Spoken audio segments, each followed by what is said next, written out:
Attention, please.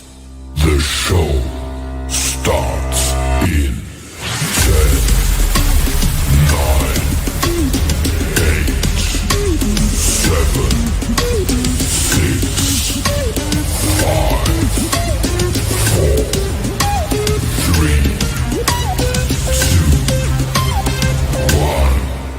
Let's rock.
Yo. Welcome to the Drip Show. Welcome to the Drip Show, ladies and gentlemen.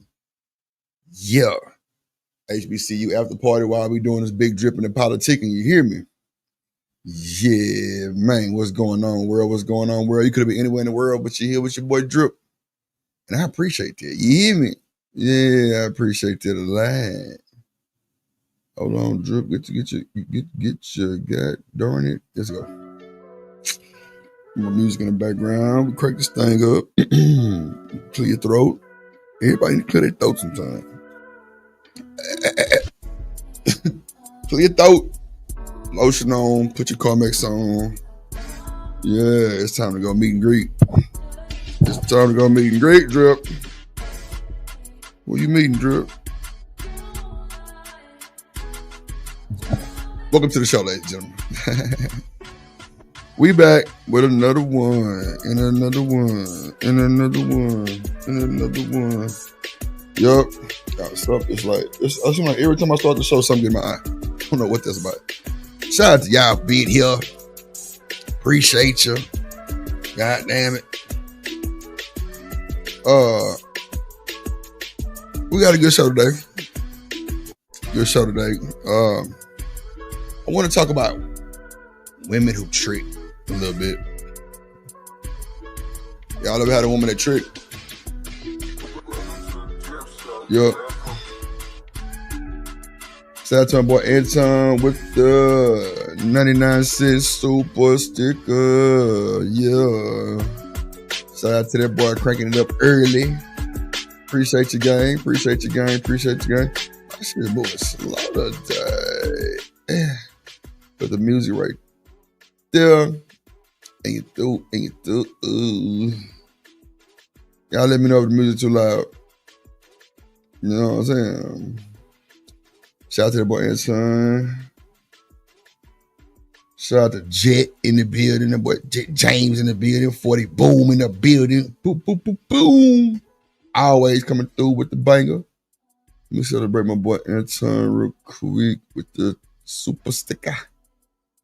Get a black, get a black, get a black, get a black. I play, get it right, tighten up, get it right, get a black, tighten up, come on, get it right, tighten up, come on. Yes, Lord, get in the car with Drip. You change your life.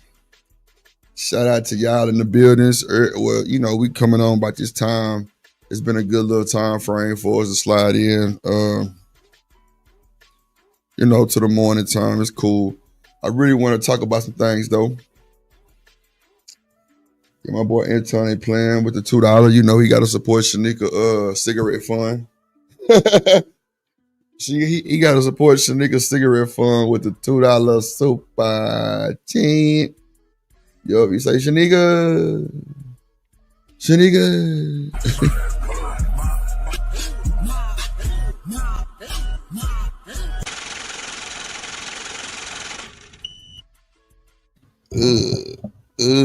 That's what he said.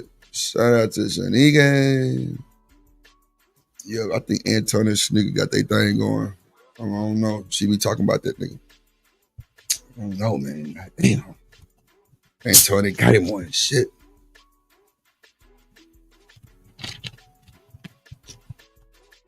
What that boy called? Goddamn. All right. Well, we here have no fear. Drip is in the goddamn building. Rolling up my shit. This show strain is sponsored by Cereal and Milk. I ain't gonna lie, I can't get enough of this shit. This shit's so fire. And Platinum Ice Water is the name of this shit too. It's big Zai. Yeah. It's Platinum Ice Water shit on a whole other level. What it do, world? We here though, so have no fear. Like I said, Dripper Man is pulled up. Let me get the music. The music sound like it's a little low, and maybe my headphones low too though. Let me see.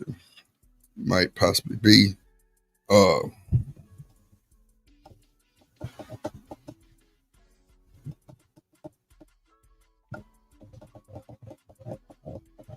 yeah, it was low. Probably loud as hell now. Okay. So I want to talk about women tricking for a little bit. Y'all ever had a woman trick? With a rooster in the building? Goddamn rooster, my dog. Barnyard rooster in the building. So, a lot of men, they be upset about the tricking word. Why when the women do it, they don't be upset? Yeah. I want to tell y'all an experience story I had. Yep. An experience I had with this lady. I was at college. Bro, she was like 40, nigga. I ain't gonna hold you. I ain't gonna hold you. Drip gonna keep it a buck. I don't give a damn what y'all say about me. 40, nigga. Changed my life, boy. I ain't gonna hold you. Changed my life. It was no arguments ever. She just wanted to just bang me down. Like, she wanted to have sex with me, bro. She got off on that shit. Like, for real, it was crazy. Like, bro, she taught me so much shit. Like, oh, man, it was crazy, bro. It was crazy. If I ever find that woman again, she mine. That's for sure. But, okay, got that out the way. But she was cool, though. What up, TK? Look, shout out to TK, man. She's so excited. Say she been a trick before, too. But, like, TK, I don't know why TK don't hit the link no more, man. God damn it. I want me and TK to have dialogue so people can hear this shit. Like, bro, if that's how you want to spend your fun young, bro, that's how you want to spend your fun young. Like, it's cool. Oh, I ain't tricking on nothing. Yeah, and you over there beating your dick. So what are we talking about, bro? Stop the cap. I ain't saying everybody. But niggas that's single, chill. Niggas that's married trick. Women trick. What up, A-Dub in the building? What up, A-Dub? What up, A-Dub? What up, A-Dub? Women trick all the time. They don't be fucked up about it. Oh, I ain't tricking on it. Yeah, you paying. Yeah, girl bought that nigga the PlayStation 5 and them Jordans and shit. And that nigga was cool. Look, Jet say shit. Same here. I'm trying to tell you. I don't know why nigga be wanting Drip to say it first and then they'll come out and say, yeah, I didn't trick before. Nigga.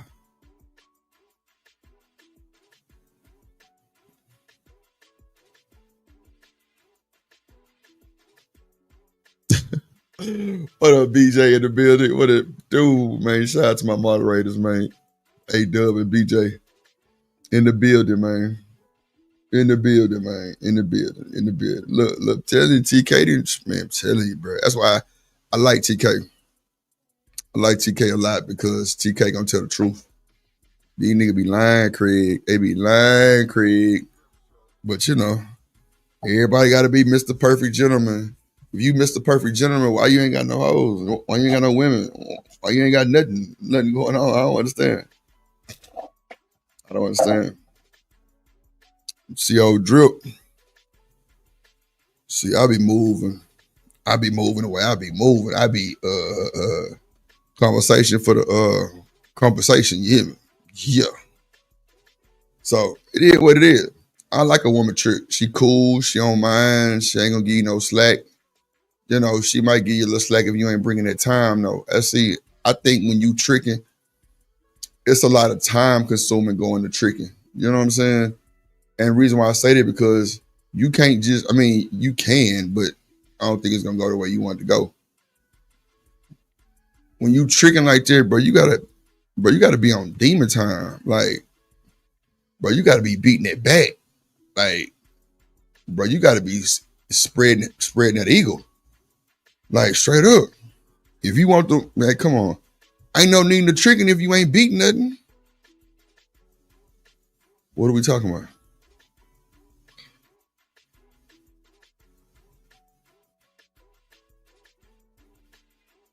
Come on, man. TK say make a nigga feel good.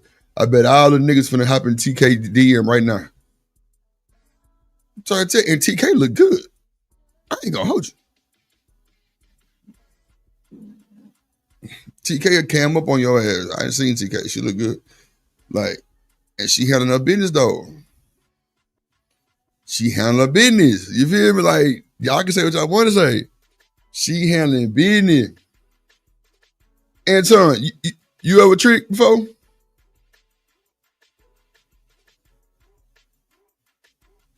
Services rendered. Keep it above. Bro, it's got to be one person you just tricked on before, bro. It is what it is, bro. Like, ain't nothing wrong with her. It could be 2, 3, 4 people you tricked on before. It is what it is. If your money goddamn you long like that and you want to do some things, let's keep it a buck. If we on that type of timing, that's just what we on. Like, yeah, women can goddamn, yeah. If that was type of time, see, a lot of married people, I think that trick, I think they be more of like a silent trick. You know what I'm saying? Like, just in the clouds tricking. But you got some that trick in public too and don't give a damn. No, for sure. TK, you know what time it is.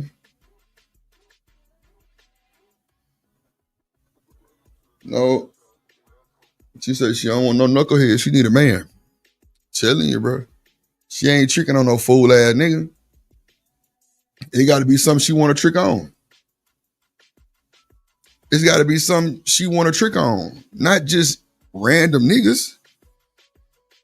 That's not the game of tricking when you with random niggas. Like, nah.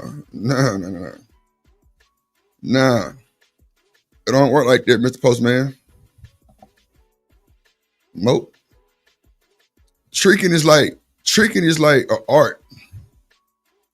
You got to know when to trick. You got to know how to trick to keep that bait alive. The bait is the money. The bait is the money on. Some women got enough money where you can't trick on them. I ain't gonna hold you. Y'all ever heard of that? A woman with too much money can't be tricked on. Trying to tell you, they happen. They here every day. I'm telling you. But see, I think, honestly, tricking is only like debunked when it's niggas who ain't got no money on. That's what I think. That's what I think. No bullshit. That's what I think. Yup.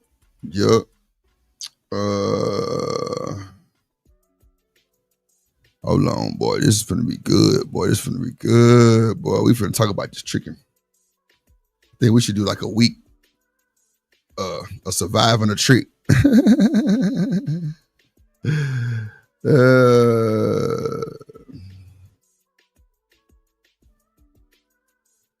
Let me see. I don't know who that is. Okay, let's see. Yeah, women be tricking, bro, all the time. Like, I think they like it. You know, it could be. So I've heard that with the women, when they trick, it's more of controlling tricking.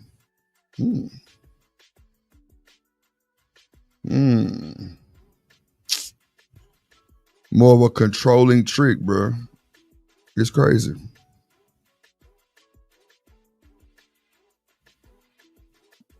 Wow, that's crazy work.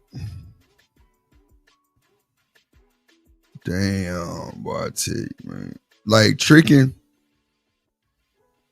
I think some women, when they tricking, they probably do want more control. But let's just keep it a buck. The control really be the time, though. That's what I be thinking. The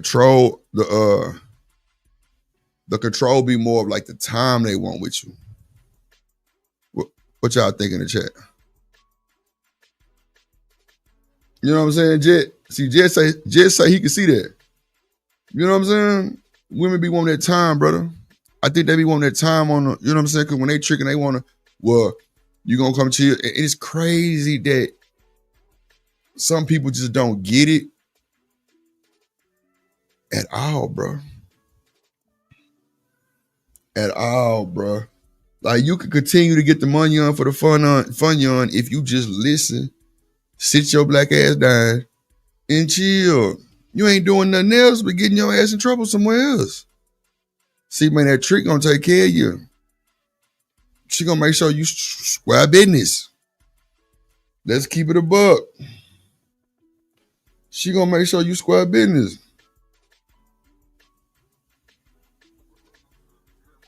Yeah, see what I'm saying? Look, bro, and you got a fine ass woman like TK saying, I agree, Drip. I love quality time. See, one thing about a trick, she know her place. He know his place for the most part. I think women tricks a little bit more quieter. I think men tricks start to get they feeling sometime, but women tricks do too. I just think men jumping they shit too quick. But there's some niggas out there that's real time tricking who could give a fuck. That's a fact too. That's a fact. That's real. I just think they don't give a fuck, honestly, because they got so much money on, and that might not be the only trick, but he gonna keep on this. He gonna keep her in the stable, suited and booted. I'm trying to tell you.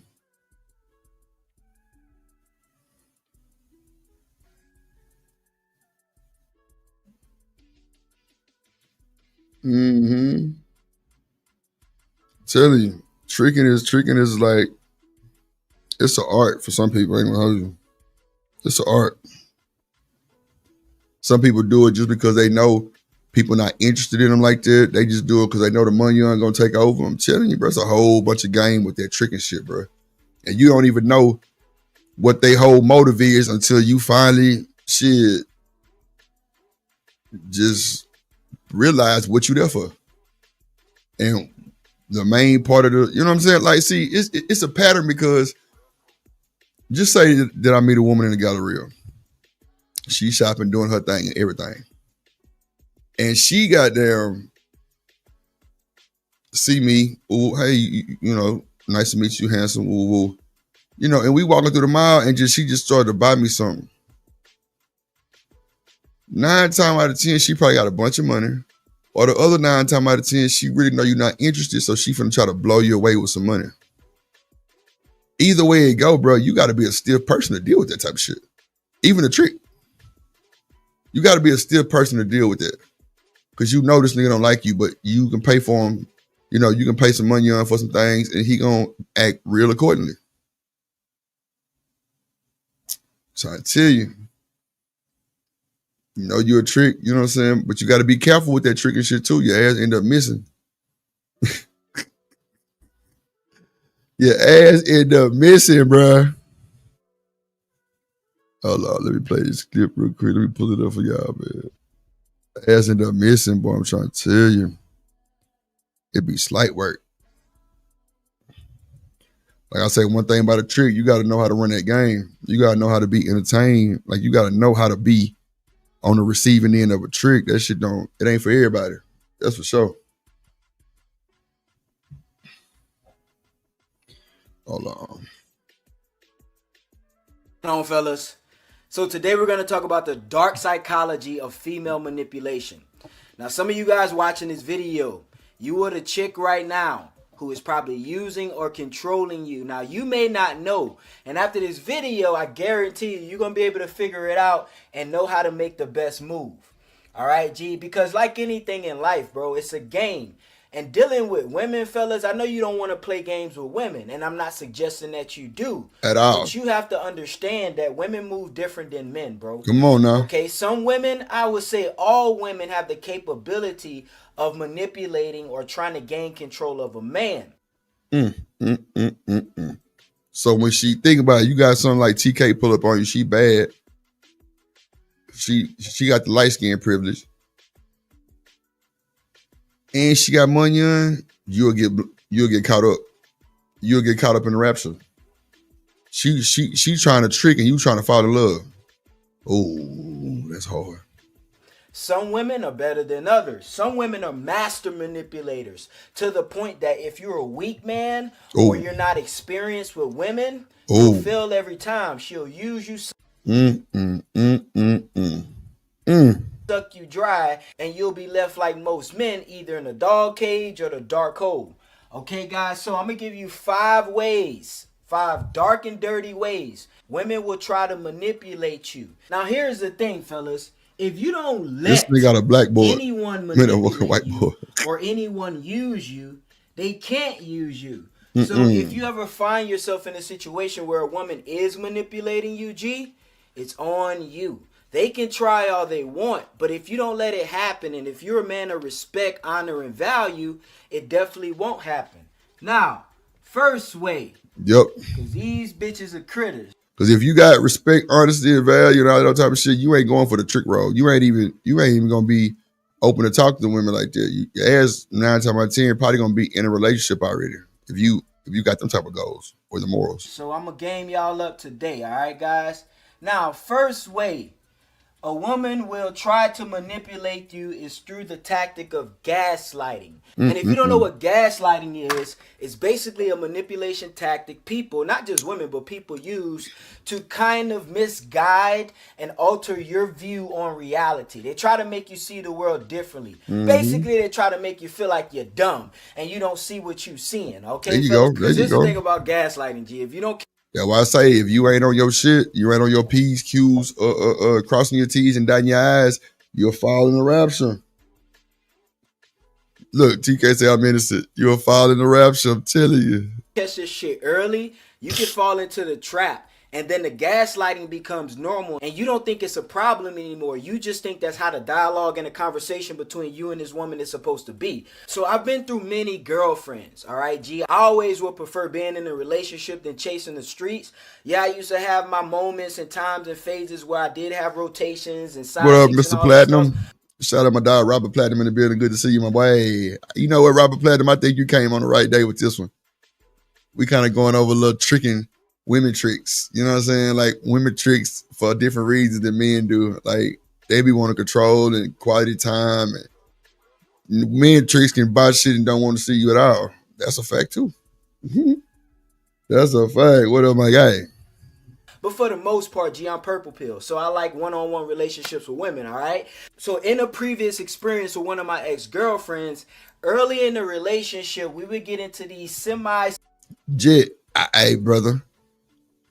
I really applaud you, bro, because most niggas won't say that. I feel you, bro. It's easy to fall, especially if she putting that pussy on you, man. She put that pussy on you. How Ply say that pussy? Man. Ooh, so, boy, make you get the chills, boy. Shit. Small arguments, not even arguments, just altercations, you know, because like most women, she wanted to try to test my boundaries at the beginning. So I had to let her know I'm a man of value. I'm a man of purpose. I don't play that shit. All right, G. But there were times where we were.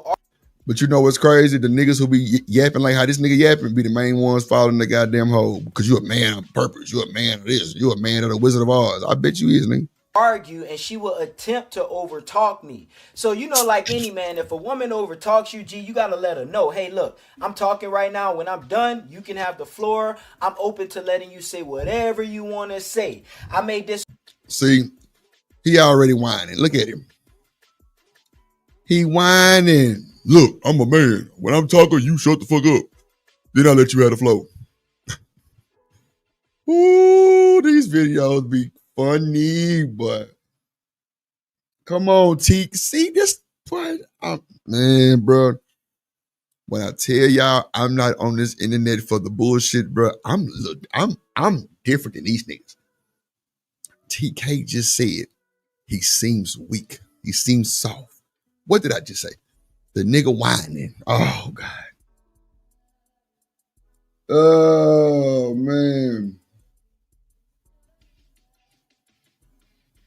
Yep. Jets, he fell more times than us. Yeah. He fell more times. That's all I'm telling you. Bruh, it's cool, bruh. Falling is something that men do. I'm a Virgo. One of our horrible traits is falling too fast. That is a fact. You know I'm going to tell y'all the truth. Like, what we talking about? Like, yeah, come on, Robert. See, I'm glad my nigga Robert pulled up on me today. I'm finna fire this blunt up, goddammit. Yeah, we already know. But see, Robert, some don't. Some will try to give him that military story, and I'm Major Payne, one band, one platoon ass nigga. Hell no, boy. Get your head back in line and go on in there like how she told you to. Yup. Disagree, but I'll still listen. Reciprocity. Let me talk, I'll let you talk, you know? So the first time she did it and the first time she interrupted me, I checked her. I said, look. He checked her. Look. He checked her. Little homie got heart. Yeah, that nigga got heart. He got heart. He got heart. He got heart. We not doing that, okay? I let you talk. I let you say or ask whatever question you needed. Let me talk. So the second time she did it, I didn't even check her. I just stopped the conversation, turned around and ignored her, right? Bitch shit. You stopped the conversation, turned around, and ignored her. See, this nigga here think he got a pussy. I ain't gonna you. This nigga think he got a pussy, bro. Prime. See, I thank God me and Prime back super partners, super gremlins again. Because one thing about this nigga Prime, since I've been knowing him, nigga got women that trick, and he might trick. And he ain't scared to tell you niggas that shit. See, bro, I love a truthful nigga. I love it. Because if the world was more truthful, bro, a lot of these niggas wouldn't be stressed so hard. You got TK in my chat. I told y'all, she fine. Like, TK that cammed up and all kind of shit. She telling you she don't mind tricking. Come on, bro. How much, what else you want me to say? If it was somebody else, them women, like Destiny Shurian would have been here, they'd have been like, we ain't paying for shit. Yeah, and they all single too. Okay. So I'm just saying, like, you gotta just know sometimes, like, what you, oh, man. That's why I love real folks, bro, because sometimes men can fall in the hole of tricking. That's facts. That's true. Ain't it wrong with it, nigga? Get up, shake yourself off. It's about if you're gonna get down and lay down, really on the cool. I ain't gonna hold you. Yeah, come on, man. Everybody that's in the chat, no Prime, know what time it is. So, you know what they tell me? The nigga solid across the board, right? Okay, all right. His story ain't never changed, right? Oh, okay. Thank you. Thank you. Come on, bro. What we doing? What we doing? Drip story, never changed. Same way across the board. Same way across the board, bro. It ain't nothing but a bunch of niggas in the chat and one female. And I bet every nigga would shoot at her. That's a fact. That's a fact. So when I did that, she responded with, oh, that's childish. That's childish. That's sassy. So, G, let me tell you this before I continue. If you ever have a woman call you sassy, or if you ever have a woman use the term lil dick energy, anything like that, after your response to her either disrespecting you, crossing your boundary, stepping over that little line in the sand when you say don't try me, if her response is ever anything in that nature, anything to try to patronize you, fellas, is gaslighting. And if she does this shit early, you check it the first time. If she But look how you acting, ugly ass boy. Look how you acting. This nigga look like that nigga who sing that song, Throw Them D's on that bitch. What's that nigga name? What's that nigga name? God damn. Bro, you gotta stop it, bro. You already not playing in the field right. Nigga, you think you Major Pain. One tubby. You want the bitch to do push-ups and shit. Like, come on, bro. Come on, bro. You gonna check her? You gonna put a muzzle on her?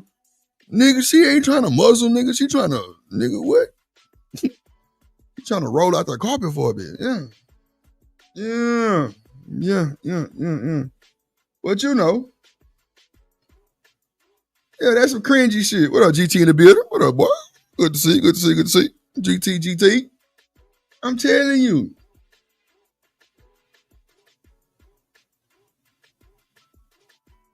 Come on, man.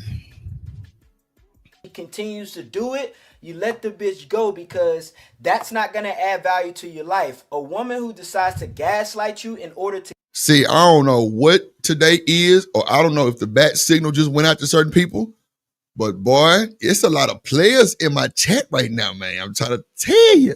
Another one just hit the chat. Shout out my nigga Boss Man. Hey, come on, man. My boy Jet say he done fail, but shit, hey, he was focused on other shit, so he was a little distracted. Cool. Bro, it ain't nothing wrong with falling, bro.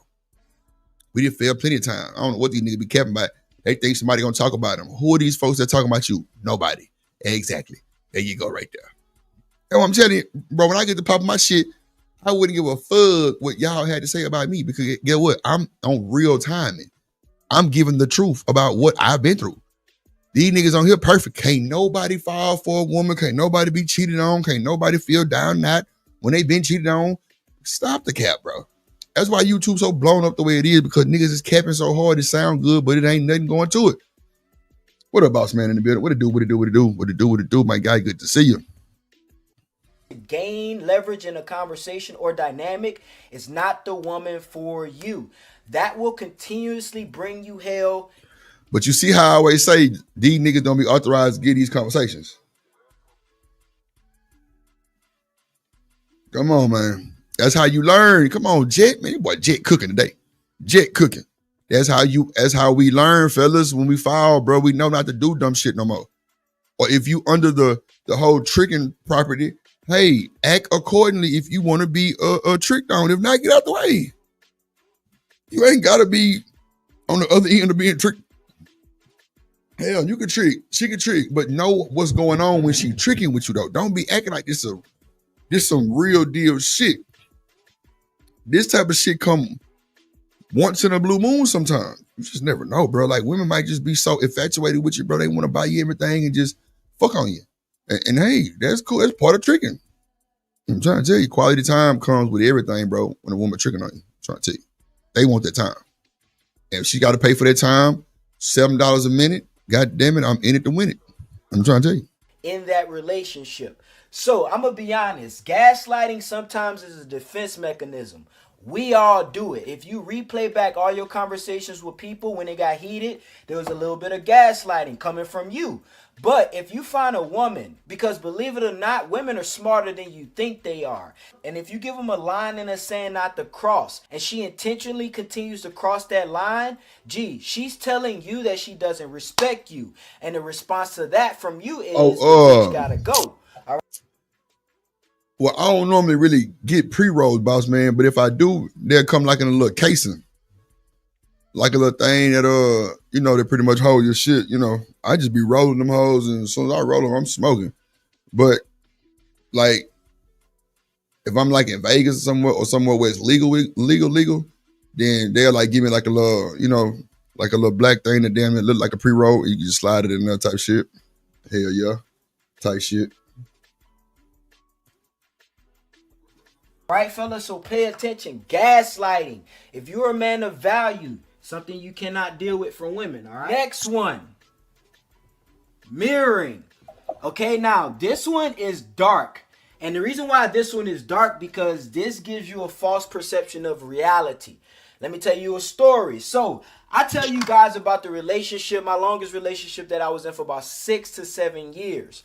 And I was with this woman on and off like any other long relationship in your 20s, right? So when we first got together, I thought I was in love. I thought this was the girl of my dreams.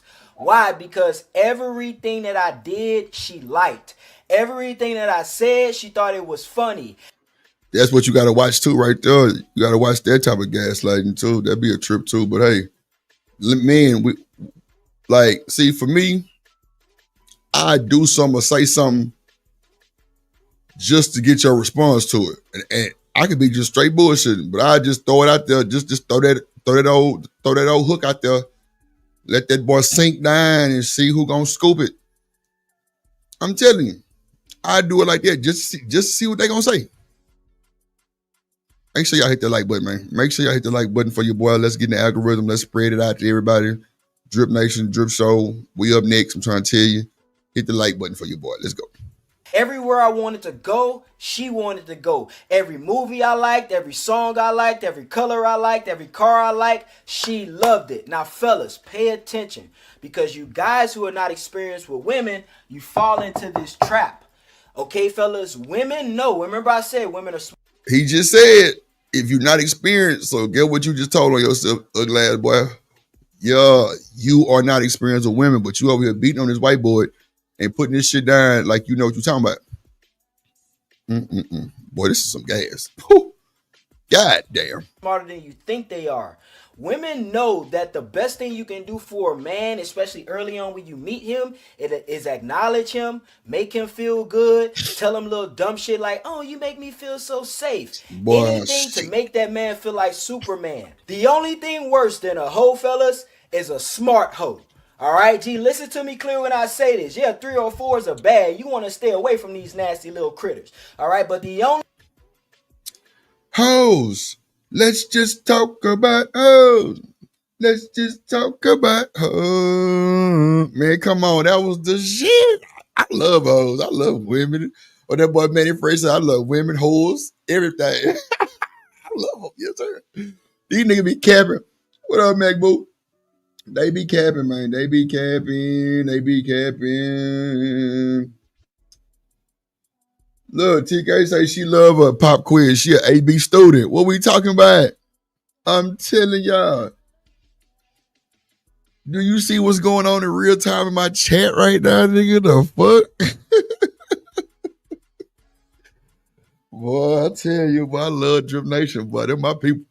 They gonna come through every time, and they popping shit. There you go. Anything worse is a smart hoe. And this is the thing about a smart hoe. You won't even know she's a hoe. Why? Because she's smart. She know how to play the game. She know how to get on your program easy so you can pull her in and she can find a way to. Well, guess what? If you pull in that fast, guess what? You might want to do the dash, because it's gonna be a rocky road. But hey, that's like my boy Jet say. That's something that men will have to learn when they fall. Don't let her get you into a financial debt situation. No, that shouldn't go that far. Some can get that far to learn, especially unexperienced men with women. Yeah, they out here praying. TK say she don't like praying on the week. It's boring. I'm with her. It's boring. You want somebody to give you a little challenge to keep your mind tuned into it. Duh. Like, but if she a yes woman, I don't know how many of y'all have been in the studio setting before. You ever been in a studio setting before and everybody on the rapper, like, yeah, bro, that's hard. Yeah, bro, do that. And it sucked like a mother. Yes, man. There are yes women also. Watch them. If she like the same cars you like, bro, that should send off bells in your head. Like, oh, so you like the Scat Pack with with the 760 horsepower, I mean, my bad, with the 670 horsepower, you like the wide wheels in the back, so you like my stack of wheels and shit, what? Oh, so you a stud muffin. Okay. You might be carrying the strap down there. Yeah, you gotta watch that shit. They play all day. You never know. Robert Platinum. Hey, you know your boy Drip ain't worth the shit. I'm trying to tell you. It's crazy though. You gotta watch them. But if you fall for the rapture, whoo, might be boy, I'm trying to tell you. Manipulate you. Now let me show you how to figure this out, guys, because some of you guys have met women. It was all good the first 3 months, 6 months, 9 months, 1 year even, G. And then the devil horns came out. All right, fellas? And as soon as you did certain shit that she either disagreed with, wasn't used to, didn't like, wasn't according to her idea or notion of how the relationship or dynamic was going to be, as soon as you do something, G, I guarantee you the horn's going to come out, she going to flip. Now, let me show you how to decode this shit. All you got to do, fellas, is say the word no. All right, G, because you will find out that you... So that's a lie too. You know why it's a lie? How many people have said no and ended up still getting fucked? How many people said no and still end up getting their ass in their car? How many people said no and turn around and said yes? Like, come on, bro. It's not just that easy, bro. Because you know why? He talking about the smart hoes and all that old type of shit. Guess what? Smart hoes can become dumb hoes. Dumb hoes can become housewives. This is not nothing new. If a woman playing on you for 9 months to a year, bro, that is a calculated move, brother. Trust me. If she's playing with you for a year, bro, women ain't got the type of attention span, I don't think, to play on a nigga top for that long, bro, and it's not recognizable, bro. That's a you fault, nigga. That's a you problem, my nigga. You can't blame the women for the plan. You let it happen, fool ass nigga. I'm trying to tell you, bro. Shit not right.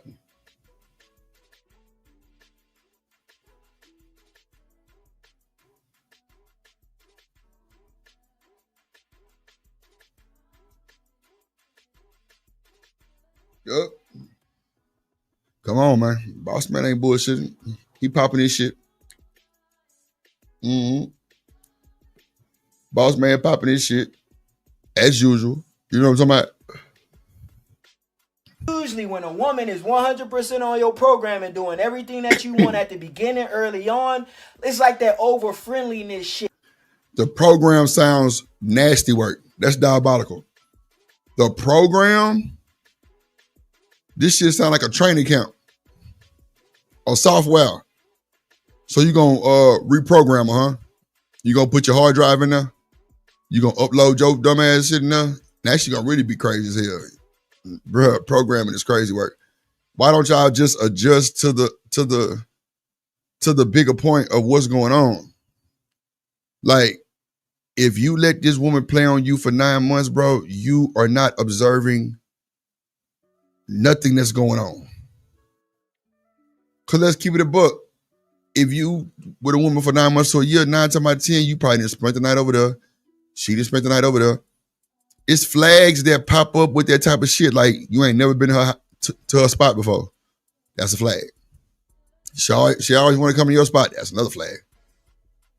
Like, I don't understand. Like, you always got to pick her up. Flag.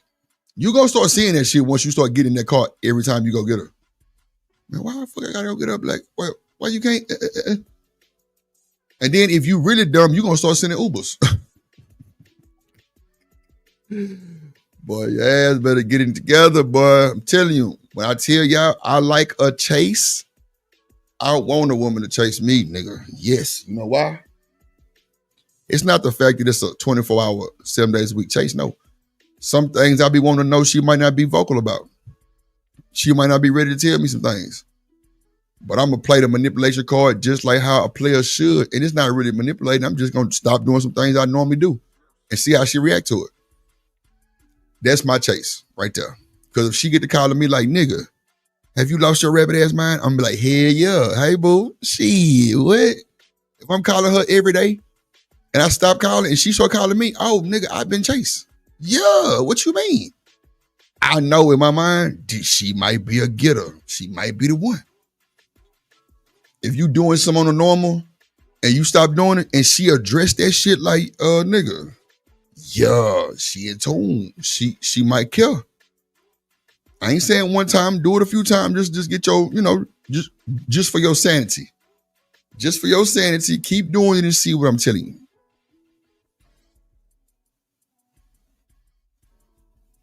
Come on, man. Come on, Robert Platinum. Talk your shit, my boy. What up, Jones for more? That's playing games, Jones? How is that playing games? If I'm in tune with you every day and I just stop calling just randomly or may not call as much and you call me and like read me my rights, that's a turn on to me. I ain't trying to play no games. That's a turn on. Like, hell yeah. Read them some bitches again. What you said? Okay, hey, boo. Just like I told y'all the other day, if she come to my house and kick my door in because I ain't answer the phone, I'm going to tell her to come kick it again next Tuesday. That's turn. What? But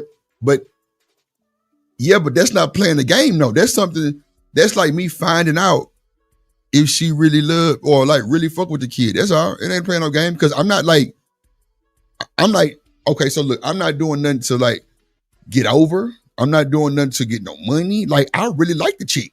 You know what I'm saying? If I'm really liking a chick and I do that, that's only for me to be almost like a peace of mind. You feel me? Because it's so janky in the world today, Jones. We know that.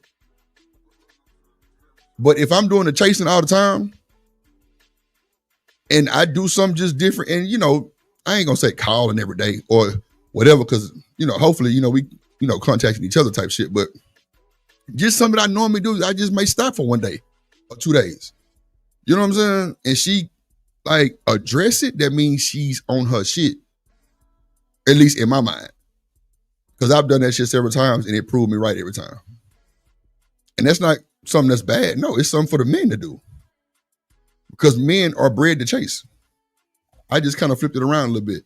Now, I ain't saying do this shit all year long, the whole relationship. Nah, it might be once a year, twice a year type shit. Who knows? It just depends on the communication. Or if I want to kind of like validate something, I mean, it is what it is. I'm just telling you the truth for me. You know what I'm saying? I ain't finna get up here and lie, cap, or change my answer because you don't like it. I mean, you know what I'm saying? Everybody different. But, I'm just telling you, for me, if I'm really liking somebody, but I got a little bit of doubt, I'll pull something like that just to just kind of just, get it back in my mind. You know what I'm saying? Okay, yeah, she good. She good. She good. She might like old Drip. That's all, Jones. That's all. Jones act like she ain't never got done like that before. She know. She might not even caught it. That's the thing. That's how I know it ain't playing games, because she might not even caught it. It's just something that men, well, I ain't gonna say men. I know me. I don't know about all men, but I know old Drip, I'ma pull it. On my mama. It might come out with a blank. It might shoot a blank, but it's just a test.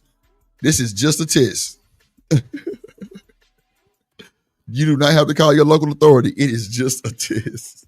All right, your radar needs to go up. But all you got to do is say no, because 9 times out of 10, you were saying yes the whole time. And that's exactly why the bitch was submissive. All right, G? What is he saying? Pay attention. What is he saying? It's an easy fucking thing. So when everything is going good and you like, damn, bro, this is fucking too good. G, you telling your boys, you like, bro, I don't know about y'all, but my girl on point. There's so long of a time go by and you realize y'all never argued. You never told her no. You never disagreed with her. That's why she's so submissive, and that's why she's so compliant. All you have to do is say no, because the measure of a good woman, or a measure of a woman that you need to deal with, is a woman that you can say no to.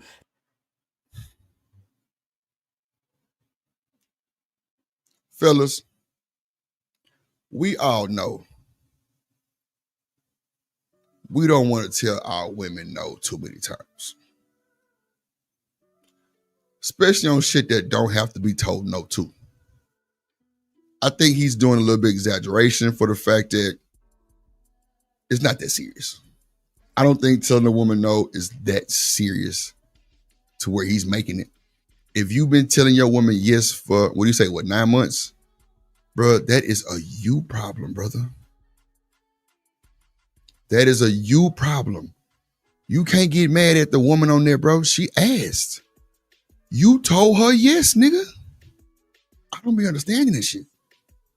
If she's asking and she told you yes, and you told her yes, and you really meant no, that is a personal foul, flag on the play, dumbass nigga. Yeah, there you go. There you go. But fellas, when you hit the dumbass nigga wall, get what? You get your dumb ass up and you shake your dumb ass off and you get the dirt off your dumb ass. And you reroute your dumb ass back to the munyon for the fun yon, get your shit together and get you another one. It's all learning process, man. Now you'll know. Oh, if she on some yes woman shit, we got to evaluate some things. But that's cool. That's what part of dating is, bro. It's not for everybody, meaning you might not get that person. You might get something else. You might get something else. That's why with me, I don't have a blueprint. I can't tell you how to date, how to do this. No. Whatever I try and it worked for me, that's what I'm going with.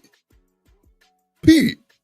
I ain't finna be having no pi times square time fold. No, nigga. Let me just evaluate my situation off past experiences. Who is she acting like? If it's a new type of breed, hey, that's cool. Move accordingly, my nigga. Pace yourself. Don't let nobody speed you up and slow you down.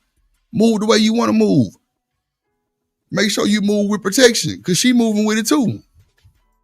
That's just what it is. Like, the game's so fucked up now, bro. It's like everybody got their body hormone. Drip coming in that bitch like I'm going to the pool. I ain't gonna hold you. It is what it is. I got my goddamn float. Bitch, I got my float. What you talking about? Come on, TK, with the dust yourself off and try again joint. Come on, man. Drip got the float. Nigga might have my goggles, goddamn shit. I'm on a mission. I'm trying to tell you, bro. Like, it's so much more player when you just can accept what it is and move accordingly, bro.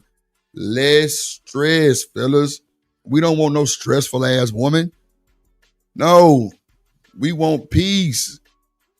See, look, I really think once you got your money, and I ain't saying no type of amount or nothing, because anybody can be in a relationship off any type of money. Nigga, it's crackheads out here in serious relationships. That's a fact.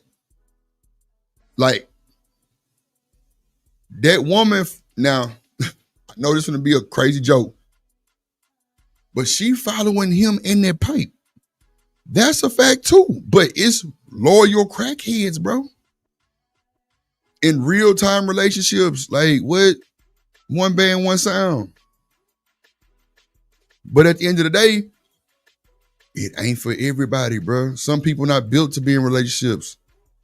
Like, we had PhD up here the other day, and shout out to my little baby.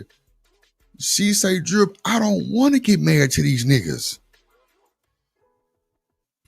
Live in real time on my goddamn show. I really want to review it. I really want to go back and pull it up and review it right now. But I'm telling you, she said, Drip, because you know me, I'm on the, I'm thinking PhD diva. She PhD diva. So me just rambling. Okay, she want a husband. You know what I'm saying? Because I was like, all these women giving this advice ain't got no man. She said, Drip, I don't want to be married to these niggas. And I had to redact it a little bit because shit, that's not true, Drip. Some don't want a nigga. This is true story. Go back and look at it. I'll pull it up. PhD was over here like 3-4 times in a week. She fuck with Drip. Niggas was waiting on her to fly off the handle on me. Bro, I respect women, bro. I respect PhD. When I come talking shit, she laughing. Cause she know it's not coming in a fucking malice form. See, that's how niggas get, like I'm telling you, bro. PhD was saying she don't want to get married. Leave her around Drip long enough, laughing and shit like that. She can get used to that shit. But guess what? Being used to something comes with what? Consistency. If you're not consistent, bro, how can somebody get used to something? Boy, let me fire up this blunt. I think I'm cooking. I don't know. Somebody hit the like button, man. I think I'm cooking. Jones just said I'm playing game, but you know that's Jones. She got a love-hate relationship with her. I love her though. She know that. She know. But at the end of the day, you know what I'm saying? End of the day, man. It's cause man, like look, if y'all know Diva, look at the compilation video of when Diva drags a bitch. I'm trying to tell you. Coming soon from the Drip Show. I'm trying to tell you. Or Bomb Cherry. Bro, if y'all see Bomb Cherry pictures, bro, when she was, boy, you niggas would be tricking. That's a fact. Because guess what? I would too. I ain't gonna hold you. You know Drip gonna keep it a buck, bro. Bomb Cherry was bad, my nigga. She's still fine. Like, I ain't gonna say was. She's still bad. Bro, all her friends was bad. I'm like, damn. Oh, bro, she shows a picture, bro. And I'm sure some of y'all was in the chat seeing that shit. Every last woman she was with was fine. Dark skin, brown, yellow. What? Bad. I'm telling you. Bomb Cherry is married too, nigga. She married. The nigga be in the background snoring. We be like, who that snoring? That's Mr. Bomb. The fuck? Now, she lived by a different code. She come from the South. Southern women got that Southern charm. They want to marry, for the most part. Diva say, Drip, anybody come on Sharon's show? Who else show should be on? I ain't never, well, I might have caught her on Venus show before, but I don't really, I think they was simulcast. I don't know. Anyway, but shout out to Venus too, and all them over there. But I ain't never seen her drag nobody else but Sharon's show. The niggas come in that bitch with all this testosterone like they somebody daddy, and she deflate these niggas. The shit is hilarious to me. Because when I came over there for the first time, nigga, I sent the super chat first. I sent my super chat. It said, shout out to Sharon, Drip Nation, and here's an extra for PhD for coffee. You think I'm bullshitting? Pull it up. You know I can't lie to y'all. True story of glory. Nigga, she told Drip he was a fine young man. I say, damn. She got me pumping. Yeah, fucking right. Hell yeah. What you talking about?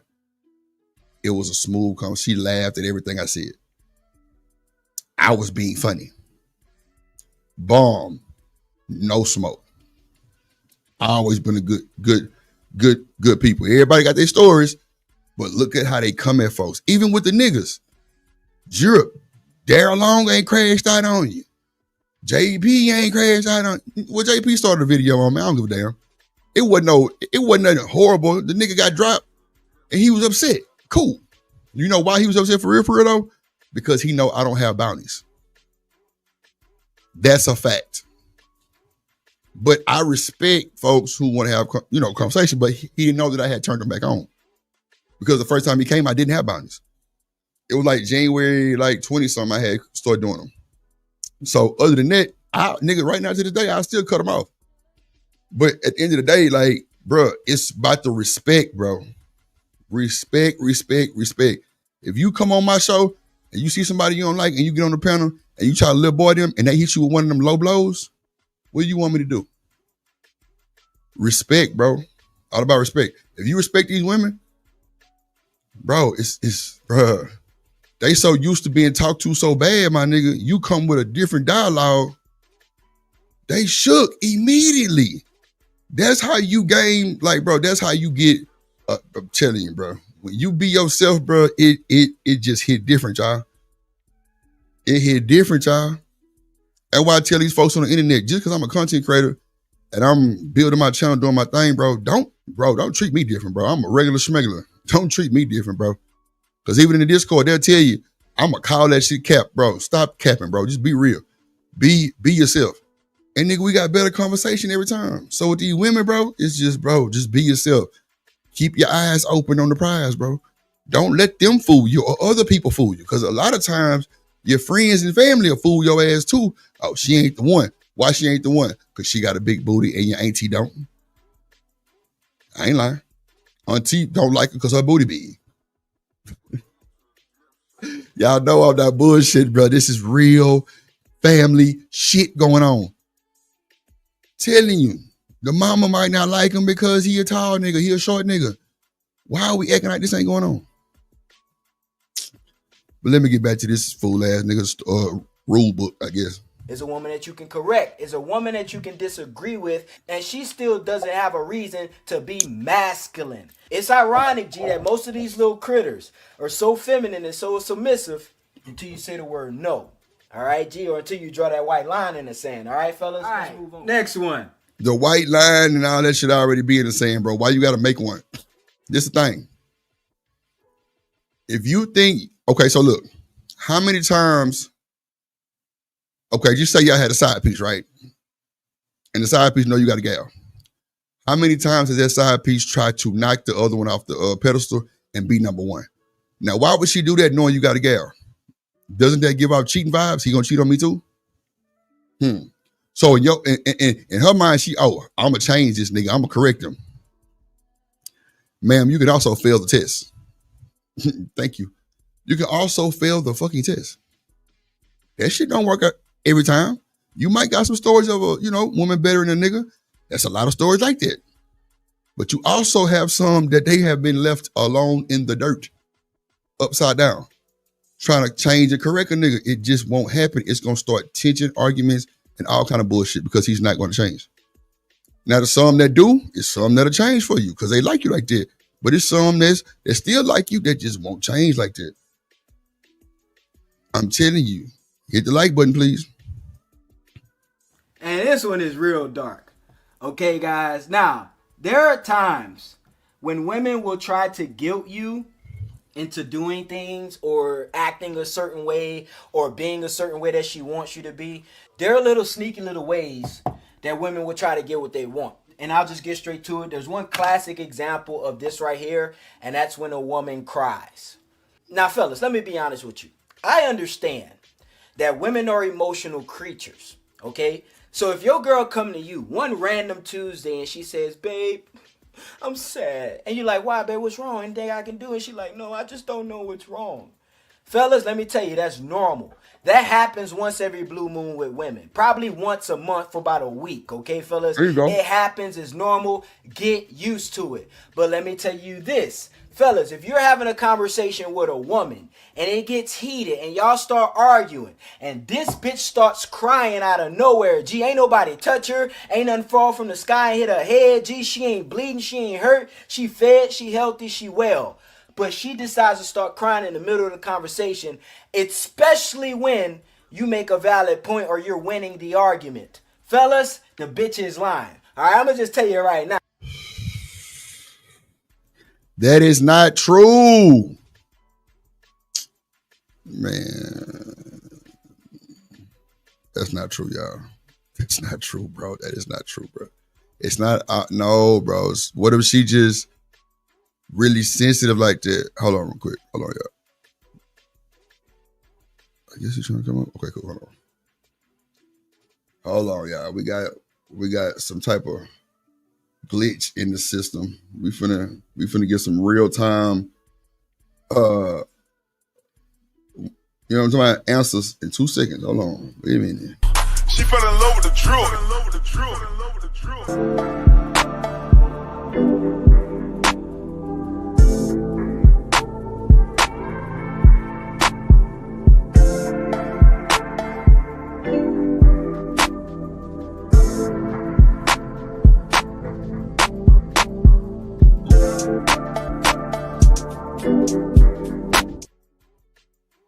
Snake, Okay, she on mute. I don't know if she wanted to come up or not. I had supposed to be on vacation, but she be wanting to come chop it up with us, man. She miss us. Tell him, Dub. You better tell him. Snake, you there? Yes. Hey, but hey, why you sound so low? Let me turn your mic up some. Hold on. Let me turn your mic up. What up, Snake? How you doing? You okay today? Hey. How What you it doing? do? What? I'm cool. What's going on, little baby? Nothing. Hmm? Nothing. How you doing? Chillin'. What? That's how she just made me laugh like that. What the fuck? Hello, everybody. Hey, it's your nigga. You got to tell Anton, hey, boo, hey, because, you know, he sent you your last $2. Oh, he here? Hey. Yes, Lord. Anton. Hey, boo, hey. A-Dub, TK. Who else in here? Robert. Come on, you know OG Robert in this thing cutting up. He cutting up.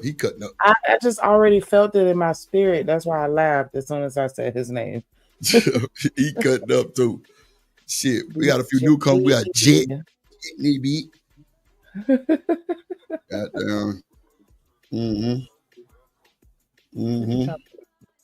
Man, this nigga here looking like what's that nigga name who sing Throw Them D's on this bitch? What's that nigga name? Rich. Rich. What is his name? What is it's Rich something? Homie Rich. What his name? In it. It's Rich somebody shit. Anyway, this nigga talking about some rule book shit that don't make no sense. It's okay. So how we started was women that trick, right? So, Rich Boy, that's that boy name. Thank you, McBoo. I name is. Wait a minute, boy. I tell you, boy, that's it right there. And you through. So you gotta know. I would tell them that women do better tricking than men. So I would tell them about the, you know what I'm saying, the little chick I was talking about it in college. And, you know, shit, wasn't no arguments, wasn't no nothing. I think there's a few things to tricking with women. It could be for control. It can be for she know you don't like her, but she can pay for your time and still get you. And I think they do better with kind of not expressing themselves too much when they tricking. I think men can kind of get in their feelings when they tricking. They may have more rules you got to abide by when they tricking on you. What you think about that, Sneak? You think women do it better as far as, you know, keeping it on the low? Yeah. Once they get to a point where they tricking, Yeah. I think that the men make out way better than women do as far as being the recipient. Come on, man. Oh, that was hard. Of the tricks. I like that, Shanique. That was a good goddamn answer, girl. That was a good answer. She said women play out better than the men as the recipient. Niggas will see. That's when I think you'll see niggas hit the internet and blow up your spot. And I'm glad you said what you just said, Shanique, because it brings up a point that my little cousin went through, and she was the trick. And she was married. Let me tell y'all. See, it's a lot of situations going on right now. And y'all please stop me if I get to cooking too hard, because I'm finna whip the pot on this. I'm telling you, because I ain't never seen no shit like this. Well, I've heard about it, but I ain't never seen it real time. So they been married, Shanika. They got a set of twins and another little girl, all girls. My cousin was a player. No bullshit, Shanika. When we was kids, when Asherworld, whatever, bro, my cousin pulled so many niggas. My cousin is a beautiful lady. All my family pretty, goddamn, everybody. Kinfolk pulled, man, it was like she was pulling certain type of niggas, but you could tell the niggas she was pulling might have been the star basketball nigga, might have been the star quarterback. You know what I'm saying? They were different than just the normal average kids. You know what I'm saying? That was an Astroworld type shit. You know what I'm saying? Because we were like 13, 14 probably at this time. That's when we had pen and paper, Shanika. Wasn't no cell phones, wasn't no nothing. Pen and paper. So it's pure conversation. No social awkwardness, no nothing. She yeah, what's up? For real. So she married this nigga. The family was fucked up. You know why? The nigga she married was something totally opposite of what she normally dated. So, I mean, you know, the family wasn't fucked up, but it was just, they were like at all like, oh shit, that's what she married? Okay, cool, whatever. So she married this nigga named Dennis. Dennis wasn't just the best, easy eye looking ass nigga, but bro, chemical engineer, goddamn, he at the plant where they test the fucking product at Valero. Ooh, you talking about Munyon? The nigga like 2 some a year. Facto. Facts. Now, she's a counselor at a school. She making about 6 figures probably. Now, she been there for a while. So I know she making 6 figures. Because they house, like 3 times my shit. Like, I ain't gonna hold you. I got a cool little 2-story house. They shit like one of them ones. Like, yeah, when you in the neighborhood looking like, God damn, yeah. So they got the picket fence. She got the dogs, she got the babies, her husband, he's so square. The nigga, one band, one sound. Literally. So I know you hear the stories about how people come back from high school, right? All your little old high school flings start hitting you up on their Facebook when they see how you're really doing, they see how you're really looking, right? So 2 niggas hit her. Let's start with the first one. The first nigga was her high school crush. She never got the nigga because he was in a relationship. He came at her with the goddamn game for the gods, right? Shanika, she start tricking on the nigga. I don't know how this happened. She fell for the nigga, clearly. He gamed her. She fell. The nigga started she started like, you know, buying little shit. Started with the shoes. Nigga had every pair of Jordan. You know why? Because I'm picking his shoes up with mine. That's a fact. She's sending me the money. Here. You know what I'm saying? Send like $20, $30 extra just for gas or whatever. You know, just kinfolk making sure the nigga got his shoes. You feel me? So, okay, bet. That's cool. Then, she bring the nigga in her house. Shouldn't bring the nigga to the house. He smashed in their bed. Like, kinfolk tell me everything, because we like solid. He smashed in the bed, first time ever. She said, I don't know what that nigga did to me, but I want to get a divorce. She was just straight up. She wasn't mad at her husband, none of that shit. She said, I don't know what this nigga did to me. I want a divorce. So her mama is a preacher. The mama, my auntie, she's a preacher. So she was so distraught, like it was crazy. She trying to tell her, girl, you tripping, I don't know what you got going on, but didn't nobody know she was having this nigga over there. All of a sudden, this nigga, she bought a nigga a motorcycle. Shanika. Off the fucking showroom floor. Boy, I say, kinfolk, you bought the nigga a bike? A bike? She say, kinfolk, he asked, I put that bitch on a credit card. I'm like, hold on. The credit card? Talking about the one that you and your nigga got? I know I fucked up. I don't know what to do, but I couldn't tell a nigga no. I'm like, wait a minute. Do we need to go back down memory lane? All these niggas you hadn't passed? That didn't put their shit on the credit card? Like, what the fuck is you doing? Like, it was women coming, trying to find my kinfolk, like asking them, what are you doing to my husband? I swear to God. And she wasn't even touching these niggas. And had these niggas like caught up in a rapture. Like, kinfolk doing her thing. So, I'm like, okay. The nigga starts getting in his feelings now. He want her all to himself. This is what Shanika just said, y'all. Prime example. She say women carry that shit out better than men as being a recipient. Facts. Here we go. The nigga said, if you don't leave your husband, I'ma tell him. I say, oh my God, there we go. How many times y'all didn't heard that come from a man before? I'll wait. That's women shit.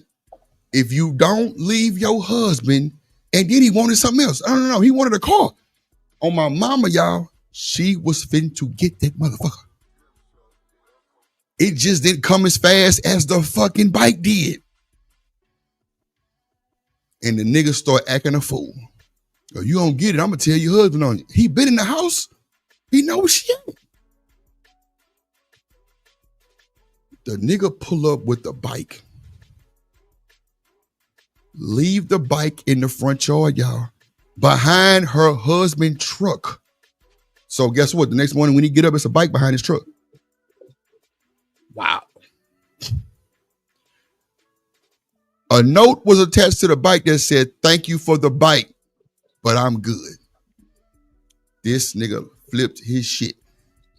Went in there cutting up.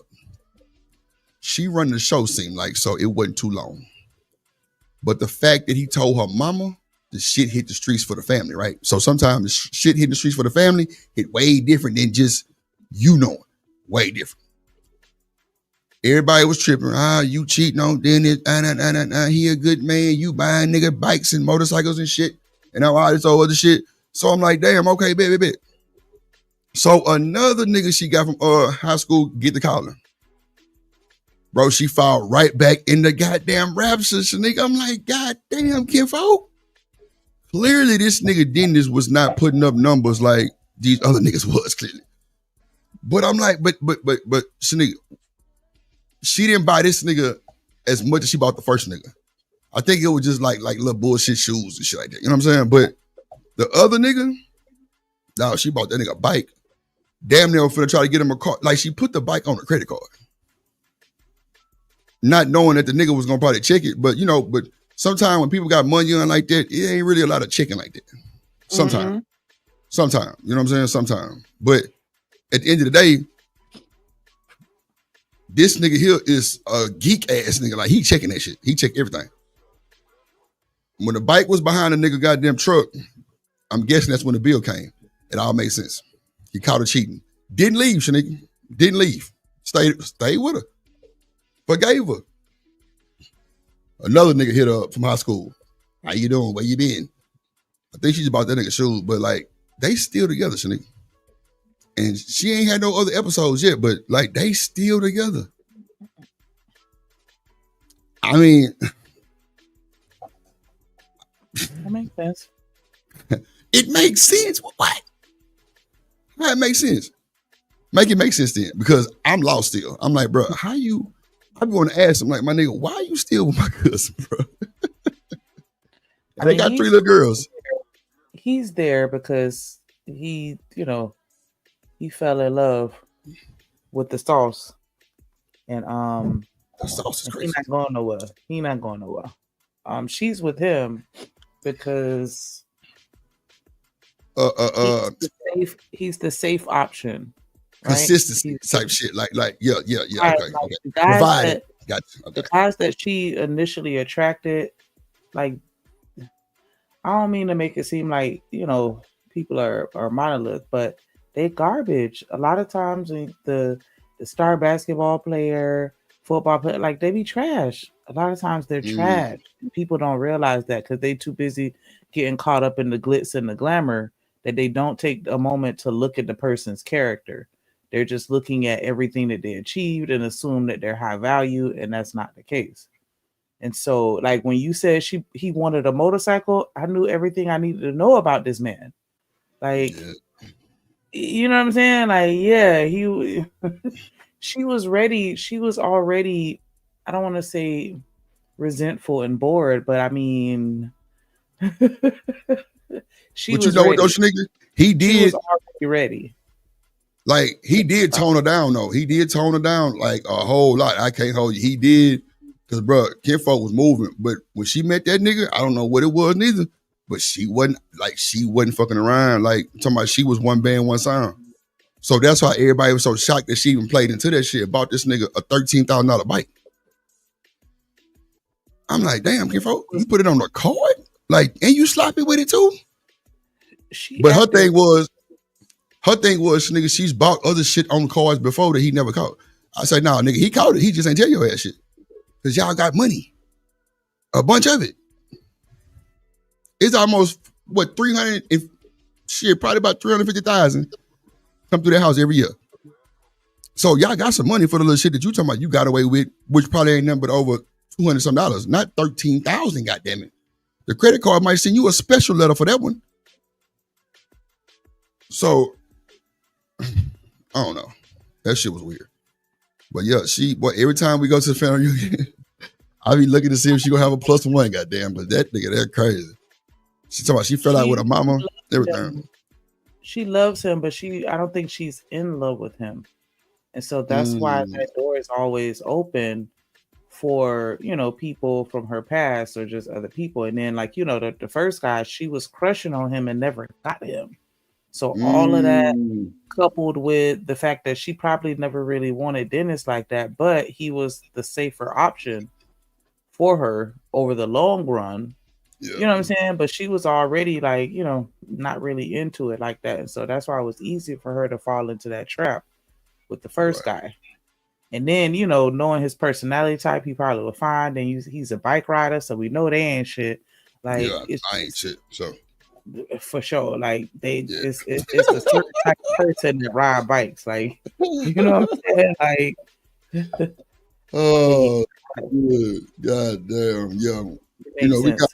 We kind of cocky, but it's cool. I'll be chilling.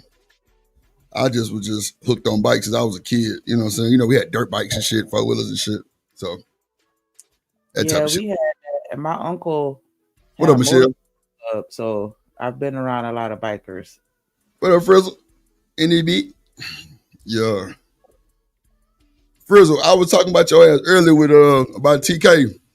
Them boy they ain't know who TK was, man. I'm like, boy, TK came up on your ass. Shit, Frizzle know. But now, what I was saying, man, I think I lost a bag of weed. I ain't gonna hold you. But nah, let me play the rest of this video, man. Get to this other shit. You never ever believe these women's tears. Okay, guys? Because let me tell you this. I've seen women in situations where they should cry and they don't. Listen to me, G. I've seen women, the same women who will burst out in tears when you're winning an argument. I've seen those same women get in a situation where it will be normal and even moral for them to shed tears out of sympathy. But they don't cry because they don't give a fuck. Why? Because they only care about themselves. This video is not a critique towards women, nor am I trying to bash anyone. I heard you say something. Go ahead. I just made a noise. Like, what are you watching? Yeah, this nigga supposed to be giving us 10 things on why women trick you. I've heard enough. Yeah. I think I heard enough too. It's this nigga here. No. This like, look, it's crazy you say that because the whole video I've been stopping it like this nigga here. He's a whiny baby. Oh, we been cutting up in the chat. Robert Platinum been cutting up. Everybody been just like, who is this nigga, bro? That's that nigga Rich Homie. I mean, not Rich Homie, Rich Boy. Throw some D's on that bitch. That's that nigga name. I'm looking at this board. Yeah, that nigga got a whiteboard. Obligation. Like, what are we doing? He threw, Placido. You goddamn right. He threw. Yeah, this nigga threw. It's all right. I'm glad she nigga came. She made a demand. It's got to get banned. Yeah, boy. Hold on. Let me just break this loop. Shit, that shit was hilarious. I'm looking like this nigga lying like a motherfucker. What is he talking about? And the fact, and whoever listens to this nigga, crazy as hell too. Everything he just said, we actually went against except like one thing, which was like women get emotional once a month, but if they do it all the time, it's a flag type shit. We was like, maybe possibly, yeah, because they have periods type shit. So, you know.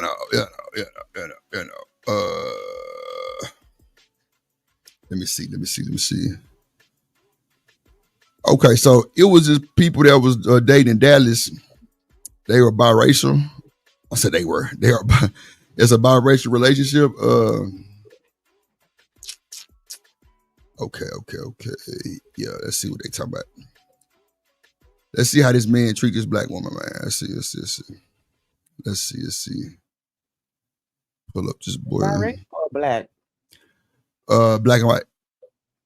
Okay, so they're biracial. Because you said, let me see how this man treat this black woman. Oh, my bad. White man. Yeah. But I said biracial. My bad, player. My bad. Black. So I'm like, who's black? All right, gotcha. Understood. On Facebook where this girl was going off, and she was like, if you call somebody like Lotto black, then you sick in the head. And I'm like, damn. I mean, but clearly that would. I mean, bro, just okay. Just think about how y'all joke with me. Just think about the people who really ain't joking though, like who really feel that way.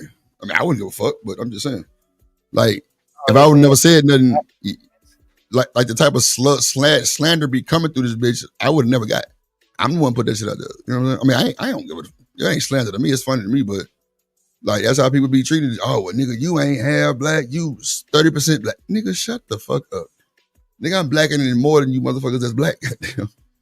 That's for sure. But, you know, nigga be having to, oh, well, I don't think he is. Okay, well, he did show a picture. It is him and his mama. It's him and his grandpa. I don't know what shit. It's rhetoric on the YouTube. Lord Jesus, why are we jamming this music? Lord. Another date night vlog. Sweetie, please. She fine, too. She cool. What is this on the side of her face, though? What is that? Is that some rat hair? Oh, my God. Lord Jesus. Did you hit play? She got, okay. Just another date night. We're gonna see night with my baby. We're gonna see if we'll be able to film it. Like, I wonder what type of music being played. Well, clearly they were jamming Megan. I know he like, baby. See, I think when music is played, I think it makes people uncomfortable type shit. Because Megan on there whole talking about nigga this. And if he say the word nigga, you gonna try to knock him out the window. I'm riding silence. I'm riding to Don't Break My Heart, goddamn Tony Braxton or some shit like that. I don't know, nigga. What you riding to? If you dating a white man, what's your choice of music? You gonna Nuck if you buck? Nuck if you buck is crazy work. So that means you a fighter. Okay, baby, it's cool. I'm gonna jam some. I don't know. I'm gonna jam some of that. What's that nigga name? Who country and black? Boosie. What's his name? Boosie? Whatever that nigga name. I'm jamming that nigga. Goddamn. I'm jamming that nigga. Yeah. Somebody with a white and black artist on there. Shit. In this restaurant, I always feel like, I don't know, we've not been having the best of luck being able to film in restaurants. We She give like Vivica Fox vibes before the surgeries. Yeah. went to, where did we go last week? The Charlotte. And we weren't able to film because of the copyright music. This place is a little bit more low key. It's really small. It's really intimate. And it's authentic Italian. So I'm super, super, uber duper excited because they have 4.9 stars. It is called the La Stella. I think it's called the La Stella. Now this in Dallas. Nigga, you think she got too much makeup on? No. I only feel like they do too much when they start looking like, you know, drag queen, when it's too dramatic and you know, that's the only time I don't like it. But no, I don't have an issue with her makeup or her contacts. And you know, we already had the conversation about, you know, when you with white dudes, they tend to like natural hair, so I'm not surprised. It looked like she got a natural hair with this piece going across her ear right here. Yeah, that's what I said. I'm not surprised. I would like something different, but I get it. Well, I mean, you think it's a skit or is it more genuine then? What's the skit? This right here, because it is a vlog. Yeah. I mean, because reason why I say that, because if that's just the thing that white people like, I'm like, okay, well, maybe this is a more of an original video, because if it was a skit, they might have been weave and all kind of shit just to kind of throw it off. What you think, no? No, I don't think it's a skit. Okay, all right. See how authentic it is, because I've been to Italy a dozen times. I love their food, so I'll be able to tell. Probably not completely authentic. We'll see. We'll see. They had really good reviews. It was like over 2,000 reviews and still 4.9 stars. That is really, really hard to do, especially in the restaurant industry. Being in the restaurant business, I know how hard that is. Okay, there's a lot of construction, a lot of police out, so I'm gonna put you up once we get to the restaurant. Also, I do want to do an honorable mention. I had reservations set out 3 weeks in advance for this restaurant. We were running behind because of me, not for any other reason. Because of me, I take full accountability. We know y'all women be on women time. It ain't a CP or WP. Women time, not white or colored people. Women time. I ain't gonna hold you. You gotta. How long it take you to get ready? And you know, keep it a buck. Are you a type I can call you and tell you put some clothes on and be ready in 45 minutes? Yeah. For real. Everything done. I don't wear makeup, so that shakes down my preparation time. And then usually my hair is already done some type of way. Right. So that cuts that down. So that's why I can. But if you wanted me to go somewhere nice where I had to actually doll up, yeah, no, that's not gonna happen. 45 minutes in and up. Okay, that's understood. But I mean, like, it ain't like we going somewhere dolled up 5 times a week, like type shit. Probably not even twice a month, or like probably twice a month type shit. I mean, just dolled up like that. I don't know. I'm trying to see where I would take you. We would have to get dolled up like that, because Okay, so what's your definition of dolled up then? Just the makeup? Everything. Where, like, you know, I'm dressed like I'm going to like a ball, your job, or okay. Or maybe a wedding, or you know, like something where I'm dressed formal. Right. Jones say 2 hours. Okay. Now, if I'm dating you, right, I'm supposed to know after like the first 2 times probably when to tell you to get ready, right? Mm-hmm. Okay. I just want to make sure we're on the same page. Because if I see that you... Hold on, say what? I said, if you're observant. Right. I mean, shit. Your ass sitting out there that long, your ass better be observant shit, because that's a lot of conversations going through your head at that time. This motherfucker here, she want to get left. All kind of shit getting said. But nah, okay. So that means if it's 2 hours, then I'm gonna like, but okay. An hour for just a regular day and 2 hours. Okay. That's understandable. That's understandable. We were running behind. I called the restaurant and they just switched. They was like, no problem, we'll switch. Man, that head is bulging though. God damn. She need that bang. Somebody get her a bang. She need a piece. A swoop bang. Your reservation. Can I give a special shout out? That was really, really nice. Sweetie, can you focus on the road? I'm not moving. No, you hear her say, that mean you was riding up. Look at her. Shit.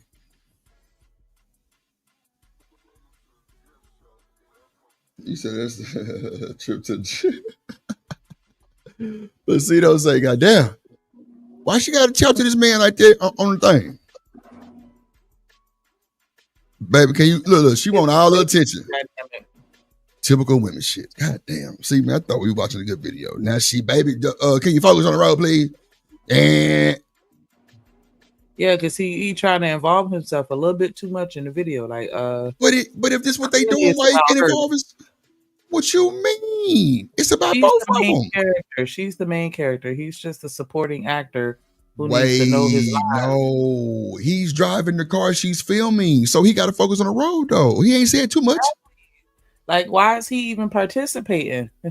Wow. To drive, and then when she cues him to answer a question, then he can answer. Other than that, focus on driving. I'm doing the talking here. I got this. So I can't say nothing?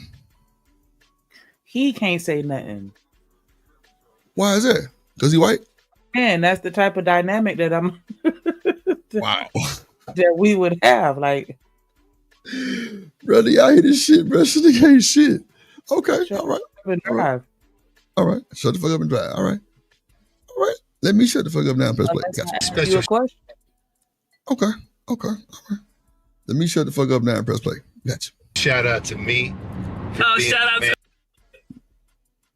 The nigga said, shout out to me. Yeah. And see, you know what's crazy?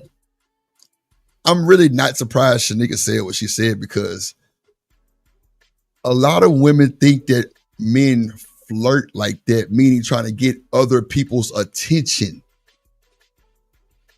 Am I kind of right with that, Shanika? A little bit. Okay, let's just change the setting in because it's just them two in the car. So if we out with our people, you know what I'm saying? I got two of my partners, you got two of your friends. You know what I'm saying? If I'm talking like this, you're going to think I'm trying to be the main attraction, meaning I'm trying to make these how y'all say, these little hoes laugh and giggle and shit. Like, am I kind of on point with that one? A little bit, because you don't got to be friendly. But, see what I'm saying? I just set that up for her to say just what she was going to say. Fellas, we can't do shit if a woman with her friends. They going to automatically think we being friendly and all kind of shit. Ain't that some shit? God damn. We just laughing with y'all. We laughing with y'all, but we friendly.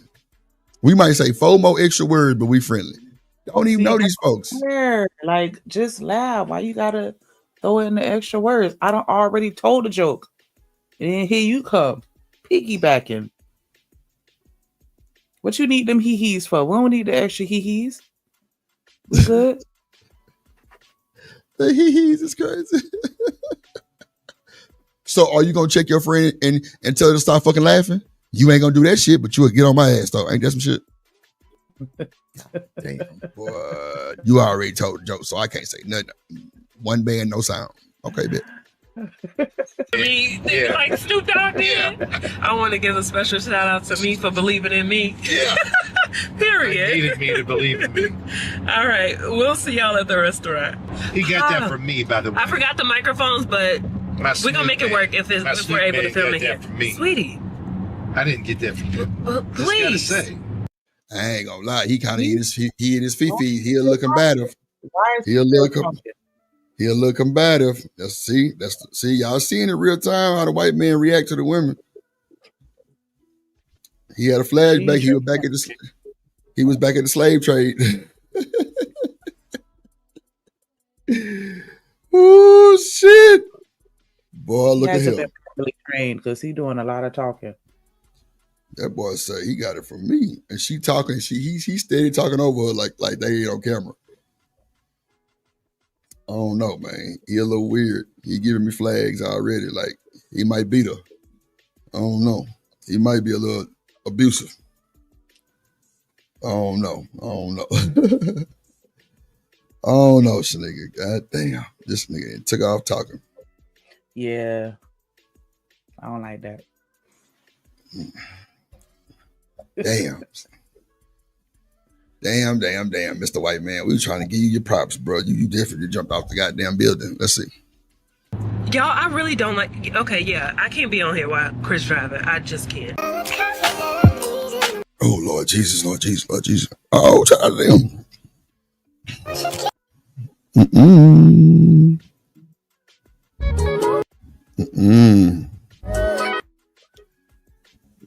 Oh Jesus. Hey, Jamie, who's that? Sierra? Hey, Jamie, Sierra.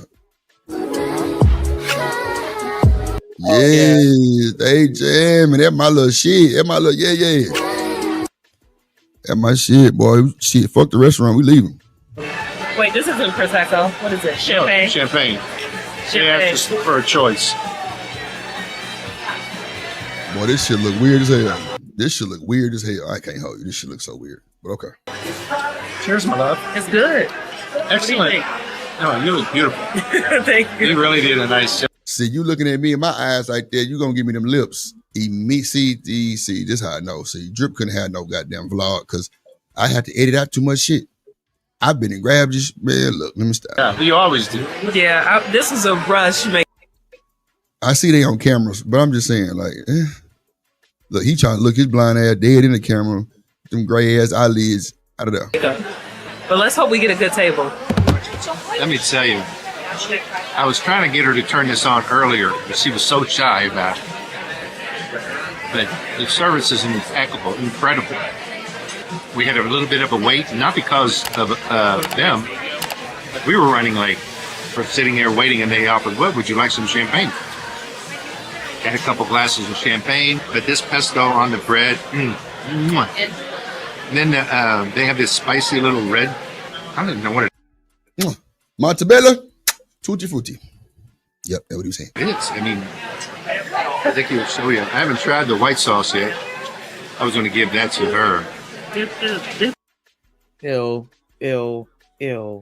That boy say, I ain't tried the white sauce yet. I was going to give that to her. I like that one, my guy. That was a good one. That was a good one. Mm-hmm. Looking like Joe Biden.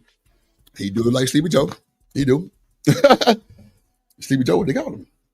Sleepy Joe is what they call him. Let's see. The bread in for one of my plates. Okay. So you can show them which one is my favorite. Ooh, I don't have a favorite. They're both actually incredible. Let me try this. I'm not big on bread, so Every one of them.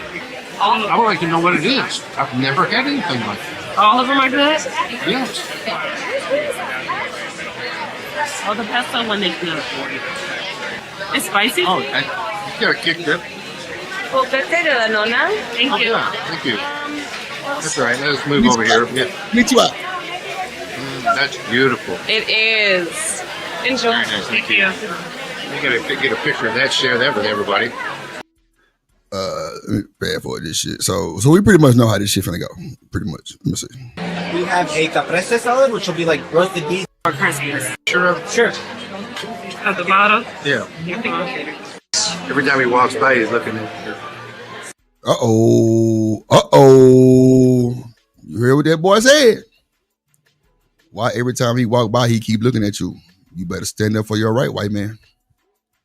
You better stand up for your right, white man. Let's do it. I like it. New Mexican friend that he said he's from Mexico. He's from Dallas, is what he said. His parents are Mexican. He did not see that ADHD. You know what he But I didn't said. ask him anything. I didn't ask him about anything. Come on, man. Did you notice that? Yeah. The other guy was like, oh. Probably the No, his name was Ernesto. Alfredo. Ernesto. No, they had a Mexican buddy named Ernesto. Yeah. I do have a Mexican. His name was. Go ahead. I was about to stop because I was going to say he's giving me like undercover racist vibes for some reason. Like, Yeah, I thought I that know too. he called her the N-word while they be doing the do or behind the closed doors. Like, I just don't. He definitely calling out them racist Mexican friends and Alvarado, and she know everything you said. The nigga don't know. He's like, yeah, you heard what she just said though. They met the dude. He was like, yeah, I have a Mexican friend. Like, why? I don't like when people say stuff like that. Like, What why I is say? it necessary for you to tell me that you have a black friend? Like, I don't like. That be that disconnect right there. Why you gotta just say that shit? Like, just say you got a few partners. Why you gotta say black? Like, that shit bothers me too. Or either some shit like you people. I don't be understanding what you mean. What the fuck you mean, you people? The fuck? Let's see what this nigga finna say, because he finna. And what's crazy is like Jones is saying it's a skit. I'm thinking more with her because this nigga not even looking at her. Broad have been like, her head is huge right here on the still shot too. Like, she got a hammer head. God damn, that bitch is protruding. But like, he not like looking in her face and shit. What up, Trapper? See, I ain't gonna lie. Me, I'm gonna kiss mine. Like, what? We couldn't have no vlog. I ain't gonna hold you. I had to edit too much. But you ain't finna be up on me like that. And I ain't, come on, bro. See? And you worry about the nigga walking by looking at your woman, nigga. She need to be looking at you, homeboy. See, I don't be worried about that bullshit unless it's just disrespectful. Where this nigga done walked by my table 6 times, he didn't slowed down. I'm gonna tell her, look, let's switch spots real quick. Put me on the end. Especially if we in the booth, put me on the end. I'm gonna wait till this whole ass nigga walk by next time and say some bullshit. Or either look, I'm gonna stick my foot out and trip this whole ass nigga, first of all. Then I'm gonna help him up and be like, bitch, you lost your rabbit ass mind. Okay. Keep them eyes straight, my boy. Keep them eyes straight, my boy. The fuck? And you was like, oh my. I said, oh my gosh. I'm just saying hi in their native language, in their tongue. I was like, you don't even know if he spoke. He looked like he did. No, he didn't. He did not. Okay. I want to get one of those earpieces that, because I want to bust my friends back that speak Spanish. It reminds me of when we were in Kroger in Louisville. And no, you weren't there. I called you and I was like, I don't know what to do. Look, this nigga lying. She done called his ass out. Boy, that be that embarrassing moment right there. That sound like nigga. I'd be talking about something. Nigga, you wasn't there. No, I don't. I don't do that. Who asked your mother? Nah, I'm gonna let you have that. Yeah, right. You gonna call me out in the car. So you know your ass was capping in that goddamn. Boy, I ain't gonna lie. I don't know what that is, but that's the worst thing to tell a man. And y'all like in a relationship type shit, like, you know you lied to that nigga now. Cause he gonna be like, man, what? I'm telling you, that whole vibe is boy, look. That vibe gonna be bad. Cause he gonna be like, no, she didn't just settle. What you fitting for that nigga now? It's gonna be a bad conversation. I probably just wouldn't say nothing really. Like, yeah, whatever. Cause that's gonna go bad. Cause that's when she get to what you lying. And, oh God. Random, but did you change your camera on your stand or something? What's wrong? I'm just noticing some differences, and so I'm just curious as to if you made any changes or if I've just not noticed it until now. The background? No, I said, did you make a change to your camera or your camera stand or something tied to your camera? I was just following you a little harder today. Oh, yeah. That. No, I just put on the autofocus. That's all. I just put on the autofocus. Do it look weird doing that, or you can see it moving? No, it's just noticeable. And I'm wondering, has it always been like that, and I never noticed it till now? No, or did you some type of setting? Nah, I just did it yesterday.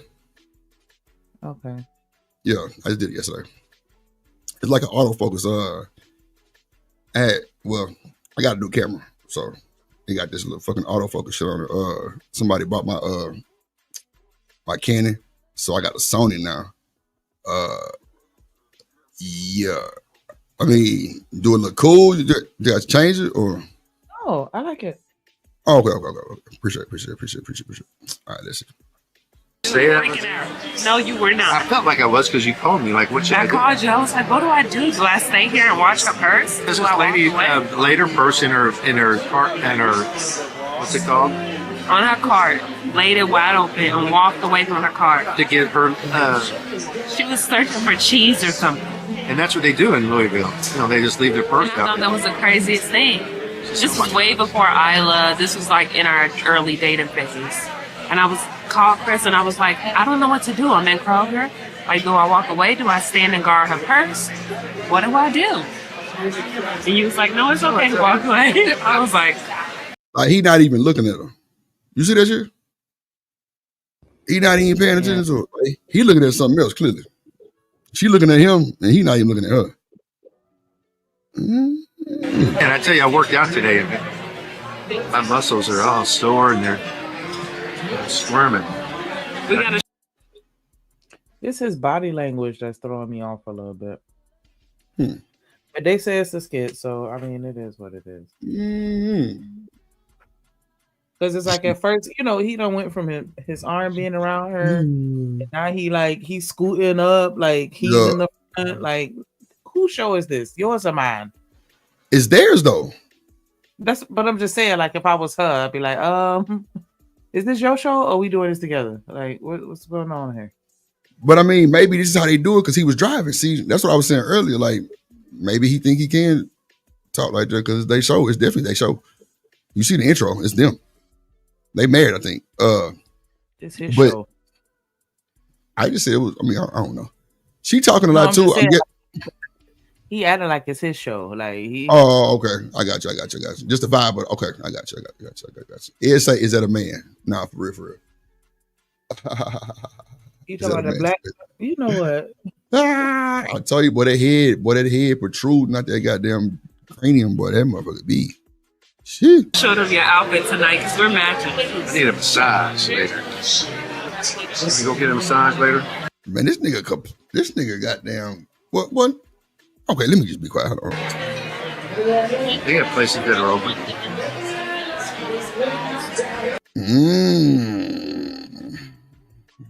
You know what he was hitting to?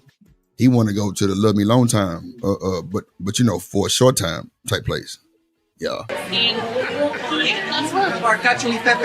I don't know, but it sounds good. Okay. Got phone here for you guys. Now that is. Thank you. Of course, you guys enjoy. Would y'all like me to grab these plates out of y'all's way? Yes, please. Yeah, that'd be great. Thank you. Now let me tell you. They look like what? I might eat that shit. What you said. They look good. Hold on. Man, I want these plates. These plates are too big for me to take home. Usually, the restaurants give me plates that I can take home that I like. Right? It's like the real restaurant give you plates to take home. That's so ghetto. He might be a ghetto white nigga.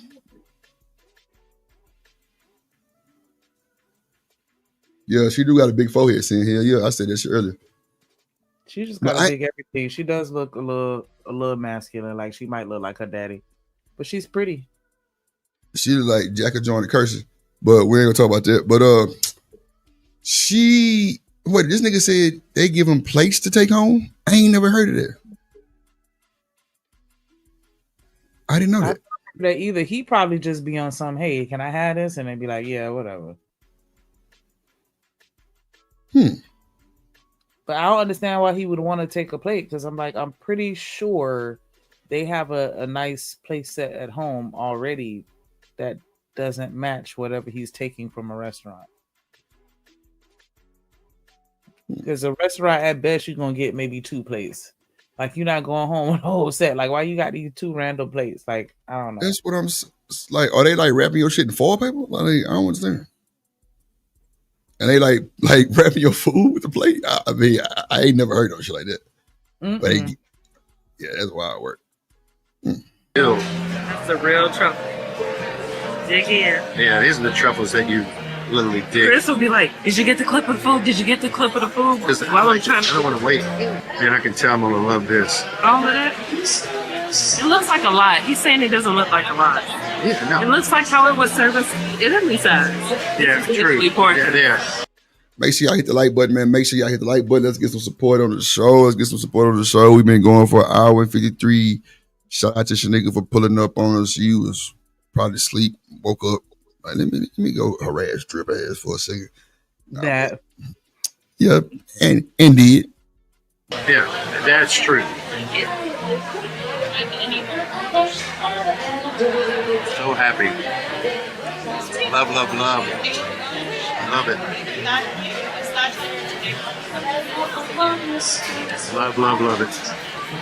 Wow, that's really good. Yours too? Has it got a kick to it? Not to me, but I have a high tolerance for spice, so the noodles are even cooked perfect, like not overdone. Wow. Damn, she said overdone. How you overdo noodles? Don't they kind of make them soggy? Yeah, they turn into mush. Oh, okay, so she like that shit. No, she don't want it to be mushy. That's what she's saying. They didn't overcook it. And the food looked good on the plate from what I saw. So no. She said the noodles are even good overdone. I thought she said that they not overdone. And hold on, let's. Yeah, bring it back one more time. Maybe I'm tripping. My bad. No. It looks like how it was serviced in Italy size. Yeah, It's true. Italy pork. Yeah, that's true. So happy. Love, love, love. Love it.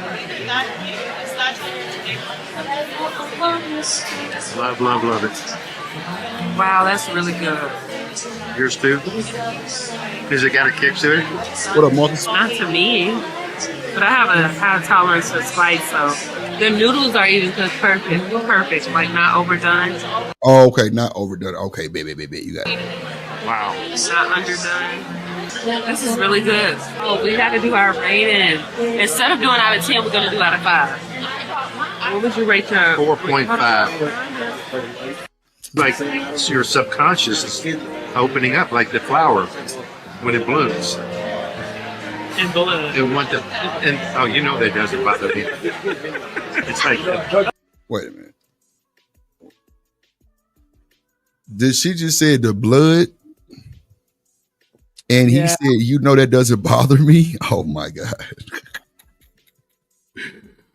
Oh shit.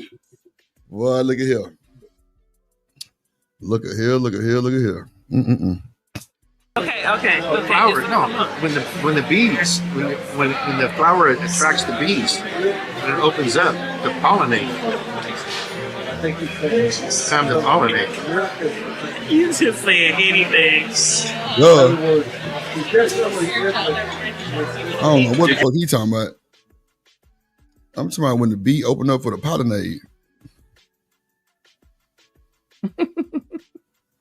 The pollinate. You accept that invitation to be On the news? Yeah. I'm praying on it. Oh wow. Okay. We got asked to be on the news. How's everything tasting over here? Great. Really good. Christian, it's wonderful. Very. Thank you, man. Asked to be on Good Morning Texas for an interview. And so I'm praying on it to see if that's something I want to do. I just have really bad anxiety. But I can tell you this. This is how you break it. By fighting it, getting on it, doing it, overcoming it. It will empower you. So whether it's this time or next time, I had to overcome a lot of things. There's like, you see all the smoke coming from this? This shit crazy. What up, Mo Love in the building? Nah, Jones, it was just a vlog of a biracial situation. I said biracial, Lord Jesus. Yeah, well, yeah, biracial situation, black and white, just just how they date. You can tell it's a little. You can tell she might be a little bit controlling, but you can tell that he trying to fight back too, which is crazy work. I don't think that would be a successful relationship because they both trying to get camera time in the state show, so they can probably be a bit much too. But yeah, I'm gonna go to the next video anyway. I was just, we were just trying to see how they date and what type of music and shit they would listen to, and like they're not like they ain't freaky. You know what I'm saying? They ain't like on each other. Like he ain't looked at her not one time really. She, they not like. See me, I'm a cuddler. You know what I'm saying? Drip a cuddler. Yeah, let it roll off your shit like that. I'm on you. What? Nigga don't know you mine. Fuck all the bullshit. I ain't got time, but that's just me. But yeah, they definitely, I don't know. Like, I don't know. She got a big ass head though. Like, she got a dome. Goddamn. That's a goddamn nugget. I don't know what that is, but true. She got a big ass brain. And this nigga got a convertible in his shit. But it's all good. We're gonna figure it out. What up, Mo? Same age. They look like they. If she about as old as him, black don't crack. What? Go ahead, Shanique. My bad. She is not the same age as him. You think she? But see, he might be just 55, 60 though. She might be in her 50s. I can see 50 on her. You don't see 50? What you see? I'm saying, and I do know that, we age gracefully, And Right. so I get that, but I don't see them being the same. She's not giving me 50. Well, I'm not saying the same age. I'm just guesstimating clearly. I'm saying, you know how white people can look older. I do understand that. Okay. But I'm just saying she don't give me 50, but he does for sure. What'd she give you?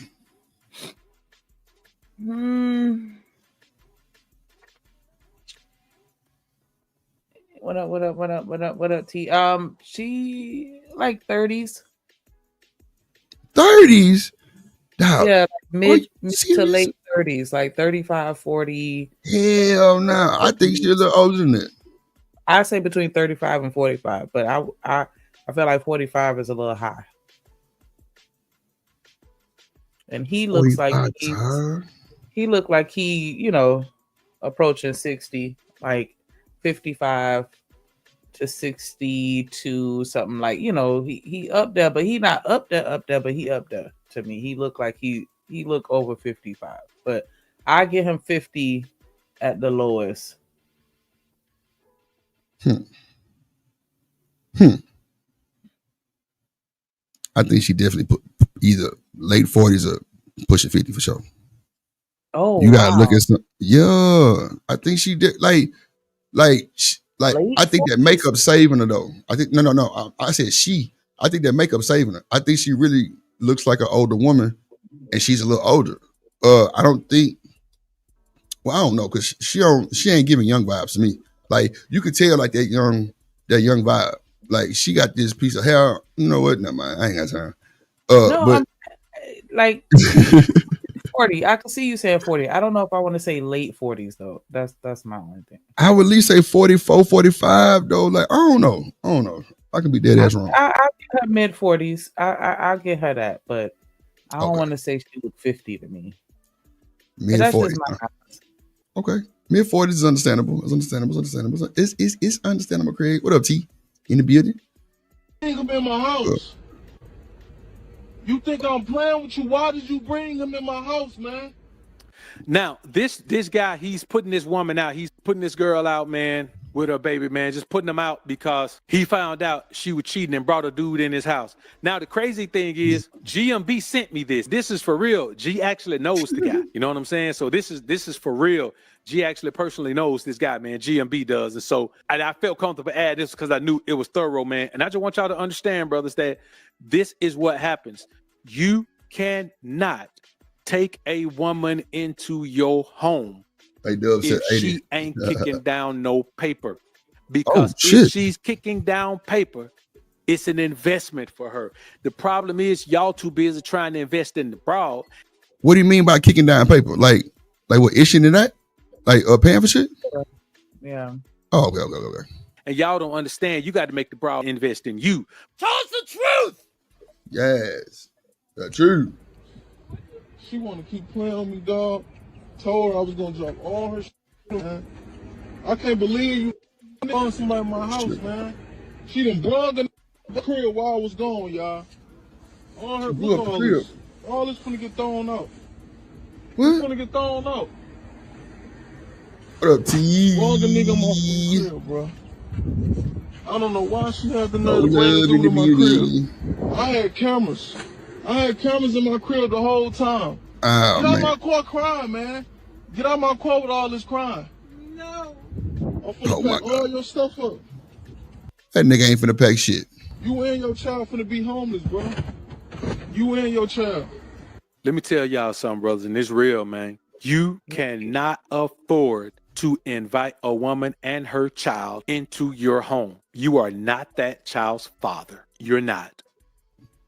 What? I already almost had enough of him, but that was like a baby, and he like you and your child. So how long they been together? Like I have so many questions about. Let's talk about it. Let's talk about it because the fact, but did you see the thing up in the trunk? That was a baby. Yeah. But is that his baby though? He said you and your child. He didn't say okay. So with that being said, well, go ahead. My bad. Go ahead. No, that's all I was saying. I'm sorry. So with that being said, what up, Dr. Quantum? Like, you gotta know. See, I would never just put out a woman and a child, period.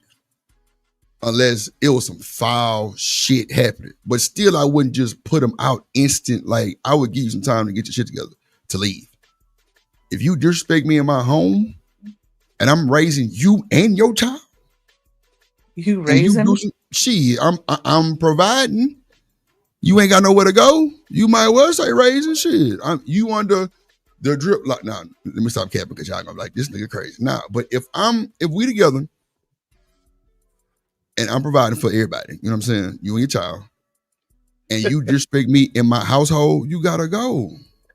I wouldn't put you out like on the middle of the freeway or put all your shit outside. Nah, but you gonna have to leave though eventually. But I wouldn't do you like that though. Like that's like rage he going through because he might be mad because she did something though. But I don't think he gonna. Well, I ain't gonna say I don't think because I done seen niggas put women shit out all over the curb, really on the cool, and that was crazy. I ain't got time to go pack it up. That's my downfall. I ain't going to pack shit up. You get your own shit. Or goddamn, I'm going to call the goddamn moving company for you. I pay for them too. But if you disrespect me in my household and I'm raising your child and providing for you, yeah, we got a big problem. That's just too disrespectful to me. That's too disrespectful. Carter, I had my mouse hovered over the button to play the video until he corrected himself.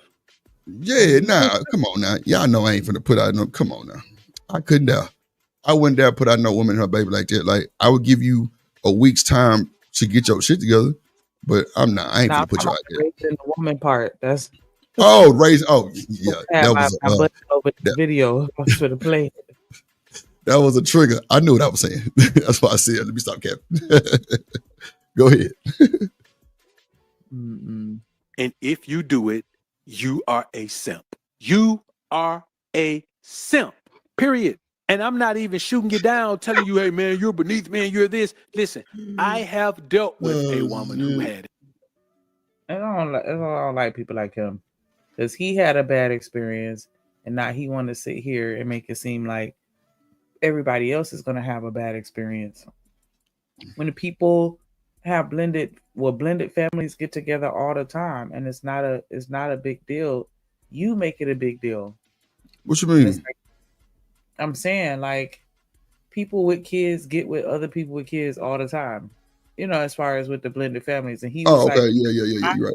I had a bad experience dating someone that had kids, so that just means that we need to all just stop dating people with kids. Like, nah, you just had a bad experience. Buck up and dust yourself off and keep it moving. Like, I'm not understanding why you got to be slandered. Yeah, but you know what though, Sneaky? You know what I don't hear in this space? You know, it's always women need to heal. Bro, men need to heal too. Like, we grudge. Don't be lying in the chat. Don't cap. Niggas grudge. We hold grudges. It might not be long, but hey, we might not speak to your ass for a second. Or when we see you, we might not speak to you. That's cool too. But I'm just saying, like, men need to heal too.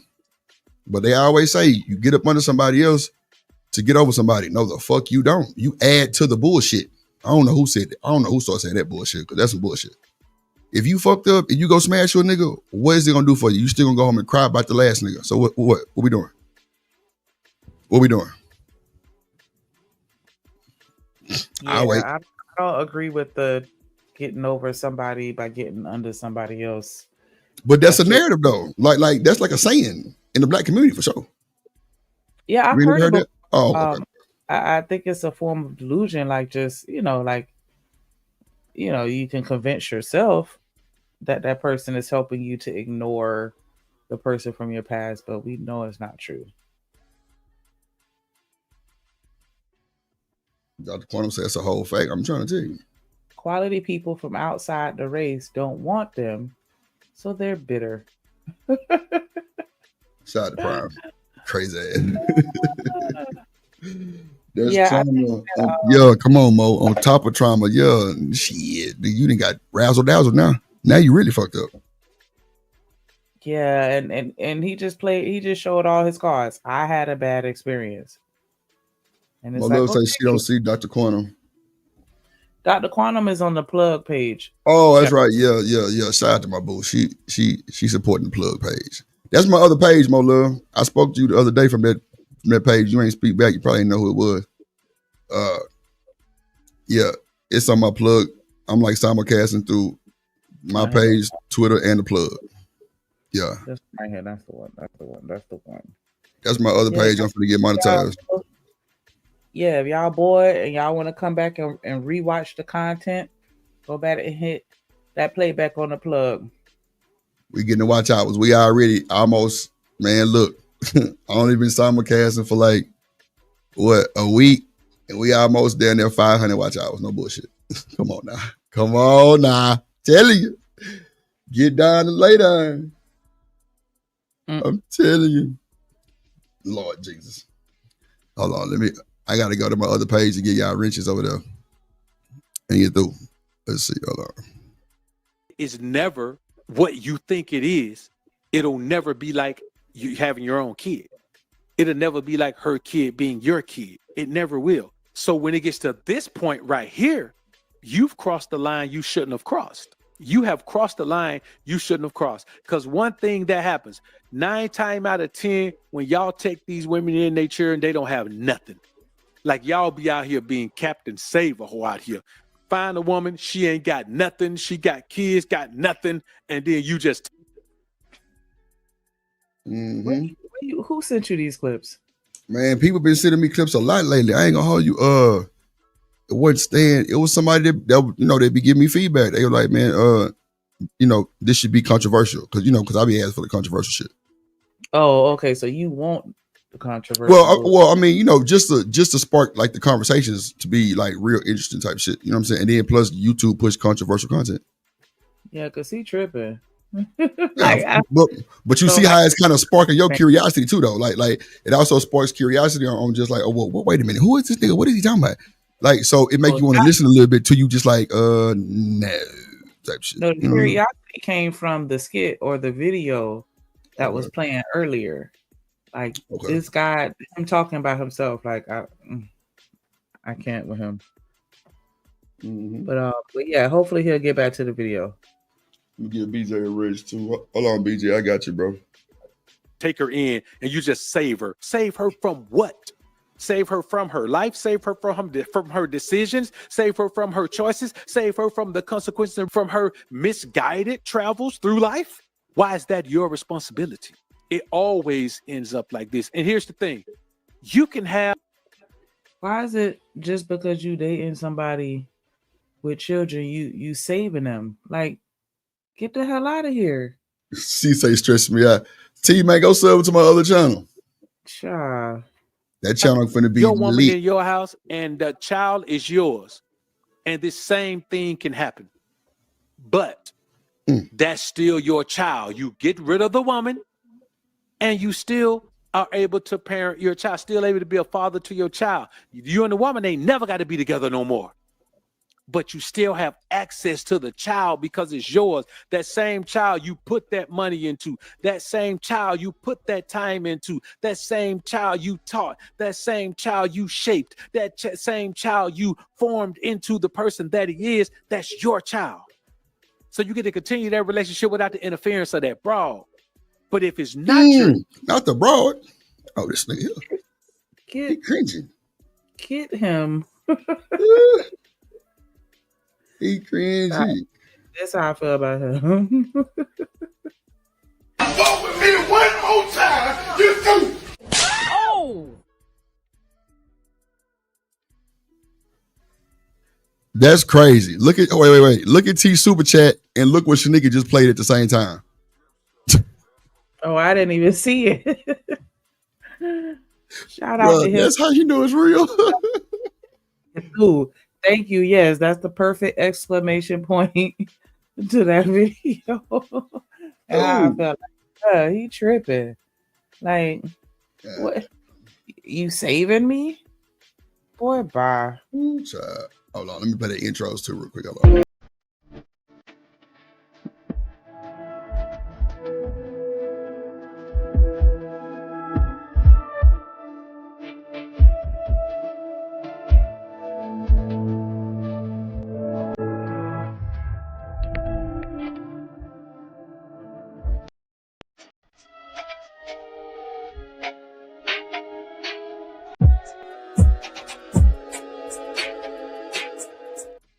1, 2, 3, 4. Bust it.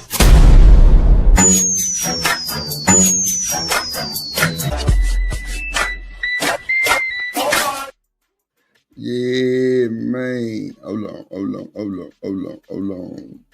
What, Michelle in here? Yes, she's here. She fell in love with the drill. Georgia.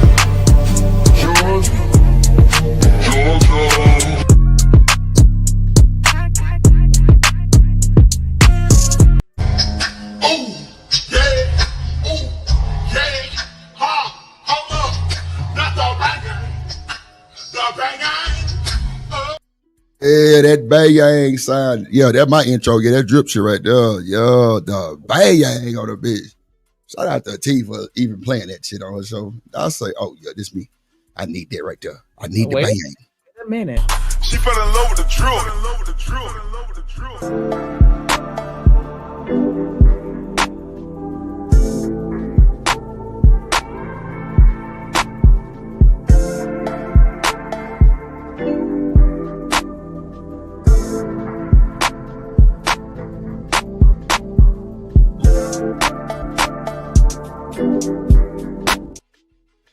I mean, I was finna play it. I was just talking about the bang. That's all. Sweet pussy sad. I looked at that pussy that morning. I told that pussy remind me of Krispy Kreme donut. I told that pussy I need a hot now sign on it, cause that pussy is fresh. That pussy is warm, and that pussy got a glaze to it. Sweet pussy sad. Man, sweet pussy. Sweet pussy sad. I ain't gonna lie. Like all these D-Time folks, I need to make one D-Time intro, which probably would be this one for everybody who from a Old Cliff, South Dallas, Pleasant Grove.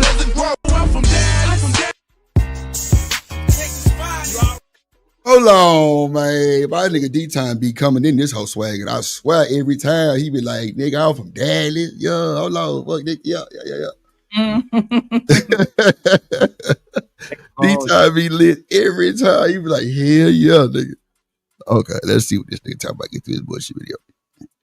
Child and this happens.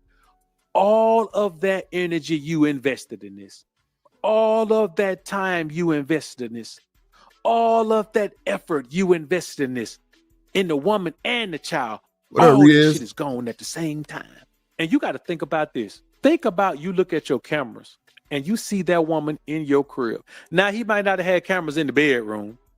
You know, he might not have had cameras in the bedroom, but 9 times out of 10, when a woman get it in like that, the dude that's coming to your crib, they don't make it to the bedroom. That's the dude she really want to be with. And I'm telling y'all like this, man. What? I'm telling y'all like this, and I want y'all to understand. 9 times out of 10, I can't say 10 times out of 10 because that would be I just can't say 10 times. It may be 10 times out of 10, but 9 times out of 10. If a woman already has a child, but she has nothing, and she needs to come live with you, you are not the man ultimately that she wants. What? You're not that guy. But okay. Now, I hadn't seen that a little bit. I didn't see somebody niggas do it too. You know, niggas get shamed. When a woman got kids, don't get shamed like that. But I've seen where women just kind of finesse the nigga to have somewhere to stay. That's a fact. Now, what all they doing at the stay, I don't know. Ain't get down that conversation too far enough. But can we agree to that, nigga, that women do finesse? 9 out of 10 times if a woman moves in with you? Okay, well, no. I'm sorry. Come on now, don't do that. He said if the woman needs to come and stay with you. Yeah, that's what I'm saying. You're not that guy. And she need to come to, I don't know if I want to say 9 out of 10 times, but yeah, I understand. Oh, okay. I'm finna say, I know you ain't finna go against that shit, because that's happening for real. It's a lot of women that's being sheltered, goddamn. That's a fact. It's a lot of niggas being sheltered too. Yeah, homosexuals are men and women that just need somewhere to stay. Oh, that what that is, a homosexual? Oh, wow. Mm-hmm. They're hobo. They do. Oh, wow. I think that's a real thing. I'm like, homosexual is crazy. What that is? Yeah, the term that they coined recently. Yeah, but they just looking for somewhere to stay. So I mean, I get that part. But I feel like the reason why it seems like it's more men is because in most cases, women, especially women with children, they have access to resources to where they shouldn't need you like that. And that's the only reason why I'm saying I don't know if I agree with the 9 out of 10. But I get it. Yeah, if a woman, but see, we can't just put it on the women too. Like niggas be thinking they be trying to be doing good deeds, like they somebody babysitter or stepdaddy or daddy. If you let that shit go on, that is your fault. Period. Ain't no blaming nobody else, bro. You ain't that goddamn dumb, my nigga. If you let her come stay, bro, that is your fault. This woman ain't talked to you in umpteen years or whatever, and she just hit you. Hey, how you been doing?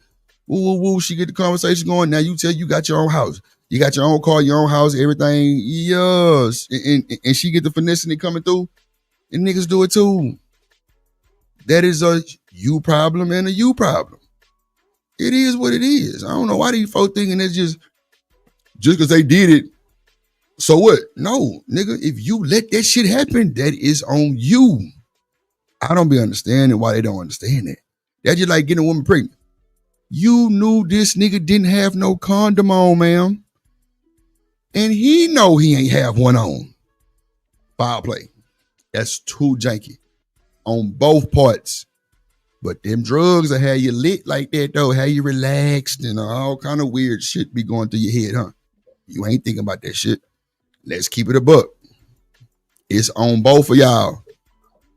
You move a woman with a baby in there, that's something, boy, that mean your nights have become restless. Duh. What you think, But they're going to sit there and they're going to put it on her because they're going to say it's all her fault. And that's how I feel like. I feel like the blame is 50-50. And look at him. He's not holding himself accountable for none of this. He's just that's what I'm saying, Steve. I agree. She moved in and took advantage of me. Boy. No. You can't say no shit like that, nigga. You a grown ass nigga. Stop that bullshit. Stop that bullshit. Oh, no. I'm sorry. I didn't mean to cut you off. First of all, this is go ahead. Hold on. This for you, Drip. What? Fuck with me one more time, you do. Oh. For what would I do? I got y'all.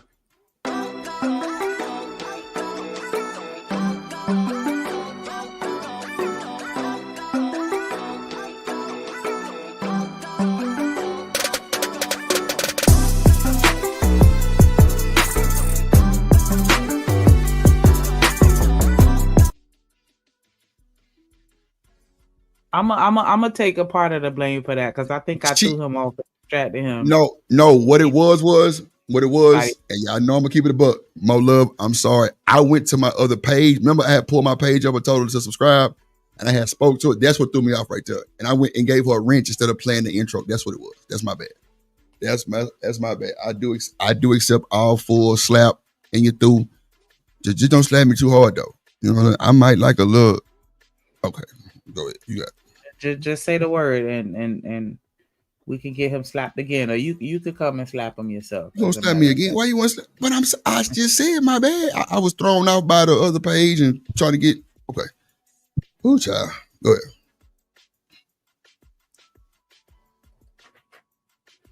Fuck with me one more time, you do. Oh. I'm ducking next time. Fuck that. I'm ducking. Hell no. My bad, Mo Love. Come on. Y'all know it's like, wait a minute. I ain't do no shit like that, man, on purpose. My bad. Go ahead. What's the problem? The man she wants won't deal with her if she has nothing. That got the corner. No violence. Now when you bring into your home, now she has something. And now she can deal with that, man. That's why he comes to your house. Because now your house is her house. And he don't care about her disrespecting you. He don't care. If she say it's cool to come to your crib, he coming. Because you know what she told him? It's her crib. And even worse than that, sometimes she just sat down and told him. They talk about how much of a sucker you are. It don't work, bro. So let's listen to Lorenz Tate, man, and his. So are they moving in under pretense that they're together, or they're just moving in for the stay? Meaning she got her own room. That makes a big difference, don't it? Yeah, but both situations occur. And of course, we just said women that's moving in. Right. You know, a lot of times they're gonna have to say, you know, we go together just so that they can have access to the house. But nowadays, you don't really have to even proclaim to be in a relationship with somebody and they'll still give you that key. Do you think it's a motive with that type of shit, or they just got a heart? They'll move in, you know, and not have to have a title. Women will move a man in without requiring him to be her boyfriend. More so than men. I think that with men, if y'all move a woman in, then you know y'all be on some we together type shit. I don't see a lot of men just moving random women in that they're not in a relationship with. Like, you know what I'm saying? Like just some random hookup or something like that. But women, you could be a random hookup and they'll let you come and stay. But that random hookup might come with a big motive though, because them random hookups be just lust for life. Yeah. If you go out with a girl and then she be telling you can stay, you don't gotta leave, you already know what's up. See, you know what? I think post-nut partum, when you land in that bed and y'all get to cuddling and smelling each other and shit, and like you ain't never gotta leave. I think that'd be post-nut partum. I ain't gonna hold you, because why would you tell me I ain't gotta leave? Baby, you don't even know my real name. On the random hookup side, if we talking about random hookups. I mean, any nigga cuddle with a random hookup, them conversations going on for sure. If you hooking up and you hooking it up, then I'm saying though, but why would you let the hookup start making you spit out crazy shit? Like, you ain't got to ever work again, baby. You can just come stay with me. You don't think he going? But then as soon as you get there, get to playing games and not paying attention to your ass, oh, you sorry son of a bitch. Yeah. Ain't that something? You open Pandora's box. You asked us, you want me to come stay. Because I done gave you a little razzle dazzle. Posting up partum. Damn. See, Dr. Quantum said it might depend on the stroke game. See, this is why I love my people at Drip Nation, because y'all can say anything else on them other panels and shows, but I know two things for sure. When y'all come over here, and I'm going to say T shit too, because she call your ass out. That's for sure. Goddamn. We got to tell the truth. And the fact that we be having good conversations to make people want to be honest and tell the truth. Because I don't think y'all to say half the shit y'all say over here nowhere else. Because it's always judging. So I respect that shit. Appreciate y'all. Dr. Quantum say it depends on the stroke, baby. Absolutely. Yeah, what I'm saying. But that's what I'm saying. That's why I love it that y'all can be honest. Because it's men over here that might have false hope too. It might be women that got false hope. And the fact that we can tell our truthful experiences, that shit hit different. Like it really do. So I'm just saying I really appreciate that shit. I appreciate everybody honesty and just keeping it a book. Keeping it a book. Like Michelle say, a book. That's why Pookies be so popular, because a lot of times they're attractive, even though they don't have anything, and they know how to lay that platinum pipe. Like, and a lot of women don't get, you know, good sex. Like I hate to say that, but a lot of women are not getting that. And so, yeah, you come and you razzling and you dazzling. She don't want you to go. Yep. Oh, my love said right stroke game equal lust. Oh, that was a good one. You still lusting. Lusting, busting all over my box of drawers. Man, shout out to 8 Ball MJG, babe. Figure streaking, licking, in and out in. Yeah, okay. Yeah. Boy, that's good music back then. Boy, Space Age Pimpin'. Space Age Pimpin' is like good music, bro. Hey, about MJG? I don't know what these niggas be listening to. They trying to drill and run down the street, shoot nigga. Nah, we trying to Space Age pimp your goddamn ass. And get the, yeah, lustin' bustin'. I don't know. Right stroke is, cause see, that's what I'm saying, nigga. What if the right stroke is the right stroke, but this nigga is a demon? Then what you gonna do? You still gonna give you that key? You still gonna get moved in? Okay. All right. So he can do what he want to do as long as he stroke that thing, right? A little bit, yeah. Okay. All right. Long as we honest. I'm saying, like, yeah, he gonna get a second and a third, a fourth chance, a fifth chance. Like, you know, when you fuck up and do something all like yeah, he gonna get an extra chance because, you know, he hitting that spot that nobody else hit and bring it to my eye. Yeah. And it's on the other side too. It's on the other bed. Like, yeah. It's on the other side too. When she got that thing that just like a suction cup. Oh my God. Where you going? Where you think you're going? She is calling the phone. Fuck it. You didn't bought him a phone. You don't need that job, baby. I gotta have access to this nigga. I'm telling y'all, bro, it go the same way for the niggas. If she come put that thing on you, where you holding the sheets up to your neck like Eddie Murphy on Boomerang, yeah, she don't get to go nowhere. She look, I can get used to this. The fuck? Like, I don't know why these niggas be capping and rapping. All that shit out. Yes, you can stay if you want to. Now, we gonna get to know each other in this time of staying real quick. Because now you here.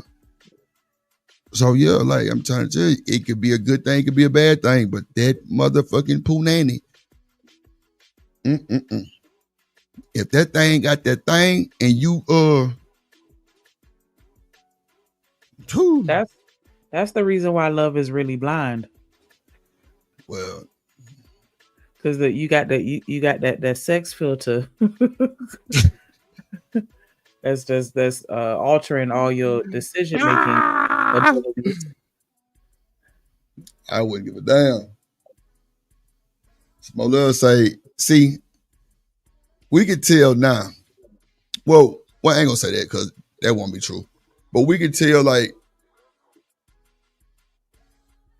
well, nah, I don't know. But Mo Love say that shit, that's just, you know what I'm saying? Like, okay, so let me say this. Is that more like self-control you gotta have type shit? Or no? What, to when you did it with something like that? By sex? No. Well, no. I'm saying, but is that falling under like no self-control? Because blinded don't mean shit. If you ain't got no self-control to know that this a random hookup, then that's. But not only even that, just, you know, being able to understand or compartmentalize, like, and separate the two, because a lot of times with women, we couple sex with love, whereas with men, y'all keep it separate, and so you can go and hunch on somebody and not feel anything for them, whereas a lot of times with women, you know, you hunch me too good, we go together, like, you know what I'm saying? Like, they tend to fall for you harder once the sex gets involved, especially if it's good. Like, you can get a woman that way. Whereas, and I mean, you can get some men like that too, but a lot of times you got to do other stuff to get a man hooked on you. Outside of just sex. Like with women, like, yeah, I don't know if what I'm saying is making sense to you right now, but I'm saying, like, with women, we tie sex and, like, our emotions and sex are tied together. And so yeah, whereas with y'all could just, you know, whatever, but like you in. So you telling me, like, I don't know. You telling me that if she tired of looking over the negative for a piece of meat. Yeah, you get to that point after a while. See, yeah, because after a while you start to realize, like, it's just sex. Like, Renee say women know how to separate that shit, sneaker. Ain't no tied together. I don't know if I necessarily agree with that. I feel like that there are some women that move like men, so to speak, but I don't know how deep I subscribe to that. Yeah, there are some women that truly, genuinely can separate the two. I'm not saying that what I said earlier applies to everybody. Mm-hmm. I'm just saying, in most cases, from my perspective, with women, once you start laying it down right, it's easy to kind of okay. We'll agree to say that it's just easier to kind of. Wow. Because if you really attractive, if you hunching them right, or if you got money, those the big three when it comes to how you can really reel a woman in. That's why they have the whole 666 thing. Because if you hunching her right, you got it. If you throwing out that cash or tricking, you got her, or you can get her. You feel me? Like that's just one of the big three ways that you can get a woman. So y'all heard it live and direct. Big three is penis, power, and paper. That's how they get. How do you think the homosexuals even exist? They have nothing. They're homeless, but they laying it down well enough to where it's like, you know what? Come on and get this key. So what? I'm gonna bring up more love. I'll be right back. Y'all got it.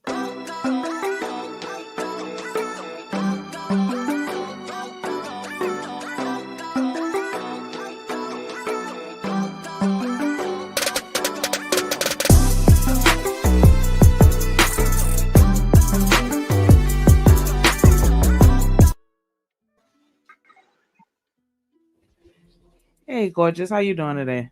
Hey, Shanika. How are you?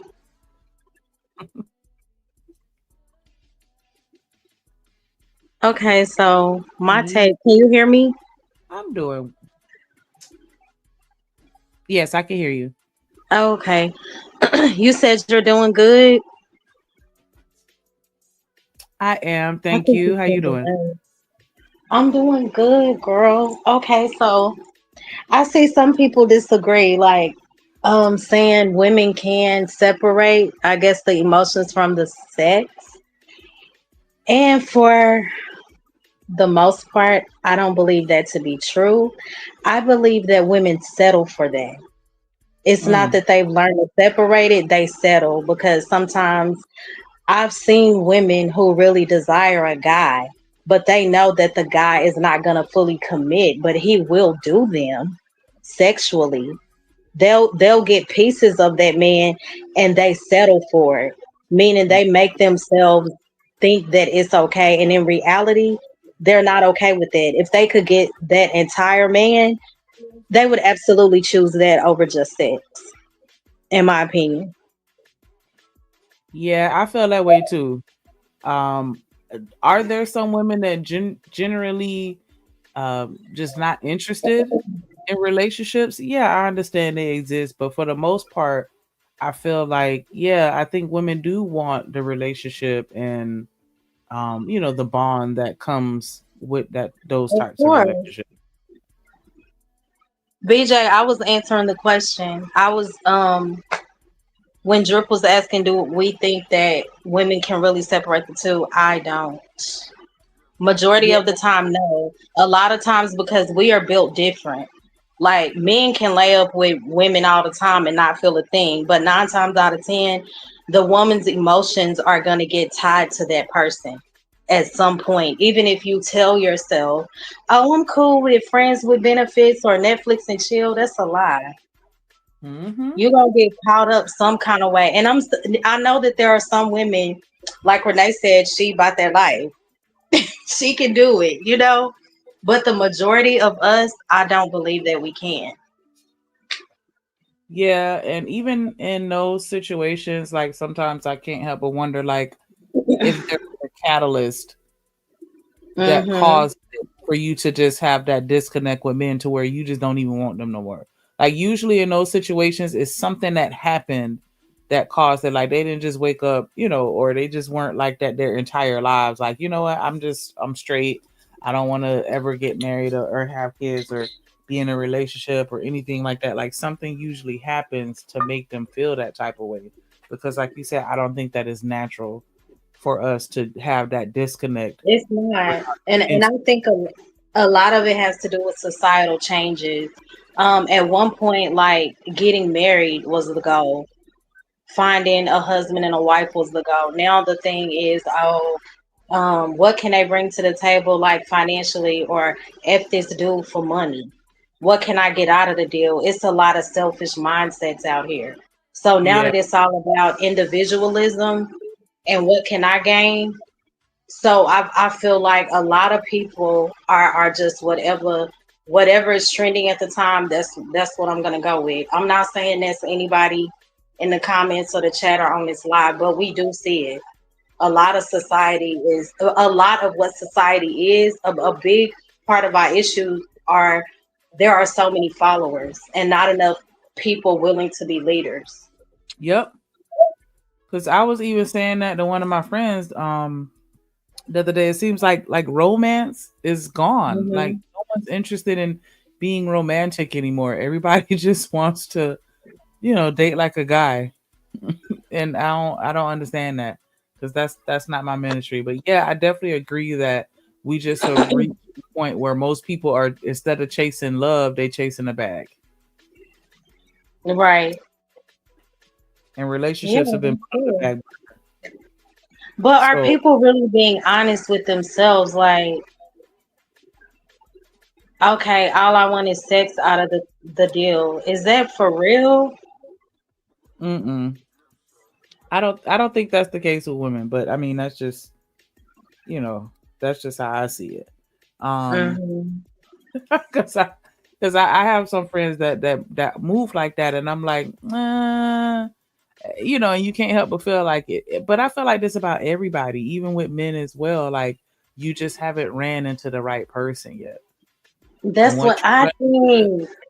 once you run Hmm. into that person that match your vibe and can keep you interested and keep your attention is what I was going to say. Like then you'll end up changing and modifying your behavior. Yep, I agree. It's just a matter of putting yourself in position to meet that person. Because I feel like now a Hmm. lot of people have become very secluded, and we've ostracized ourselves from other people to the point where we don't even interact. Because that's my problem. Like I don't go outside. You don't, girl. I don't either. Not that much. If you don't see me at the grocery store or the gas station, you're not gonna know that I exist. Girl, why you sound like me? You Child, I know, be in the house. And I think because I turned up so much, like with my sister when we were younger, we was going out Thursday through Sunday. And then I think when COVID hit, we kind of settled. I went out a few times during COVID because I had singing gigs. But other than that, like, girl, I'm a homebody. I'm comfortable being in the house. hmm? It's so I, peaceful. I really am. Give me 1 second. Let me bring somebody up real quick. Okay. Put your hands together for my motherfucking friend.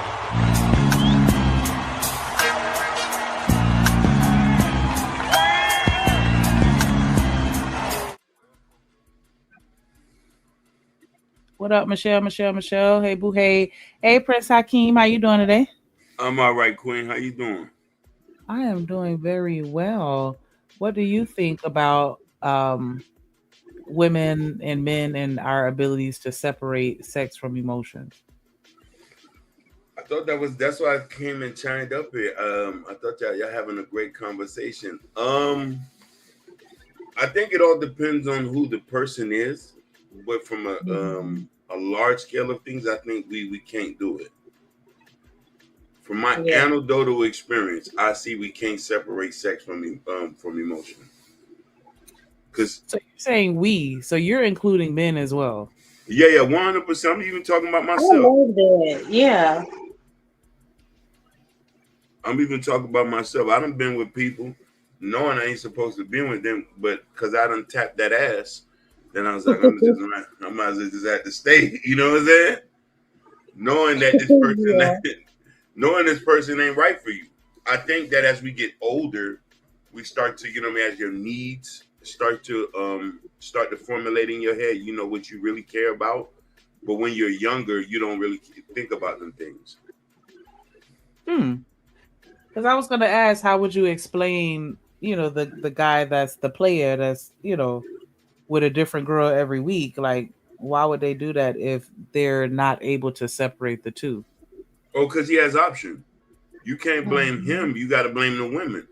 When think about this, if women are allowing him to get over, what a person's going to do, they're going to practice self-preservation from jump. This is why when you go to dating apps and you hear the statistics, only 10% of men actually benefit on a dating app unless you're extremely attractive, you got a lot of money, and these are the guys who are able to sleep with tons of women. I know somebody personally here in the city I live with. He bangs literally half the chicks on the app. Dang. Literally half. When I'm telling you, like, it's crazy. But you know, he's 6 foot, light skinned with tattoos. You know what I mean? And I hear the most, like, he let me get into his count, and I'll show you the most outrageous thing. I want to have a baby with you. I want my baby to be light skinned. How old are these women? I think that's another factor. No. All age ranges. Oh. You got to understand something. Women only, and I'm just speaking from my experience, I'm not talking about y'all. Women only start to want to date a person for personality reasons is either when they get older. And sometimes even the older women are still stuck in a mindset that you're going to allow a Chad to play that. Now, the guy who has option, he doesn't care about emotion. Don't get me wrong, even him, after a while, he might separate. You know when these guys get to separate that thing as soon as he have a baby. Yeah. As soon as he have a baby or his mama or his grandmama died, then you start to see that guy who usually has options start to slow down and say, hey, I'm going to go be with this person. You know what I mean? I'm going to just settle down. Other than that, then you got some guys who I know who just can't separate it at all. You know what I mean? And these are the guys who probably don't have options. They're just able to get what they can get. Yeah, that's true. So I see Dr. Quantum's question. Hi, honey. She said, are we programmed to be with one person only and then fall short because we can't? So I'll say programmed. I don't know if it's about programming. I would say it's more about preference. And then as far as and then fall short because we can't. So I think a huge part of it also is about honesty. If you know that you are not capable of being with one person, just be real about it in the beginning. I'm weighing my options. I'm not looking to be tied down. I'm not into monogamy. So we could settle a lot of the confusion, in my opinion, again, if we lead with honesty and not deceit and manipulation. I'm going to agree and disagree with you. And I don't think it's programming. Again, I think it's preference. Some people actually desire to be with one person. Okay, go ahead. You want to know what she meant by programming? And I can see where she's coming from. But I'm also agree with you and say preferences too. So what from laws, like biblical perspectives? What? No, not even that. Not even. You can say that too. Let's say upbringing. Mm-hmm. Look at me. I'm older. I'm 43. I have no kids. I've never been married. Okay. I grew up. My mother and father have been married 43 years. Mine too. Congrats to them. And I grew up in the church. Mm-hmm. So now monogamy was groomed into me from the get-go. So I didn't.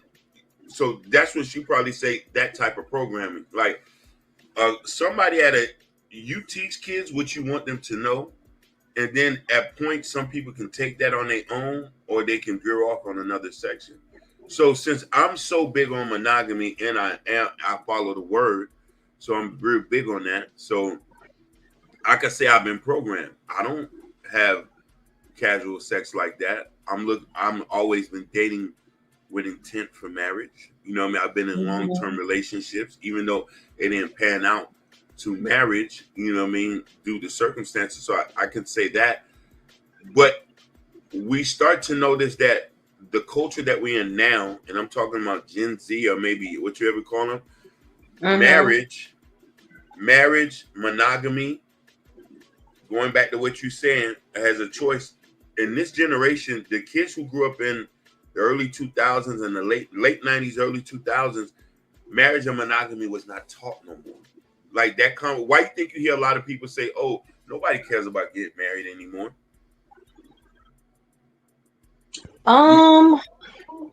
So would that apply to the millennials? Because that's what we saw, like marriage. Oh, you talking about no. The millennials, I think, is the last generation that where it was focused. And that's what I was trying to say. I got my generation. Okay. I'm talking about the ones after us. The kids who grew up in 2001, 2002, the ones who are 25, 30 now. I hear them say, oh, marriage ain't nothing. Right. You don't need to be married. I don't need somebody dusty last name. You know what I mean? But yeah, you know, the rates are still disproportionately disgusting. Kids are still growing up without fathers in the house. Black women are still the largest number of women who are not married. You know what I mean? We can go down to these statistics, and these are not lies about it. So it's all about what you're gauging and looking at it. And I think that if we had more people promoting marriage, promoting monogamy, promoting, hey, let me find your mate. Because on my show, all I talk about is marriage. I only promote that. Marriage, long-term relationships. I don't talk about casual sex. I talk about the downsides of all of that. Give me 1 second. Let me bring somebody else up. She fell in love with the drill. George.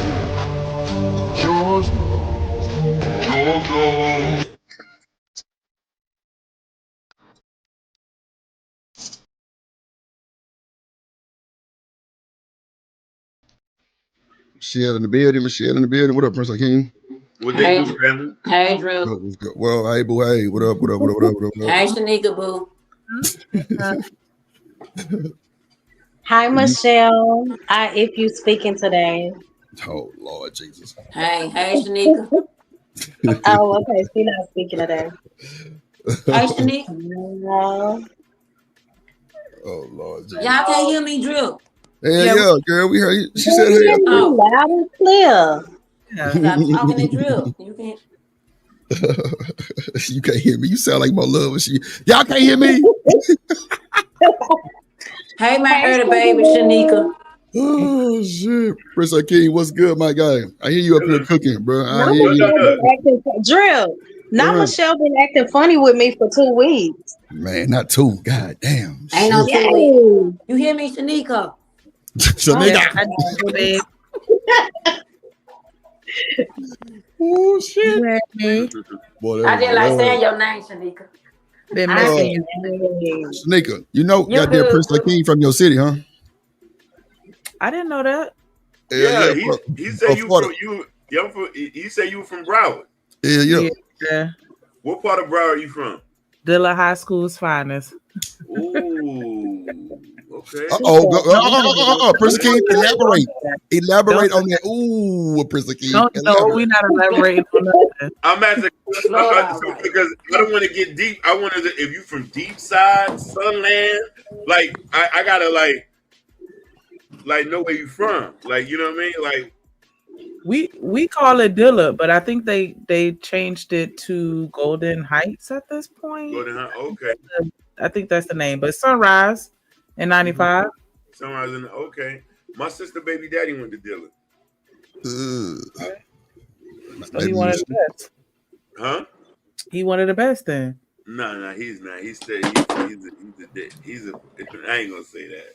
But I give y'all respect. You know him from, go ahead. No. Go ahead, Prince Hakeem. You know I'm from Dade County.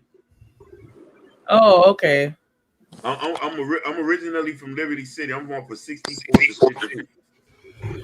Yeah, I lived down there with my kids' dad, and I was actually working at the DMV down there in Liberty City. Which one? The one in 79? The one in Northside Flea Market. Oh, y'all 70. Okay. Oh, 79. Yeah, I used to be down because we lived off 54th. Okay. And no, but I mean, we kind of moved around because he had us. He had us down there in the Back Blues at first, and I was right. I was offended. I was highly offended. That shit sound like it's fucked up. The Back Blues. Let me tell you something. If you want to, it's an apartment building. If you didn't think it was a project, it's a project, but it's apartments. It's all the way in the back. It's so much shit carry on that go back there. Shanika was the plug. Yeah, she had nickel bags and everything. He knew everybody out there, so he felt safe. But I didn't like your baby daddy. Oh Lord! I don't want to say it. Oh Lord! Listen. He might. Listen, he might know my brother because I got a brother from over there. Thank you, sis. Uh-oh. Period. Uh-oh. Because if he say he know from, he definitely would know my brother. T, don't start, T. Most likely, but because he got me spotted. Got him.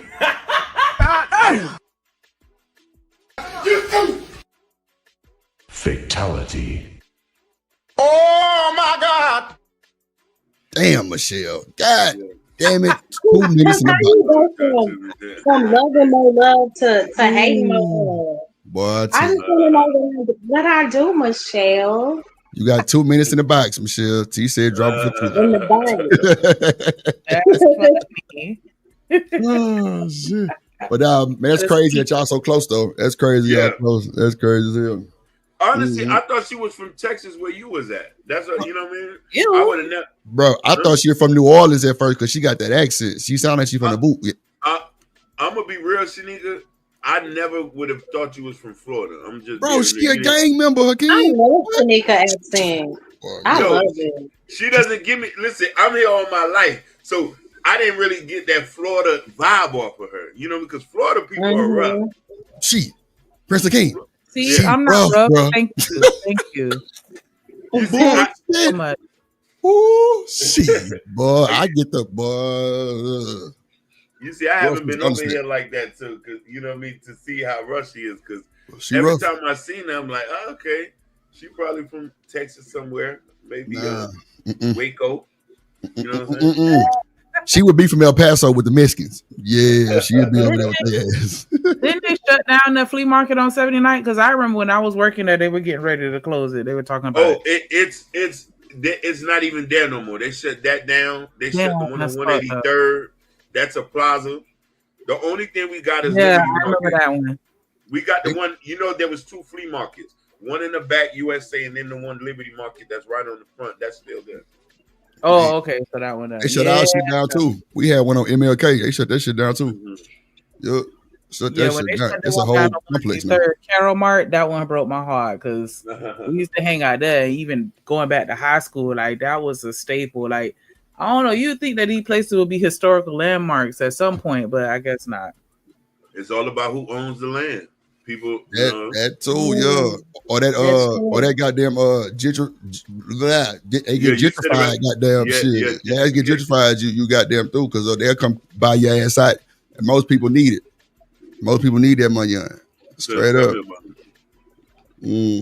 All right, Michelle, you back. Goddamn, she had to put the bang on you. Oh, she wait that go on her show again. I got her.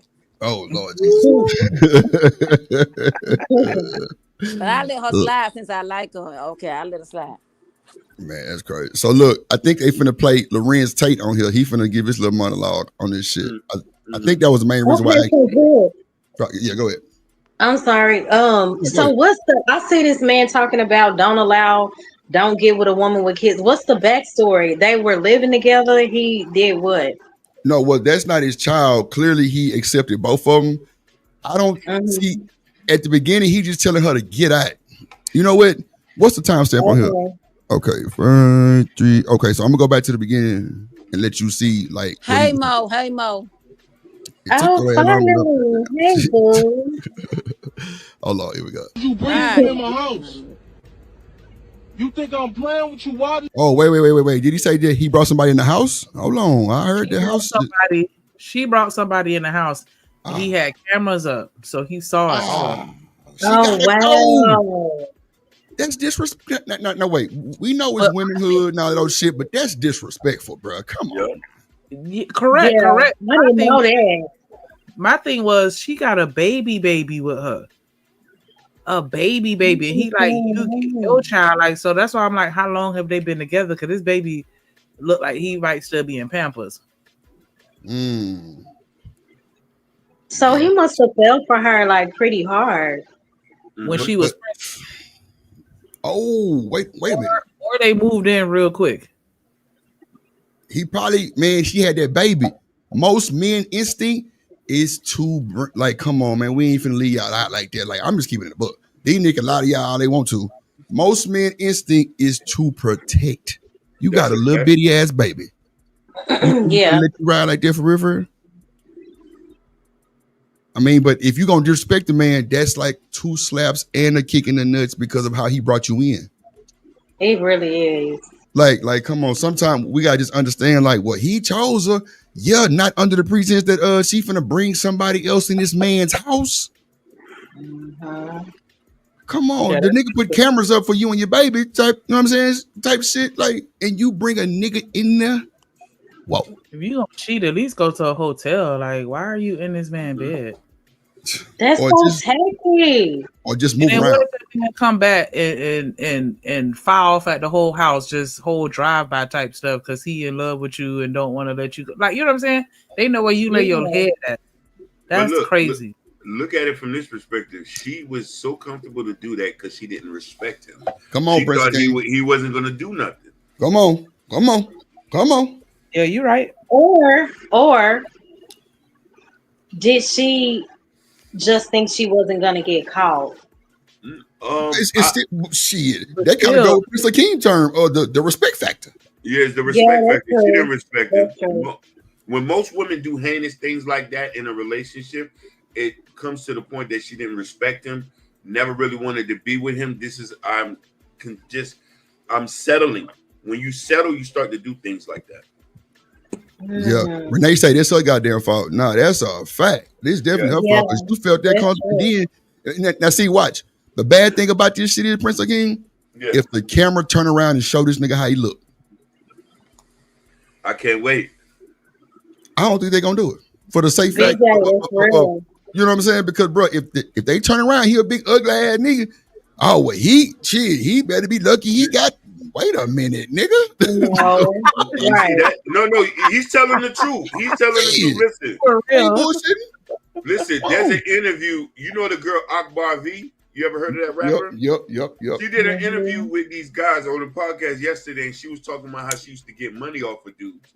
The first thing she went off was she said, "Oh, I'll get somebody who's fat and insecure and get 25 to 3,500 off them." Yeah. They now, doing that. Now, mind you, she was a big girl until she got the money and got all that taken out. But and guess what? She ain't had the money. Her goddamn first cousin is Candy Burris. That's who. Come on now, let's start there. No, I didn't know that. Yeah. She's from Atlanta. Everybody related. Yeah. So like they definitely going and see that's how. Well, I ain't gonna say little niggas. You got some big niggas that'll see the big woman and think they can get over too. Like that's just a crazy narrative, and it sounds fucked up, and it is fucked up. But at the end of the day, these women be so caught up in the rapture of that nigga talk to me. It's immediate on sight. Yeah, she's trying to get some of that thing, and he's trying to get some of that thing too. Them normally be the club meetups or the one night stands, or because I don't think somebody in a right mind, not off liquor, not off all kind of stimulants and all that other type of shit, would probably move like that in a grocery store setup. Right. Come on now, because you can't be dancing with them. You can't be. I mean, you know, you could. Well, I don't know about none of that neither. But think about the women that go dance with niggas, how they touching on them like that. And it ain't anybody. I'm talking about like back in the day, like rolling, how women used to roll and niggas get behind them. Nigga, we grabbing eyes, everything. What we talking about? Like that's just, and y'all not giving a fuck. You dry humping on the dance floor, as far as I'm concerned. You hunch him. But that's what I'm saying. Those are those type of meetups, though. Meaning like the one night stand type shit. In a grocery setting, I don't think it would be like just that quick. Unless you try to pull one of player moves and be like, you know what you want for dinner tonight? Let me go get this shit right now for you, which would actually be a player at line, not really on the cook, but yeah, let me cook for you. Quietly. You think she's going? I'm trying to tell you. I just don't think it's just, I don't know, because, dancing with a woman, she feel your shit. We rock, she cocked and loaded. Yeah, it's a whole show right there. Like, so that's easy. That's an easy grab. But if you see it at the store and she probably got a baby, then you got to talk to her in front of the baby. I know some kids mean. I'm going to call my daddy. Yeah, tell me about it. Let me call my daddy. Nigga. Tell you, if I ever have kids, tell mine, look, anybody try to holler at your mama, you tell them loud. Let me call my daddy real quick. Shit, fuck the whole conversation up. I ain't bullshitting. And you better do it. Funny. Shit. Hold on, let me see. You bring him in my house. Yup, why you bring him in my house? Yo. Why did you bring him in my house, man? That's crazy. Now, this guy, he's putting this woman out. He's putting this girl out, man, with her baby, man. Just putting them out because he found out she was cheating and brought a dude in his house. Now, the crazy thing is, GMB sent me this. This is for real. G actually knows the guy. You know what I'm saying? So this is for real. G actually personally knows this guy, man. GMB does. And so I felt comfortable add this because I knew it was thorough, man. And I just want y'all to understand, brothers, that this is what happens. You cannot take a woman into your home if she ain't kicking down no paper. I'm gonna disagree with that. Yeah. All day, Chris King. I feel like fucking day. All day. I hate when guys hear one story and then they try to make it a thing for everybody. Yeah. I'm like, that's not everybody's situation. Yeah. But more love. But you want to know something? As men, since we feel like we're a brotherhood, we start to internalize other people's pain. So if I hear my homeboy that went through that, I was like, nah, I think I'm not going to want to try to test that water. You know what I mean? And that's sometimes we tend to do that. Women do that too now. That's true. You know what I mean? You went through something, she'll say, I'm going to stay away from these type of guys because my homegirl, Cece, done got messed over by these guys. You know what I mean? Yeah, that's true. Irvin, hold on real quick. Yeah, Irvin Mack say, what's hunching, Drip? When you rubbing that thing in between them, but it ain't going inside. Oh, shit, bro, that's funny as hell. There you go, right there, Irvin. Prime time definition of the YouTube dictionary. Ain't through. Yep. Renee said that's a lie. What? Which part? I don't know. Oh, okay. You talking about this guy right here? Yeah, like I say, a man. Come on, man. If he see you in distress, man, that's just. I mean, I'm just saying. Why you think people pull over on the side of the road when it's a woman having car problems? Why you think they pull on the side of the road for them, bro? You see the first nigga pull over is another man, not a woman. Yeah. Yeah. I'm just saying. Women ain't pulling over for no nigga on the side of the road. Never that. I ain't never heard that before. Maybe, I mean, I'm sure it may happen randomly, but women too scared. They not pulling over on no, nah, fuck no. Not. Don't let it be no road that's like nobody else, or just one of them roads. Well, it might be a few minutes or seconds before another car passes. Man, hell no. You in that situation. So, there's just like, well, on the YouTube, they're going to say, well, he just trying to fuck. Motherfucker, he see, now the woman might be more enticing for him to pull over now, but men will pull over for other men too. That's a fact. I done had a nigga help me before. Yeah. That's what's up. That's a fact. Like, that's just kind of so they hard. Like, that's just what it is. But, like, you ain't seeing no women. Nah. You ain't seeing no women fall for no nigga like that. Okay, like you said, I'm too scared. And what can I do? I think a lot of times it's a matter of how can we really help? Yeah. There you go. That too. That's okay. I give you that, Mo, because that is true. Like, because if a woman was to pull over, I would forget I even had a problem. I ain't gonna hold you. Because I'd be like, why she pulling up? What the fuck she got going on? Like, I mean, man, look, it's not normal for that shit to happen. So for me, I'm thinking she might have seen me and peeped my, she like the old drip. Okay, bet, let me pull over here, get this nigga some affirmation. Yeah, I'm with it. Shit, sit there with me till this tow truck come. Goddamn, we can have a conversation. Shit. But I mean, you don't see women pulling over like that for niggas. So yeah, so this nigga here crazy. Let me see. Because if she's kicking down paper, it's an investment for her. The problem is y'all too busy trying to invest in the broad, and y'all don't understand you got to make the broad invest in you. This nigga, was he on Pimps Up Hold Down back in the day on HBO? Or what's this called? I be feeling like we as genders, like the women, a lot of women have switched roles with the men, and the men kind of switching roles with the women. Yep. Like what? I'm gonna let Prince Akeem attack that question real quick. Yeah. More love. I'm gonna have to disagree with you. Question. Yeah, go ahead. Nah, go ahead, Prince Akeem. You got it. Go ahead. Oh no, Shanika want to ask you a question. Go ahead. Oh, she want to ask a question. Oh, no, I said she didn't ask a question. She made a statement. Oh well, okay, well. That question. Nah, ain't no question. Too Said what you said. Yes, ma'am. Yes, ma'am. So Mo Love, I want you to look at it from this premise when you said that. We are switching gender roles. Imagine this. It's still a lot of men out here who pay bills. Who still date single mothers, who accept people for their kids. The problem is most women don't choose these guys. For what obvious reasons? Think about it. Go ahead. No, let me finish. I don't know if I agree with that.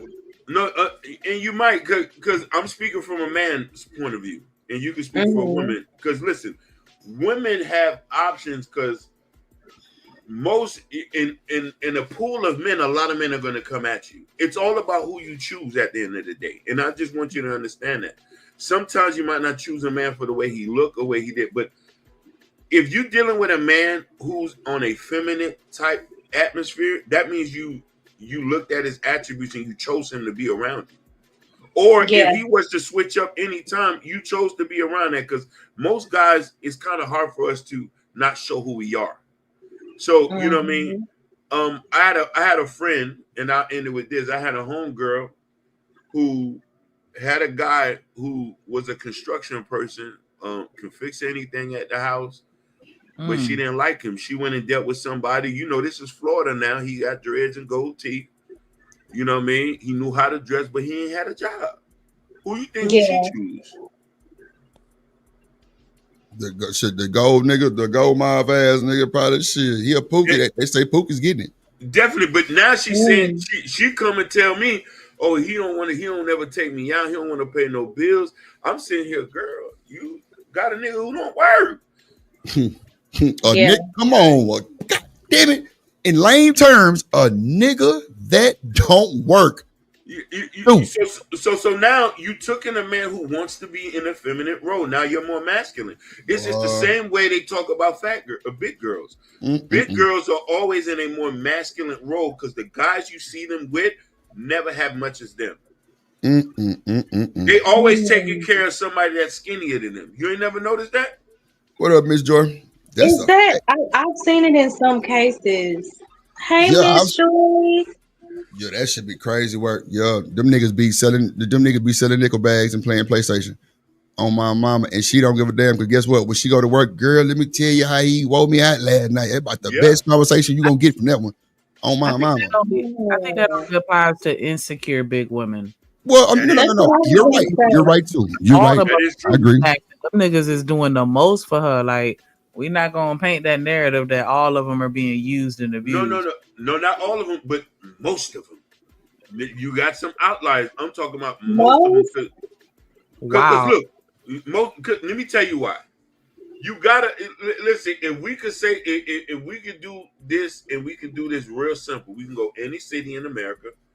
We find a big girl and see if she with somebody skinny, and I ask her if he makes more money than her.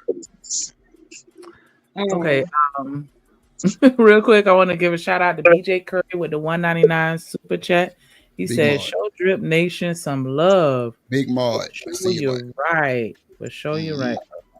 I never met a big girl and her dude that she was with was holding it down like that.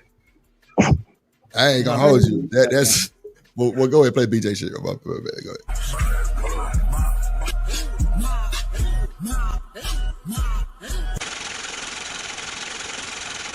1, 2, 3, 4. Bust.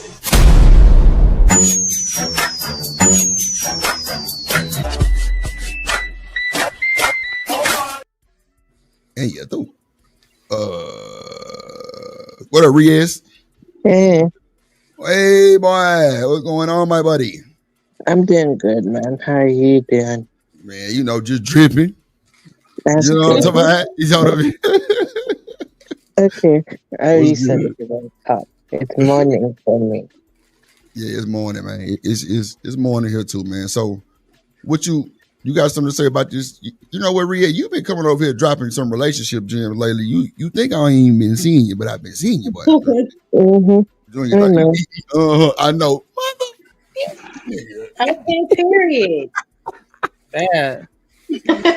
I'm telling this nigga like to make drip, little boy, because he's the drip king and I'm little drip. Understood. But nah, I'm fucking with him. But now, like this shit, I mean, Prince Akeem is really telling the truth. Like, it like you know, I noticed that shit a lot, Prince Akeem. Yeah. When I took this chick to the SWV and Escape concert, bro, it blew my mind. That was big, yeah. What happened? It wasn't nothing but like a bunch of big girls and little niggas. I'm talking about like Ricky Smiley size ass niggas. Uh-huh. And they look like they So y'all basically saying a lot of big women are sugar mamas. Is that what y'all saying? Hey, 100%. It's damn near I like. don't know if I agree with that. I ain't gonna say 100 because I done seen some super fine, no bullshit. Bro, matter of fact, I tell you how the Because story. I know plenty of big women that are, you know. My partner wife, big and beautiful. Goddamn. I'm not saying. Oh, yeah, go ahead. Well, hold on. Let me read it. Anton with the goddamn. I can't even press screen. Anton with the super chat. Sugar buns. Oh shit, goddamn. Who got the sugar buns? Who got the sugar buns? Damn, shit. God damn it, Anton, boy, you coming through with these sayings, boy. You got me. I'm like, damn. Okay, let's do it.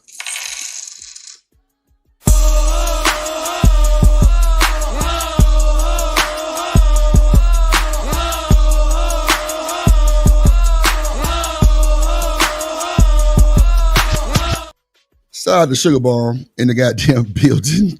Bullshit. What else? The only pushback that I want to give y'all, like, had this been maybe the 90s, early 2000s, then I could acquiesce to what y'all saying. But in 2025, I don't think that is the same narrative. Like, you know, big girls gotta pay what they weigh and all. It's a lot of. It seems like the number of men that are willing to either accept or are legitimately interested in big girls, that population or that demographic is growing for sure. But wait. Let me just clear that up real quick because I don't want to make it sound like that's a bad. No, he's not saying all of them are there for the money. No. What he's saying is if he did some type of look, A and B Scantron on who make the most money out of that situation, it's normally going to be her. So that's all. Right. I mean, I don't think he's just saying that they're just going for that, but most, a lot. Man, look, it's a narrative, so you know what's happening. So yeah, it's a different narrative, is what I'm saying. I don't. I think that's old. So no, I'm gonna agree with you, but I also want to just say this. Okay, here's the thing. I'm only speaking from a man perspective. You might know some females. There's outliers. I'm going to say that. But what I'm saying is this. The men who I accompany with, you know, I go to the cigar lounge. I go out, you know what I mean, stuff. Big women are still kind of like lower on the totem pole to the men who have means. And let me stress that. Means, power, influence, if you want to say, and to say that. And then when you see certain guys that you see certain big women are, if you go do a profile check, you know 90% of the time, this is not the guy she would want. She would want the guy that most other women want. You feel me trying to say? But I'm not saying that every big woman situation is different. I'm just saying, and I'm not saying that a big woman can't get what she wants. It's all because of her preference. A woman, listen, you have more big women who is just as shallow as a man. Yep, true too. Just as shallow, because she won't date nobody as big as her, but she'll date a skinny broke guy because he's gonna overcompensate her for what she can't do. He gonna give her the time too. So you know what I'm saying? Look at it from that perspective. Why would you date? Listen, why would you date somebody that's broke with no money? He might look good and he's having sex with you, but he can't do nothing for you. It's a lot of women's situation like that.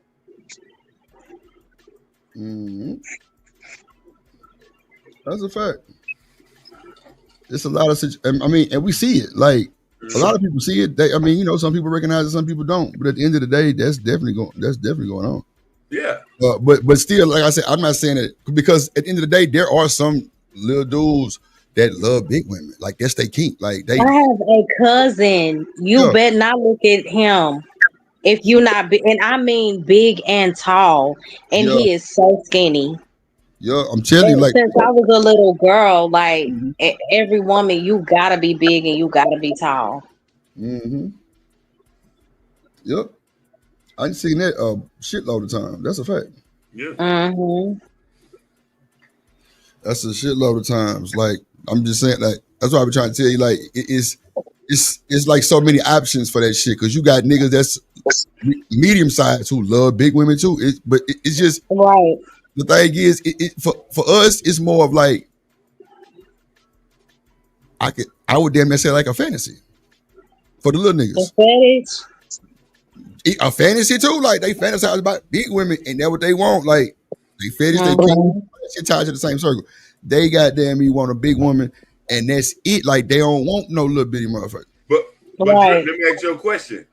They can fantasize about them. Is they paying the bills for them? Is they putting a line on that's what I'm because that's where it matters. That's what I want to know.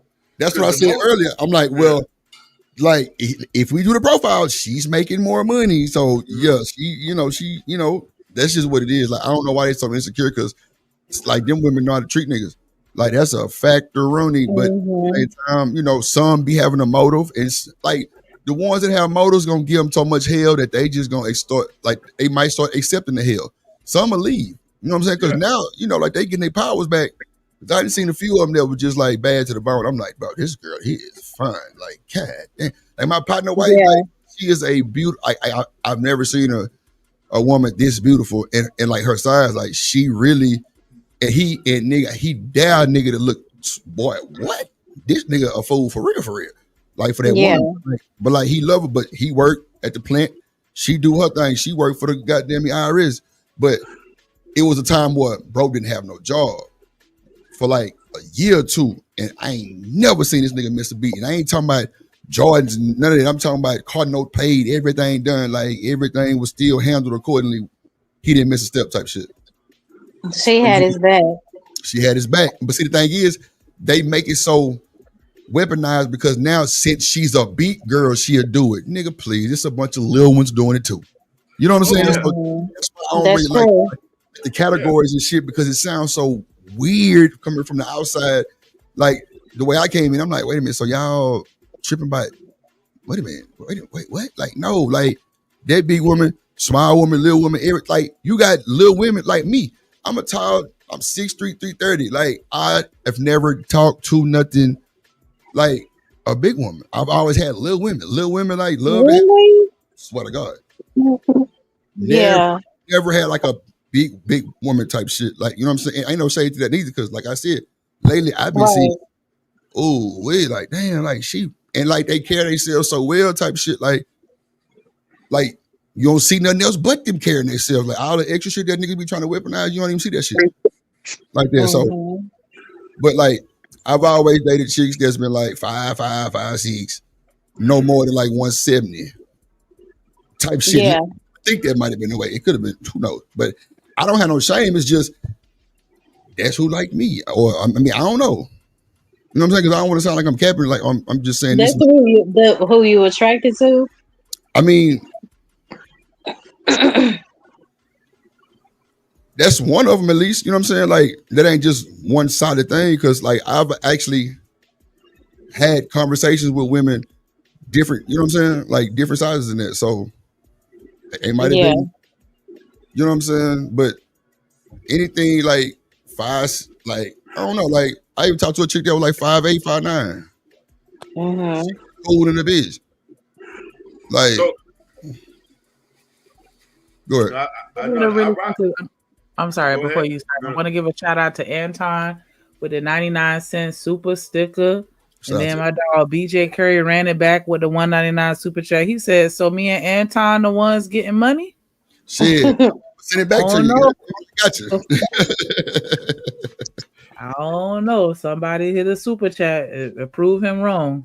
Shit. Get a black, get a black, get a black, get a black, get a black.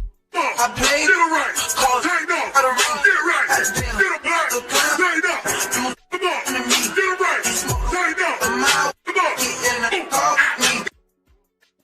Man, straight up. Get him black. Oh, that shit funny. Hey, Mo, you know what? Remember you asked me, was that the no flocking beat? Yes, it is. Yeah. I don't know what the hell I was thinking about. Like, I thought you meant that actual song is a you know, like a real song. My bad. I'm tweaking like a motherfucker. I was like, hold on, am I tripping? Nah, that's my fault. I heard that all So wrong. that's no flocking. Kodak Black. That used to be my song. Like especially on the on them vibes, boy. The club lit. Like that whole come on, young. Got like you get the I feel you. I remember after my aunt's funeral, they played it in Louisiana. So I'm like, man, they probably don't know what's going on. Everybody was rapping it verbatim. It was so lit. My daddy was like, what is going on? I was like, just stay over there with the old folks, child. Man, let us do our thing. That's almost like that Lil Wayne song everybody know. Goddamn, I'm trying to tell you, that shit crazy. Shout out to Kodak. But hold on, let me go back to that boy Lorenz tape. Boy, I think he finna speak on this shit. So I don't know how this story even went viral like this, but yeah, I was trying to get a screenshot to show the baby because that baby is babying for sure. Like, did you get it? Dang. I ended up fast forwarding it back to where it was. So okay. Keep moving. But yeah, it was a whole baby. And so that's why I was like, yeah, he got with her when she was pregnant or had a little, she had a you know, like, I don't know, when a jit, like, I feel like when somebody have a hand baby, you need to leave them alone. Hand baby, what's that?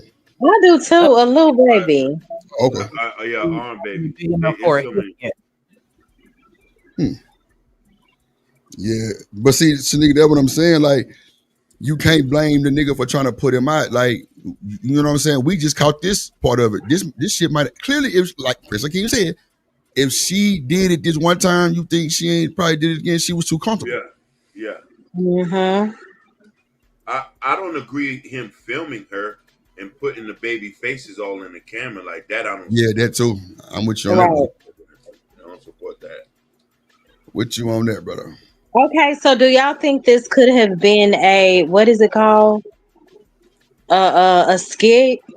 Do y'all think that this is real? Because a lot of people are just doing things for views. No, he said it's real. The operator. Yeah, he said at the beginning that this was that's his friend.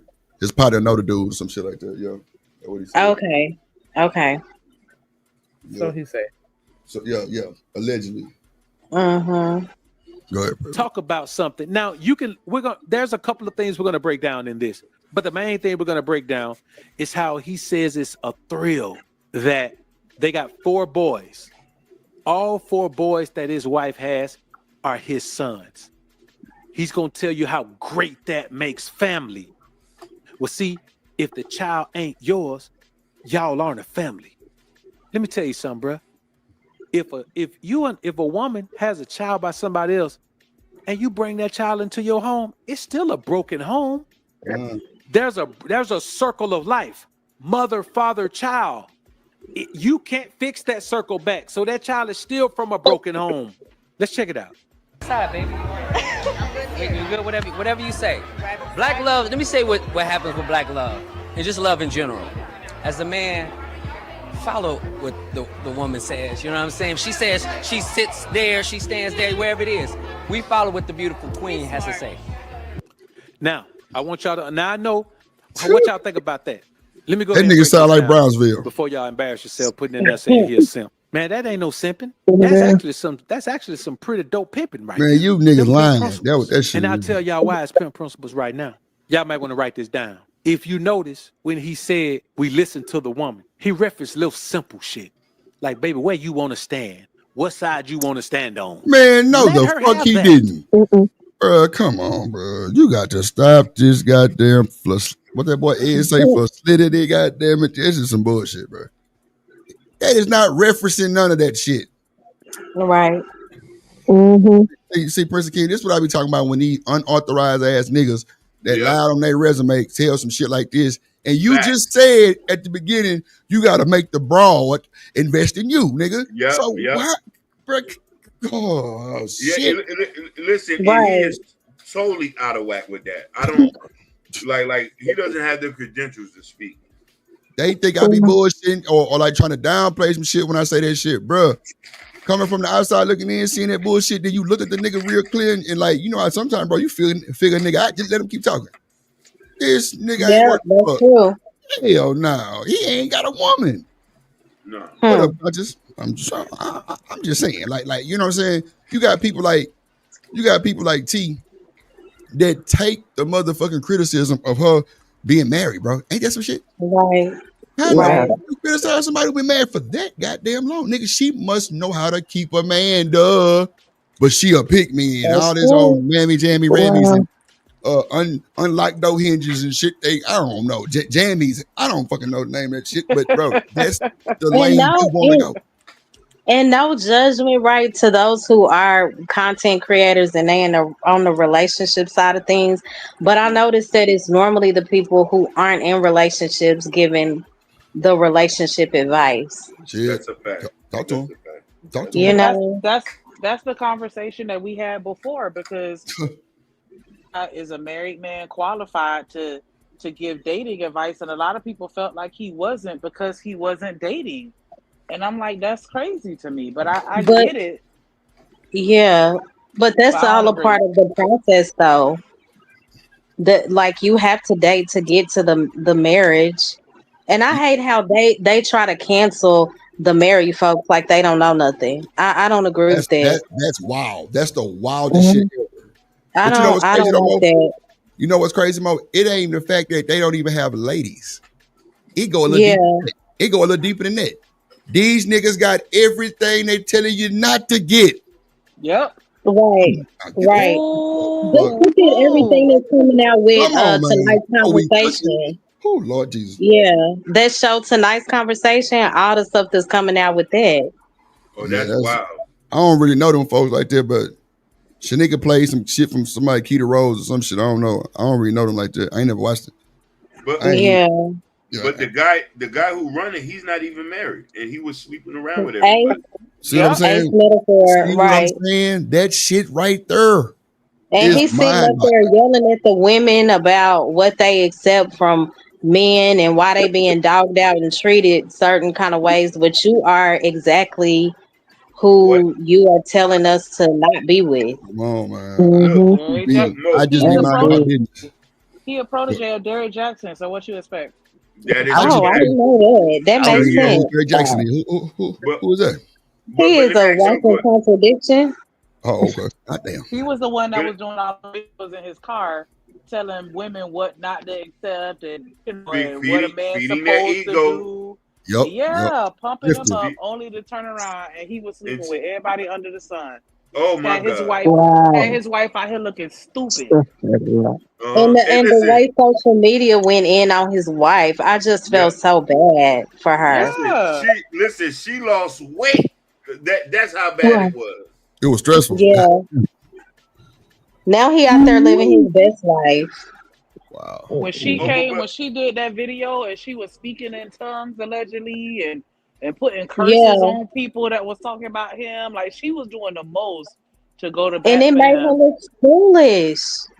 But Yep. look, I kind of felt where she was coming because she had been with him since like high school or college or something. College. They've been Yeah. together real, and they got like 2-3 boys. So this is why I try to tell ladies, I say, please don't listen to guys that feed into your ego, because they're gonna send you the wrong message. Because here's the thing. Derek Jackson, Ace Metaphor, and I asked somebody this the other day who actually went to the tonight's conversation.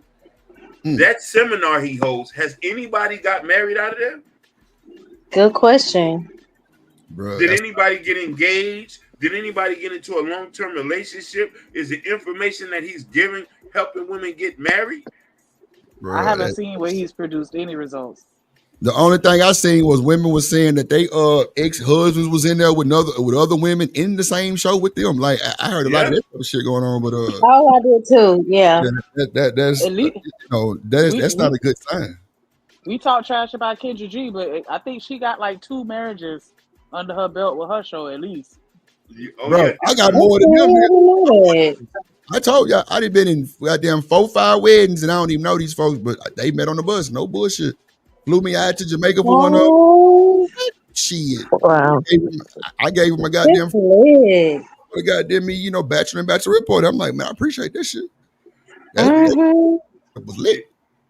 This is why Prince Hakeem, did you see? Prince Hakeem, did you see when Ace was on Hardly Initiated with Tony? No, I didn't see that one. Because they talked With about Tony Gaskin? yeah, because that's where I they were like, love who should we that. be? Right, they were like, who should we be listening to, the married man or the single man? And Ace Man. was going real hard talking about we should listen to the single man simply because married men don't know how to date anymore because they married. And I'm like, but that's the ultimate goal. The person that is successful at what you're trying to accomplish, that's the person you should be listening to, not the person with a whole bunch of failed relationships. Man, when you listen to the way Tony Gaskin broke that down, it was perfect. Man, y'all see what Robert Platinum said? He asked, see, I didn't even know that shit. See, that's, boy, look. Now, come on now. Come on now. That is come true. on now. Y'all talk junk about Kevin Samuels, but he had multiple marriages. I wasn't a big Kevin Samuels. I'm not gonna say I disliked him like a lot of women do. I did not observe him enough to make a sound decision on, his content. Man, I'm trying to tell you, I ain't I even know. didn't dislike him. I didn't have an issue with Kevin Samuels. It was some things that I didn't necessarily agree with. Yeah. But I understood the method to his madness, and that's why I was okay with him as a content creator. But he talked about marriages. He talked about black people getting married. And this is the point. I watched him, and like you said, there's things I did not agree, but the meat of the potatoes is this. For us as a community to prosper and to progress into the next future, we have to get married. We have to come together. Mm-hmm. Yep. Us being fragmented like this does not work for us. Mm-hmm. White people, I agree. you know what I mean? Like, just even the point of this whole generational wealth conversation. People think you can do this by yourself. No, people got married. And people bought houses together. They passed their houses down to their kids, and their kids were married. And this is how we're all interconnected. When we start to realize that, we start to get over our need, our wants, and start to focus on our needs. You feel me? And I'm big on telling people, hey, don't wait until you're 60 to throw out your personal beliefs or what you might your what's that word is, your preferences. Because most of us throw out our preferences as soon as we get old. I say find somebody that does right by you. Yes. Mm-hmm. I think that's where Kevin Samuels rubbed a lot of people the wrong way, because he came for their standards and their preferences. Because one of the reasons why I respected him so much is because he was like, y'all gonna put some respect on the blue collar man that get up and go and work every day to earn his money. And a lot of people, we've got to a point where women don't even respect a man that has a job. They want a scammer. They want, you know what I'm saying? They want hustlers and all this other stuff. And it's like, are y'all kidding me? Yep. Guaranteed money that he gonna get that check every 2 weeks versus somebody that may or may not hit a lick every now and again. Like, get out of here. Hey, Drip. Yes, sir. Me and Shanika know this. We live in Florida. Scammer is the #1 person in the dating scene here. No bullshit. What you say? Scamming is what? Look, a scammer is the top pick in the dating scene in Florida. If you a scammer, if you know what the shred is, you are golden here. She know See, what I'm that'd be talking one of about. my questions. I'll be like, "How are you a scammer?" And they think it's funny. Now I'm joking, but I'm low key serious. Oh Are God, you? like dead ass. Trust me, Fuck if you know that. what the shred is, you getting buns here in Florida. If you in a stolen Mercedes Benz or a Lambo truck here, I'm trying to cook because everything is rented here. I'm talking about these young girls here that say, "Oh, I want me a scammer." I'll pass. This is Florida. I'm trying to tell you. They want to scam us. Crazy word. Look, my little nephew got these little young dudes who come by the house. They come here in they came here in a Corvette. These guys only 21. Yeah, them little niggas definitely on that type of time. I'm talking about. I be trying to figure out where they getting this shit from. They be money young for the fun young. How they be getting away with it?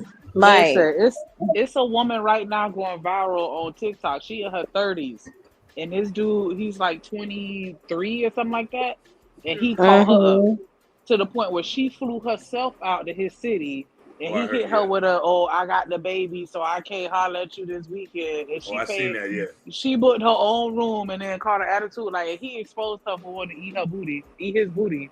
Or whatever, but the women, I'm telling you, they will do the most. They will do the most for a man that's the whole scammer. Because I'm like, why you got to pay for your own flight if he got money?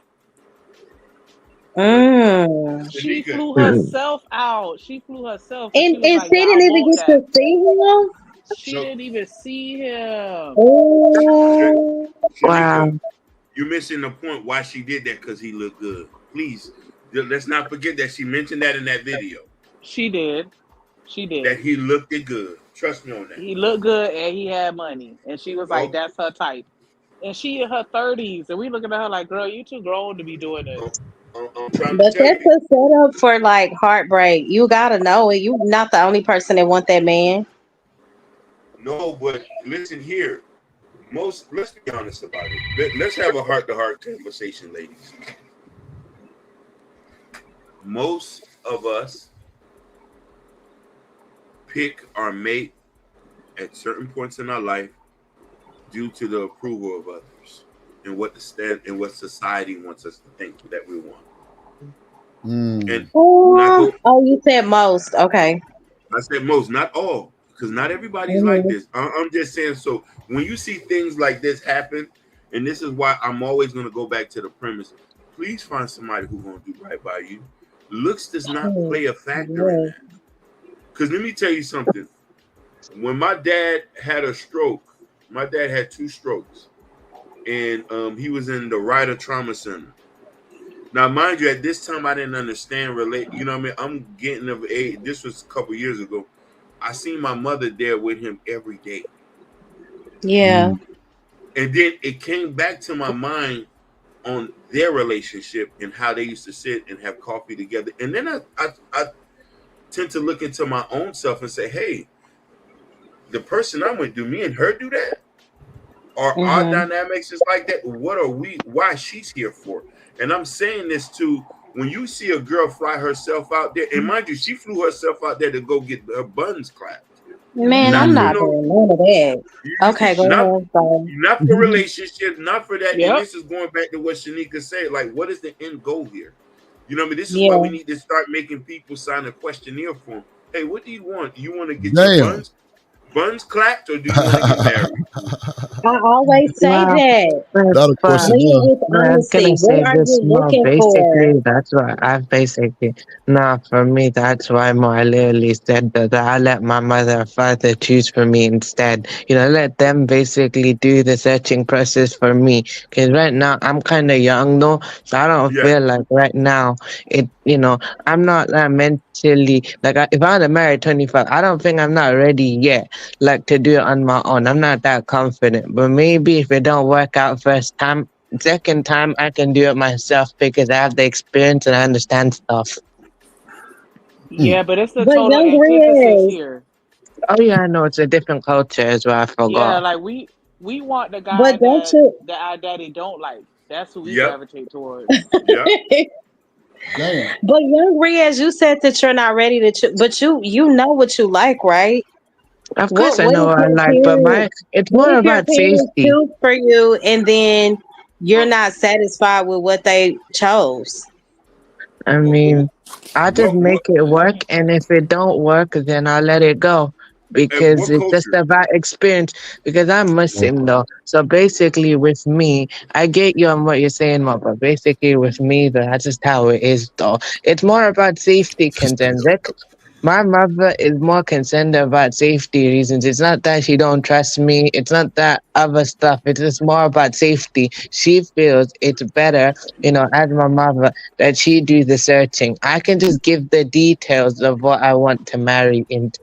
So I can give them detailed description, describe what I want, and they can do the searching process for me. And pretty much that's it though. I look at everything, but mostly though for her the concern is he wants someone that, it's more about the faith thing. What? She What? Mm-hmm. What's she your wants someone who's nationality? she Hold on, Drip King. Muslim culture, President King. Oh, okay, that makes sense. Because this sounds like an arranged marriage to me. No, for Yeah. sure. Yep, That's what it yeah, is. it is. It is. Hey, I support. Listen, I wish we had that here in America. Bro, I I don't. said that last I'm time when you said sorry. this shit. I don't. Said the same Listen, thing. listen. The, You the, know, I don't want that. And listen, nothing against See the those who Western want it, women, right? all the Western listen, women, Mo. like, nah, we don't want that. Listen, ladies, listen. You know, statistically, most arranged marriages last into a lifetime. That's Like true. Right, literally, but I think it's because they're keeping up with the tradition. It doesn't necessarily mean that that's what they truly want, in my li- opinion. no, It's not but really just a tradition. It's more about their coexisting as well. Though sometimes there is love, there is elements of love, but at the same time, like let's just be like let's just coexist. I have love for you, but it's just better if we just stay together. And I'll do my thing, you'll do your thing, but we'll still stay together and stuff like that. That's what my parents do. They still love each other and they So do you their mentioned thing. the word coexist. I want more than just we're existing together. But that's just me. And I know that it's a cultural thing. So, blessings to you. but Okay, I I understand where you're coming from. For me, I kind of feel you on that though. But I mean, that's how my parent marriage is. For me, the day I get married will be different though. Because that's just I'm describing how my parents do their thing. Probably when they were younger, a long time ago, it was probably what you described. But since both of them are like, in their 40s and stuff like that, it's a little different though. So, they're in a different Hmm. phase in life though. Yeah, but I agree with Mo. I think that a lot of those marriages last longer because that's how they're socially programmed. And we used to be the same way.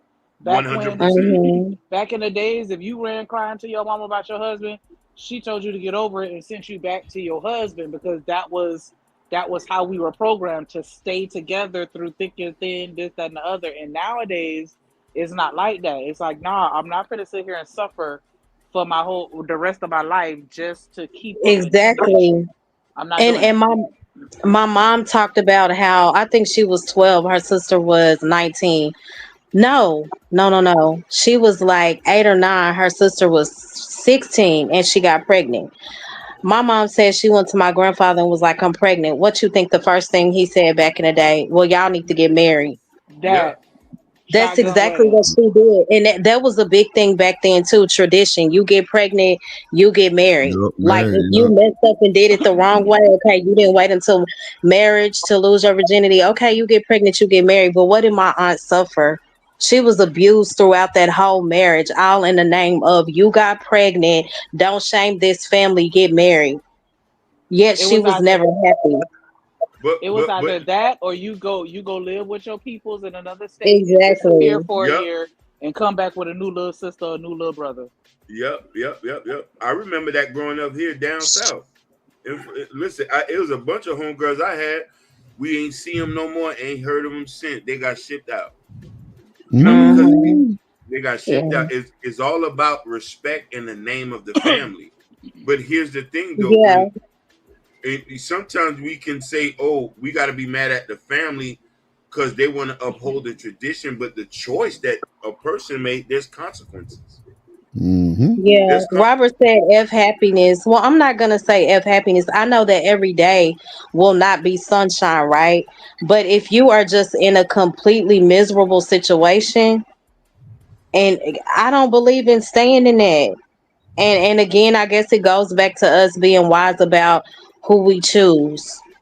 You know, but if you do make the mistake of getting with the wrong person, I don't believe in just depending on what the matter is. Like if you are being abused or constantly cheated on, why would you stay in that? I don't believe in that. Yeah. Wait, but for me, though, I get your nut, but for me, though, I just don't mind. For me, I don't mind the race, though. It's just mostly about, I look at everything else. It's just more about the faith part to me.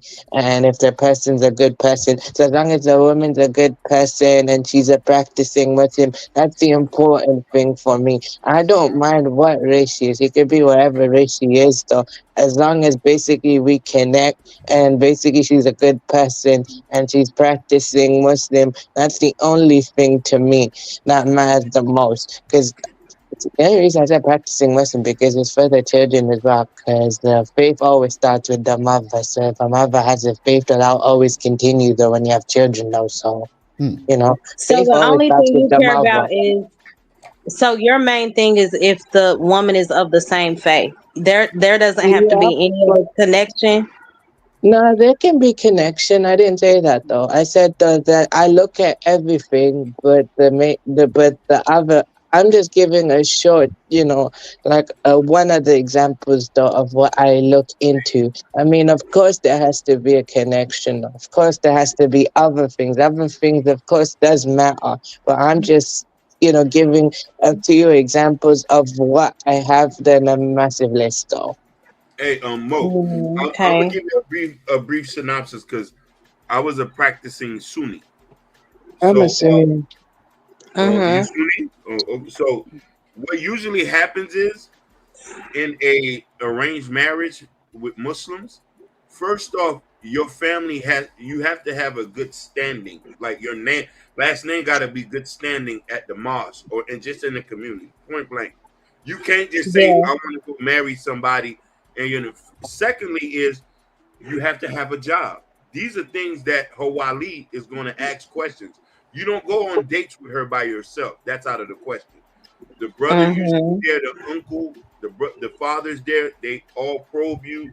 They question you. They see if you're a woman beater. Like these are the questions that they like. And then if your name was already soiled in the street, it was an automatic no. You feel me? Like look, when I would try to get married, one of the main reasons they denied me because I was a street guy. Yeah. You know, because I tried to get married to a Muslim woman one time at the mosque, but they know I was involved in a big case in Florida one time, and they was like, "Nah, this ain't gonna work." So these things happen. So they don't usually pair people up with that, and this is why there's a lot of process that goes into, which I feel that fathers need to be involved in their daughters dating and Yeah. questioning the man. But usually girls, when they start dating their guys, they usually don't tell their fathers who they're dating. So when he's saying that, it's usually the family vets you, even in African culture, still to this day. If you want to get married, you got to come to the house. They got to sit down and talk to you. They got to know where you're coming from. If you smoke, drink. Sometimes if you're in the Right. neighborhood, they already know who you are, so you're not approved to date their daughter. Yeah, Okay. I and mean, I for get me, in I'm more America, of like a we're more free, right? In America, so my dad was really active in my dating life, and I've been pretty transparent about that. But even though he laid out like what a good man looked like, what a God fearing man looked like, there was the point in my life where I was rebellious. and I dated and Okay. I went after what I wanted.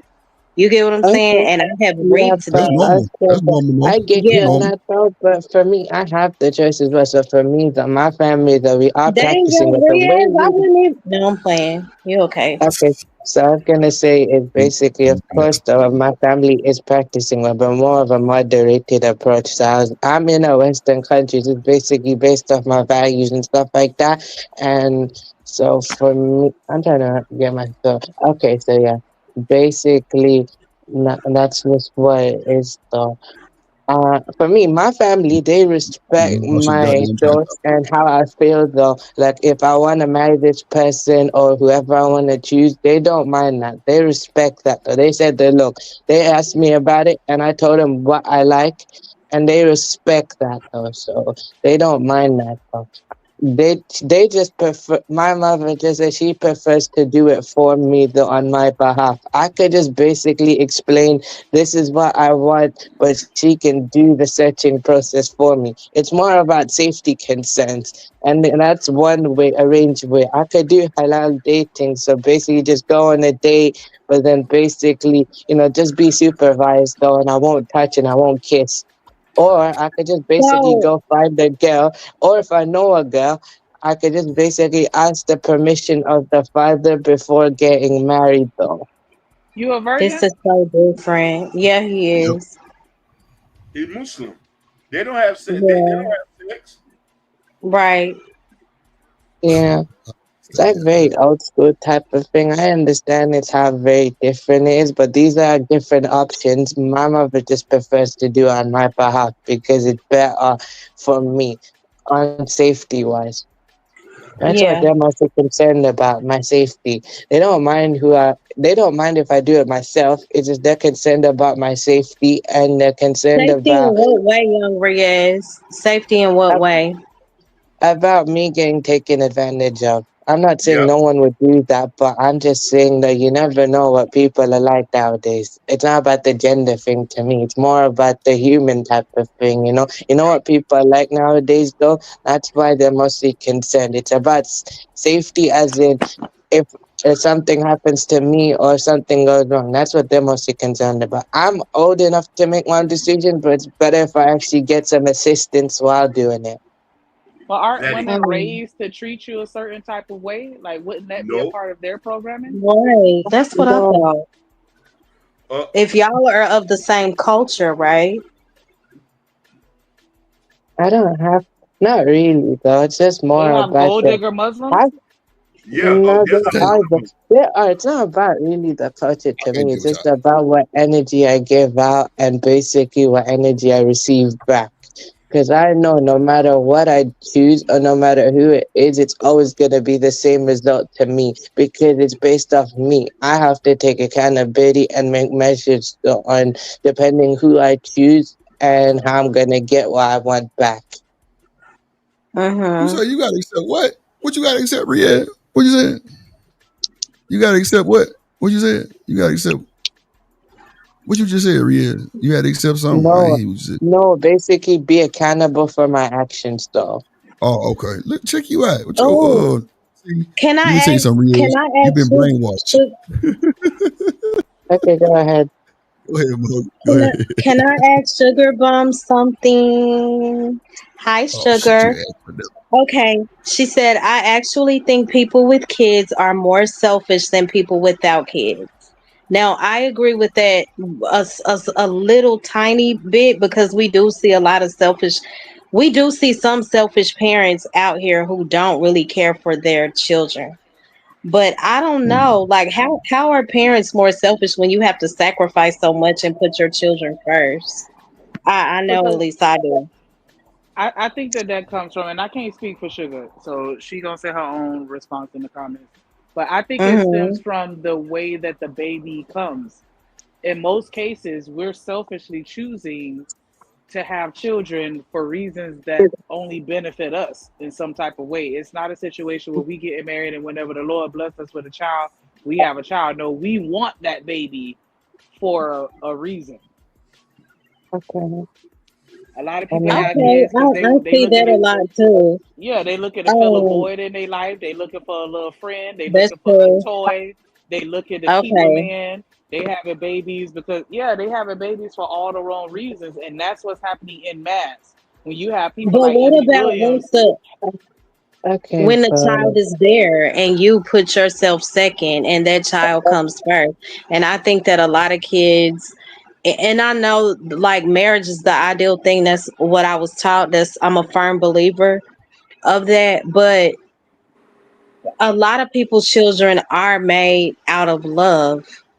It's not always a selfish thing, you know. see What up, I man? know it wasn't that for me. I wasn't married when I had my first child. I was married when I had my second. But like, you get what I'm saying? That came from like a 6, 7 year relationship before I ever got pregnant.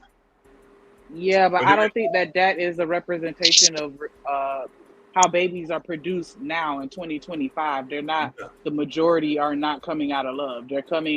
They're oops Mm. babies. A lot of them are oops babies. Sneaky links. Or is she Sneaky. saying the way these children are being abandoned too, Because neglected? you're speaking on what happens yeah, after the but baby also gets here. I We just speaking kind on the of this. conception of the Hold on, child. Riaz. Hold on. Okay, I got you. I got you. Yeah, once the Go baby ahead, get here, Riaz. Oh, my bad. Hold on. oh no, I just Go want to ahead. say real quick. Once the baby Go gets ahead. here, then of course we're willing to make Okay, the I'm just sacrifices. waiting But on case, you yeah, All right. prior to the baby getting here, we're not planning these children or letting it happen when it happens. Yep. Yep. Yeah. know. That, Okay, but It was wait, but when you ask me, Matt Horniness is part of it, but I don't think that's out because I was in love back then, child. That was Mm. 6 or 7 years. you see, I, and this is Yeah, why I'm 43 minority. with no kids. I want to plan my situation. Mm. Yes. And You, mine were. Even my oldest was playing. Yeah, but that's still a minority nowadays. You don't have people yep. Yeah, intentionally having children. okay, that's well, true. It's a lot of oops babies. Yeah. Yeah. well, Yeah.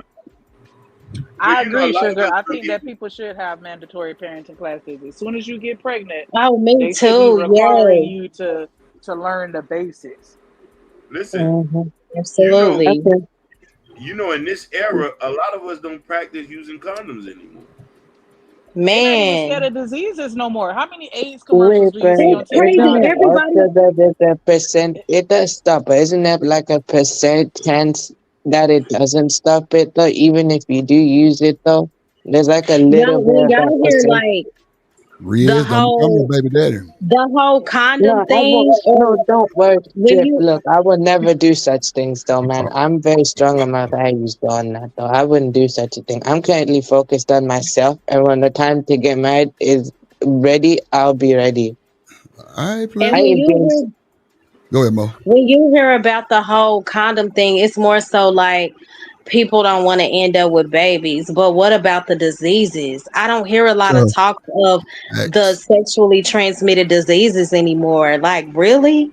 That's a Fact, factor too. You know? facts. Hey, Fact.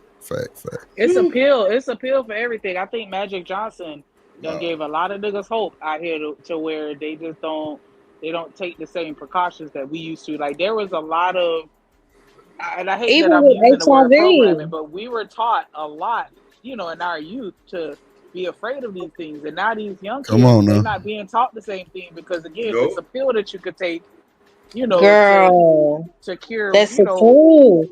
mm-mm. Listen, And even with HIV, they have pills now to where you can remain undetected. Yeah, I That's see those crazy. They commercials. used to be like a no. You hear somebody with HIV, you run. It's the Right. end. Not now. Mm-hmm. no. Wow. But you see, this is the situation we in. This is why I say we got to get married. Mm-hmm.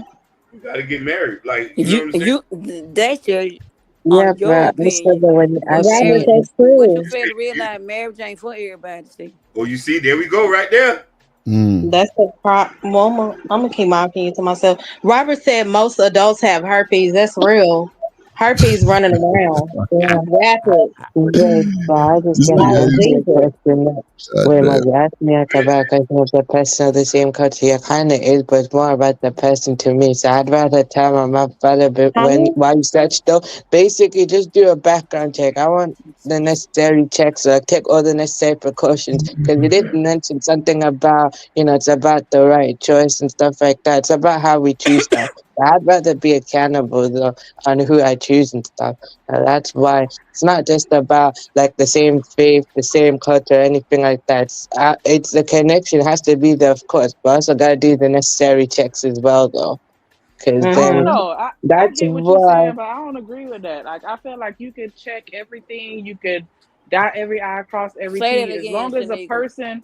as long as a person is a person with feelings and emotions and personality and thoughts and desires, that shit could change at the blink of an eye. All it takes is one serious death, one legal situation, one medical situation. Like it doesn't Okay, take much for I those agree dynamics to with you, change, but and the connection that you had with that person can be gone.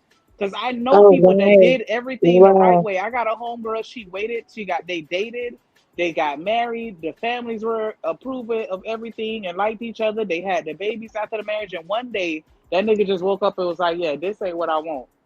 I'm telling oh you, And wow. left her ass Okay, and left her. okay, And she okay, did okay. everything by the book. crazy Everything. Well, word. wait, I And kind of people agree with you. change. See, So Of you she's course, an can of vet course. all you outlier. I'm not want. That gonna don't. deny that though.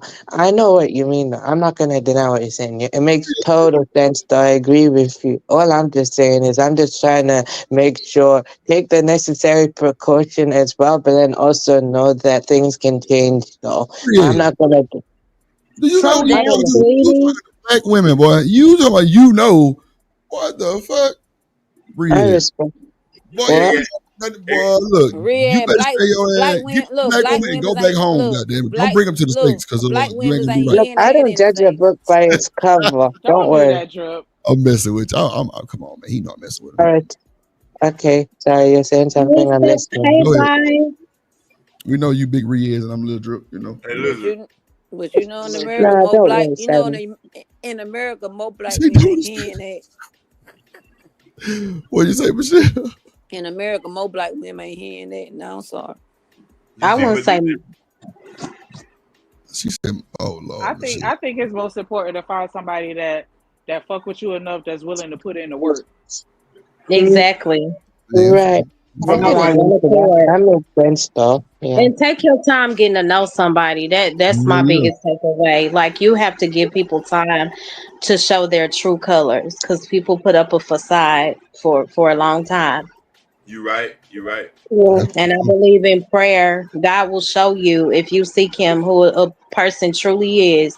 If you ask God to reveal, He will remove that veil.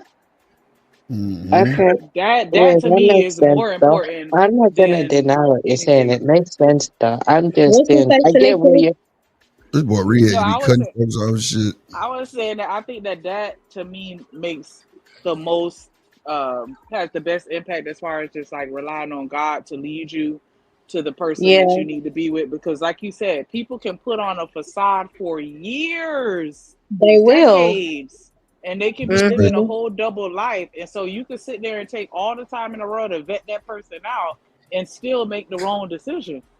I'm telling you. Yeah, And I that's know why what you like I mean. don't like to put a God, that's timetable why I on stuff like pray. that. Like, show me what I can't see. What am I missing? You Right. know, because I don't want to make some of the same mistakes I've made. People out here are real. They are full of deceit. Mm. It's Hey, a game going on out here in the dating world, and it's tricky. so Most people are lying and don't want nothing real. They looking for a fling. A lot of people just want to, lay up without a true commitment. You know. Yeah, that makes sense. I'm gonna pray for who I wanna get married to as well, but then also, just be a little careful as well, because it's about choosing right, but at the same time, no, just gotta pray for as well. I just pray that I make the right decision, no. That's what I hope, though. I'm just hoping, though. let me ask the ladies a question on here. Robert, no, deceit can be a real thing. And a lot of times emotions can cloud your judgment, but people can also deceit is when they're pretending to be something that they are not. It looks like everything that you imagine, everything that you wanted is there. People lie, they pretend that's for real. Go ahead, Prince. Yeah, Mo. So let me ask you, Shanika, and everybody. So I don't know if y'all married or not, but what are your deal breakers? Because I think that's what is the real importance when meeting somebody. And I want us to all share like what you think is a deal breaker for you when meeting somebody. What's important, what's not important. Who let me So see. what you mean like I deal breaker? want I want For me, somebody who is of the same faith. That's number one for me. If you have children, are you a good father to those children? Uh-huh. That's huge. Hardworking. Like if you come out the gate, telling me, "Oh, I'm not. I just want to see where. Let's just go with the flow."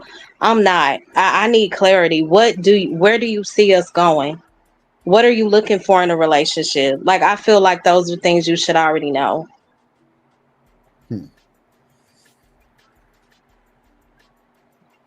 for me, my deal breaker is like excessive use of hard drugs. Um, Oh, someone, you have to be tapped in to your family, Mm-hmm. unless it's a really toxic situation where for your sanity and peace it's best for you to not deal with them. But I want you to have a relationship because the way you treat your mama is important to me. I pay attention to that, and I pay attention to how you treat regular people.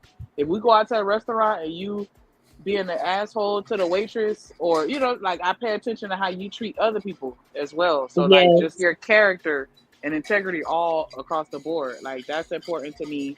Your faith is important, like Mo said. Like I need for you to believe in God at a bare minimum. You don't have to necessarily be in church 7 days a week, but at least have a At relationship with all. God, Right. because Mm-hmm. that's what I feel like I fall in love with. I fall in love with your relationship with God, and then everything else just kind of falls into play. And yeah, especially if you do have children, the relationship that you have with the children and their mother, that matters to me because I want to see how you act with somebody that you not in a relationship with. You know what I'm saying? Did Mm-hmm. y'all break up and you turned bitter, or you said F her or treat her poorly? Like, again, that goes back to how you treat other people. So, whatever. And your Those work are ethic too, good. yeah.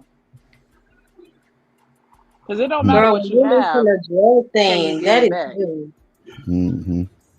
I like people that have good communication skills too. Because people that like to keep everything to themselves and not talk to me, I don't like that.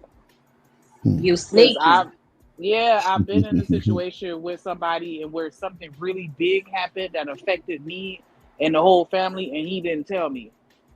And I ain't like that. Like, Mhm. you should be able to talk to me about the good, bad, and the ugly. Exactly. I don't like the idea of finding out something about you in the streets before you and I have a conversation about it personally. Mm-hmm.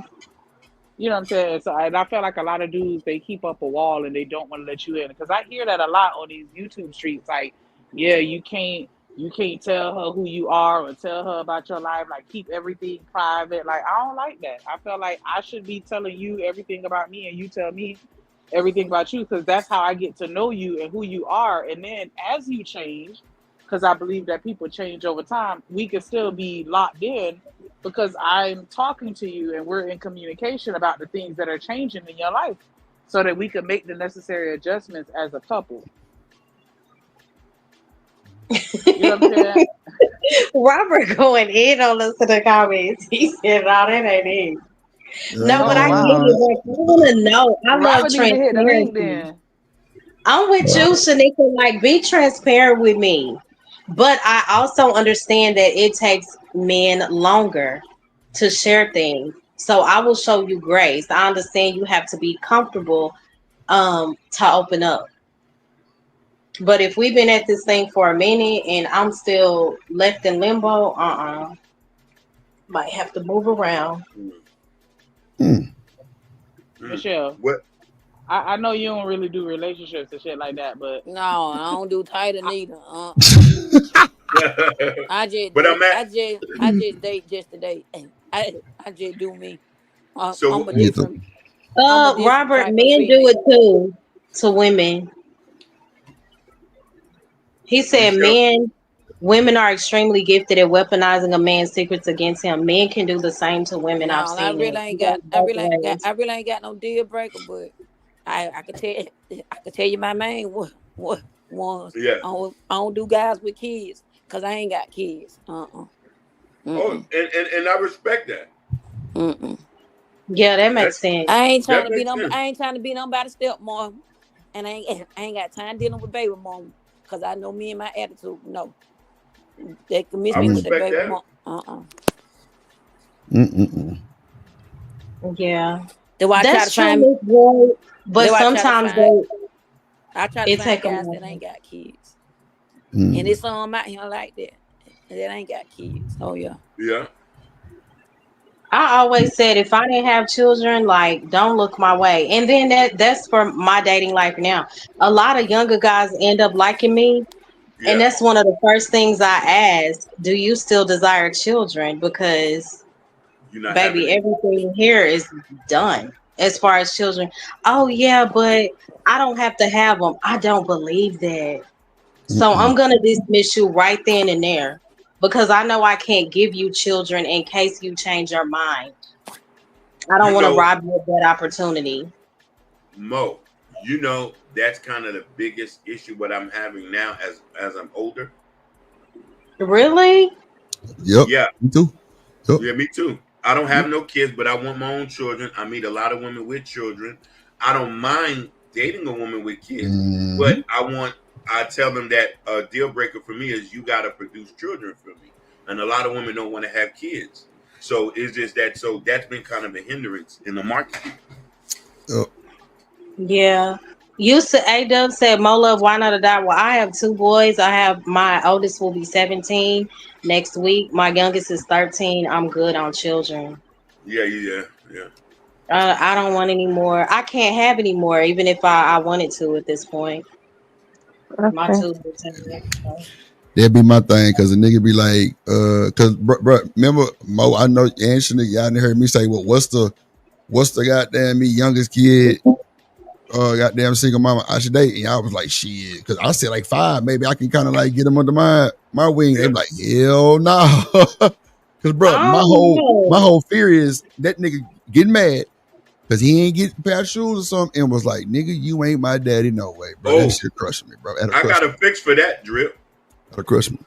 I got a fix for that. You know what my new dating standard? If I date a woman and it leads to marriage, Mm-hmm. your kid's last name got to change their minds. The baby dad ain't hearing that. No, hey, then we not getting married. Because here's the thing, though. Women got to understand a man who invests in other. Because I've been through this before. I've been a stepdaddy. You know what I mean? I'm the one they used to. I'm the reason they coined the term bonus dad. Bonus dad sound kind of. Yeah, there's a guy right now in my city. He's a comedian who I used to date his mama when he was a kid. And I was bringing food over, buying sneakers. He don't got, you know what I mean? So when the relationship dissolves, the women take the kids with them.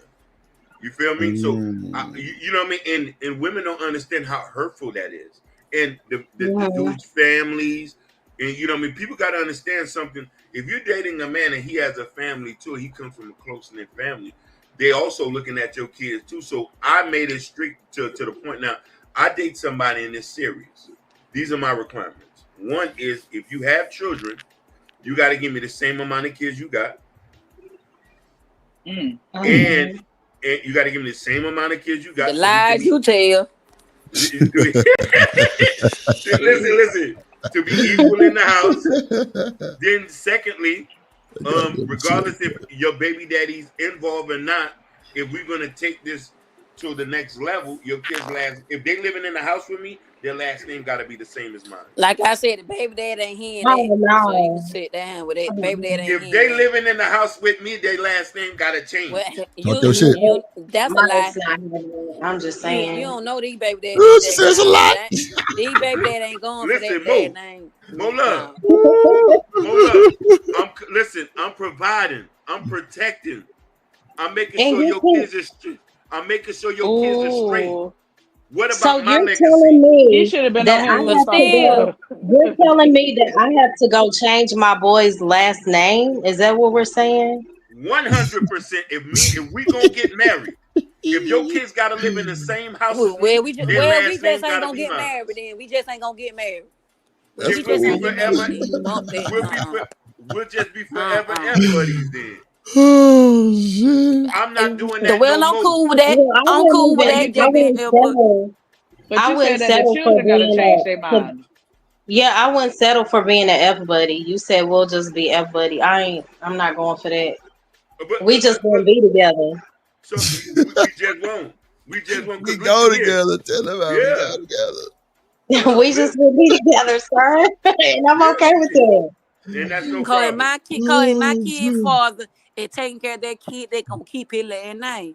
No. So bump Last name. Period. Her name, We just gonna be we just gonna be in that house fighting and arguing. Then. I don't care.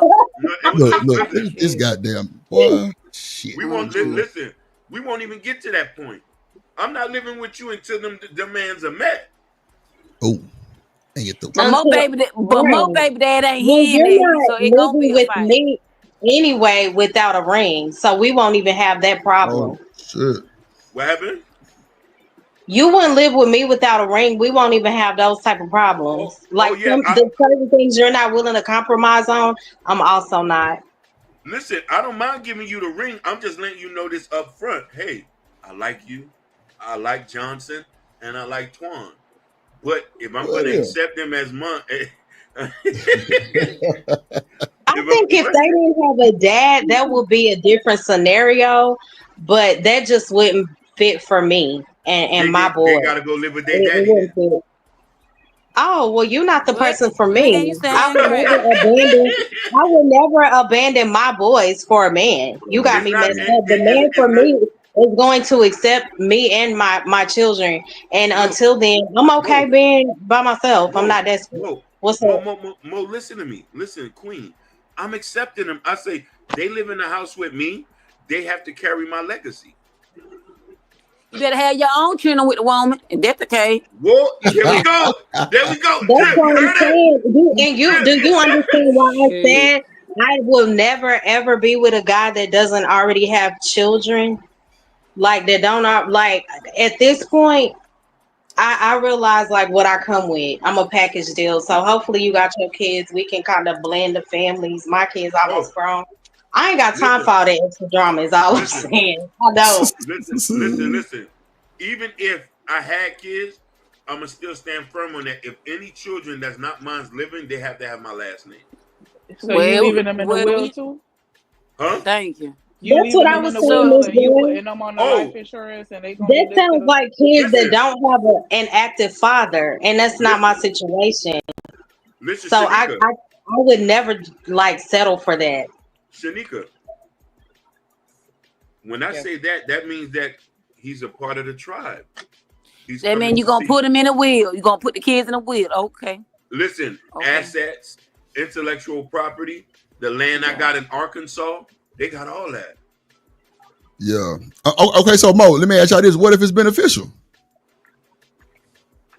I mean, it's like me saying because you got that bread, I'm gonna completely forget about what they want or who they are, their father's child. I'm not going to rob them of that right just because I'm married and take on your last name. I'm sorry. A lot of people will go for it, but not me. Okay. Ain't nothing wrong with that. That's the first I really heard of something like that. But I mean, I think JP was just talking about that shit the other day about if his wife, if his baby mama get married or have a boyfriend, he don't want his kids disciplined by that nigga or talked to or But none of that JP shit. don't count. So, I mean, but now that's really some situations though. Like he made it really just bland, just like nigga, this was going on. Like, no, Yeah. I'm gonna be a problem. Yeah. Shit. Well, shout out to JP. But he sounds like he has to mature in a lot of areas when it comes to co-parenting. Oh shit. But In we my know that, opinion. but no. We all agree with that. I'm just saying though, but that's what he's saying though. Like he would Yeah. like he's telling you he would be a problem. Yeah. Right. He said and a a woman bad and a woman can be a problem too. No, but clearly he's just reversing the roles. Women are known for that shit. Yeah. Picking up, keying your car, messing up your relationship when you got them, got somebody else. That's just a narrative for women, period, because they baby mamas. But he's just saying, I'm gonna be the baby mama, and I'm gonna be doing the same shit. So, yeah, but I ain't gonna say nothing. I love JP. no. We not doing those. Yeah. It's just I'm just showing Michelle or whoever listening that could be like that's what he's saying. That's what he will do. We can't act like that shit ain't going on though. No, you're it's right. a lot of crazy I was stuff. gonna say something. I understand it better. I understand it better when the guy on the penalty, they're not coming from JP. No. Yeah. And listen here, Michelle. And listen, when JP, I love JP, but there's certain things he can't. I don't think he has the validity to say because his status. Sometimes I tune him out, JP, when he be talking. Yeah, but when I say this, I'm bringing financials involved. I'm a stand-up person in my community. You know what I mean? I am a man of God, and I'm asking this. I just went through some things in relationships will let me know that I'm not gonna gamble like that no more. Me just willy-nilly giving my money to women, taking care of other people's kids, which I have done. I have spent thousands of dollars over the years raising other people's kids. And then when my mama said, "What happened to such and such?" Oh, me and her ain't together no more. How you think my mama feel? So you didn't play a part in the relationship. I'm sorry, Drew. No, go ahead. What up, Truck? So you didn't play a part in the relationships failing. So these are all women like who basically took advantage of you. No, regardless of how the relationship feel, I help raise your children. Isn't that my children as well? Or that's still that other dude's child? Just because you come in the picture, it doesn't like overrule that they still have a biological father. So I'm a renegade. What up, Cam? So are you saying that? Do you mean to tell me because you enter a woman's life, if the kids have a really good relationship with their biological father, are you saying they should completely like negate that? No, I'm not. I'm never saying negate. I'm never saying negate that, but I'm saying I'm playing for keeps. I'm gambling. Okay, but you just said so. I'm a renegade. I'm confused. No, because you say you can't negate that. So I'm saying I'm in your life for whatever period of time. I give my money, my time, and my influence. So forget everything I've done. So when you break up with me, it's over. I can't see your kids anymore. I can't interact with them. I can't come to no graduation or nothing like that. So this is the side that women don't hear about. A man who actually invests in a woman's child, paid for summer school when the dad ain't do nothing. He said, "Oh, I'll give you a story which made me. I'll tell you the exact story which made me come to my point. I dated this young lady. She had a daughter, right? I was with her for a year, and I've only seen the dad come there 2 times in the whole year. I bought the girl a cell phone. I took her and her cousins out to Disney World. I did everything. Mind you, I'm getting called a sucker on my end because my homeboys, you know what I'm saying? It's like, damn, dog, you out here brown nosing. Christmas time come, Mola. I buy the girl presents. The girl had a present under the tree with her dad's name on it. And I'm like, oh, she got him something? This a nigga who ain't never say, and then I'm saying, I'm looking for my present. I ain't had no presents under there for me. So her dad, the child's dad was never there? Never there. Never Okay, I there. see how that could offend you. Yeah. Listen, so I pulled the mama off to the side. I said, hey, check this out. I said, what present that? Oh, you know, she has saved her lunch money to buy her dad a wallet. I said, hold on a minute. I didn't get nothing. She said, oh, that's a child, man. What you trusting about? I said, hold on a minute now. What you mean that's a child? I've been raising her like she my daughter this whole year. How old is the child though? The child was 12. Old enough to know how to save up. That's true, right? I get what you're saying, but you So still have to consider that that's still a child, and they But will never, they will always long for their father. So maybe then that means I don't need to be there then. I just feel like you may be taking it too personal, taking it out too much on the child. A whole year, trips, shoes, dinners. Oh shit. Dinners. I'm taking other kids out that's not mine. You tell me the one day you forget to buy me a present and I've been here active in your life. I see how that could hurt. I would have a conversation with the kid, but I would also consider that they are 12. No, I didn't say nothing to her. I spoke to her mama. It ain't none of my business to talk to the little child. I say, hey, That's what's a up? fact. That's I a say, hey, fact. what's up with this? She's like, oh, she just said, I say, but hey, I've been here taking care of your daughter. She didn't think about me. Oh, you know that's still her daddy. Whoa. He ain't been there. So I'm confused. Do you feel like the mother put the child up to it? No, she didn't. It had nothing to do with the child, but I want you to just play a part in where a man's feelings get forgotten there. My feelings were hurt because I care for that. I had care for. Go ahead. I was gonna say I'm sorry for interjecting, but I was gonna say I'm still looking at the mama some kind of way though, because it's like, what type of moral values is she instilling in this little girl to where the little girl don't even give a fuck enough to think about getting you something from the Dollar Tree? Yeah. Like, why is her mama in her ear like, hey, what you getting your bonus dad for Christmas? Like, what? That would have been first. Yeah. Listen, I packed up my stuff and left. Christmas Day.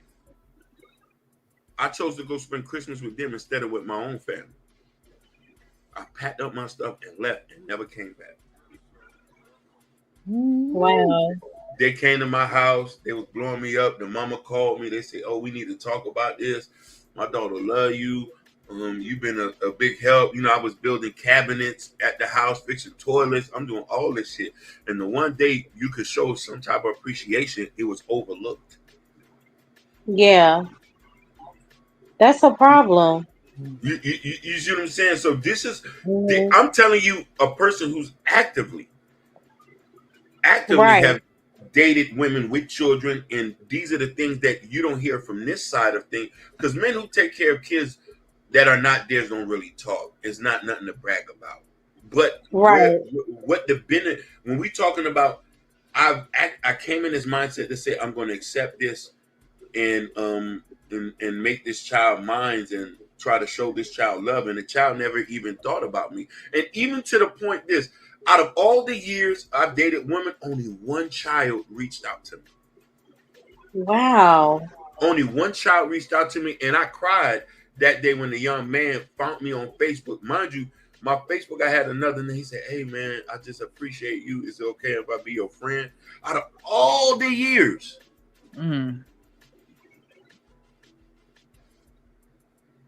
I'm so sorry that, that has been your experience, but I do believe that you will continue to be blessed for all that you've done. And it's not in vain. It's very unfortunate that, and I feel like sometimes you can be such a good person to where people don't appreciate it. They take advantage of it, But, and this is just my own testimony where I say that, I've never been I don't follow YouTube talking points. I just been, I'm from Florida. You know what I'm saying? So in high school, somebody have a baby and it's what it is. Like, it's just that's why I say so. But as I'm older now, and as I'm older and as a man, you get more emotional, I start to notice the nuances of life. So I'm like, damn, I'm putting all this effort in, and you know, me trying to create this happy family, and can't find it. That shit hit different. You see what I'm trying to So, say? do you? Oh, you said so. The issue with the women who don't have children, sometimes they're not willing to give you children. Is that No, what so let's get something straight. I can have a baby tomorrow. Yeah. Like, it's women out here who wanted to pop it off, but there's a certain type of woman I'm looking for. So it's not like I couldn't have a baby, but when I meet the person who I do want to be with, they don't want to have children anymore, or they can't have kids. Like, I met a couple women who have cysts over their ovaries, and we tried to make it work. And you know what I mean? That need of wanting to have your own comes into play. You understand what I'm saying? You know what I mean? And you know what I mean? I've always been a father figure. Like, you know what I'm saying? You know, I had to grow up real fast. And you know me, watching over my sister and my nieces and nephews and stuff like that. And you know, I volunteered at Reach. I used to mentor at Reach youth. You know what I mean?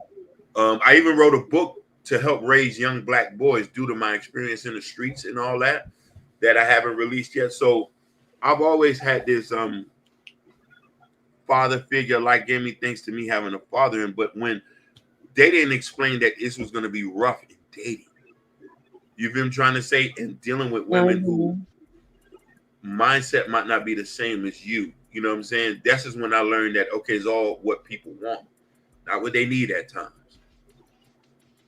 Right. That's real. That was deep. Yeah. Man, that was deep. Shout out to that boy, Person King. You know what? A lot of niggas don't be saying that shit, but when I met you on the other side, goddamn, that's what we were talking about. Like, for shit, so like, and that's what I knew. I'm like, okay, this, you know what I'm saying? Like, niggas gonna tell the truth, and then it just went downhill from there. Like, everybody was just so different. But that's probably the only person I ever heard that just spoke his truth. Cause I remember, I think he was going through some. I think, matter of fact, it was some similar. Well, you know, you paying for the kids' lunch, all kind of shit. All you know what I'm saying? Doing your thing, all that. So Listen, that one thing I can say about that. The story didn't change. That's for sure. Never. I'm still stuck on the same way. I meet you, I'm gonna love on your kids. I'm not gonna look at them. They ain't never did nothing to me. I buy them food. If we just dating, I come see you. I bring the kids something to eat. That's just how I am. Like, even I'm at the corner store, I see the kids buy something, I buy something for them. But I think that women have to understand how you approach dating with your children and making it feel like where the man stand at that. Because also remember, he has a family too. He has a group too. And sometimes you can say, oh, he still has to answer to his core group. You feel me? And sometimes you as a person and what he might like might go against what he's culturally might not been raised in. Right. You know what I mean? Just because you're a single mother, his sister a single mother, his sister might not like the idea. My brother don't got no kids. Why you dating? Or the mama or the dad. Go ahead.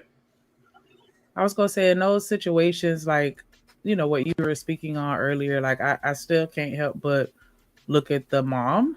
And even like in a lot of situations, you know, just dealing with other people's kids, it's like, you know, they should be raising their children a certain type of way to where you should not really be experiencing that on that level. Like, because I don't know, I even have conversations with my boys, like, even though I'm not actively dating like that, like, you know, and so, but I still have conversations with them about it. Like, you know, if mom, you know, if y'all mama were to start dating, like, y'all got to make sure y'all understanding what's really going on.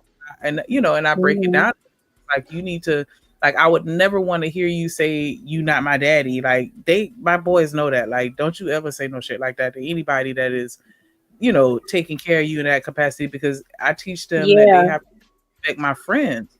And that's why I like the conversation yesterday about, you know, discipline and disciplining other people's kids. Like, I even hold my friends to that standard, to where it's like, if you see my child acting up, if you don't step in, I'm gonna have a problem with you as the adult in the situation that knows better. And so, you know, I don't understand why the mama didn't already have them in that mindset to understand, like, y'all really need to peep what's going on and what this man is really doing for y'all, and he does not have to. Yeah. Right. So I will say, I'm sorry. Go ahead. Go ahead, Mo. Oh, okay. So I will say this: when it comes to like children, I do believe that you should respect adults across the board. So I always say, when it comes to my boys, you will never have an issue to where they say, "Oh, you're not my dad." None of that. They're respectful, right?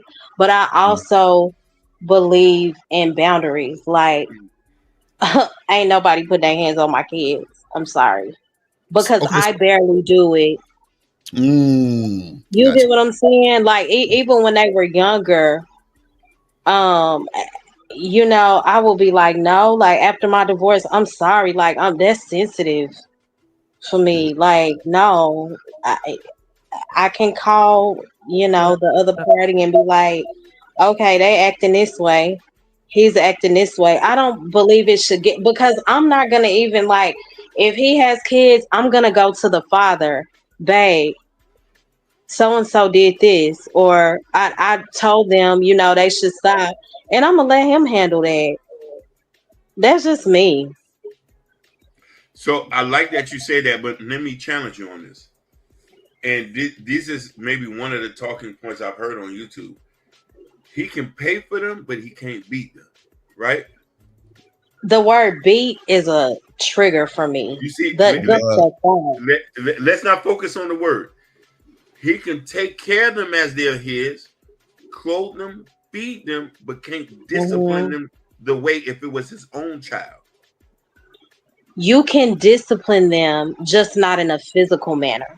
But what if he was raised to give him a tap tap or a slap on the or a nudge in the face? So can he can't do the same way his dad raised him. Because I was raised on that. Let me tell you why though. Because I was raised on, oh, go get the switch, go get the belt, and I always tell my parents, I wish someone had set me down and talked to me, not just feeling like you could beat things out of me. So that's why I'm so big on, I don't do a lot of physical discipline. I can count on one hand how many times I've disciplined my boys, and they are respectful. So but if their actual blood father wanted to tap him on the ass, could he? Absolutely. But not the guy that's dating you who's But even my ex, I would have to call him. I'd be like, I know Isaiah did this. You're whipping him a lot. Like, I don't like that. We had a lot of disagreements back in the day about that, right? But I had to explain to him, my son also has a lot of me. Like, if you whip him, he will shut down. If you talk to him, you'll get a different reaction. He'll make better decisions. So once he saw that that was working more in my son's favor, he cut off all physical discipline. So I understand that, but that's you and your child's father. But let's say your boyfriend was raised differently. Let's say it's not gonna work. I'm sorry. But he can clothe them, feed them, but not discipline them. So they really let me tell you why that wouldn't work. If I am sitting here and I'm telling you my son responds better to communication, you'll get a better response. He'll make better decisions going forward. Why would you not honor that? So me, hold on, because I'm real sensitive about my children. It then becomes a factor of, are you disciplining them because you really care? Or is it out of anger? Or are your motives different? I feel very funny about other people other than the parents. I don't know why you're doing what you're doing. So to avoid me feeling that way, just don't put your hands on my kids. Again, because I barely do. So I don't even physically discipline my kids. Why would I let somebody come in and do that? No. But look what BJ just said. BJ said, shit, my stepdad used to tell my ass stuff. He always treated me as his own. So let's say I come in and I want to treat your kids like they're my own. I gotta be able to slap them in the face.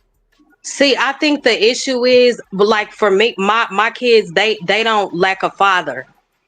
They have, you get what I'm saying? The father is very active 24/7. My oldest son lives with his dad. There is no, like, I'm not changing up none of that for nobody.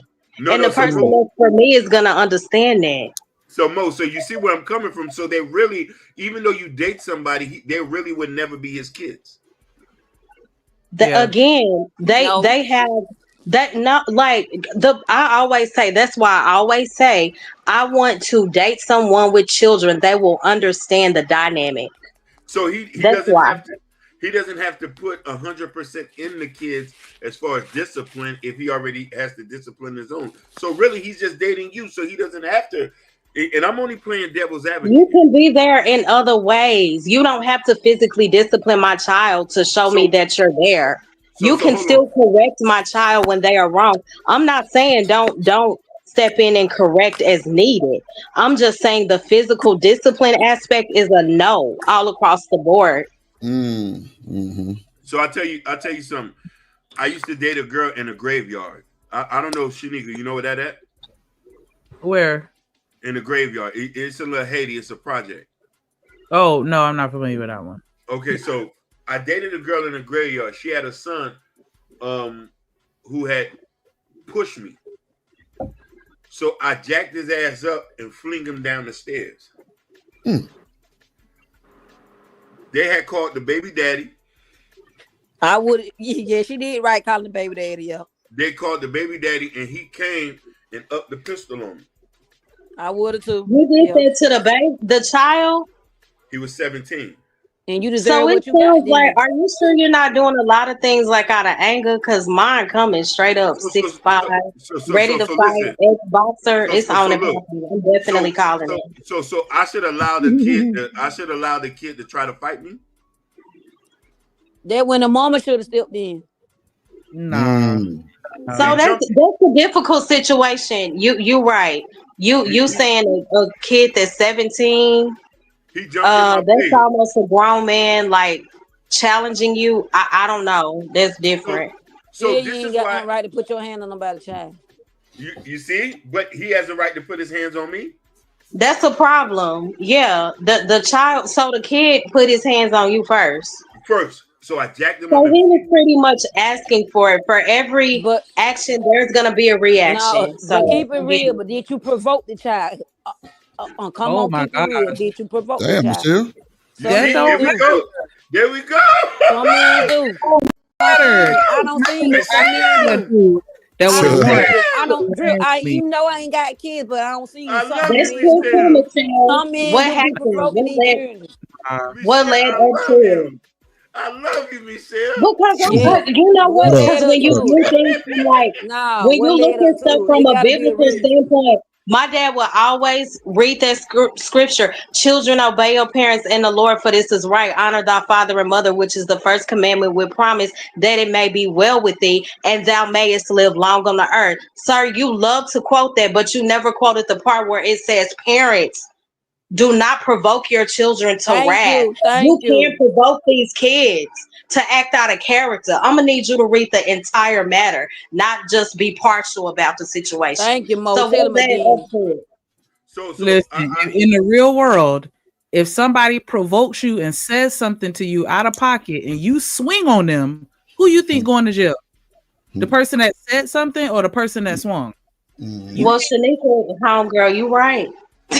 You're right. Putting your hands on people, and that's a lesson that little boy learned that same day. Parents need to start, and these parents and step parents need to start provoking these kids. I don't give a fuck. Listen, you're gonna get provoked in your life, period. You're gonna get provoked by your employer, you're gonna get provoked by random niggas in the club. That's a part of life. You gotta learn how to deal with that shit. Wait. So you saying that shit cool? If this nigga get up and goddamn wait, hold on.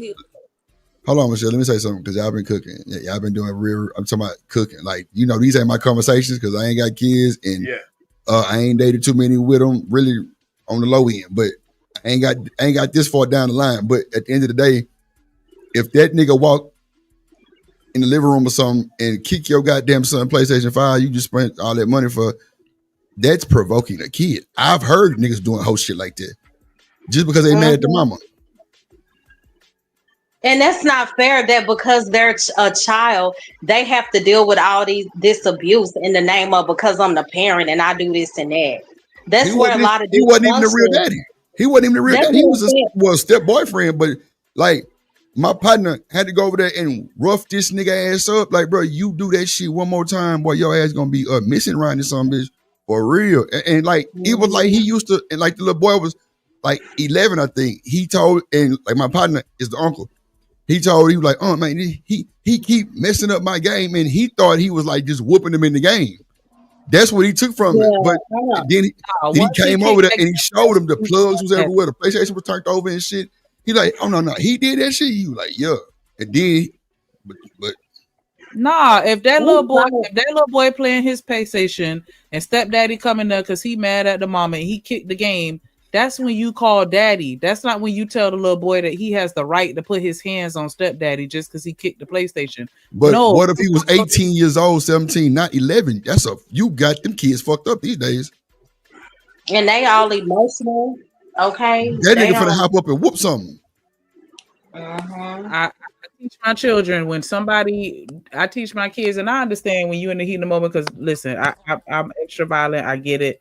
So I'm not trying to make it seem like I'm perfect and I expect for people to be perfect. But I do try to teach my boys that when they're out in the real world and they're reacting to things, to be mindful of the consequences of those actions and to try to regard things. If somebody don't put their hands on you and you put your hands on them, there's a consequence that you're going to have to deal with as a result of it, and just be ready to accept those consequences. Am I saying that the stepdaddy is right for kicking the PlayStation? Absolutely not. I'm just saying that I would prefer that my son not try to fight him and that he deal with his daddy and let his daddy fight him.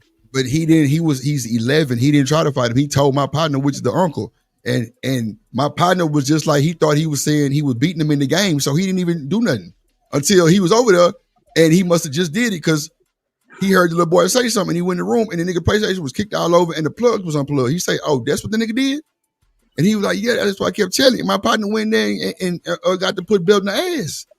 It was belt to ass. I'm talking about, and get folk mad at him and all kind of shit. But hey, it is what it is. Like, that nigga disrespectful. Right. Like, that's provoking. So think about if he was 18 years old, he in that whole playing Madden, talking shit to his partners and shit, and you come kick this nigga PlayStation. All that testosterone going on, nigga finna hit you. He ain't finna get up on your ass. You fucking crazy. I'm not saying that he's not gonna do that. I mean, I understand that people react. I'm just saying that I think that you teach your boys. Okay, cool. But when it happened, them niggas, I'm telling you, everybody ain't built like that to just be thinking about that when mama said teaching. That shit fucked up. Come on, you kicked the man shit. Yeah. I'm getting up. Nigga, you crazy. I don't give a damn no fucking way, nigga. I wish, boy, you fucking crazy. Nah, I'm going with these kids, fucking crazy. You would have fought your stepdaddy if he kicked your PlayStation. Is man, nigga, he ain't have to do that. And you know my story. He ain't have to do that. So hell yeah. What? Shit. I'm trying to tell you, I'm 18 years old. That's fine. Nigga, I was doing that early. That's why I also said they have to be willing to accept the consequences of what happens. Because if you put your hands on somebody, you think that you thought he just gonna eat it, he gonna fight you back. Don't matter if you a grown ass nigga and that's a child that you've been in the goddamn household with. First of all, what the fuck are you kicking the PlayStation for? Second of all, if the nigga get up and buck you, you shouldn't be trying to hurt him like that. No way. You caused the fucking problem. I feel like this conversation is kind of deviated because originally we're talking about legitimate discipline. We're not talking about somebody being an asshole and just being abusive. Like that's, I feel like we was talking about provoking. No. We he mentioned a situation. Like, was he wrong or I forgot what he said. Yeah, that's what I'm saying. I threw him a call. He tried to fight, and I grabbed him and I flinged him across the stairs. Come on, provoking them. And then that's when Michelle was like, yeah, parents be provoking these kids. I think that's taking it too far. That's just my opinion. Well, I mean, the reason why I said that, I ain't gonna hold you, because my partner went through this and I'm thinking it was petty because the nigga was just kicking over the PlayStation. You know what I'm saying? Like, I'm like, yeah, that's fucked up. But after it's like a repetitive thing. Like, come on, bro. Like, yo, bro, you're provoking this kid. And it's a sensitive matter, like when you're the parent and then somebody else steps in, like, does this person really like my child? You Come get on what I'm now. saying? Like, are you doing a lot of things because you only want me and not the kids? That's why I don't play about my kids and not having them around nobody. You know? But here's the That's thing. cool too. Yeah, you're right. But I also want you to take into account that it's good that we're having this conversation so you can see the perspective. I'm only voicing the opinions of a lot of men that who might want to consider date a woman with kids, but they know there's these nuances that are like touchy subjects. Like, okay, I could pay for the kid, I could take care of him, but if I want to discipline him like my dad disciplined, that's a no-no. So there's only going to be one style of parenting. So I'm not really a parent. I can feed it, clothe it, but I can't. But if it was my own, go ahead. Yeah, so my dynamic will be different because you said you can feed it, clothe it. They already have that support. No, but so I wouldn't need, if you do choose to do that, that would be extra. No. Like So they're not in need of a father. So I guess this would be a conversation. No. Then that means they living with the daddy. But if the kid lives in the house, No, it doesn't. No, it doesn't. It does. Listen.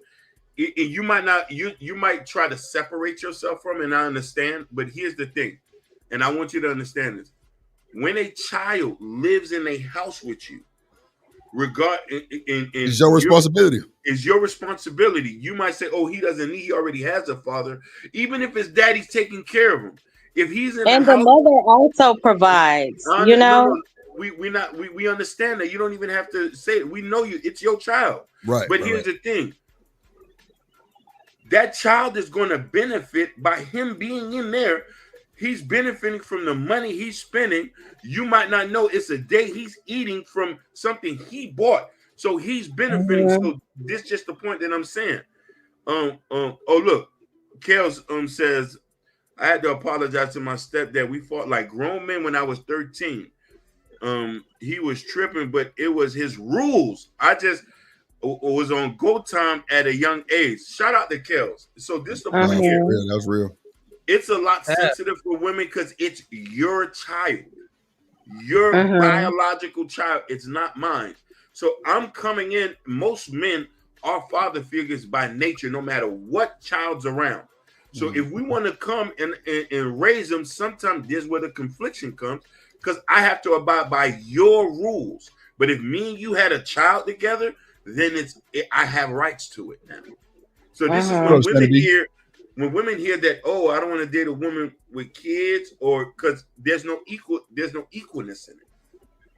That's why it's better to date sometimes when the kids are out the house and you don't have to fuss about I think it depends on the guy. I hear the scenarios you're giving, but it does not have to be that complicated. It does not have to be that complicated. You keep your hands off my kids, we're good. You see? And again, they're not going to give you a reason. And I'm not just saying this. Everybody thinks their kids are awesome. My boys are very respectful. They're going to answer you, yes, sir, no, sir. You know, like they are not really combative. The only way they would like step out of order is if you provoke them. That's it. Well, that's what we were talking about, the provoking thing. You know what I'm saying? Like, my boys are very respectful. And on the flip side, right, they're also taught that by the other party.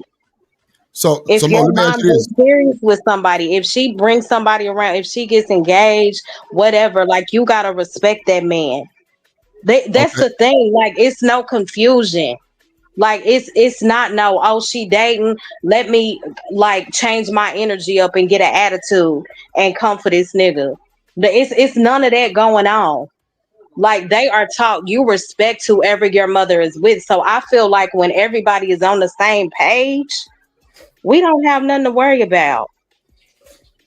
It just says that you're more in control. Paying attention to the people that you with, because like if you in your situation, Drip, you got Buddy, he done kicked over the PlayStation several times. Like, why is that not? Like, I don't understand how nobody knows about this except for him and the stepdaddy. Like, why does mama not tuned in to what's going on? Like, you dealing with somebody, because I feel like you really should be seeking to date somebody that is mature and responsible enough to where they're using your kids. Yeah, like it's only complicated if you make it. Like, we understand where we are with this parenting thing. Yeah. We And get a lot of it. It kids doesn't probably be have used to that shit. Used to like having like sometimes where they kind of know how to act, but then again, these kids these days is something else. And I don't bring men around my children, so that's a That's what I whole was going nother to ask you, Mo. conversation. That's what I was I going to don't ask you right bring there. nobody. No, I do not play that at all. Okay, so let me ask you this then. What's the time frame? That's what I really was going to ask you. What's the time frame from you meeting this man to when you can bring him around your kids? And I know you probably going to say Maybe a year, and some people may be like, "What?" But that's where I'm at with it. Is that on the low end or the high end as far as the year? Is that like something like minimum, or is that like probably like the longest you'll wait? That's the minimum. Oh, okay, understood. Okay, that's respectful. Hell yeah. Like I'm not gonna bring my kids around somebody too early, but I'm not trying to drag it out as far as me bringing my kids around this person as well. Like, once I feel like we're getting locked in, then you have to meet my kids, because I don't want to get in too deep with a man and the vibe not there with the kids, and then now I gotta break it off. I'm heartbroken. Like, no, I need to see how y'all interact before I can even entertain the thought of a forever, type of relationship with you. I feel like that's dangerous, because if you bring the kids in too soon, what if it already doesn't work? Now the kids done got attached to this person. I don't know. I just feel like within a year, I know, okay, this person's energy, the way he carries himself, he's a very caring, thoughtful person. He'll be a good asset to what I have. He'll be a contributing factor for my boys. I know within a year if you'll add to their lives, if you'll be someone valuable to them. But I mean from a character standpoint, that's first with me. I like that, but then I get what you said, but also I say, back in the old days, we instantly introduce people to other people so we can get a feel about them. Sometimes we need to get things out the way. The older you get, the more you want to know where people at. So if you're trying to prolong it, and then when you just wasted a whole year with somebody who just don't even vibe with your kids. See, if I get to the point to where I'm about to introduce you to my boys, because I'm really in tune with them, I study them. Yeah. I'll know. I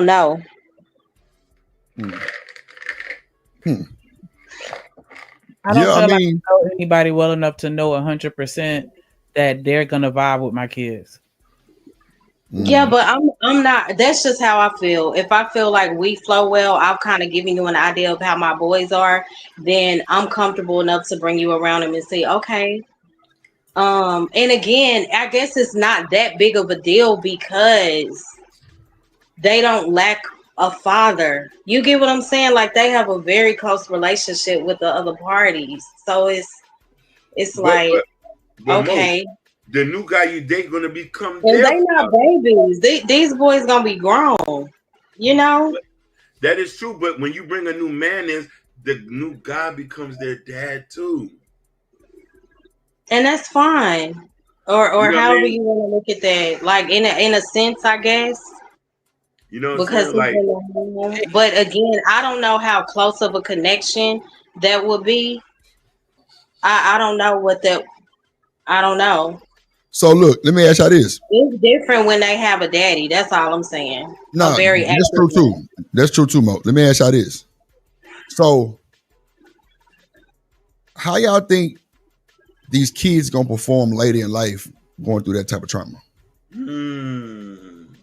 That's why I'm not bringing my kids around nobody. All they know is mom and daddy.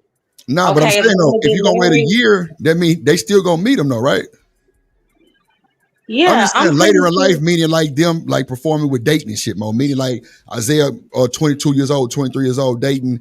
Is he gonna feel any type of, but you know what I'm saying? Like trauma from back then, seeing mama with daddy and shit like that. You know what I'm saying? Okay, now I meet another man, or now I meet another man. That's why I think it's very important to keep those things private. All my parents, all my kids know is mama and daddy. Now I don't know what they seeing with daddy. I think that's where the trauma aspect can come in at, because it's player situation over there. You get what I'm saying? So I don't do none of that toxic confusion back and forth, men in and out of my life. Now I'm not saying I don't talk to men, right? Right. But they don't see the men that I talk to. I entertain men to a certain extent, and it ain't even just with my kids. It's across the board. Mo, but I'm saying in that year though that you might make them wait, they still gonna meet them if y'all together, right? Yeah. Especially so what would be traumatic? What would be traumatic about them waiting a year? No. Okay. So I think we got disconnected with the question. So I'm saying, with you dating, right, Mo, and your kids 17, 14, something like that, and they're seeing daddy at first. Now you dating a man, you made him wait a year. Now they seeing another man. They may not work out. But they don't see that, Drip. That's what I'm saying. No, it's just I'm asking a question, not saying okay, just take you out of it. Let's just take you out of it. You know what I'm saying? I'm saying if a woman is okay, she had, a baby father, and you bring another nigga in, right? She bring another nigga in after that year time of waiting, right? They're still gonna meet that guy, right? So that's the first guy. What's the second guy? Because daddy too. What if they don't make it and she go another year and make that guy wait, and they see another guy? How do you think that kid is gonna perform later in life? I think that could be detrimental to their future relationships. That's what I'm asking you. I think that could be, and because I think that way, I don't do it. But if I feel like if a child sees that, like the parent constantly in and out of relationships, they can begin to think that that's normal. That's the way you should function, when it's in reality it's dysfunctional. Hey, you Hey, I want to tell you something. As soon as I start clapping cheeks, I gotta meet the kids. As soon as I gotta have a burger with the baby daddy. Okay, well, me, I see you would have to follow me on my page to see where I'm at mentally, spiritually, all of that. So none of that resonates with me. Ain't gonna be no clapping no cheeks. Like, I'm sorry. I'm basically kind of real with it.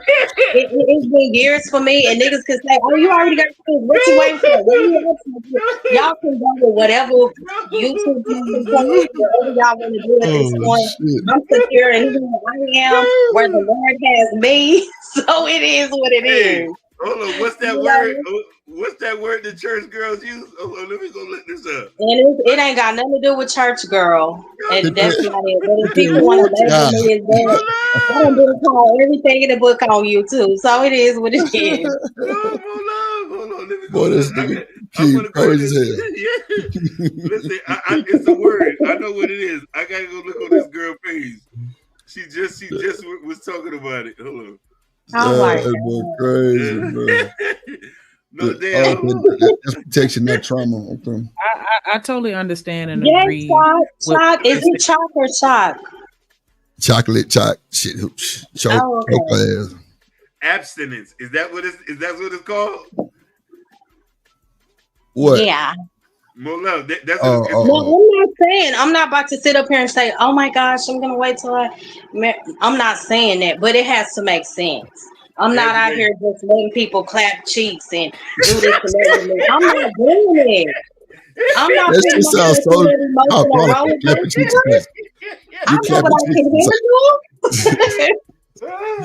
clapping cheeks sound crazy as hell. I'm sorry, Shanika. I think I interrupted you. No. I was just gonna say that I agree with what you're saying, Mo. And I totally understand. I just feel like once I get locked in, and I feel like we see each other as marriage material, I definitely want to go ahead and get them kids in, because I've Yeah, like I haven't experienced it, but I just don't want to experience a situation where I'm locked in with somebody and my kids just not feeling them for whatever reason. And I don't have bad kids either. They're very respectful. And, again, I have conversations with them, even though, I'm not even dating, but I still kind of prepare them for it just in case so I don't just catch them off guard or whatever. And so I don't think that that's the issue. But yeah, like I don't know. I just need to see So, what that vibe is like between them before I could go all the way in. right. So my next question on the flip side of that, what if they vibe and all of that, but what if it don't work? Now the kids are attached and they're broken, less traumatized. That's I'm what I was also asking you trying earlier. to I was saying I feel like protect them. And that's what I was saying. They're trying to do that.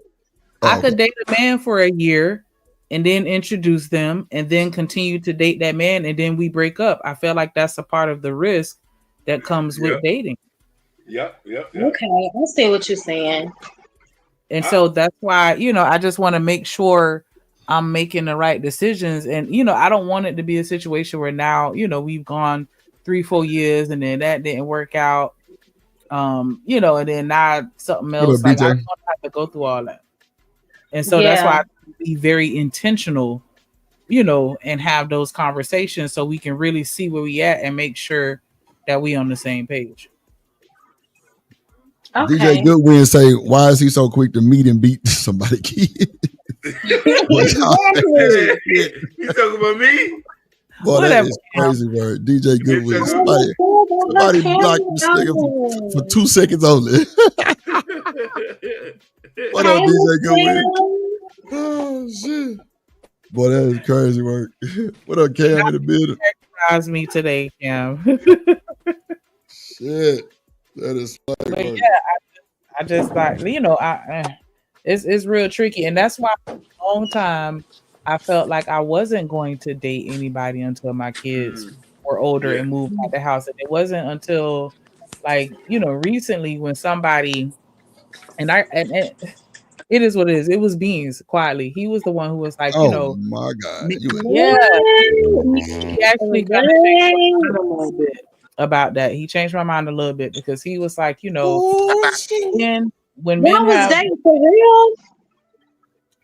he said single men prioritize getting a woman to help them take care of the kids, but women don't do that. Women will just stay single and only rely on the baby dad or whatever other male mentors or influence that they have for the child, but they don't prioritize having a man in the house on a daily basis. To help, because it's different. It's different when you're visiting somebody and you see them from time to time versus actually being in the house, living with that child, seeing everything that happens, on an intimate level. Like it's different. And I was like, damn, well, I get it. Like, cause he was like, boys or just children in general need that everyday interaction from both, sides of the relationship, the mama and the daddy. And I was like, damn, I think you really need to I ain't trying to cut you off, but I think you need to fix what you just said. You might want to address what you just said. What I just said. Like y'all was dating for real. They saying you dated him and you. I didn't hear because it was like a lot of people talking, but they thinking that being smashed. I don't know why the fuck they thinking that. I said no, wait, don't do that. No, just re-say what you said because I didn't hear it either. Re-say. Yeah, I sound like JP. Goddamn, just repeat what you said. I said, Lord Jesus, repeat what you said. I was gonna wait until they were 18. That was my thought process, and then I had a conversation with Beans where he changed my perspective as a result of a conversation where he told me that men prioritize putting a woman in the house to help them raise their children, whereas women don't. And I was like, you're right. And he also told me as a result of the conversation that we had that children need the mother and the father in the household on a daily basis, because that is different than having, the dad that they see every other weekend, or the uncles, or the people in the community, is different when you live in the house and you're able to, take care of the child needs immediately. And that's what changed my mind to think that, well, maybe I should consider dating so that I can have a man in the household to help me, raise my boys, because they need everyday interaction with a man. That's a fact. what I was saying. That is a fact. And the fact that you can understand that you're on that point is a good thing. But also, too, a woman should have to be able to separate herself from being a mom. You still are a woman. You still need to be catered to. You still need to have that masculine energy over you. Like, you deserve to have somebody to love, cherish, and care about you. You can't always be 100% on mom mode. If you don't have another life, you're going to tend to be overwhelmed. You know what I mean? So I think it depends on where you are in life too, like mentally, what season you're in life. Because there are some people who are in a place where they're single on purpose. You know what I'm saying? Where it's not, it's about growth. It's about self-care. Trauma. I don't agree with that. I believe that sometimes God put us in seasons alone to strengthen us and, give us wisdom to help us to grow in Him first. You deserve to be before happy. We can ever be successful in a relationship. That's just my take. You deserve to be happy. Absolutely. And what I'm saying is that will come. Well, do you think that well, I felt like I already know the answer to the question. I was going to say, do you prioritize, or do you think that it should be a priority for single mothers to have a man in the household on a daily basis to assist 100%. I don't, and again, I feel like I keep repeating myself. They don't lack a father. It's a 24/7 type of situation. I don't feel like I need a man in my home to feel like secure, or to feel like they need to fill a void for my boys, because my boys have that support from the other party consistently. Now, has it always been that way? No, we've been through some things. You get what I'm saying? But I don't feel like I need that to feel secure. Like, that's not my goal. It's just not. If I wanted that, I could obtain that now. And I say that in a very humble way. I'm not being arrogant. Like, this is a choice. This is a choice. Me being. Talk your shit. I'm not talking about your security. I'm talking about for the sake of raising your children. I'm asking, right, that's why I said that to have a man in the household. I think if they don't, the parent every now and again. I feel like if they don't have a father that's consistently present, it would be more beneficial. But to just have somebody there, like, I need a ring. What are we talking? Like a real stepdad? Are we married? That's when it'll start to make sense to me. See, that's the point that y'all missing. A consistent father, meaning he taking them to practice, he dropping them off, he taking them to school, he bringing them lunch daily. Like, that's jacking a consistent. Whooping his ass. Like, boy, you better be over there, goddamn, like, respect your goddamn mama. Come on, like that's a consistent. Thank you. He got chores to do. He know when he come to Pop House, we ain't playing that bullshit. Like, he's seeing him almost 4-5 times a week. Like, that's super consistent to shit to be a goddamn, biological that's not there in the home. That's a lot, because they got practice and all kind of shit. So he's picking them up, dropping them off. Like, shit, he don't need no type of father figure. So like I guess it's based on the circumstances and situation of that person. So for somebody who may need that extra support, like if the father is not consistent, if it's a lot of dysfunction there, absolutely.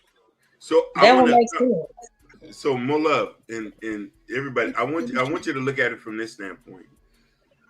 There are nuances about growing up that you can only learn from your parents, and you pick things up by visualizing. So imagine this: The only reason why I was able to be who I am is there's things I've seen my dad do visually in front of my face. So this is when you have an active man in there. Certain boys learn to be men where they're fathering in the house. You know what I mean? Or how to treat women or how communication is. I knew how to shave because I used to watch my dad shave himself in the morning going to work. You know what I mean? My dad used to wake me up in the morning to go take the trash out. I used to see how my dad interact with my mama. And the first time I learned to give a woman money is when every Friday came, I seen my dad hand over his check. And I used to be like, hey, what you doing? Oh, you know, I got to give the boss lady the money. That's what he used to tell me in the morning. On Friday. That's how my grandpa did my grandma. Yep. That's how my grandpa did my grandma. So I internalized where, okay, I was dating somebody. When I started dating, I used to just give a woman money. She said, what's this for? Oh, I'm just giving you if you need to go get your hair done. She was like, where you got that from? I said, I watching my daddy do it. So this is why when you think maybe you did that too soon because they were married? Do you feel like maybe you gave girlfriends the benefit, the luxury of I don't know, and I believe in, like, you know, doing for the woman, and the woman should also compliment the man in that way. I love that you say that too. So here's the thing though. I believe in reciprocation. So the way I see my dad do women is the way I see my mom did him. So listen now, I was doing this to women who was reciprocating things to me. So just like if a girl, like I was dating this girl not too long ago. I didn't know her from a canopy. She started bringing me food and cooking. You feel me? So I seen my mom did that for my dad. So now I say, okay, she's signaling, letting me know that, okay, she is on some wife stuff. So I went and got a car wash. So it's not too soon. There's certain things I might do I don't really care about. Like money is money at times. And sometimes you got to show your best representation. You feel me? Because women know that you're a provider or you are a man by the way you treat them, even if it's just taking them out on the first date. So the whole money situation, where I gave a girl money, I was already clapping cheeks. You feel what I'm saying? So I was already clapping cheeks. So I said, hey, you want to go get your hair done this weekend? I just gave her money. You know what I'm saying? Yeah, I get what you're saying. So go ahead. Oh, I was about to kind of pivot a little bit, so you could finish your statement. I'm sorry. No, I'm done, Queen. I just wanted to say, I want to make sure that I clarify when I say, as far as my perspective has been changed regarding women or single mothers prioritizing a man to have that daily presence in their life. It's not me saying that you should act out of desperation and just grab whatever man come your way that's willing to move in with you. Absolutely not. You always want to be very selective with regards to any man that you choose to date, especially when you have children. And so you still want to do that proper vetting process and not bring the kids around too soon. And all of that is still going on.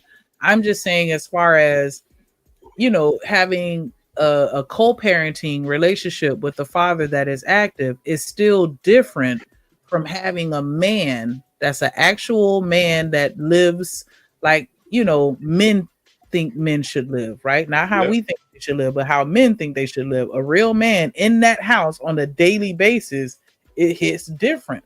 Yeah. But don't take anybody. Absolutely not. Still make sure you're getting the right nigga. Right. And hi, Miss Joy. Since you kind of addressed the comments, I want to say this. Miss Joy said, right. You said that daddy over there showing them player. If you had a man in your home, they would be seeing a man love a woman properly. Yeah. So my whole takeaway from this was, that's not my first priority right now. I know that when it's meant to be, it will be. So I rather. But that's real. That's real. You just said that ain't your first priority. That's just everything. Yeah. Right. So it's like, okay, if I wanted a man in the home, I could have that. I think that's the part that people are missing. No, it's not the I'm part. okay, right? I'm okay with me and my boys. Like I am fine, and God knows the desires of my heart, and I trust Him with that. The But word says, and when the time is right, I, the Lord, will make it happen. A man that's for me will not pass me by. And I am not closed hearted. I'm not a bitter woman saying, oh, forget these dudes. I don't need no man. Absolutely not. Love is so beautiful. I want that. But my focus is me and these boys, and the situation got to be right. When you look at the dating scene and all these stipulations that come with these men, and oh, I got to be able to do this, I want to be able to do that. Well, if you don't, I don't right now. What I'm saying is, it can sound like a bit much, and I am at peace. I think that, so I'm okay. Mo, I'm gonna tell you something, and I agree with you 100%. And yeah, you have every right to live the way you want to live. But I'm just telling you this: it's gonna come a time where, for your boys to know what it means to love a woman, they got to see their mama get loved on. They got to see their mama see a man open a door or wake up in the morning and say, "Babe, I'm gonna make you some eggs, rub your feet." So they gotta see that for them to learn to love on other women. They gotta see their mama get love on. Let me say this real quick, President King. Yeah. So what if they seeing it with their other daddy? It has to be consistent, my brother. Well, if he a on time man, like they say the song "On Time God," then he consistent. Because guess what? The woman with him when they picking him up, taking him to practice. It has to be consistent, my brother. Listen, a lot of this stuff just sounds so like carnal minded to me. And that's why I know, like, I'm no. Hold on, wait a minute. Like, Wait. God, no, God shows me where I am, and I have to recognize that the spaces I'm in, and my rhetoric will not always flow or make sense to the people that I'm on the panel with, and I'm okay with that. Mo, I'm okay with that. There are certain things I'm not willing to. It's not a disconnect. I'm not willing to compromise on. No, You know, it's not put that word in the chat. Yeah, spell it, Mo. Since you come up here with no, them big ass words, spell it. No, put that word in the chat. Don't do that. It's not a disconnect. It's just like I'm in a different space, like with God right now, and I don't expect it to make sense to a lot of people. So it is what it is. Go ahead. It's not a disconnect. It's not a disconnect. We totally understand, or at least I know. Miss Boy, yes, I said carnal minded because a lot of it is about, oh, I want to be able to be so. Oh, I bring this to the table money wise. Oh, if I'm paying for this, if I'm doing that, like, yes. Oh, I'm clapping cheeks. Before I get the money, I'm clapping cheeks. That's the part I'm talking about. We not. I don't think that it's a disconnect because I totally agree with everything that you're saying. Like I'm on the same page. Like I'm not. That's not. I'm not talking about you, Shanika, but yeah. Yeah, I'm not saying that you have to, I'm not saying that you have to change anything about as far as how you live in your life. I'm just saying as far as, because we talk about you right now. And I'm saying, let's remove ourselves as the mother and just talk about the children. And so that was the only point that I was just trying to make. Like, do you think that it would be better for the children if they had that consistent daily, viewpoint of seeing the dynamics between a man and a woman and how a man should treat a woman, how a woman should treat a man, just having that daily access as opposed to not having the daily. We're not talking about your journey to get to that man. We're just talking about once you have a man and the differences between him being in the house with you versus you being in the house raising the kids by yourself. So I think we just haven't separate conversations. If it makes sense, are we married? Or are you stepping in as a stepfather, or are you just some dude living with me and we shacking up and we just having sex every day? Because a lot of these conversations, that's what we're talking about when we really think about it. But if we're married, absolutely. Yes. No questions asked. Yes, we're talking about a real intentional.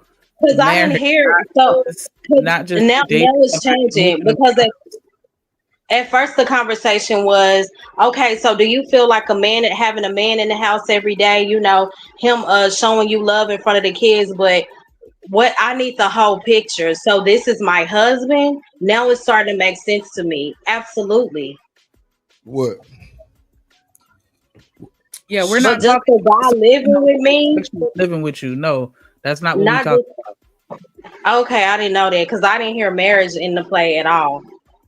We were just saying, do you think that the children would benefit from a man and a woman being in the house? But we never defined the relationship dynamic. But yeah, we're talking about a serious relationship, not just a fling or something, for the moment. Like you either are about to be married or you are married, like a serious relationship. Married, yes, because I've seen people engaged for years, but that's a whole nother subject. But married, absolutely. What up, KC? And so that's all I was saying. Like I do see I did understand his perspective when he was saying like women, a lot of times we just wait until the kids turn 18. And it's like, nah, you shouldn't wait until the kids turn 18 because it's good for them to see two parents in the house. That's not me saying, just move any random person in. Get loved on. But when we say stuff like, okay, I don't think we should wait till the child is 18, right? So what if you're moving on your own time and that could be the issue? It's not ever right. Because you basing things off of how you feel. What if your timing is, and it may not be, but what if your rightful time is when your child is 18 or when they 16 or when they 20? I'm just saying everybody's timing is different. They need therapy. I can't say that. Not therapy.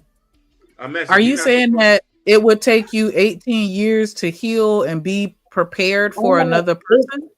No, I'm not saying that. What I'm saying is, what if God's timing is when my child is 18? It has nothing to do with me, my healing, or maybe because some people go into these relationships thinking they are healed, and that's when you realize how broken you are. That other party wants it out of you. So I don't know. That part. I don't know. Therapy. That's why I'm including God in everything that I do now. You can call it therapy, whatever you want. And I believe in therapy too. I believe that people should seek God along with therapy. Absolutely.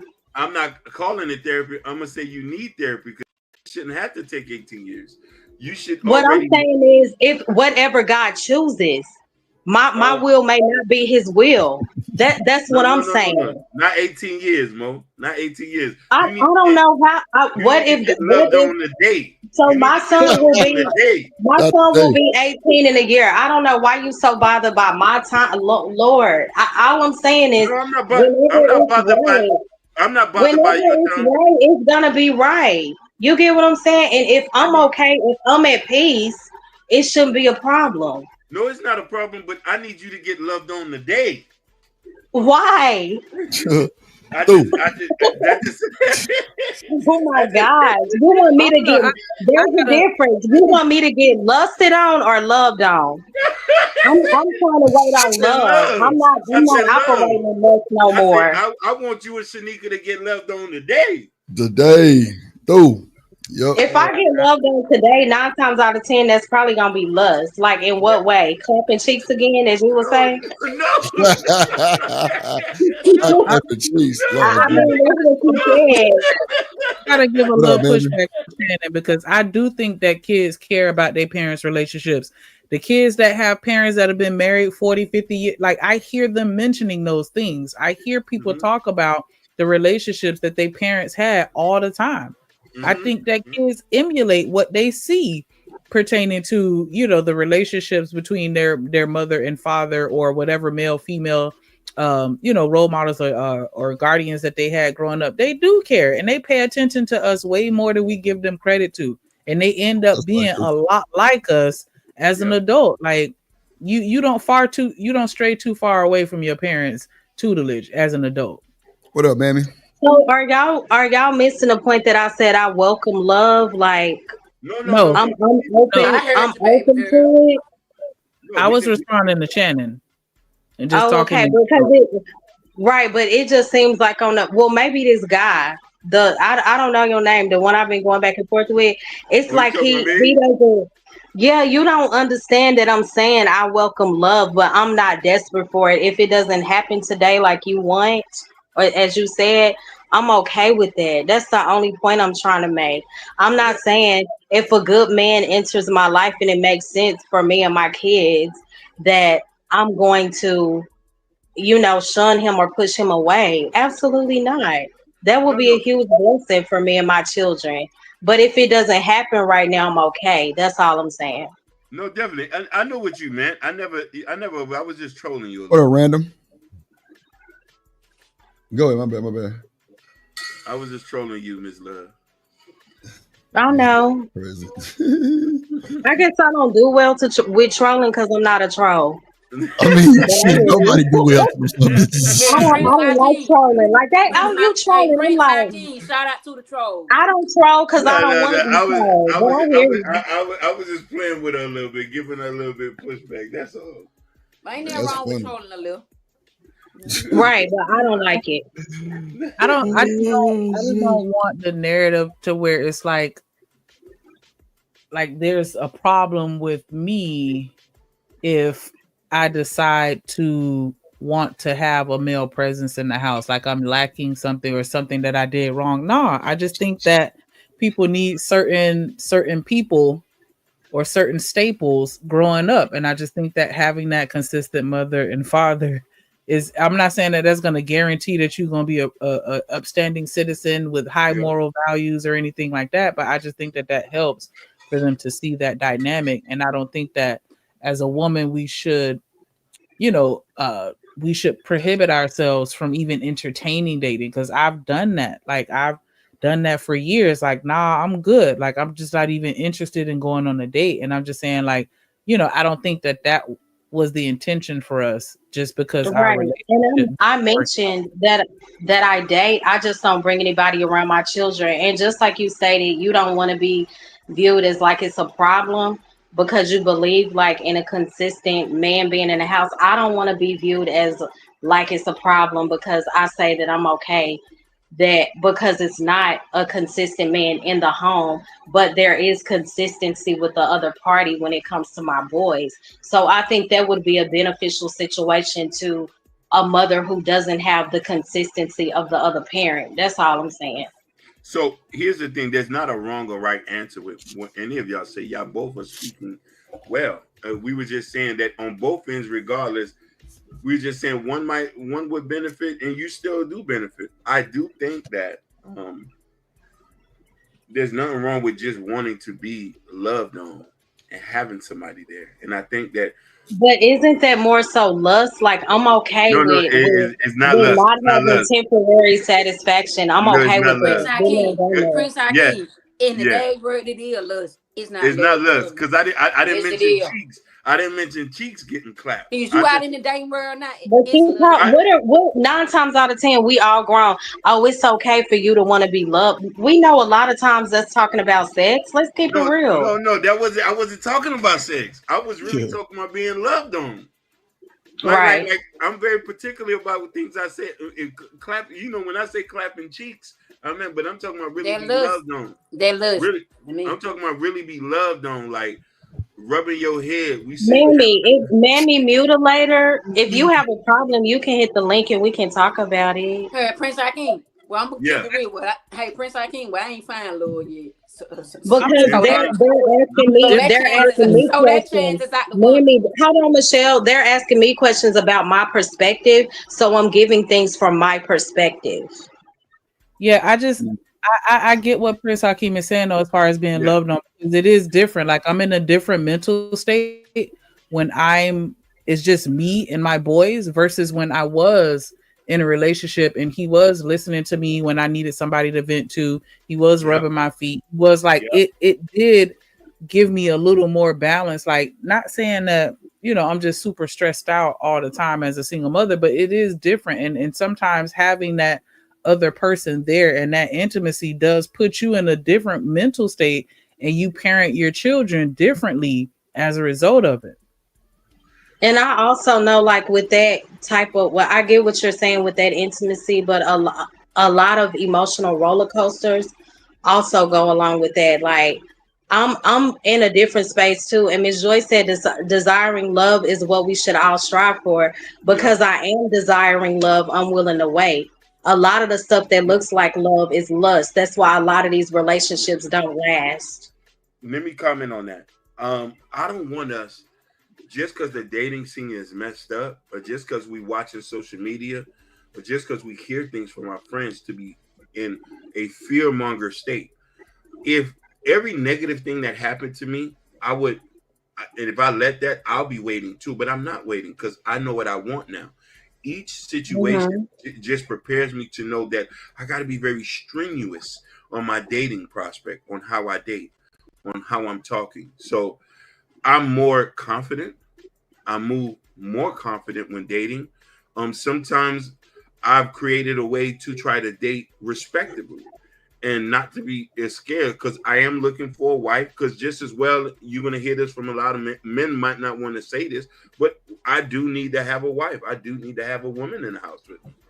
Everybody needs companionship. And you know what I mean? And by nature, we're not supposed to be alone. Right. So I don't want us to be having a fear monger. We just need to date strength. We just need to be smarter about dating. We need to know what do we really need, and not overlooking small things that really don't make sense, and focusing on things that are matters. Don't get me wrong. I'm not telling nobody, like you say, to just snatch up anybody. Shanika said that so many times. But focusing on things that matter. Like me, I'm more focused on how a person treats me, your integrity. Me too. I'm so past a lot of things. And just like you say, faith. So, you know what I mean? And stuff like that. And funny enough, I have lately, I think maybe the last 2 years, I've had removed sex out the equation. So what that mean? You a sale? No, I'm not a sale. I'm not a sale, meaning that, let's say, for instance, I'm not going to lie to you, a lot of my failed relationships, I have prioritized sex in the beginning. That's real, bro. That's solid. I ain't gonna hold you. That's some solid shit right there. Yeah. I'll be honest about it. Clapping cheeks was like, come on, let's get, because I had to sample the product first. What up, American Negro in the building? What up, gang? Congrats on the 17 years. Huh? Oh, no, I was responding to American Negro. He said 17 years of marriage this August. Oh, nice. You, my boy. Oh, that's a blessing. Hell yeah, that's real. My sister just celebrated 17 years. 2 weeks ago. Well, a week ago, I think. Praise the Lord. I think that nowadays, when you talk about dating, people's minds just instantly go to sex. Because it's like because that's what people bring. Like when you think about it, that's what people equate it to. Well, Lane, go ahead, Shanika. Finish what you were saying. More love, excited. Yes, I am. We talking about actual love, where somebody is actually, on the same wavelength as you and adding value to your life outside of intimacy. Omega say because sex is pleasure. It's lust, right? And I always say, remove sex from a situation. What do you really have with that person? Would y'all still be strong? A lot of these relationships wouldn't last. See, that's the thing. I think people weaponize all that shit as a whole, bro. And then now, when you talk to this person, it ain't no positive vibes from that shit. Look at the shit that we talking about. Just say we didn't have YouTube. We would be less stressful. A lot of people would probably be in relationships. That's why I don't subscribe to like YouTube rhetoric, YouTube talking points. I feel like a lot of people just go along with what they hear on YouTube and make sense of it. But Mo, watch this. When the chat full of talking points and you responding, what you just said is debunked. What do you mean? Because I addressed it? Addressing it versus agreeing with it is two different things. Yeah, I feel you on that. But I'm just saying, though, the fact that, and everybody guilty for it, so don't make it seem like I'm just, trying to make it bad. Because the thing is, every time they say something about some talking point shit or some manosphere shit that I don't know about, I ask the question like, okay, what's this? But when the chat is saying shit that's talking point certified, and you're trying to address it, it don't really kind of hit like that because it's still a talking point. And if you didn't agree with the talking point, which I don't either, you know what I'm saying? It's pointless for us to respond to it. I get what you're saying. I'm not addressing talking points. I'm addressing people who's speaking directly to me. No. That's what I'm saying, no, Mo. That's what I'm saying. They're talking points. The chat, whoever is saying anything direct, they can say drip, they can say whatever. It's normally going to be what they heard on the YouTube. That's what I'm saying. Right, but Mamie was saying, "Oh, she's." I think she said she's selfish. All she's talking about and thinking about is herself. Like I had to address that. Oh no! I ain't saying don't address it. I'm just saying when people say we don't subscribe to it, but the chat is giving them everything the chat say pretty much be what they heard on other panels and shit like that. So I'm not saying because we all guilty for it. You know what I'm saying? Because that's just really kind of what it is. Because it's still engagement, but it's like. When you try, but I'm not subscribing to it. Like I think I want you to understand that I'm saying I'm challenging what they're saying. I'm addressing what they're saying. No. You ain't got to even say that because I understand what you're saying. I'm just saying sometimes it might make us look kind of like bad because we're addressing even what they're saying directly to us. Pretty much is a talking point. So we like fuck. We trying to explain this shit. And normally we could explain it, but it's like when we trying to say something like that to the chat or to somebody on the panel who asking that, it hit different. You know what I'm saying? So it's kind of confusing for everybody because we all guilty of it. Not just saying you, we all guilty because I get what you're saying. Yeah, you know what I'm saying? Because like that's all it is a YouTube talking point that they didn't heard on somebody else's panel, somebody else said. Yeah, that's all that's true. But it was a few comments that Mamie made, and I agree. Mammy said if a person automatically associates love with sex, they are falling for YouTube talking points. Well, we know that was my whole point. Love and lust are two different things, and some people view lust as love, and some people view love as lust. So JP say, what's a talking point? A YouTube talking point? There's plenty of them. Now, if anybody know, you know, JP. But see, that's the thing, though. Like some people misinformed talking points with like, you know, real life shit. But I think with YouTube and, you know, like you got people that been here for a long ass time. Michelle, baby, you got to mute your background. You know what I'm saying? But I get what you're saying, but I wasn't addressing talking points. I was addressing what people were saying directly to Mo Love. Nah, Mo, we already passed it. We talking about JP asking what's a talking point. And I'm saying it's a tree, you know, like you know, shit they heard on other videos or you know, shit they didn't heard from 7 cameos and all them other, you know what I'm saying, people. Yes. A talking point is a memorable phrase used to support an argument or idea or a topic of discussion. Talking points are often used in politics, sales, advertising, and communication. They can be prepared and memorized in advance of an interview, debate, or presentation to help deliver arguments concisely and effectively. Right. Quantum said, where do talking points originate from? Real life? I think real life and also a bunch of followers. One person heard somebody say something on YouTube and they take it and run with it and put a spin on it. It becomes a thing. They put a spin on it, then they spit it out to everybody else, and they come back. Then guess what? We remember it. What do you say? It's a memorable statement. There right. Right. They remember when Kevin Samuels told niggas how to wash their shit. They remember Kevin Samuels saying that part.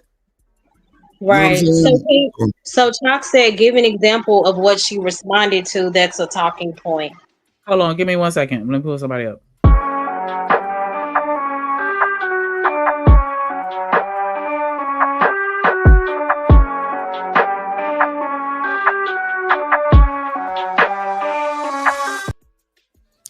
JP for president. He got his own credit card. He changing the credit card scores. Ain't you through? What up, y'all? What it do? Good morning, my guy. Good morning, everyone. Good morning. So, a talking point. See, I think a lot of people just to diminish what people say based on other people's experiences. They labeled it as a talking point. Right. A lot of times, I was asking the question because a lot of times talking points come from reality for most people, but it's dissected though, JP, and categorized and split up in 90 million points. I mean, because bro, okay, well, go ahead, my bad. Go ahead. Hold on, real quick. Put your hands together for my motherfucking friend.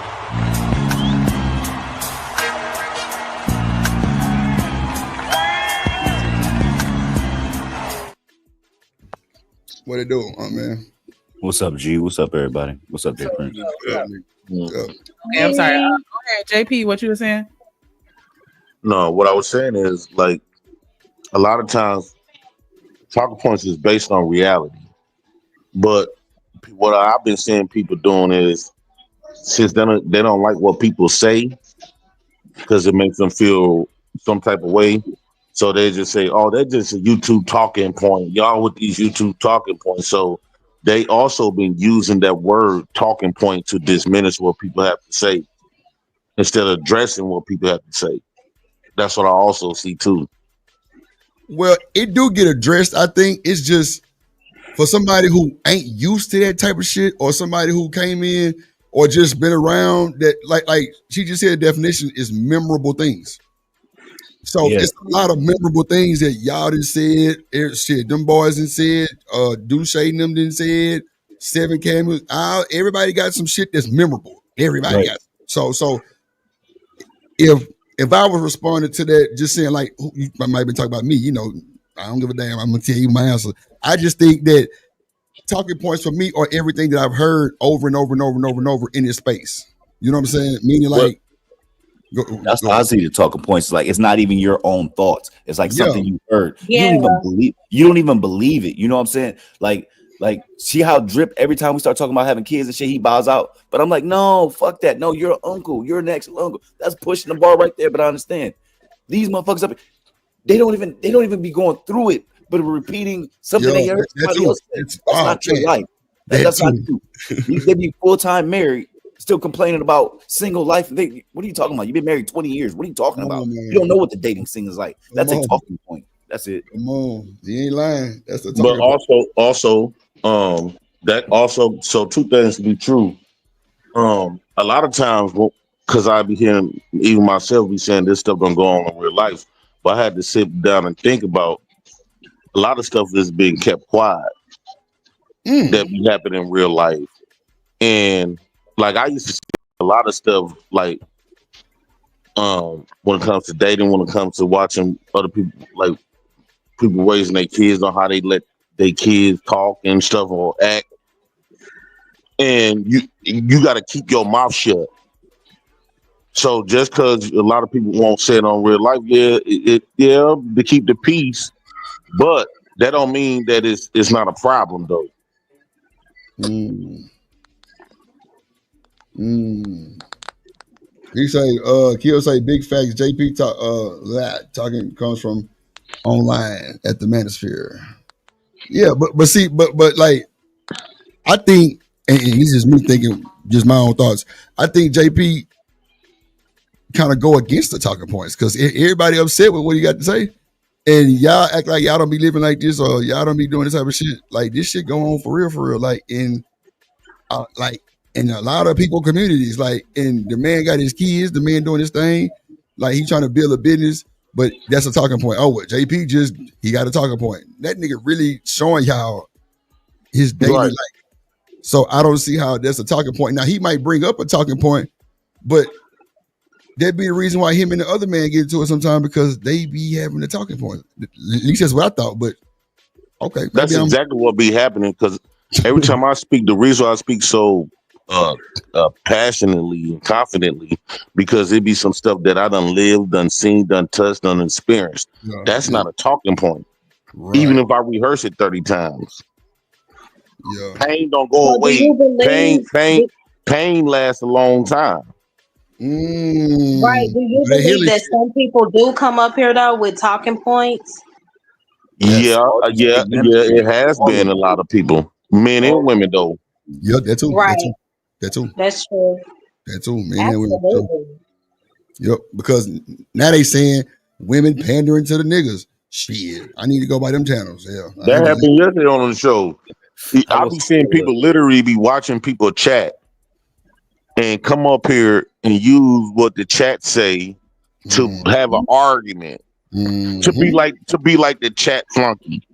Those type of people that don't have their own stance on stuff, they don't need to be talking because if you reading everything, because a lot of times all you got to do is go back and watch the videos, and you will pay attention to the chat.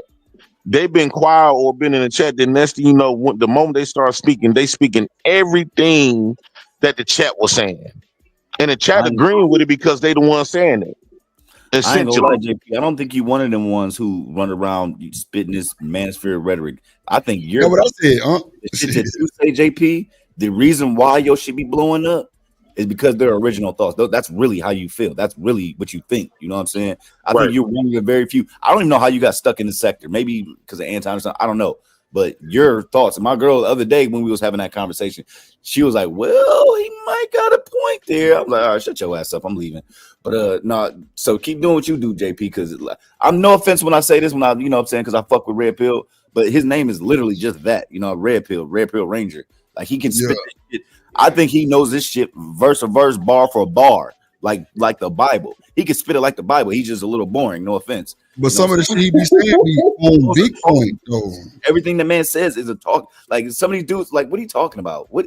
No. You saying like, yeah, okay, I got you. Yeah. You're right. Yeah. It's just like, like it's rehearsed. I heard Kevin Samuels say only thing was it's a bunch of stuff I agree with Kevin Samuels. One thing is like the scale to 1 through 30, like how you grade people, things like that. Oh, fit, feminine, friendly. If a nigga come up here and talk about fit, feminine, friendly, yeah, you're an NPC, brother. There you go, right here. I don't think I've ever heard JP say something about a feminine friendly. I don't think I've ever. Bro, that's what I be saying. Like these ain't nothing but a bunch of pimp name slick back lines from back in the day. You ask me, but at the end of the day, like it's people on here really standing on that shit though. And guess what? They standing on Wi-Fi because they in real time they married, they got kids, they got everything they need. But they on YouTube. Fuck it. Let me go to the He-Man Woman Hating Club today. This how they right here. This how they be reading the manosphere bullshit. They be like, single mothers will hit a wall at 30. Yo, hit a wall at 30. Yeah. What are you talking about, bruh? Man, do you think I was worried about telling y'all that I come from a single mother? No, hell no.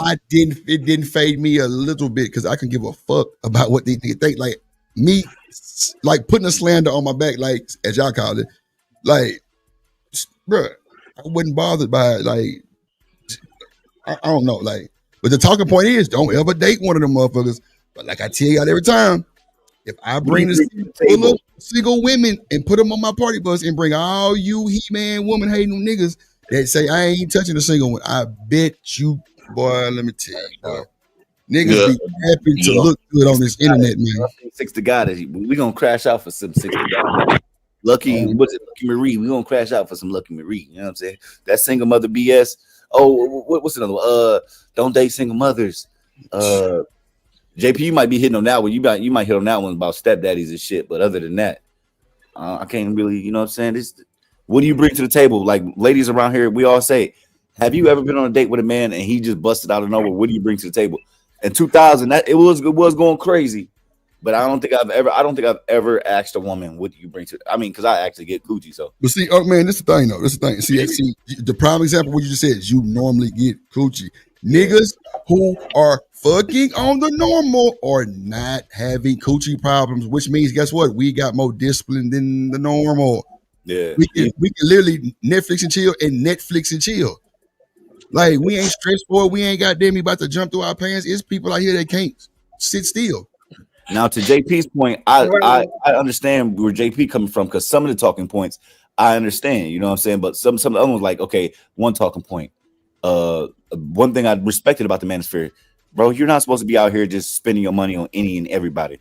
If you've been on 5 dates and you still haven't gotten no coochie, y'all need to break the fuck up. You need to leave her alone because she just used it. Y'all need to start thinking. Y'all need to, crack down, put that money back in your pocket because a lot of y'all ain't got it like that. I was having fun. I was on let me ask you this. First of all, shout out to TMKC for the $5. She says single mothers deserve to wait a minute. Okay, so I'm guessing you missing something, but single mothers deserve laugh too. Okay, laugh too. I'm thinking, okay, cool. Thank you, TMKC. So JP. Yo. I just forgot my fucking train of thought. God damn it, TMKC, the money got in my face and I didn't went left. God damn it. Man, it'll come back to me. Go ahead, bro. God damn. Were you talking about talking points? No, bro, I totally forgot. No, you was talking about the single mothers. No. Unk Man was saying something in it God damn, I ate with my brain. Fucking weed.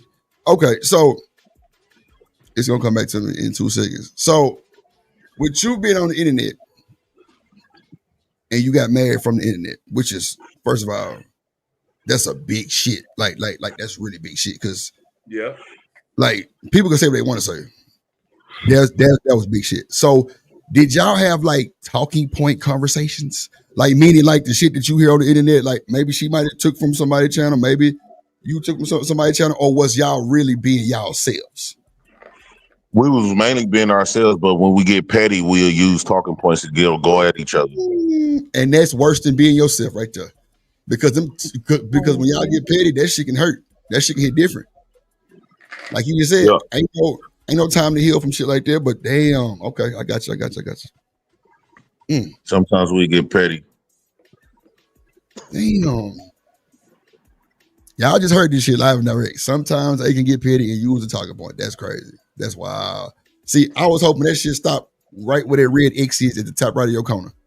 But clearly, that's a lot of people doesn't let YouTube kind of like reprogram their mind. Come on, JP. So when they have internalized this into their real life, and you could come off crazy in real life though. Mm-hmm. Like all you have to do is just hang with people that don't really be on the internet. You realize how crazy you done became. Come on, bro. Now that I'm gonna agree with you on that. He's telling the truth. They ain't bullshitting on that. Because at times I'll be thinking, I'm like, man, this on I done got off as a bitch. Like this awkward as hell. Having these type of conversations, like people looking at me like, what the fuck is a lot of this stuff? People don't even. A lot of these words is not even used in real time. They like, what is that? Come on, bro. Like what the fuck did you talk about? A lot of times people just being people. What are called innocent? They don't. It's like nature in life, in real life. Nature takes its course. It's not no stuff that you got to plan and script out. It's however the wind flowing is flowing. But when you come up here with instructions, a whole bunch of instruction that you don't learn off the internet, it make people look at you like you crazy. Bro, that's what I'm gonna say right there. People on this internet they make it to where everybody gotta move the same, bro. Yeah. Yes. In hell, everybody gonna be like this. And then when you dig a little deeper to the person who's saying it, you get to seeing their flaws. Well, I know this son bitch ain't got this. Okay, let me look a little deeper. Oh, I know this son bitch ain't got this right here. Then you look a little deeper, you find out who they really is, and they preach about what they now they telling us not to do what they got. And you know what, Drip? That's why I'm making my business. I always try to stay true to myself on here because I don't want to get too wrapped up on the internet and lose sight of myself of all these lies. Come on, man. God damn it. Do you feel like you ever do that, JP? No, I try to stay true to myself. Uh-huh. I talks about what I believe in and feel at that moment. Sometimes moments be changing. That's the real world. You can feel one way, but I don't believe in standards because I know standards goes out the window when you love somebody. Come on, JP. There'll be a lot of compromising going on. That's true. Yeah. That nigga cooking this morning. A lot of people they talk about absolutes and not. I believe in the nuances of nuances is the reality of things of what it is. Mm-hmm. You can't put no title or you don't got no book on life. And I think YouTube is like creating a book on how to traverse around life. No, it don't. Life is not working like that. See, you just made a major point when you said, like what did you say when you love somebody? What was the other part? Standard goes out the window. See what I'm saying? That's why I think that's why I was so passionate about what I was saying because I know me when I fall in love. You get what I'm saying? Like there is a lot of compromising, so I just want to be careful about my next decision when it comes to love. Who you let love on you? Huh? Who you let love on you? Yes, absolutely. Who I fall in love with. You got the black flags in the chat. Oh shit! Shout out to Act Ryan. No, like when I be, because a lot of times a lot of these people never been in like relationships that be talking all this stuff, or even live with a woman or a man. They just be going off. They be just speaking they jealousy and built up hatred because they ain't never got the chance to experience it. So I usually come in, I talk my shit because I done had negative experience and I also had positive experience.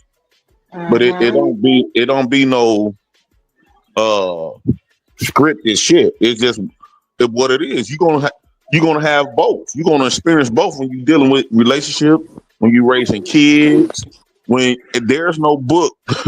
And these people be trying to make it seem like it has been people writing books on how you're supposed to do things, even in therapy, but that stuff don't work out in real life. Not all the time. Not all the time. You're not gonna always be stoic. Your woman not gonna always be stoic. So I do believe that we putting too much pressure on women to be these perfect people. The YouTube people do, and it's vice versa. But in reality, man, we don't be taking shit that deep. Right.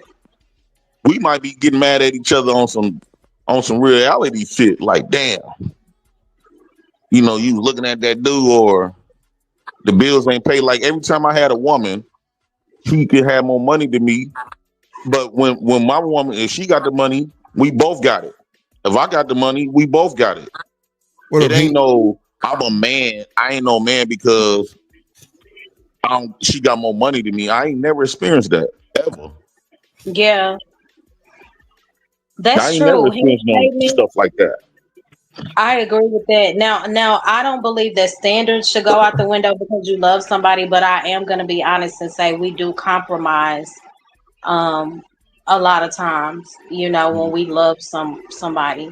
I'm talking about mainly with men. I see women with standards, but sometimes they'll lower those standards. But with men, how you gonna have all these standards for women and you be going all out your way? It's a contradiction because you got all these standards for women, but these be the same men that will go all out their way to get on female attention. So how's you coming in trying to make it seem like these women is chasing you? These beautiful women is chasing you, and you tell them you just shooting them down because you got all these standards. No, you be sitting up there taking out on $1,500 dates. You be trying to do the most to win her over. So you can't have standards and you doing the most. You giving her the world before she even tell you that she'll fuck with you. These niggas, they be going all out their way in women in real life trying to win a woman over. Where your standards at then? You don't got no standards then. What's up, baby? What up, Hank? No, that's crazy. But you had a woman living in a car. Damn, Johnson, who was living in the car? Me and my fiance, we lived in the car for a couple. She was actually from Houston. She just sent me a friend request on Facebook. But watch the big head request. Watch the big head request, JP. That yeah, like for example, when I was, she actually is the one that's tatted on my neck. But like when we was together, people couldn't understand how she stuck with me because she had the looks. Like if she would have been on YouTube if we would have been on YouTube at that time, y'all been like, how the fuck she with him? She was real beautiful. She ran track. She also had beauty passion. She won 8 beauty passions. Her brother just at that time made it to the NFL. Darren Woodard, he played for the Rams. He was the corner, not quarterback, but the cornerback for the Rams. And then he went to the Red Cardinals. And a lot of people was wondering why she was sleeping in the car with me. When a woman loves somebody, she'd do anything. Them standards goes out the window. Them standards is for people that they don't really fuck with. Then that's gonna be very short lived. What up, Jay? What up, David? Yeah. That's why I always try to bring, like, I try to do my vlogs and show more reality, real time type of stuff. Niggas lights get cussed off sometimes, and I want to bring the reality and stuff, because everybody come up here and make it seem like everything is like connected dots in their life. Like they do this point, this, like their whole life is planned it out. Everything is planned it out. Nothing go wrong. I think my wrongs is my beauty marks. That's what I believe. Hey. Oh shit! Here comes the David knows the sugar bomb. Don't start no shit now. Oh, stinking ass sugar bomb. Oh shit! What up, Akron? That's how I believe about this talking point. Yeah, like they come up here. They never lived with no woman. They never raised no kids. You know what I'm saying? So, but they be having the most conversation about this. Nigga, you ain't even going on dates. I do believe that some of this stuff can be educational, but at some point you're supposed to go out there and take what you learn and actually apply. We done been on these platforms some of them been on for 5 to 10 years. That's true. If you done went to school, that would have been a bachelor's or a doctorate degree. So you mean to tell me you done went to school all them years and now you ain't finna go outside and try to use them to apply it? So you just gonna spend the rest of your life coming on YouTube talking about the same shit you talked about 10 years ago. A lot of that stuff I can't even apply in real life because it's gonna come off goofy. Yeah, it's definitely gonna come out goofy. I called my partner on the phone and was like, "Bro, have you ever heard of this shit?" That nigga was like, "What?" I was like, "Yeah, it's crazy." What up, Jay? What up, Misty Blue in the building? Well, Sugar Bomb, David, what it do? Akron, Mammy. Was that Riaz? Shannon B, what up, Riaz? Okay, yeah. A lot of times people mess in real life. People only mess with people that they vibe with. So the talking points don't definitely go out the window. There's gonna be people that y'all got the energy. The energy's gonna keep y'all together or depart y'all. So y'all not going to be around each other long enough to experience a lot of these what they call talking points. I think the talking points come from just normal random shit in life, and they break it down so hard and put so many scenarios to it where it's just unbelievable. Period. So then they break that shit down some more, and somebody came in and said like this, and they break us down some more. It just be normal shit that we go through in life. Period. Like, but if it wasn't no talking points, we wouldn't have content. Well, for that type of shit. And that's why like some stuff people be saying on this YouTube now, it done got normal on YouTube. Sometimes like my family will listen to this stuff. They be like, "What the fuck he say?" Or "What the fuck she say?" That too. Like my cousin came on there where people was calling me a deadbeat and all, and saying I was abusing. See, people know me in real life. And they know how I am, and so I be had to tell them like, "Hey, this is just YouTube, dog," because they be getting. I'm like, these YouTube motherfuckers come up with the crazy, like kids getting touched became damn near normalized. People don't even be getting shook all up no more on YouTube when they hear something happen to a kid or you know what I'm saying. They talking about doing stuff to kids. A lot of stuff done got normalized on YouTube. But in real time, like you know that's not how that shit gonna roll if people even talk like that. So that's why I always say that, man, I'm gonna just be myself. If you meet me in real life, I don't gotta maintain no lie. You ain't gonna come and meet me and say he different than in real life. Now they don't know what to do when you meet them in real life. He'll say most men in this space married. Now, I ain't never. Most of the people wasn't married when I first started coming around. I only know a few people that's married. I mean, okay. Shanika, you there? What you got to say? You been quiet over there. You all right? Okay. Okay. What happened? Nah, I'm reading the chat. Go ahead, my bad. I thought that a lot of the content creators were married, but maybe I guess it just depends on who you're looking at. Yeah, because a lot of them wasn't. Nah, I don't. A lot of them still ain't. I just think there was like particular certain ones who are married, but not 90% of us are all single. We won't. You know what I'm saying? Wow, 90%? You'll say 90%?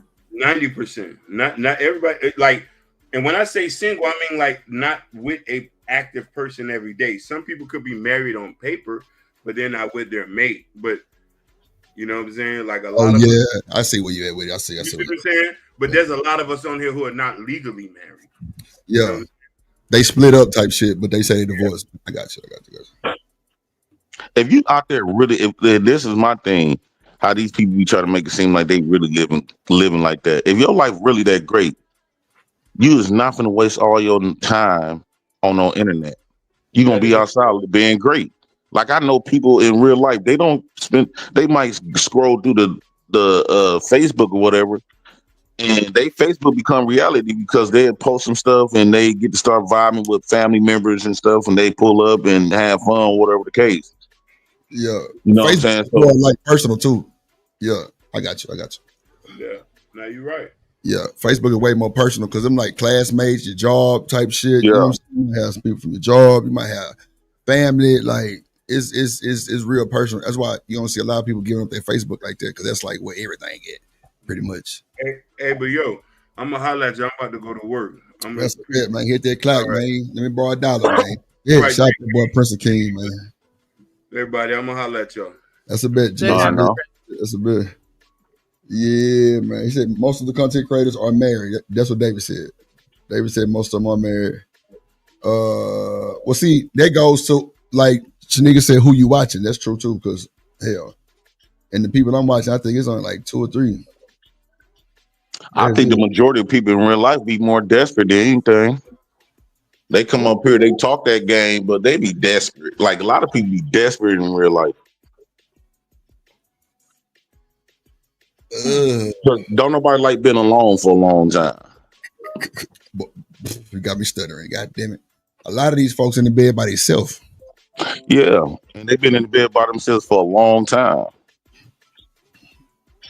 Only thing they do is come on here, project their stuff on they negative, they feelings onto everybody else. It's impossible, man. It's man, the way these people really live in, like, you know, they got all of the world stuff, but in real life, a lot of stuff we be talking about being in the back of our minds probably, but they ain't gonna be no shit that we speak on in reality. We talk about the stuff that be on the back of our minds every once in a while. These folks ain't gonna tell you what's really going on. That's for sure. That's why when I be, when they get to talking that shit, I get to saying, well, nigga, I did this. Then everybody start coming to the truth side. I'm just like, why I had to say something for y'all to agree with it? You know what I'm saying? Just stand on that shit, nigga. Like, who gonna check you? Like, are you really that worried? What up, 40 Boom? And that's the problem. See, people call me crazy, right? They call me crazy because I speak my own truth. They speaking what the crowd speak. So they too busy trying to fit in with the crowd, and that's why they don't sound crazy. I think everybody's supposed to sound crazy because we all nuances. We all is unique to ourselves. Our life story is different from. It's supposed to be different from everybody else. But if you don't come off crazy, that's because you sitting up there trying to play into what everybody else going to think and how they live. I never want to live like that. To me, that'll be putting myself in mental prison. I think that we all supposed to be crazy because crazy means something that you don't really know or understand. So my life experiences should be different from the world. I'm only speaking now. If we got some similarities, we got some similarities. But a lot of these people, they come on here, they think they being the smart ones, and they come on here, they just trying to fit in. Right. So watch this. So fast to say, JP makes life sound hard. Now, I don't agree. I think JP just telling his life. You know what I'm saying? But the talking points, I agree with you on that, Fashion. That shit makes life hard because it don't be that hard, bro. Ain't no fucking way. Like everything is so broke down. Some shit weaponized. Some shit ain't. Like do's and don'ts, nigga. You can't slut your wife out. I'm like, wait a minute, what? I'm marrying a woman. You tell me I can't. Like when I said we gonna have missing that. What? Nigga was like, nah, I ain't gonna do that to my wife. I'm like, what? You niggas is smoking dope. And I'm talking about freebase. Like, I'm marrying this woman for what? Oh, okay, thank you. For a long time. Yeah, nigga, she gonna be my Like, what? Nigga, now Drip, I wouldn't do that to my wife. I'm like, yeah, you niggas is, boy, y'all a different breed. That's why I don't get involved. You Drip be quiet and everybody know that shit now. They be like, yeah, that nigga be over there doing some on the other monitor. Yep, I can't have them conversations. It just be too much of just what I've seen and realized indeed in my life. It's just, I'll be wasting my time arguing with a nigga about some YouTube shit, about dating and all that. Nah, If it's something that I can talk about, I'll never talk about it. Other than that, I'll be wasting my time, energy, and headaches. Because this shit can get down so deep and none of it makes sense, or it all be the same thing at the end of the day. I just be like, bro, that's crazy. Like, what's the point? I done had hard times. Do I make life sound hard? I think I done had a lot of hard times though. And you get over it eventually. But no. Usually I wake up and shit be in the moment. It's whatever, nature taking its course. When you get a certain age, you got to try to make fun when you get a certain age. Yeah. A lot of stuff that used to be attractive to me is no longer attractive to me. Well, that's what age. Yeah, for sure. I got you. Yeah, like I just love buying cars and even sleeping with a lot of different women. That's no longer attractive to me though. I do it off default. Like I just end up being with different women because none of these women, we done had nothing serious. Now I'm not going to stop living, but it's not something that I'm proud of. Chicken ain't shit. Not the Reba. God damn. That's insane work, dog. Oh shit. Shout out to that boy 40, man. Who else came through here? Oh, okay. What else, Sugar Bomb? Jay in the building, Kills. Man, look, Snake, what you doing? Yeah, I don't know. I think Sugar Bomb and Robin M. They live on and they got a miserable life though. A miserable? Wow. Yeah, because anytime have you ever imagined a beautiful woman, single as fuck, living by themselves? A lot of these women, PhD, Sugar Bomb, Robin M, DB. You don't see no beautiful women in my real life, especially a black woman. They young and they fine as hell, and they doing something. You too much don't see them without no nigga, and they don't got no nigga for time on top of time. That means something ain't going right in real life. Time gonna always tell you that, man. Time gonna always tell the truth. So they've been on YouTube. Sugar Bum been on here since 2013. You lying? Yes, to the point where she didn't even know she had 91 subs. I'm trying to tell you, them is niggas. Y'all don't listen to me. I know a nigga bitch with you see, I'm gone. Oh my. So they've been on here for a minute. And they haven't had none of the results. That's 12 years ago. She been on here for 12 years. Since she was 18 and got a phone. Her first time getting a phone, she was on these YouTube shit. Oh shit, boy. Today is the day. The Lord has made. That is crazy work. Let me see. You know who got niggas and who don't. Like, what up, Third Ward? Anything. But Third Ward Columbia this thing. Ain't what it do. I'm just speaking the truth. Like, ain't no way in the world. You don't know if they have a man or not. How you saying you speaking the truth? You don't know what they're doing. You don't even know if that's a real man. You don't even know. Have a man. They'll tell you that. What's Sugar Bum real name? What up, Robin? Them? They still don't have it, man. How you know? They told us that. So I could tell you, and you know they don't got no man. What man gonna allow their woman to be around on all these chests throughout the whole entire day? The only time they not on the line is when they sleep. Robin M say starting an account at the That's how you can tell that you're active at that time. No, that's true though. That's true. You can tell. That's why I say time's gonna always bust you out, because they can't get mad at me because time is be busting them out. How y'all got a man? What man gonna allow his woman to spend the majority? Yes, allow to spend the majority. Because in risk, you see how she say the word allow, like getting offended. You know damn well in real life, your nigga ain't gonna allow you to do certain shit. Now, but when you say that and you translate that on YouTube, it seems like he's this big controlling motherfucker. No, you know that ain't how it go. They be on YouTube all day and night.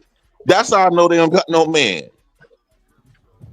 Robin them got a big old house by herself that she bought. I don't know why she bought it. Now the walls just be talking to her. So she won't be suffering. So she come on here. So she wanted to worry about facing reality, her reality. She rather spend her time on here and project her misery on people. They say they like for people to tell the truth. Damn. Hold on, let me bring up this video real quick. Hold on. All I did, I asked you for your birthday money so that I can pay the light bill. Oh, wait You a don't minute. want to give me the birthday money. So I am taking the PS5 back so I can get the money so the bill can be paid. Wow. I don't like that. I don't like that. Ooh, boy, that hit different. Cause I know you dropping in. She said, "Why this man keep mentioning me? That's my dookie." She funny as hell to me though. Hey Drip, did you get that that little video from me? That for that intro? She said, "Oh, while they watch YouTube." I'm just seeing if you got it. That's all. I'm just No, I got it. Nigga, my goddamn virus protector got the acting up. I'm like, what the fuck, on man said? You trying to play with my Robin said she just hate me now. How you grew hate for me within a week? Hey, was this a skit or was this shit right here real? Because I'll let you get into it. God damn, I saw this. My first time seeing it too, man. I'm finna see. Like somebody just sent this. Hold on, let me see. I'm gonna start it over though. That shit crazy. And all I did, I asked you for your birthday money so that I can pay the light bill. You don't want to give me the birthday money. So I am taking the PS5 back so I can get the money so the bill can be paid. The birthday money? Wait a minute, how much birthday money that nigga got? That PS5 about $600 something. But now this is what I'm saying though. We have had to do that a lot of times. Even when I was growing up, my parents were, hey boy, how much money you get on your birthday? And then let's say if I say $700. Motherfuckers, man, shit, they gonna take some of that money and you pay the bills. Yeah, but JP, it's a difference. Well, it's a difference that sounds like she needed it. Our parents took it because they wanted to take it. That's why they needed it. No, but see, it's a difference. Why are you pressing your kid? She was pressing them little kids. The video actually longer than that. She was pressing them kids. No, you got a problem with me taking your birthday money? We got bills. Bro, it should never even come down to that. Mama, yes, it should when they get all upset because kids don't be understanding. They just want to spend the money on dumb junk. No, we got that. Know, we struggling this month. No, we got we that. We might not struggle this month. I'm gonna give you what you got to keep in mind. She paying more. She giving them kids way more than that little birthday money. No, I understand that. This is supposed to be my birthday. I understand if you need help, you need help. But mama, why do you need that much help? Why do you need help? That's where I was coming from with it. Because it's life. And then you're yelling at me. I can say if you just took it and just left it there, but you're just yelling at me talking about, well, I do this and that. That's crazy to me. Because sometimes you do got to explain that to kids. Like, okay, you getting mad about your birthday money. Well, what about all the money that I'm coming out of? I spend your birthday money in seconds on your new school clothes and shoes. One pair of shoes for a lot of them little niggas cost their birthday money. Nah, that's what you're supposed to do as a parent. Like that's not the obligation to pay your bills as an adult, whether they say that or not. How you going? If you in a bond and your rent, okay, let me ask you something. So you mean to tell me this month you don't got the rent money? You got 2 days to come up that rent money, right? That's crazy. You don't got no way of making that money in 2 days. Your son birthday just passed. He got the rent money on his birthday. You mean to tell me you gonna get evicted because you want to stick to a talking point? Wait, listen to me, JP. JP, would you saying that there's no ways? There's always a way. Shanika, hold on. JP, you tell me this. Would you prefer your mama just to take it or sit here yelling at us trying to explain this dumb shit? I take it. I want to be they're gonna take it. They're gonna take it anyway. Take it. Don't try to fucking emasculate me. No, it's not emasculating. What you're doing is explaining it to him. You're a kid, bro. I would have just take the money and replace it later. You doing all this? Well, I needed this and I need to do that. No, bro. That's what I would have said too, man. I'd have been like, "Well, mama, at least like pay it back." That shit. I mean, but no, she probably was trying to take it, and they was looking at her funny. You could damn near picture that. JP, at the end of the day, who the daddy? Just take it. Don't matter because you the daddy. You make the rules. When they get their birthday money, their feelings was hurt. Real shit. No, their feelings was hurt, so you have to console them. You can't just take their shit like you robbing them. But they don't even understand. Hold on. Let you play the video first. Go ahead, man. But let me play the video first. But go ahead and land your plane real quick so I can play the video so we can see what I have. No, go ahead, so they can hear it again. My bad. All right. Woman went viral for basically asking her 13-year-old son to use his money to pay the light bill in their home. So I'm going to go ahead and play the whole video. Then I'm going to press pause and play and give you guys my thoughts on this entire situation. All the stuff I do for you as a mother. Literally, I take care of you, I feed you, I cook, I do all that stuff. And all I did, I asked you for your birthday money so that I can pay the light bill. You don't want to give me the birthday money. So I am taking the PS5 back so I can get the money so the bill can be paid. Well, first of all, Mama Jamma, the PS5 and this nigga birthday money don't even add up the same, first of all. The fact that you're going to take the man PS5 back, you want to take that son bitch back for Christmas anyway, you got lying motherfucker. That's first. Second of all, like, come on, bro. Like, you having to express yourself to this kid about the money is even crazier. Why are you even doing all that? Like, he don't know nothing about no goddamn bill. Like, but and again, some people can't. But like, this was my thing. I had a partner who grew up like that. Now, at 12 years old, nigga lost his pops. Now, he was the man of the house. I don't know about him paying no bills. I doubt. But he grew up real fast when a nigga pops died. That's a fact. But so Drip though. Drip. Yeah. So when they say if you had to spank, if you had to whoop your kids, my parents, they always say my parents least explained to me why they were getting that whooping. They still focus on that whooping. Yeah, but at least my parents explained it to me, right? And they just didn't just haul off and whoop my ass. Yeah, just because they were the mama and daddy, right? Right. So that's the same way when it comes to situation like this. When they get older, they can say my mama took they didn't take the birthday money, she just took another thing back. But at least she explained it to them. And what do parents always say? Son, you might don't get it now, but one day you're gonna understand. Yeah, but I think she explained a little too much though, JP. Just tell them too hard. Give me the goddamn she borderline about to kick these boys out. That's what's in my head, JP. I think she you don't want to give me that money? And I believe and JP, I'm on your side right now. Because all she had to do was just explain, hey, in life, this is what's gonna happen. If you don't, and I've been here 4 years ago when I was broke as fuck, Drip. I was buying guns and technology to pawn it. Yeah. Whenever I got in trouble, you take that technology or gun and you go pawn it. So if she told her son, hey, I'm about to take a PS5 and I need to go pawn it because I need light bill money. I don't want to take your birthday money, but I need something. You know what I'm saying? I need help this month. But the way I don't know her personally, and it could be a skit. I don't know her personally in her whole demeanor, but the way you coming at them is like, hey, yo, you got to go. If you don't give me this money, you got to go. That's what man, watch this. Oh, man, most kids going to give it to their mama, bro. Flat out. They go, all right, mama.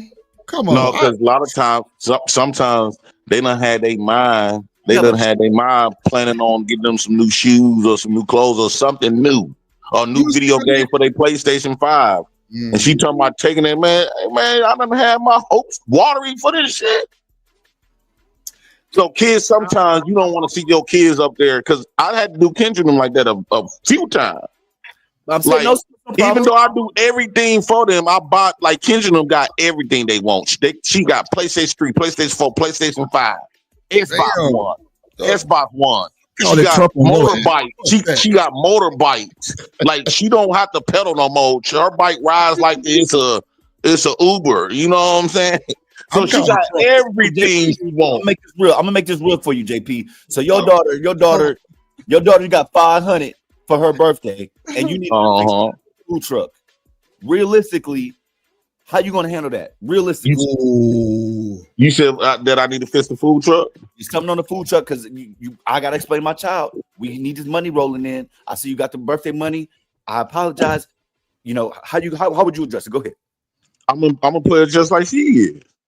If I'm being honest, I think because I already know Ken's gonna get upset, and rightfully so. She have a right to be upset. Yeah. But I'm like, well, this food truck for them generate more money than this. But the way this woman is making it seem like, hey, if you ain't coming up off that dollar, I gotta take this back. All you had to do was explain it like I'm a little behind right now. Yeah, all the old take back shit. That's what I meant with. I'm like, damn, like you should have just took the PlayStation back. Just take it back then. No. You should have been took it back. Why you? No, bro. It's not no absolute. It's not this. The nuances that I'm talking about. The nuances is she already explained the fact that she do a lot for them, so she gives a fuck about her kids, and she do a lot for her kids. So she don't want her kids to sit up there looking all sad and crying and junk. So she gonna have to go in deep detail explaining. You like because I know I have done that with my kids. Hold on. No, I understand that, bro. You don't think I busted my daughter's piggy bank a couple times? Felt bad about that shit. But look what Actor Slim said. Can't ask your kids. That's going backwards in life. Why am I asking you? I'm telling you that we need to do this. We just had the lights on. If y'all don't understand it, you don't understand it, which I understand because you're a kid. What bank account do you have to protect your money? What's stopping me from taking your money? I'm not going to just take my baby's money. Then they fill it out that stuff. I'd much rather take that shit than do this what she's doing right now, yelling at him. For what? I need your money. You needed my money? Why are you yelling at me? Yelling at them, but they got an understanding that we don't understand though. But wait. Go ahead, Shanigga. I gotta get all the pushback on that because, and I mean, it could be an ego or a pride thing for me, but for me to take from my kids, like that's never gonna happen. I will go and sell my coochie on the corner before I take some money. No, Drip, take her phone, Drip. Yeah. No, Drip. Those are lies. Those are lies. Don't say that.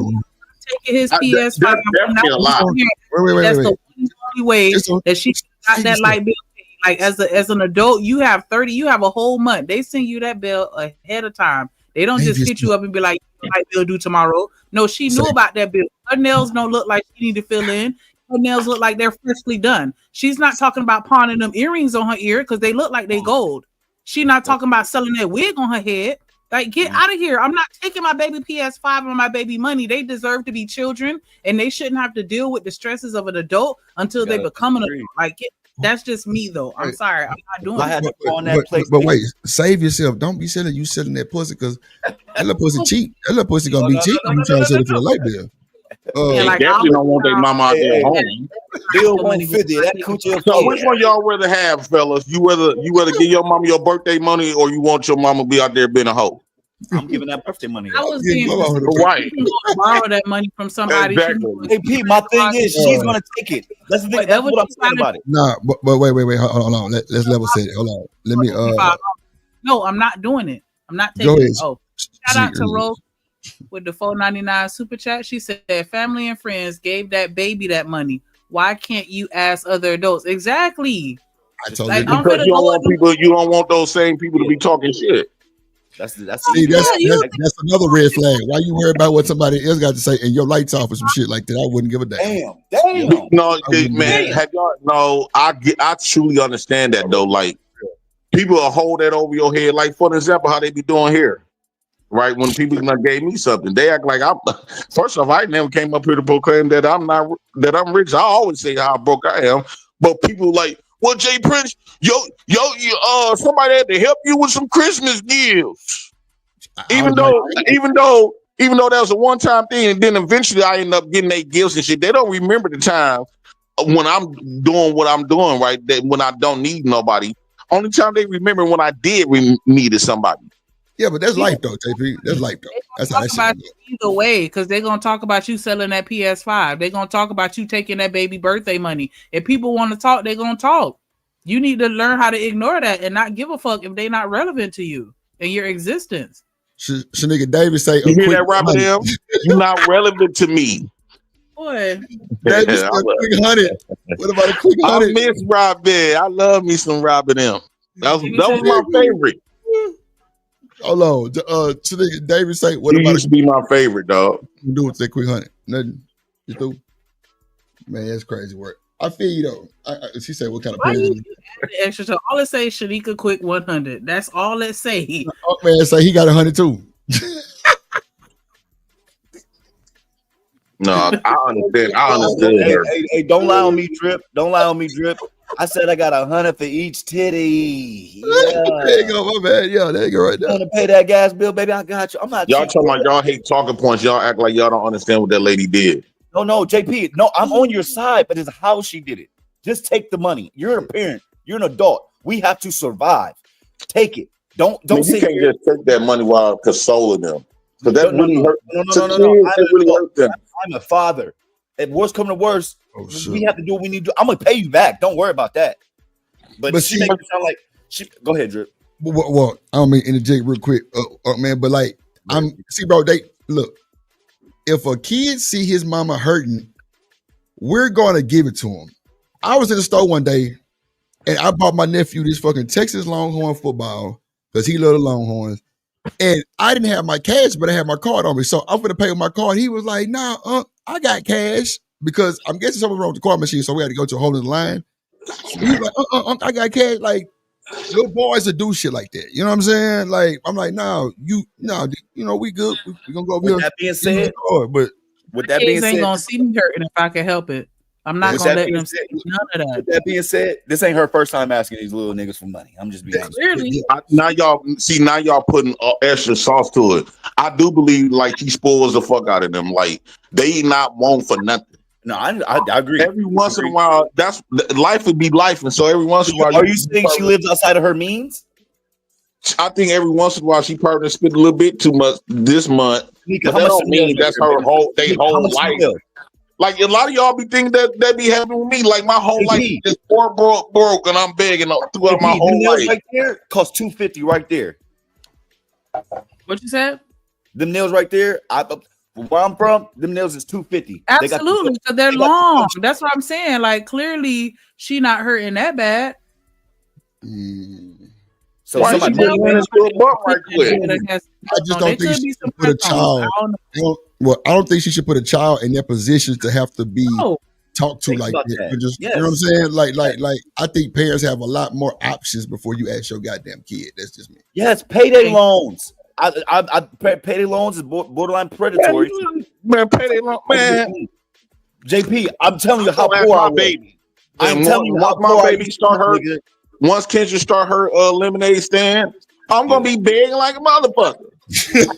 I don't give a fuck if she don't get to me. I'm gonna be mad than a motherfucker. She earned that. Or not. See, that's different. She earned that money, but you're asking for free birthday money. You know what I'm saying? I wouldn't even ask for it then. I probably would have came a day later. Man, your birthday, which one you want to do? You want to celebrate that birthday or you want a house on your head? Some lights be able to play this. When would you ask that? You ask your child that day or the next day? I'm gonna ask the next day. Thank you. What up, Relentless? Yeah, I just don't think they should be hearing. I don't think they should be hearing a speech like that too soon. You know what I'm saying? Like they not there to be providing shit. Kids, let them kid. But her giving a spiel like she was talking to her ex-baby daddy was a bit much for me. I'm just saying, like, I wouldn't, like I say, like when you said cash only and we had to go to the other line, like my nephew was 9 years old. I got it, don't worry about it. I'm like, nah, bro, we finna go to the other line. And he had like $32, like really had 35. I'm like, God damn. because the football was like 29 something. You know what I'm saying? Plus some change. Man, I say nah, bro. Like he immediately did it. You know what's crazy, Drip? My daughter is literally the same way. She don't, if she got a couple dollars in the pocket, I literally just hand her 20 singles, and she come out the woodwork. No, I got it. I can pay for it. Save your money. What them singles hit different to them kids too, boy. What? That's why you know what my kids learn to do? Telling you, boy. You know what my kids learn to do? They just don't tell me when they got money. They just pull out money. See, as soon as I find out where that money come from, and they be like, roll their eyes. Oh shit. Hey, hold on, JP. Hold on, JP. Hey, relentless credit repair. Fuck you. My credit score ain't 200. Fuck you. He the credit man. He gonna pull it up on you. No. I'm not gonna lie to you. I had to do all that. Payday loans, pawn shops, selling random shit on Facebook Market. It's just something bartering. That's you got to do something. You got to make something shake. My daughter, she ain't got no income like that. I'm not about to take her birthday money. I'm not going to. There's other things around my house, like I said, that I have. There's firearms everywhere. But you know what? You know what though? I think I think the dynamic changed on type of the dynamic change when you actually live with your kids and when you're not really living with your kids. Because now if I see my kids every other weekend or something, no, I can't take because I'm not living with them. So I won't be sitting up there trying to ask for their money or try to take their money because you know what I'm saying, they not with me. But if I'm living with them, I done spent way more money than your birthday money. God damn, let me get this little $200-$300 right quick. You used to get some more shit. Bro, I think you can do shit like that. You can do shit like that when you raising them 100%. But if you part-time, no, then you can't do that because the bond ain't that deep. You know what I'm saying? They ain't gonna see you for a whole week. JP, don't get me started. Jesus Christ. No, I'm saying, I'm for real though. They're not gonna see you for a whole week. Well, so you're saying I love my daughter less because she doesn't live with me? You saying you? No, it's not about that you love them less. It's about that. So you're saying your bond is stronger than me and my daughter? What I'm saying is, because it's the time more than anything, right? So I'm spending more time. It's a difference when you will be like cousin. You're not living in the house with them. So you can't certain stuff you can't do. Like for an example, you can't do certain mamas that raising their kids can get away with shit than the daddies because the daddy's not there. But if you in the house 24/7, that's a different ball game. It's not about the fact that you love less and woo out the bam. It's about that you spend the majority of the time. Hey, JP, so you ready? You ready? Because I once did the math for this shit. This how sick in the head I am. I once did the math. You call us weekend warriors. We get our kids Friday. This is not me, but I'm just saying the average. Not weekend warriors. Yeah, weekend warriors. Let's be honest. We weekend warriors. But look, I did the math. Listen. You ready? Oh shit! I did the math. If I get my daughter after school Friday, I'm going to have her and see her continuously until Monday morning to where I drop her off. If you add up those hours compared to you having your daughter Monday through Friday, you only see them 1 hour in the morning and you only see them 4 hours after school, maybe 5 hours after school.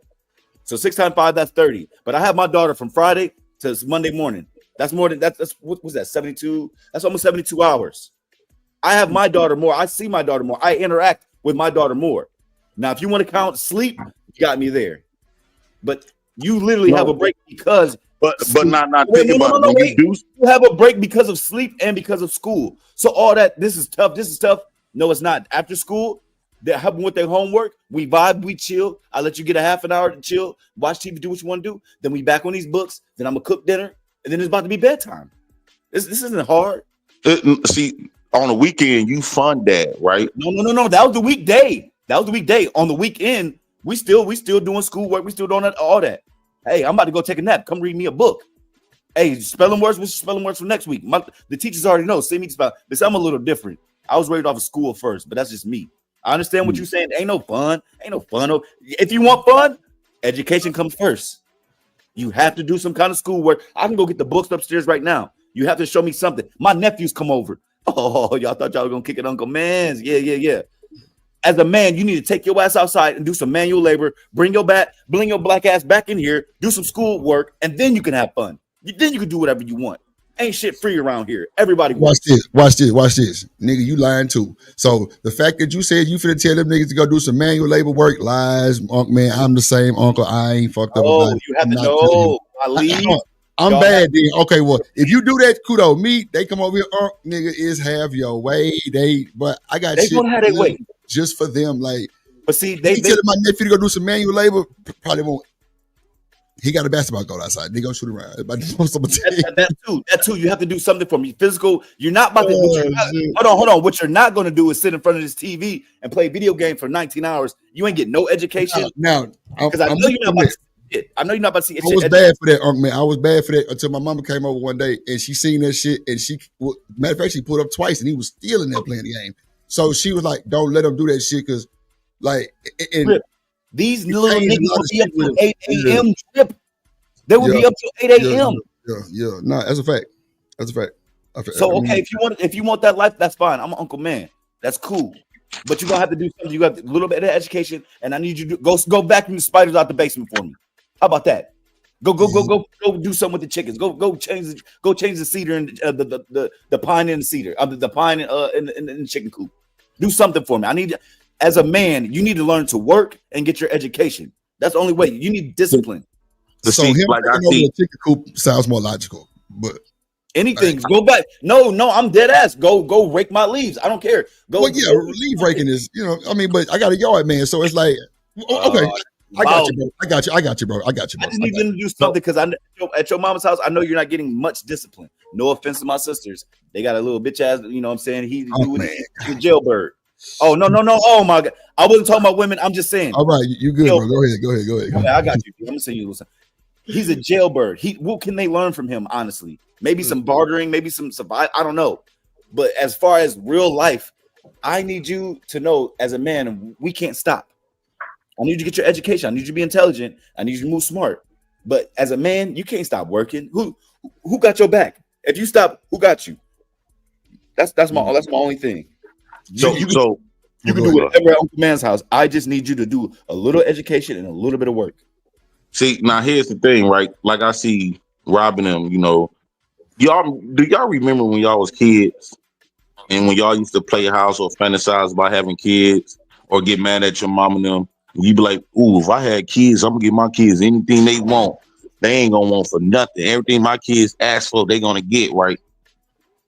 This nigga say that's where a lot of these people in the chat come from because they don't got no kids. That's their mindset because they don't have no shit. When you start having kids, all that shit, it's just like being married or being with a spouse or whatever.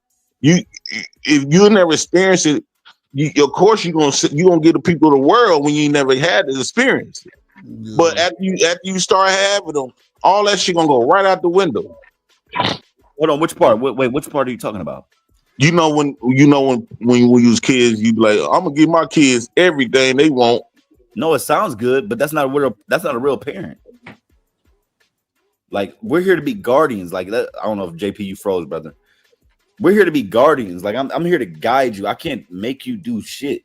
One thing in life that I've learned, my brother was an amazing father, a stepfather also. You know what I'm saying? That's why I take that person, because I watched him be a stepfather before he was a father. You know what I'm saying? His baby mom didn't let him be a real father. But anyways, that's beside the point. I'm here to guide you. I'm here. Kids, if you can't take care of them, Robin M said, I admire people who have kids and can take care of them. So I don't think this. Boy, that's crazy. I ain't gonna go there. That sounds good. I think you learn more through the struggle. That's just I think Robin has to be a parent before she make those. That's what I was thinking about this statement. Yeah. That's why. So see, JP, my thing is, what about uncles and aunties? They don't get no credit. Because before I was a father, I was a cold ass uncle. I did everything. Before I was a father, I was an uncle, but I don't brag about that no more. My nephew, I got you. Do you remember when we did this and this? No, I don't remember none of that shit. I just did it because I'm a good person. I'm a good human. I want y'all to have things that I didn't have. We weren't allowed to do. You know what I'm saying? chill. I want you to be a kid, bro. Uncle Duty though. Yep, you're right. That's child. You get over away with your murder. Just no fire. Don't fuck with the electric outlets, and make sure you turn off the stove if you cook something. No aluminum, no metal in the microwave. What else? What else is there to do? When you get older, you start understanding more, though. That too, or like more kids. One of the two. Yeah. And that's why I be trying to tell these people, like, I don't be wanting to tell them that make them feel bad or diminish them, make them feel like they ain't nothing. But if you never had no kids or raised no kids, you're not gonna know. You come on now. You understand why a lot of shit your parents used to do the shit that they did that was fucked up to you when you was a kid, but when you got to start getting older and having kids, now you understand. I agree. Nah, bro, you ain't lying, bro. I'm telling you, bro. I tell this story all the time, bro. My sister boyfriend, bro, my mom and them let this nigga move in for like 4 months, nigga, till they got their house and shit built. Nigga, that'd have been me, bro. She no shacking, ain't nobody moving in my motherfucking house. I'm like, bro, like every time my boy raised hell. She mad. I don't give a damn. I'm like, so you gonna let this nigga stay here? This nigga mama stay 30 minutes across town. He need to go his motherfucking ass home. She mind your goddamn me. I'm like, she got weak. Was she pregnant, bro? Well, she actually already hell no. None of that. Matter of fact, they was engaged really on the cool. They was waiting on getting their house built. But that's what I was about to say. I was just about to say that, Drew. That's only excuse. Me. But look, they wasn't married, nigga.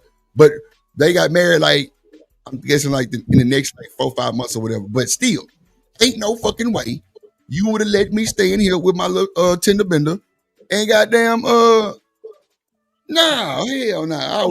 I see Drip that they had a plan. You know what I'm saying? They actually was getting something built. He wasn't beating them walls down for no reason. Nah, I ain't gonna lie. That nigga was really like, they was really getting their house built type shit and paying for their wedding at the same time. So, you know, they had an elegant ass wedding. That bitch at Cozumel and all kind of shit. It was live, but like, I didn't give a fuck about that shit. You wouldn't have let me come in this house with a woman and said, let me stay for 5 months until I get my house built. You would have sent her to her mama house. Stop lying. You need to mind your goddamn. No, I don't. You need to tell the truth and stop being weak. And you mad because she get most nigga. Look at the stuff I put up with you. I'm like, oh, so you gonna bring that back in my face, huh? Oh, okay. Let me go and get the fuck out. Let me leave. But still though, like bro, parents get weak like as they get more kids. Straight up, I got my ass beat. Nigga, my brother and sister didn't get a whooping at all. I don't think. I ain't gonna lie. I ain't gonna hold you. Like maybe. Other than that, hell nah. And they spoil the shit, but they both. It seemed like you probably was a terrible kid. What the fuck? Oh, wow. Michelle, god damn, I was. No, I think that a lot of it has to do with them just life experiences. They're usually in a better position as they get older, financially, mentally. Like you just in a different headspace than you are when you're young and struggling with kids and they stressing you out and driving you crazy. And that's why I think that, you know, by the time they become grandparents, they soft as pie. Yeah, growth and progression. Yeah, growth. You know what I'm saying? I agree. Yeah, it's a line. You couldn't get as a child. All the grandkids get it now. Yeah. Not the grandkids. Yeah, boy, come on, man. They playing Tea Party and shit. I looked at my dad like, nigga, what? I'm talking about showing all 32 teeth. The fuck? Hold on, Michelle. Somebody want to hit this. She fell in love with the drill. Georgia.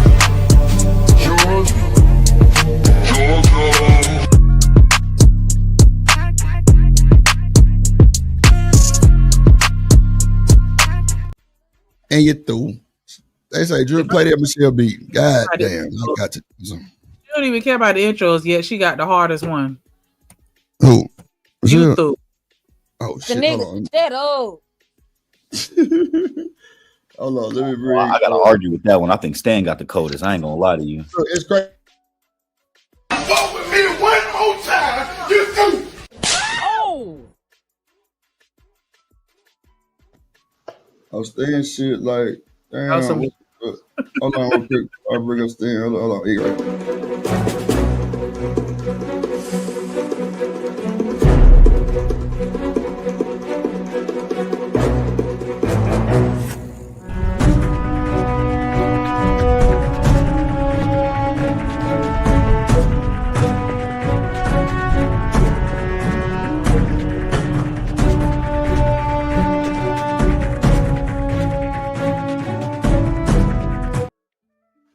I ain't gonna lie, you need to sell that motherfucker to the government.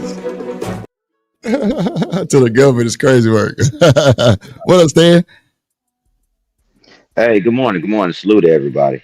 Salute, my guy. What's going on with you, Stan? Stan the Hey, man. drip, you are full of more shit than a Thanksgiving turkey. Just a little bit. Let your parents live. Because at the end of the day, all right, man, it's a scorecard, right? And I told my children when they was growing up, right? And then as they got older, I said, when you start having children, I said, it goes away from you and goes to the children. And that's the way it goes, bro. It goes to the grandchildren, bro. And that's the way the world goes. Really, Stan. And get what? I ain't mad about it. It was just. Y'all got me. Go ahead, Michelle. Go ahead. So y'all saying y'all got a meat on and man, number back in the day. That day we couldn't get meat on. Oh yeah, y'all remember no day? Yo, man, shout out to TMKC with the Cash App. Appreciate you.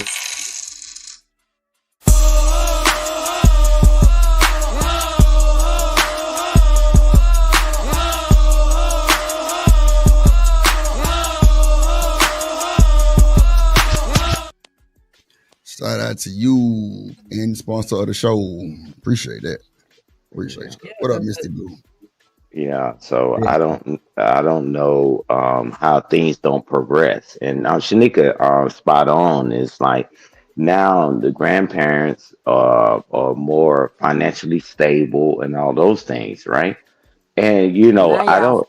don't, no. But then, it comes a time where people grow and they're like, well, I guess I could have gave this little snotty nosed joker that's tearing up the house and ain't cleaning up their room. Maybe I could have gave him some McDonald's. Man, whatever, man. We grown, man, and drip. Yay, man. Hey, shout out to you. You damn right. You couldn't have brought no little PYT into the house. No, hell no. Because you was already raising hell by yourself. And no, sir. You already knew what time it was, bro. You know your bloody catalog. But at the end of the day, man, it's totally different, man, when you got daughters. I understand. That's wrong. But hey, it is what it is, Strip. They got married and everything's successful. I don't give a fuck, Stan. I said what I goddamn, and she gonna forever hear that shit to the day somebody go. Because I'm like, that was fucked up, mom. And like, it's crazy. But you know what, Stan? She probably could have saved me from some bullshit too. So I'm really playing on just like how I'm like mad at her. Hell no, I ain't mad at mom. But And like, obviously, she don't give a fuck. Nah, she don't give a fuck. Like, and you through, brother. And you through. She didn't care what I said. She said, you need to mind your motherfucking business. I'm like, God, no. Boy, I'm talking about, boy, she was like, you know what, just go home. I'm like, I'm finna leave in a minute, but you gonna hear what I say though. Boy, that shit was so funny, boy. I'm like, nah, hell nah. I was mad. I was upset. I'm like, mama, man, see how you acting for this little girl? That's some bullshit. That been me or bro. Wouldn't have happened. Hell nah. And I ain't never gave her no problems where she caught me just doing crazy shit in her goddamn house. It was my little brother, goddamn. It was crazy. I'm like, damn, shit. But would you ever try that? Man, boy, I was scared of my mom. I'm still scared. Yeah. I'm talking about, would you ever have you ever been with a woman in your life that you said, hey, we're going to build a house and we're going to start a life together that you could bring home to your family's home? That, with a plan, Stan, I probably would have got the, okay, but just randomly, no. No. Yeah, I got you, bro. So, man, they made sure, trust me, they vetted him. And you was vetting him too. Hey, they got to make sure this stuff is real because they got to keep it together, right? So, yeah, man, come on, man. You complain about something you wouldn't even think about doing. Right. But you know what, though? The nigga hadn't already asked my daddy for my little sister hand in marriage already. See, nobody knew that. What? Let me not say nobody. My black ass didn't know that shit. And that's cool, too. It didn't matter. Then I had my 30 seconds of fame, and she was through for 30 seconds. Yeah. And now you got your niece and nephew out of it, so you win it. I got my niece for my sister and my nephew for my little brother. Yep. But other than that, though, I don't know. I was just upset because she let that shit fly. I know that been me. Like I said, it wasn't going. And that's cool, too. We ain't fucked up about it. We back. Everything good. They got married. Happily ever after. My little brother married. Yeah. We on the road to marriage. We on the road to marriage. Slee, what the hell you over there doing? You at work? Yeah, that What was she my do phone. best. What's that, Michelle? Go ahead, tell. We want to hear. Send her that like an AI. Not saying Like robot. Not oh saying my Lord Jesus, not an AI. Ooh, Shanique. robot. Not saying shit as you. Damn. Man, look. Everybody can be But I let quiet it for me. slide. Okay, I know you like the sound of my voice. I do. I don't know how you knew that. Okay. Nah, but I was talking. I said what I had to say earlier. You see how this I shit just gets like stirred up? That's crazy. Let's see what this woman say to her goddamn son, because I don't know about it. Let me see. Oh, I muted that mother. I'm tripping. Because I want you guys to hear the full conversation, but I have to pause it right here for a second because this is the same exact reason why when it comes to, child support, when it comes to the whole deadbeat dad scenario, it is extremely hard to differentiate who is telling the truth in those situations and who is trying to squeeze all they can get out of that situation. And this is the exact reason why I say that, because if she can be this vindictive and bitter to her child, okay, a child, not an adult, not a grown-up, a 13-year-old, her own child, if she can be this vindictive to take his game and sell it or give it away or whatever it is that she's trying to do to get the money out of revenge for the fact that he was not going to help her, that says a lot about her character. I can just imagine the type of baby mama this woman is. I'm just gonna keep it real. Not the baby mama. How you gonna ask for my birthday money that I got on my birthday to pay the light bill? And why you trying to take my PS5 away? Well, you can't play the PS5 anyway if there ain't gonna be no damn lights in our house. You shouldn't have been going out so much. You would have had the money. Oh, nah, that's a skit for sure. Hell nah. That boy would have got slapped to the back seat. They The gotta fuck are be you a talking about? You shouldn't be going out. Some Little of this stuff be nigga. skit. Little nigga. You better And you through. fuck up. But look, I wish my kid would tell me so you should have been going out. And you shouldn't be, and you're through right there. Well, you should be, and you're through. Child ain't lying. Nah, he don't know shit. Nah, bullshit. Nah, we can't call that like that. Ain't no way in here. We can't call that because get what? That child know better not to say no shit like that. Ain't no way in fucking hell my child would have told me like that boy would have been in the back seat. And see, I give my daughter the freedom to say what she wants.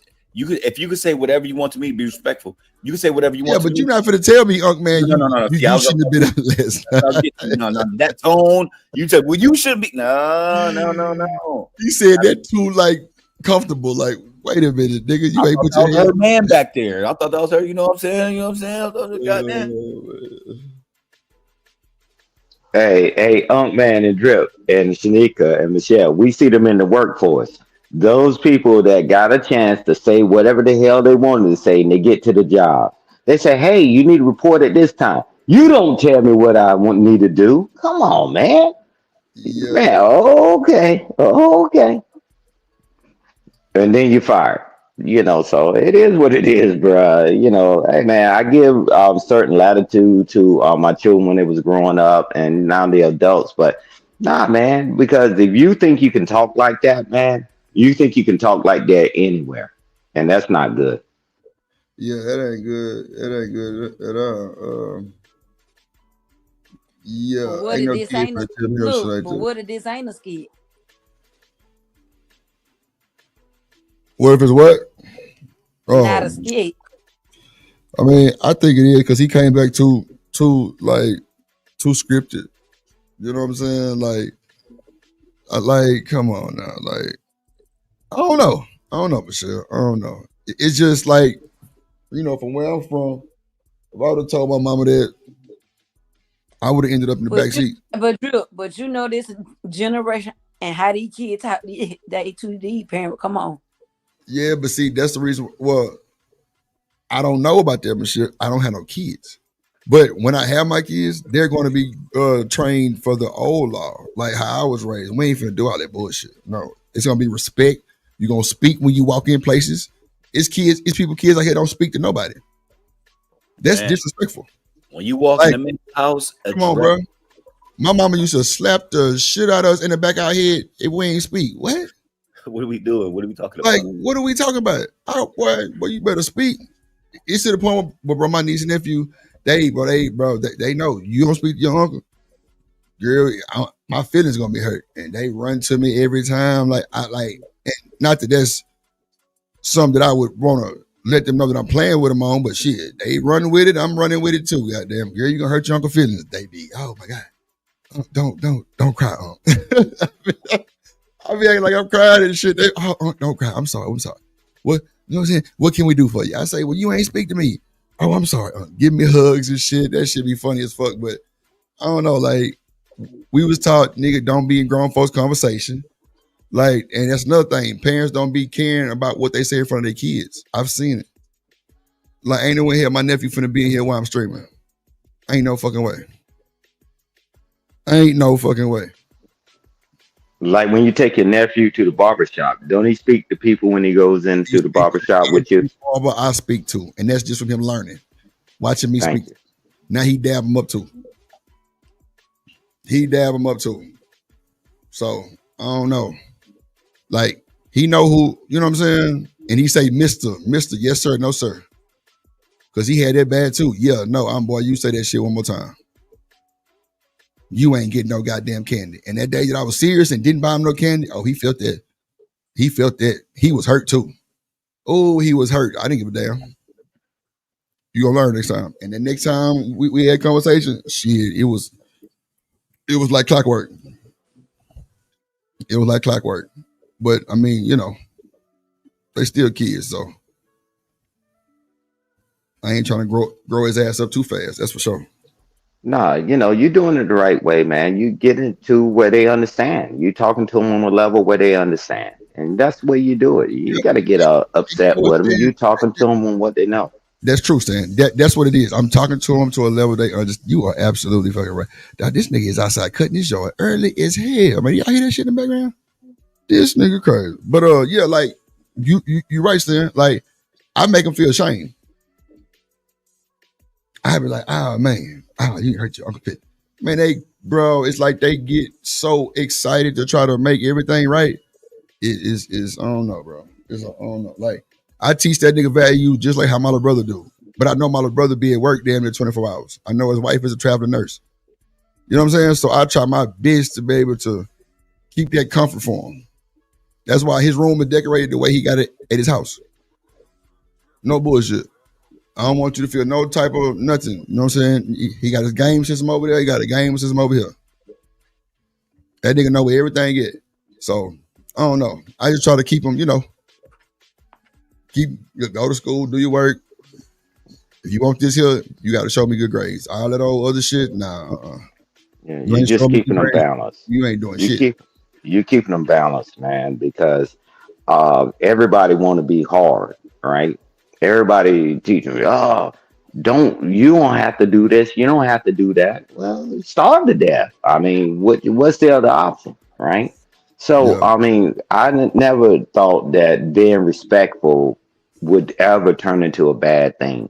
Don't be respectful, just be a militant. Yeah. True say, even if it's a skit, this shit happens every day. Nah, it's true too. You got some little niggas that are cuss. Like some bad little niggas that will cuss. Shit. Boy, I didn't seen that type of shit. He ain't lying about that. Hey, Drip, guess who just came in here? She might have been here early because I had to take my son somewhere and we had to go handle some business. But PhD was in there. Hey, good morning, PhD. Stop the fucking PhD fantasizing, lust and shit. PhD didn't come in here with no coffee this morning. None of that. See, I was finna show her a preview of her intro, but I'm bullshit. Stay, I'm fucking with you. Yeah, give it to her. Give it to her. She, man. Shit, I just saw it there because I clicked down in the chat.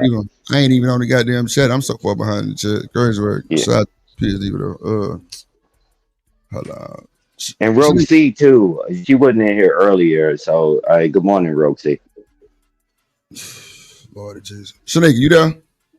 Yes. Okay, so somebody in the back, I think. Damn, what was I finna do? Oh shit.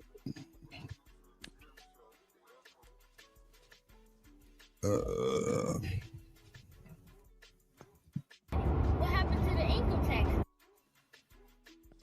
Huh? Okay, the child is laying it all out. Child said, if you wasn't going out. Oh wait, my bad.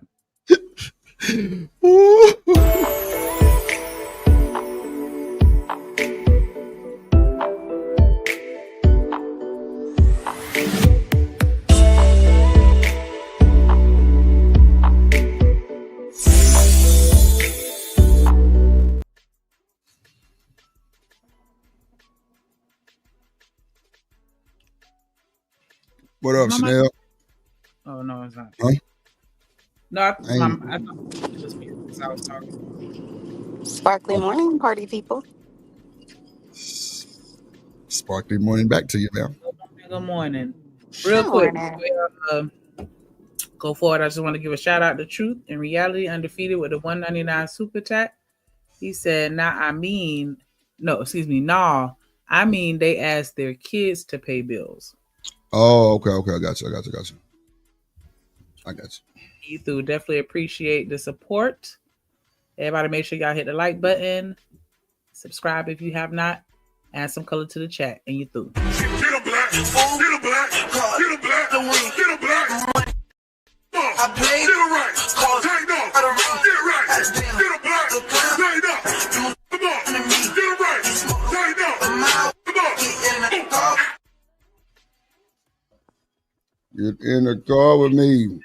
What? Okay, sorry. Go ahead, Chanel. I believe I cut you off. No, you're good. You're good.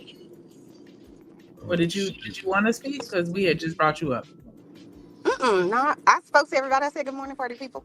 No, I was saying, like, was there something you wanted to add to the conversation? You just listening? Not just listening. No, oh, I'm saying, because sometimes when you come up on the panel, you kind of want to listen before you jump right in and start talking. So that's why I was asking, did you have an opinion you would like to share, or do you want to just keep listening a little while? I'll just keep listening. But PhD would come up here and because Drip is acting out of control. What for real? I don't understand what's going on. Thank you, Shanika. He's been out of control for the past 2 weeks. Ever since you took your hiatus, he's been out of control. And you through, Drip. I'm snitching. I'm snitching. Y'all stop doing. I don't know what I'm snitching. Y'all stop doing my brother because he ain't did nothing. I'm snitching, Drip. I don't know what you're talking about, Shout out to Truth. Hey, good answer. Go ahead. My bad, Shanika. Reality Undefeated with another $1.99 super chat. He said parents should never ask underage kids for money. I totally agree with that. But I mean, it is what it is. I understand. Sometimes, life happens, whatever. But yeah, I don't think you should be asking kids. But let me see.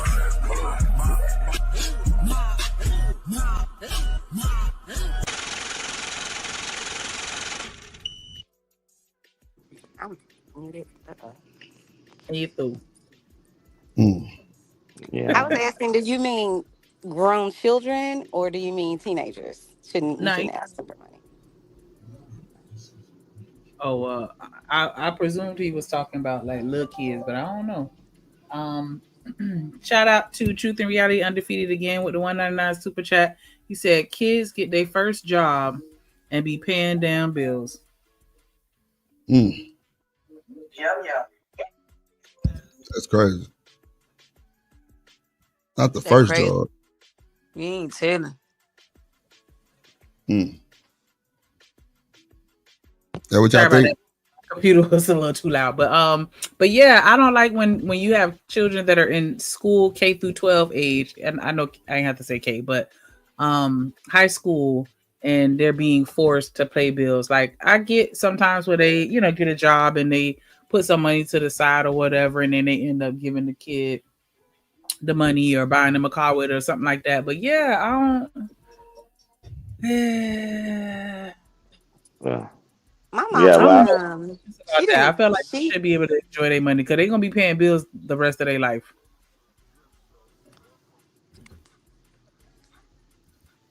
I was Well, just gonna my say that my mom didn't make us pay bills, but like the moment I got a job and I couldn't wait to get one. Because I don't like asking people for nothing, including my parents or family members or whoever. But she made us like buy all of our other stuff. So it was like anything you need, you have to buy it. So That make soap, deodorant, like once we became 16 or older, it was just like you gotta buy all this stuff. And initially, as a 16-year-old, you just want to get your hair done, get your nails done, like that type of thing. Go out and have fun. And so I felt a way about that. But when I was a senior, get ready to graduate, and then when I went to college, it was like a lot of the girls I knew or met, they were all like shocked about how much it costs, to get all your personal needs met. It's like $85 way back in the 90s or whatever, but it was a lot to them. Whereas I've been doing it for, 3 years, so it was just like I understood it better. So I feel like I was better prepared at the time, as opposed to like some people that, don't want their kids to work at all or don't want them to have to pay for anything. To me, I feel like that gave me more structure, made me have to really look at my finances at an earlier age. But I don't think it's anything wrong with making them pay for something, because the moment they turn 18 or 19 or go out into the world, they basically paying for everything themselves, unless their parents are going to still have to do that. So, like, if I buy you a car, you should be able to pay your insurance. You know what I'm saying? Like, in my mind, I shouldn't have to pay the car note and the insurance and whatever else you need. I understand what you're saying, and I don't necessarily disagree per se, but that's just not my vibe. I feel like, because my mom, she taught me how to pay bills without me having to actually do it. And so I still was able to handle my finances as a young adult, but she just always felt like, your childhood is the only time that you have to be a child. You're going to be an adult for the rest of your life paying bills. I want you to enjoy the fruits of your labor, because you're not going to be able to do it again until you retire in most situations, with depending on the person and, how your life end up. But yeah, like I just don't, I don't know. If I'm in a position to where I don't have to bother them, I'm not going to bother them. And I try to always make sure I'm in a position to where I can take care of myself and my household without my kids having to do it. Because if that child didn't have that job, they wouldn't be able to help you pay that light bill. What would you have done? And so I kind of just follow that ideology and just make sure I'm able to take care of my household with or without them contributing. Yeah, well, I agree with that. I come from a day and time, right, where the biggest thing was summer jobs, right? Where we're going to work for the summer. And then each one of us compared notes, man. They paid this X amount of money over here, and we will put each other on. Man, nothing made me feel better to get that check, and I can go buy this and buy this and buy that, right? Now, don't get me wrong. I mean, man, anything, I've never had to give my parents anything. As an adult, I gave back. But I'm saying, but anything you give your parents, they doing whatever, man. They typically give it back to you because you still got to go to college or whatever. But nah, man, it was the summer job thing, man. We used to wait for the summer jobs. Where you going to work at, man? Where you gonna go? You gonna go to this law firm? You gonna go over here? You gonna go here? Yeah, man. Yeah, yeah, yeah. But it was something about the empowerment as a man. I speak it from a man. Speaking the power of I, to get my check, and I knew I can go get my clothes, and I can go pick what I wanted, right? And now, it seemed like that's fleeting, right? And I don't know, but that's what it felt like then, being able to get that money in my hand with my name on it, and not relying on someone else to do anything for me. Right. Yeah, It kind of teaches the value of a dollar to a certain extent, because like you said, you're working hard to earn what you got. And then not only that, a lot of times them little jobs that they get in, they're working part-time, they're getting something very close to minimum wage. Like, they check is only $200 to begin with. And here you go trying to chop it down to pay bills. Like, I don't know. That just, like I said, if I can avoid it, I don't want to have to touch that. That's your allowance as far as I'm concerned. But real quick, I want to give a shout out to Truth and Reality Undefeated. with this $9.99 super chat. He said, "My sons both grown and don't pay shit. They in college. We only put 30% of each check aside for them and don't put hygiene shit in haircuts. They still eat for free because we have food anyway." That's how I aspire to be. Like, yeah, you don't have to stay here till you straight. Like, you know, in my mind, because I feel like we push the kids out and they be, you know, broke and this, that, and other. Like, nah, you stay here, stack your money up, and then when you leave here, you ready to buy your house. But definitely want to shout out Truth and Reality Undefeated. Appreciate the support every time you like to come through. It's 70 people in here watch right now. If y'all could click the like button to show your support, it's free. Appreciate that. Get a black, get a black, get a black, get a black. I play get it right, take no, get right, get a black, take no. Come on, get it right, take no. Come on. Yeah, you know, the difference is I work because I wanted to. I say I just want to go out there and work, right? And that's why my parents never told me we had to get a job and do all that stuff.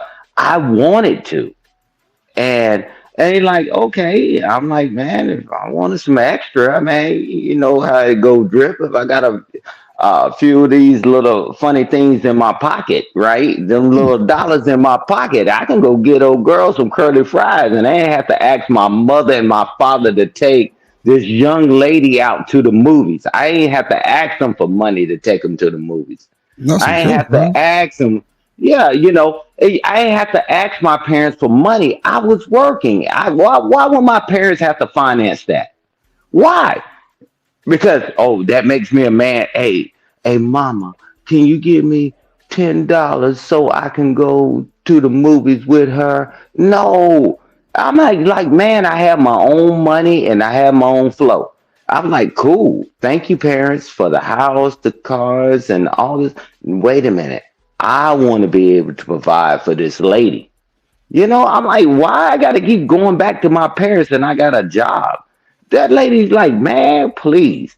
You know, we can get man, she can get extra butter on a popcorn, bro. And she can go, we can go where we wanted to go because I had the money in my pocket. Well, yeah. Now I got to go ask my parents, can you give me $10? Can you give me $20? Man, you crazy as hell, bro.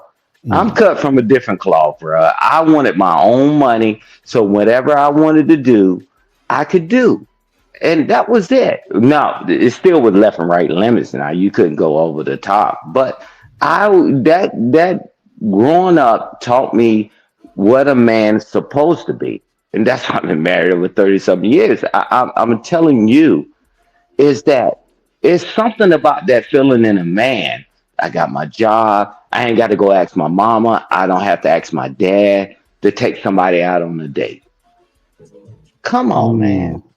Now we reverting back to you financing all the debauchery. Cool. Go. Let's see how that works out for you. Damn. Did y'all's parents make y'all save y'all money? Like when you started working, did they say, okay, you got to save a percentage no matter what? Oh, I always save my money. Yeah, man, I was hell of a I'm fella. saying, did your parents say you have to like put a percentage on it? And you I have saw to my save it? parents. I saw my parents do it.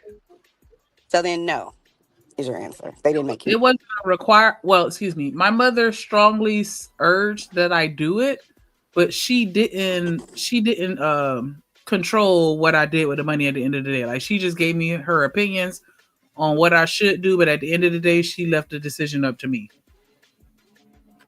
Yeah, like I always felt like, because my mom was like, nope, y'all saving half of your check. And like you said, Shanika, your check is only what, $250, especially in the 90s. So then I didn't like that. I was like, I don't have barely enough to, like I was saying, get my hair done, get my nails done, whatever. That used to irritate me, but at the end of the day, that helped me as an adult, I feel like. Say, okay, I'm going to save half of this because for a rainy day, for anything that might go on. You know what I'm saying? Yeah, so you're right. Curious, but I don't know what kind of jobs y'all was going to get during that time. I had Jesus. KFC. I worked at KFC. Oh, okay. That makes sense. Yeah, so That I. makes sense.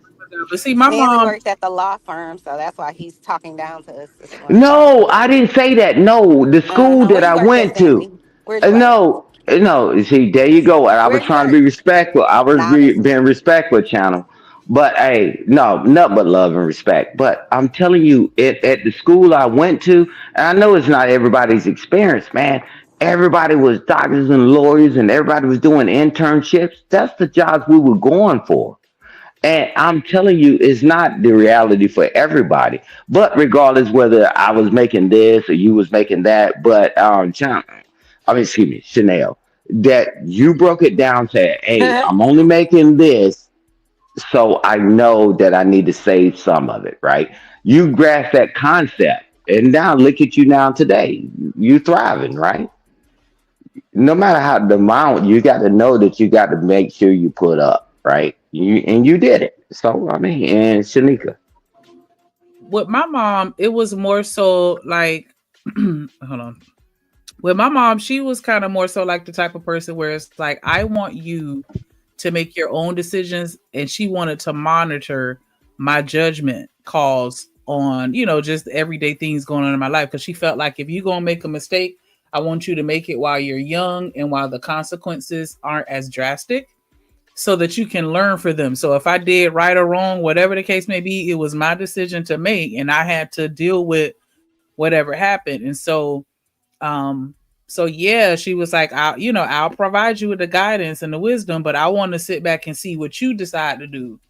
You know what I'm saying? And then see how you think it out. And, we'll talk it out or whatever at the end when it comes to, okay, well, how much money you got saved, what you trying to do? Cause senior activities, this, that, and the other, like she wasn't contributing to none of that. And it was up to me to have saved up the money that I needed for everything that I wanted. And I kind of do that with my boys too. Like I'll just sit back and watch, and I'll know that they about to fuck up, and I'm gonna still sit back and watch because I want to see them fuck up and see how they bounce back from that fuck up. Like, you know what I'm saying? I let them make the mistakes without making every decision for them. I want to see what they gonna do on their own while I still can watch them. If that makes any sense. Yeah, Shanika, I agree. So when it came down to my children, and I already had money, right? Some monies, right? So I would say, hey, you want to do this? You need to do this to get it. Man, it wasn't even less. It was less than 0.1% what they was putting towards it because I got them. But I wanted them to put in the effort to do whatever they needed to do. And that's what it was about, man. When I had my children, it's like, man, hey, put in some effort. You don't just think that you're going to get a free pass, man. Life is not a free pass at all. Let's say something was $500, they give me $10, and guess what? They still got it. They put in the work, and now all of them are thriving. You got Do to you put think? something in. Go ahead. Go ahead. I was just gonna Shanae. say I don't have kids, but I have nieces and nephews, and they're all, in my opinion, spoiled all the way around the table. Like from every aspect, they're spoiled, but they're super respectful. They love Aunt Coco. That's me. Um, and they go to private school, and although they're not like their mom and dad are not like affluent like their friends are, I don't know how to think about it because part of me is like they shouldn't have all the latest everything, every tablet, every phone, all of this excess stuff because they're still like 13, and I think Lexi about to be 14, and then 6. And I'm just kind of like when I listen to my niece Lexi, she'll be like, "Oh yeah, I'm going to my friend's lake house," like, or I want to go to camp, but it costs $5,000 a person, and her mom and granny or whomever, we all a lot of times will chip in to pay for it, or we've taken them on like expensive vacations to Hawaii and all that. I just wonder like where is the like line? Because I'm not a parent. We like I wonder as a parent, should you be like not giving them everything if they're not giving you a reason to not do everything? So for example, if the kids, getting A's and B's, not getting in trouble, they're not problematic children, should you be giving them all the everything they want because they're doing good in school. They're not disrespectful. They're not, lying and doing all the Nope. extra stuff. Nope. I'm like, where do you Nope. put the line? Because when they get out there into the real world, like Shanika was saying, then, it might be something different and it probably will be. But I just wonder how parents navigate that if your children are really like decent kids. You know what I'm saying? Like, do you continue to give them everything that they ask for because they're doing everything you ask? Give me 1 second, Chanel. Let me bring somebody up.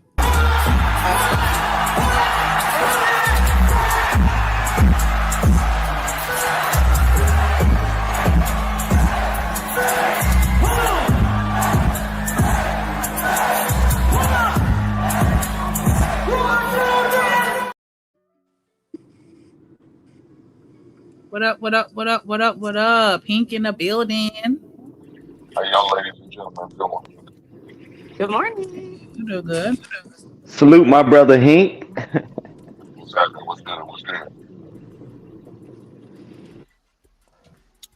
We doing well. We up here talking about parenting, as you can see, and making them pay bills and all this good stuff. So I'm definitely curious to hear your perspective as far as like if you experienced a financial hardship, and would you ask your teenage children for financial assistance? And also like when they're working, if they get a job, are you the type of parent that would have them pay bills in the house? No, I've never done that with my kids at all. Even so my daughter felt the hardship more than my son. My son never felt that hardship. My daughter has, because I was a young father. I had my daughter when I was 20, so she felt the hardship, but I would never ask her for no monies or nothing like that. Now, what I did with my kids was I would give them the basic stuff. I think what the young lady was saying, but if they want like anything extra, like so if Universal, we get the same deodorant, me and my son, right? But if he says, Dad, I want this special deodorant, man, it's gonna make me smell a little bit better and different. Oh, okay, no, but you have to get that yourself. Because I'm not going to sit there and buy this extracurricular deodorant that you don't need, that the same speed stick going to do the same for you. I'm not going to do that. But my son never had a job until he graduated from high school. And when he worked during the summertime, my daughter's never had a job. Never had to get to work they didn't have to. You know what I'm saying? Because I make sure I provided for all of them. They never need for nothing. But yeah, there's no way I could ask my son, say, son, can we borrow some money? Yeah, I couldn't do that. I couldn't take his birthday money, his Christmas money. And when he was starting to work, you know what I'm saying, he had to do what he had to do. And I made him save his money. He probably got like a percentage of it, maybe about 20% to spend. But the rest of it, he had going to savings. But I'm also on the same time, we bought him a car, cash car. So he didn't have the overhead of no car payments.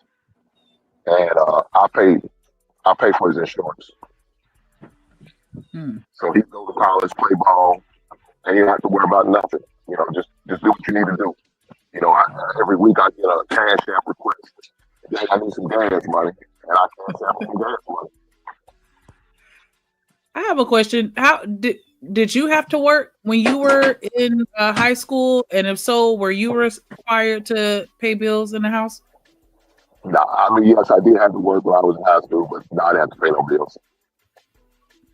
Okay. I didn't have to pay bills. So that wasn't my reality. We pocket the money. We pocket our money when we work.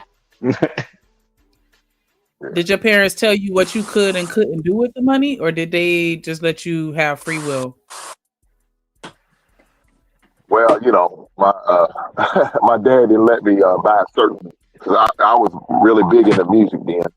And so, like, certain music I couldn't get, because they started censoring it, put that parental advisory on it, so I couldn't get certain things. So, yeah, he kind of did me with that.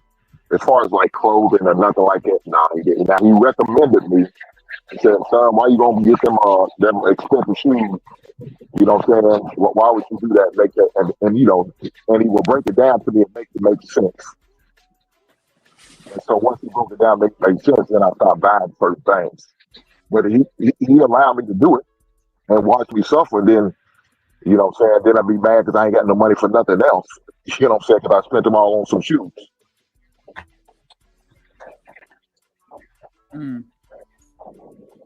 Okay. I think the last question Chanel was just asking, and this is for everybody because she just asked the question. Like when it comes to your children, if they're pretty much good kids, right? They don't give you any problems. They work at school, get good grades, do their chores, they're respectful. If they ask you for, you know, something random, are you gonna buy it for them just off the face that they're a good kid, or are you going to make them earn it in some type of capacity? Oh no, he had to earn it. Like he wanted a car, he had to earn it. So when he had his summer job, I made him save his money. So I told him he's gonna need gas money and do maintenance on the car. So I told him he had to save. So now me and his mother, my ex-wife, we went half in, bought the car. He just had to pay the down payment on it of $900, and the car's only like $3,900. Hey, how you doing?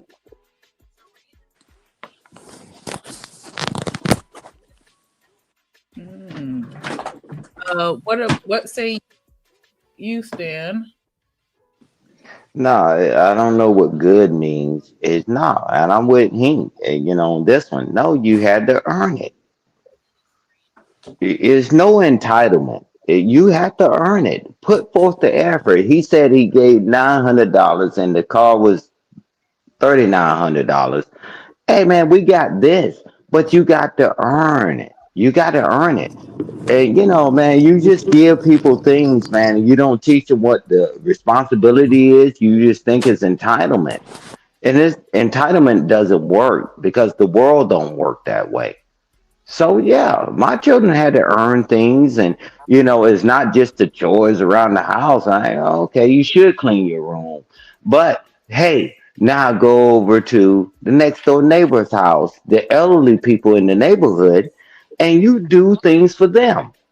You know, and that's what I grew up on. So I put my children on that. You have to earn it. You just think because you made good grades, you should. I didn't put you in private school. I again gave you tutors. You should.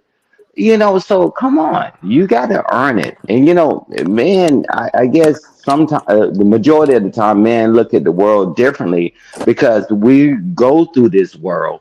It ain't no passes. There's no pass. You got to be a man. And now, if you give the man, you give the young man everything, all that, and then they become the man that y'all complain about. And I didn't want my children to ever go through that path.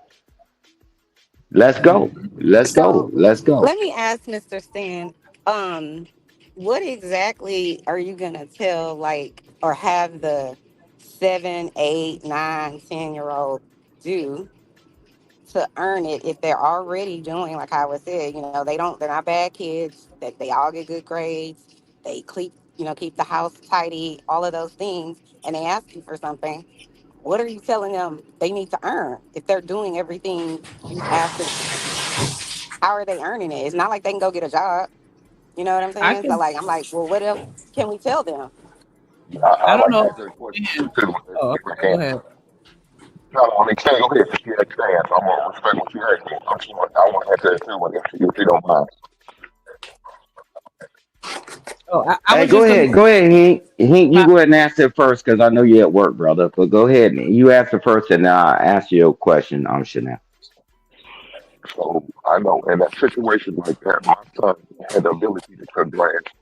As long as you can see over that lawnmower, you can go out and cut grass. So, son, you can take my lawnmower, go ask neighbors, would you like to their yard cut? You can also rake leaves. You also can shovel snow. There's little things around the house you can do extracurricular outside of your normal chores that you can earn money on.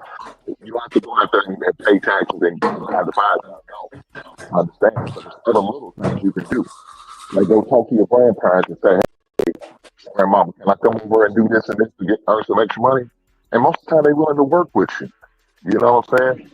Another thing I did with my son, he went to the barber shop, swept the barber shop. stay there on Fridays and Saturdays and put the barbershop and earn a little money. Little things like that. I just wanted to jump in real quick to say, on my end, on top of what he's saying, I also challenge my children to learn a new skill, or just teach me something that they've just recently learned. So some knowledge or some skills. So if they come and they show me, hey, I learned how to do this, or I learned, especially like with computer related things, I encourage them to get into stuff like that. But yeah, they have to show me where they've learned something or have a new skill. That's the main thing where they get money from me, because like I've gotten into it, some passionate conversations with my friends, because I don't give my kids allowance.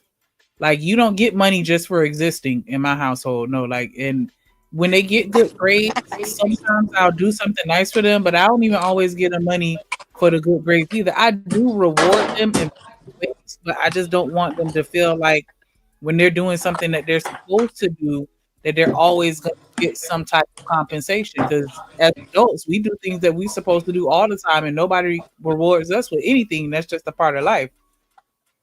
But real quick, I just want to give a quick shout out to Mac with the 99-cent super sticker, and then he followed it up with a $1.99 super sticker.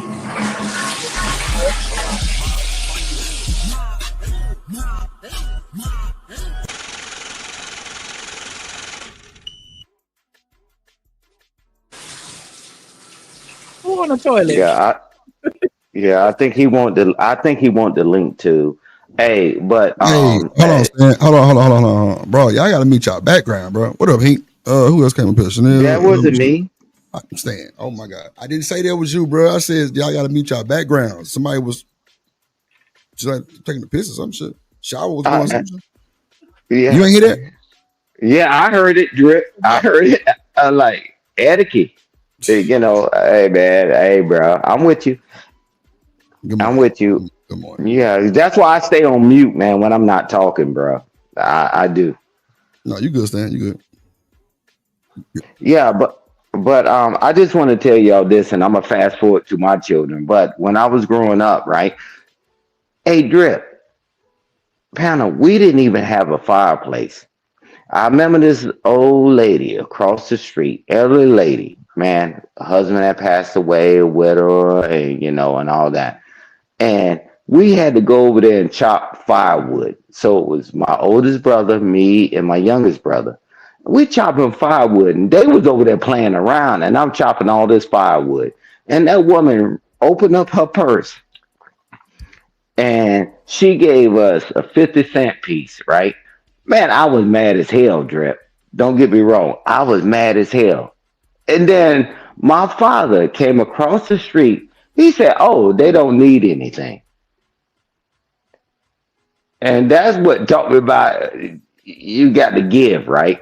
But with my children, I didn't put them through a lot of those things, but I still kept some of the practices still involved. It's just that, man, hey, man, you got to work. You got to work. I don't care. You cutting the grass. And like Hank was saying, he said, get the lawnmower. Man, the lawnmower is already paid for. Go through the neighborhood and get money. But my father was more concentrated on taking care of the people that was elderly, So it's always a way you can do things, but I'm not going to reward you for stuff you're supposed to do. So tomorrow, I'm an adult. I got a house. I got a car. So, man, that's what adults do. I got a job. Yeah, that's what adults do. My parents never taught me that. Hey, that's you. That's special. No, it's not special. So I land the plane there.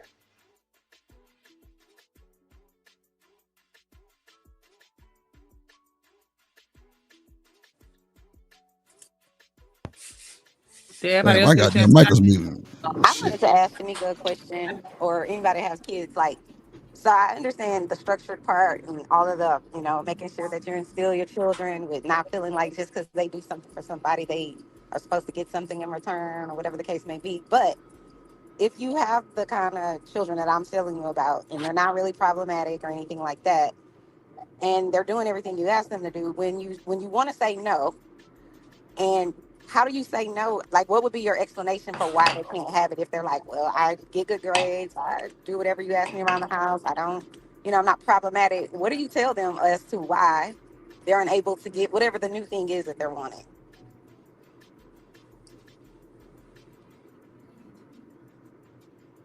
Hello? Did y'all hear me? Yeah, I heard you. Yeah, Oh, okay. Sorry. I heard you. I was really more or less trying to figure out, like, if your child is like my nieces and nephews, right? They're not really problematic, like I described them already, and they're asking for something else, whatever it is, a charm bracelet, a new charm, whatever it is, some sandals, and they are doing whatever you're asking them to do. What are you going to tell them that as to be the reason why they can't have what they're asking for? Like, what's the reason are you going to give? Is just my question. Oh, baby, you got to understand that as an adult, when you grow up, you're not going to get everything you want just because you want it. You're going to have to earn it unless somebody blesses you with it as a result of their generosity. So if you want to get this toy, I'm going to need you to go in here and do this project for me or read this book or XYZ. And then I have no problem with getting you this toy, but I want you to do something to where you've earned it. And I'm not just going to give it to you.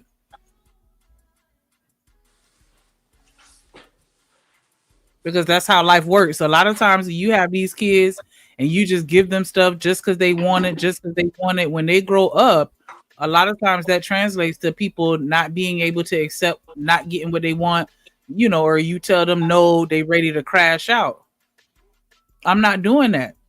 If they question it, then yeah, I'll explain it. But a lot of times I don't explain it. I'm just going to flat out tell them no or tell them what they could do to earn it. But you don't get stuff. I don't know. I just feel like I have to mold them as children to prepare them for what they're going to do with as an adult. And if they're not going to be able to experience something as an adult, I'm not going to let them experience that as a child.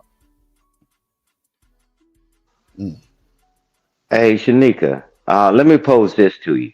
Right. So, and everybody on the panel. So if I want a Lamborghini, right? If I want a Lamborghini and I want to go to the bank, don't they check and see whether you qualify for it, right?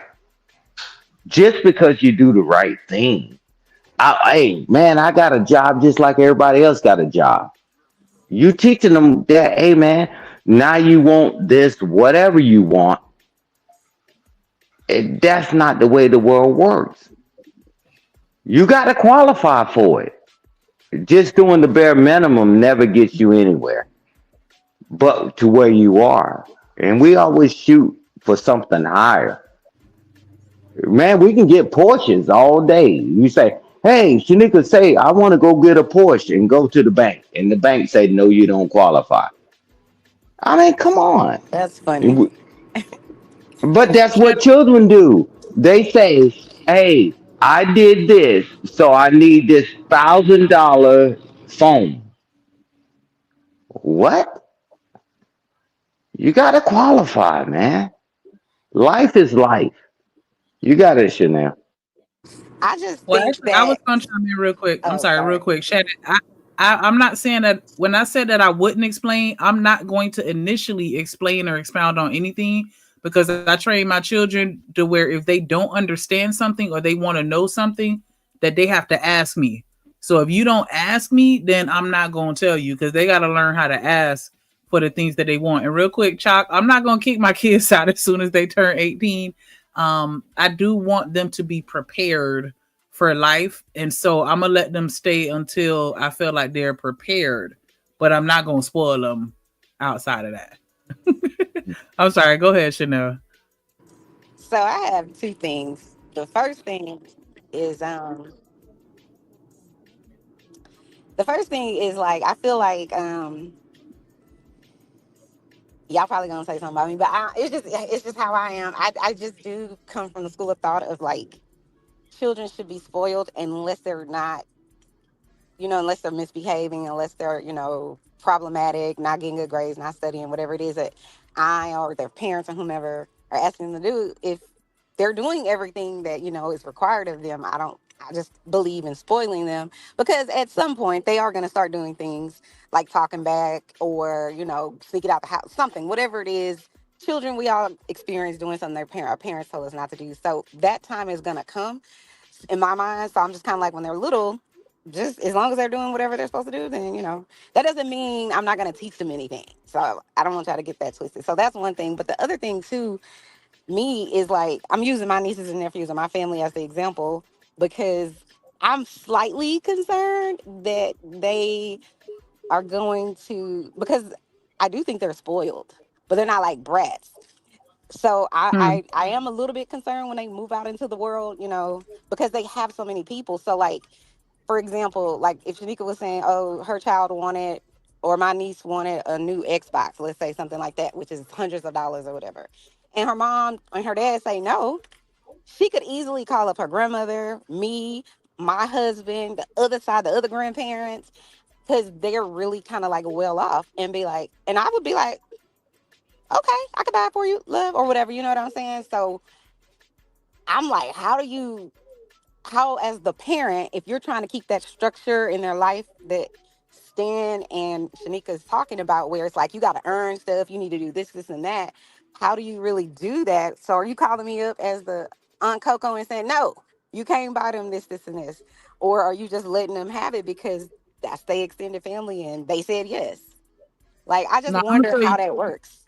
yeah, Yeah, anybody that's not that's gonna work at around my all. children, they're gonna know my boundaries and they're gonna know how I operate. And no, you can't just go behind my back and buy my child something that they wanted that I couldn't get them. But real quick, let me bring somebody up. I'm sorry. This is a certified hood classic, The Drip Show. We're just playing with them on this one, yeah. It's the intro.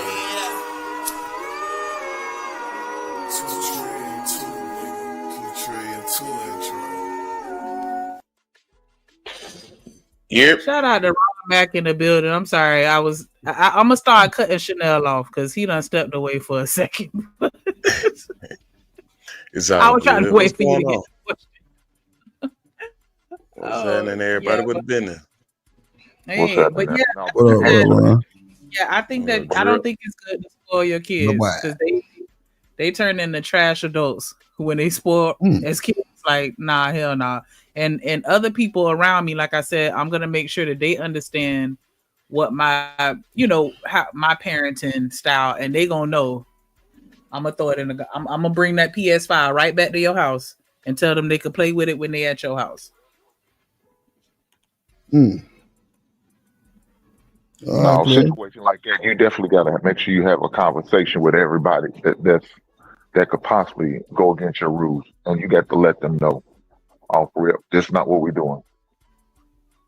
It's not what that. She's not gonna get it. I was put in a room and she would not get the power plug to play because you first of all you went behind my back and I told you no.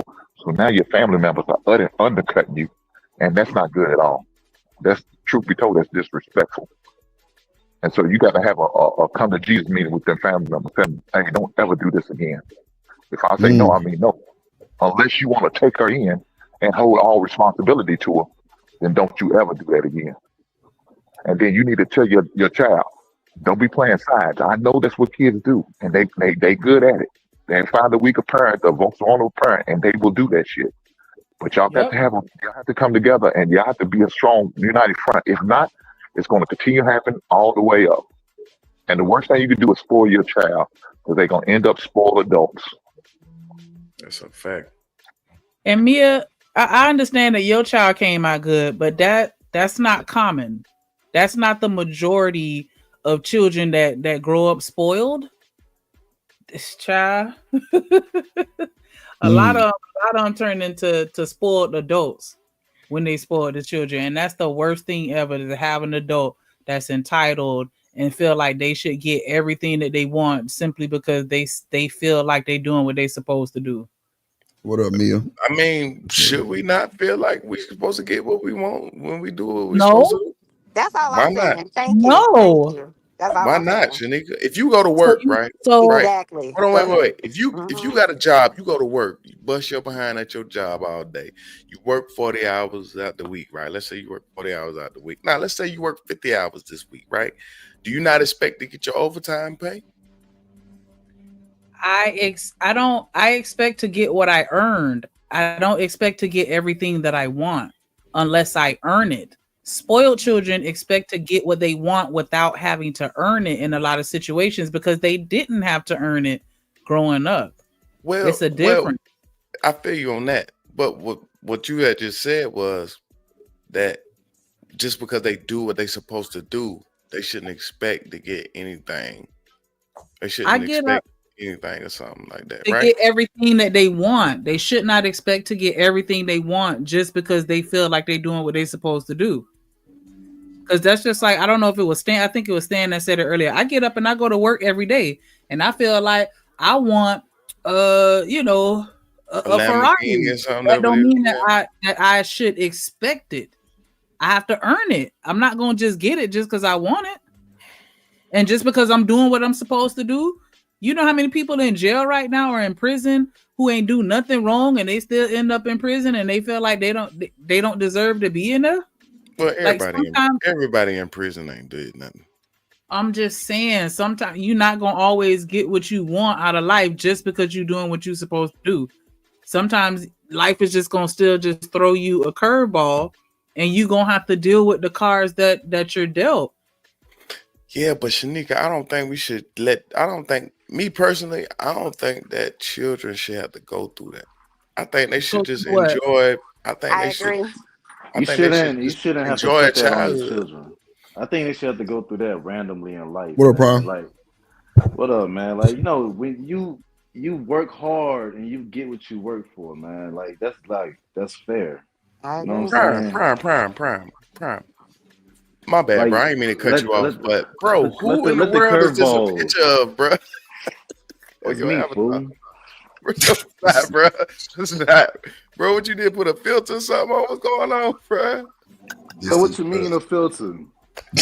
Instead of business. Brian that made himself dark skin. Oh shit! Nigga, I'm brown skin in real life. I'm light skin on the internet. Damn, that makes sense. All I'm trying to say for real is, though, like I get what you're saying. Like you want to prepare them for like the curveballs in life, but let life. You're gonna see that as they grow. And you get the chance to coach them through handling that. You know what I'm saying? Until then, man, if they damn bust their ass, man, they earned it. Let them get it. Yeah, I agree with Prime because my thing is, if a child, you don't want to condition your child to want to be comfortable with going through the bull crap. Mm-hmm. You don't want your child to be conditioned with the lack of. You want them to be able to dream as big as they want to dream. You know what I mean? You want them to think that they can go get a Lamborghini whenever they want to. I didn't say that they can't have that thought going to get the Lamborghini. I'm saying that they're not going to be allowed to think that they expect it, and just because they want it, that they should get it. They're going to have to earn it. It's not going to just be given to them, because when you're spoiling a child, you're not making them earn anything. You're just giving them rewards just because they have not done anything bad. And that's not how life works as an adult. It worked for some folks. Yeah, that's what I'm going to say too. Everybody, everybody got their own ways of raising their kids. Some people spoil them because they got it to spoil. Some people don't. I mean, for the most part, like my mama made me like show grades and like, you know, that type of shit. But I still had to do something like, you know, to show her that I deserved that type of shit. But at the end of the day, she did want me to dream big as I could. And she don't really think she'd ever let me down. But if she did, it was some shit that I did. Or I didn't deserve it because I was cutting up in school or some shit. But other than that, like, you don't never want to dim your kids' dreams down. You know what I'm saying? Who's dimming their dreams? Nobody's saying that they can't desire whatever they want. They can have dreams and goals and aspirations. I'm not even talking about you, baby. Like, what's up? I'm not even talking about. I'm just talking about the general conversation. Nah, God, you know what? Let me get out this conversation because I ain't got no kids, so I'm not authorized for this. So but you was a child though. My thing is, I was speaking in general. All right, so what you? All right, let me give you an example, Shanika. The Ball brothers. right? This man bought his sons whatever car they wanted because he was able to, right? Thank you, Doc. So they were spoiled growing up, but everything that they want to do, guess what they can do? They just do it. They can do whatever they want to do. Yeah, of course, everybody's gonna have to do something, get up off their behind and earn any kind of anything. But some people just want bare minimum in life, and some people don't. Some people want a mega mansion. You know what I mean? So they're gonna figure out a way to get it. Like, you know, I don't know. I feel what you're saying, though, Shanika, because you don't want to spoil a child. Because when you spoil a child, just give them stuff like my daughter. Because I'm going back on the other hand too. Because my daughter, I gave her all kind of everything, whatever she wanted, whatever she asked for. As soon as I said no, she mad at me. You know? Yeah. So I understand what you're saying. When you spoil a child, just give them. They trip out. I just want to add this to it. I think that I just want to add one little thing. I do think that there is something called balance, right? So I think on one hand, that's kind of what Shanika's getting at, although I disagree to a certain extent with some of what you're saying. But I'm not a parent. That's why I was asking the questions. But I just do think that there could be a balance. You could give your child a lot and also still make sure that they understand, you know, that you have to earn money when you become an adult, or you have to earn things in life. I think you can do both. You know what I'm saying? It doesn't have to be one side of the pendulum or the other.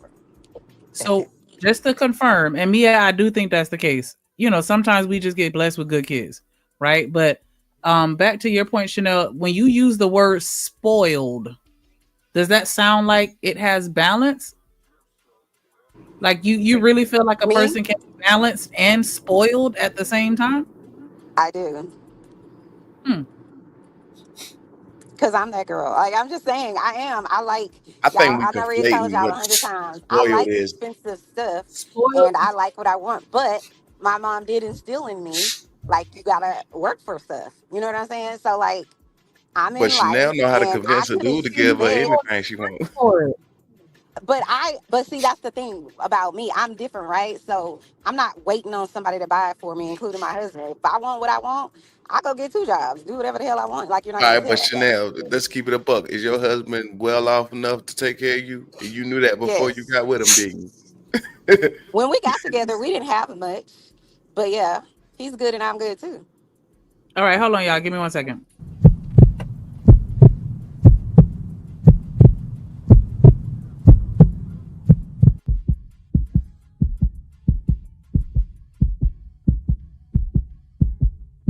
Oh no.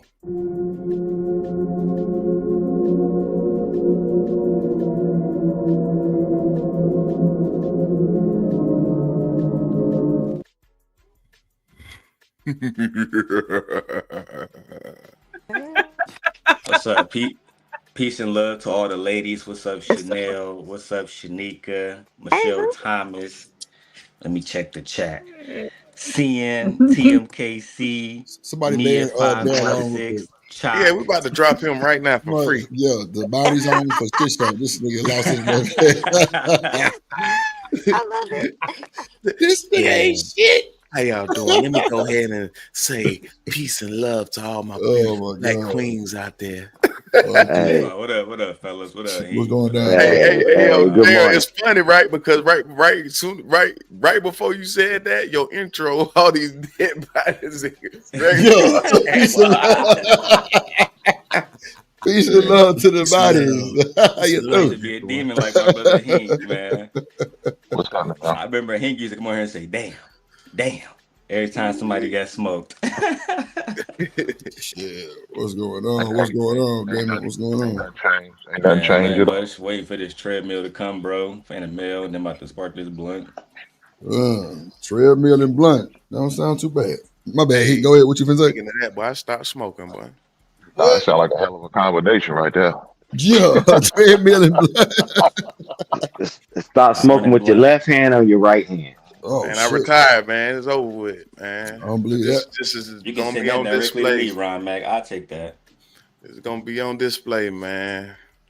You know, quitters never win, Now right? you know, Ron. As Quitters today, never win. what's today called? Yeah. As of today, you know they gonna hold you to that shit 7 years later, right? So when you fire up that blunt and be like, yeah, they be like, didn't you say you started smoking on Drip Thought you Show? wasn't smoking no more, Ryan Matt. Yep, Black you know men how are they go. liars. What up, Ferg? It stressed me out enough. I might go back, but nah, I'm through, bro. For real. I think I done smoked too much. Well, I I mean, couldn't breathe for a whole week. 1 week. What Last up, week. Bud? Damn. I wasn't doing good at all, bro. I know what it is. We're smoking. I smoke way too much, bro. Y'all was up here saying that black women deserve like the world, basically. What y'all talking about? Nobody Nah. said that. Hey, Daryl, stop that bullshit. We weren't even My talking daughters, about that. yes. Yeah, you're This right. nigga My is daughters, yeah. Hey, but they See do how though. you did it, Drip? Yeah. But they Spoiling do. kids though. They Spoiling do your though. kids and shit. You know, do you spoil it? Well, really what happened was this woman asked the child for his birthday money to pay the bills. And that's how Oh everything yeah, I kind of saw got. that video. That was wicked. Yeah, that was crazy work. Yeah. All right, so what I didn't see the video, but what do y'all think about, like, say if you had to pay the bills, right? Something happened, whatever the case may be. Hold on, Negro. I pay the video for you so you can see. Yeah, play the my boy. video. I got you. That video, I wicked. guess. Yeah, it's light work, but you know. Damn, Reva, And all she I on did, everything. I asked you for Everything. your birthday money so that I can pay the light bill. You don't want to give me the birthday money, so I am taking the PS5 back so I can get the money so the bill can be paid. There you go, right there. Now, Ron, this is the other end of it right here when old boy gets to speaking back to her, like, and telling her what she should have done and what she cooked last night and what she should have done. So that I can pay the light bill. You don't want to give me the birthday money, so I am taking the PS5 back so I can get the money so the bill can be paid. I'm not gonna pause it too much because I want you guys to hear the full conversation, but I have to pause it right here for a second because this is the same exact reason why when it comes to child support. I ain't want to pass that thing up. Hold on, it's like right. Not in a. What child just imagine the time. Whatever she about to say sound like it's about to be done. It's crazy, right? Hold on. I got you. Yeah, here you go, right here. That says a lot about her character. I can just imagine the type of baby mama this woman is. I'm just gonna keep it real. That's a fact. But go ahead. Well, how you ask for my birthday money that I got on my birthday to pay the light bill? And why you trying to take my PS5 away? Well, you can't play the PS5 anyway if there ain't gonna be no damn lights in our house. You shouldn't have been going out so much. You would have had the money. Ooh. What happened to the income tax? Oh. Okay. Wait, I ain't even hear that point. I ain't even hear the income tax point. God damn. Oh man. Hey, them kids ain't dumb, boy. So wait. What he say? He said, "What happened to the income taxes?" Look, you just got them. Income tax. God damn. So look, I ain't no parent, so I'm gonna let Hink start this off. This fake. I mean, Hink, would the child be in the front seat to the back seat, probably to the trunk? I mean, you know, let me know, OG. No, if he man, says some shit like that. Yeah, I don't understand that dynamics for the kid. He was saying, how does he even know something about taxes, money, and all that? Why is that even a question? Thank you. That's what you know why? Because her mouth is loose. Mouth is loose, bro. She's probably bragging about that tax money she about to get, you know, to her friends and how we're gonna spend it. We're gonna go out and spurge because we hood rich. That's the shit. That's the shit's crazy, man. The kids shouldn't be knowing anything about tax money, and about when it's coming back and all that. But no, would I lay hands on him? I you know, once my son turned 6, got in the 6th grade, I need to do co-personal more. So I just have to give him a look, and he already know what was up. Nothing else need to be said, but you know, a boy's gonna try at some point in his life. Every child's gonna try you. They're gonna test your metal. They're gonna see what you're gonna do. Are you gonna hold frame? Or are you gonna give in? But he wasn't wrong with what he said, so I'm like, what? He did it on back to her. I mean, not wrong with what he said because of what he said. He was wrong for that. well. It's disrespectful because he's talking back. I get that part of it, but I'm saying find the line. That's wrong. Giving in. Let me say this, y'all. Let me say this, y'all. I really believe this from the bottom of my soul. I really do. He was right. This woman right here, his mama, she wilding. For one, this got to be fake because she recording it. But if it was real, she dead wrong.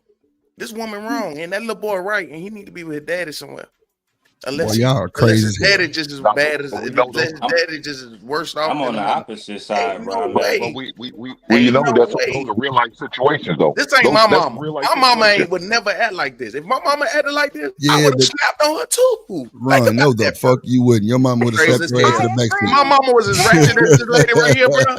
My mama was ratchet as this lady right here, bro. Hell no. Because she allowed that little boy to talk to her like that. She always allowed that. My mama's ain't no way in hell, bro. This ain't y'all mama, y'all. Y'all gotta understand this. No. We saying, but hold on. We only saying if this. That's why I say how would you handle this situation? Now you said you would have snapped. He say it was a crazy dynamic. I ain't get to the panel to see what Daryl or the stand would have did or somebody else. But like, I mean, bro, I ain't got kids. My kid tell me some shit about a goddamn tax check refund. Boy, it's gonna be ass whooping. Like, boy, what the hell? Like, what? Like, bro, my mama popped me in my mouth every time I mouthed off, nigga. I was a big kid, bro. Yeah, but she said she needed the money for the light bill and bills, right? Mm-hmm. So my thing is like this, like, because I mean, we had that situation here. You know, my wife got two grown. No, she had 3 adult sons now. So one just turned 18. So it's like, you know what I'm saying? If any situation, I can go in there right now and say, hey, little homies, send me this. I don't even really ask. No. I just say, hey, can I rebuttal that though? Give me your debit card. We need to go pay for stuff. Yeah. This boy not a grown person though. He's only 6 years old. No, he's 13. 13, my bad. 13. But what I was about to say is that though, for one year, it's talking about how they grow up. You got to get them boys in early so they learn how to be responsible. But to me, it was even more important, right, Drip?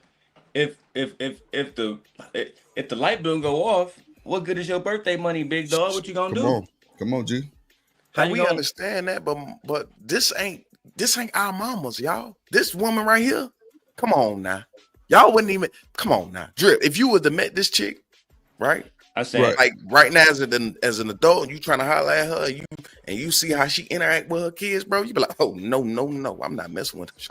Shout it. Yeah, no, I mean, first of all, I don't think she should be telling her son that. You hear me? Drip. Well, I don't know. You're through.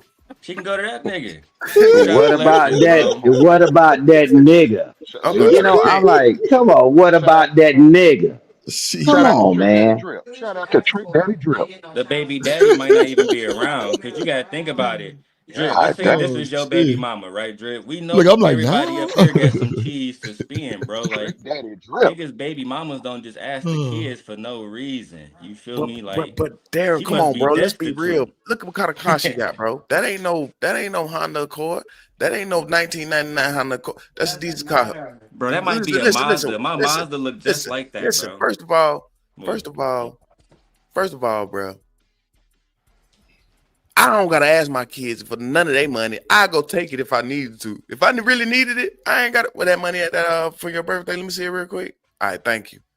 That's it. I ain't no. Can I get some money to pay? May I have some money for the? I agree. This is going to take your PlayStation.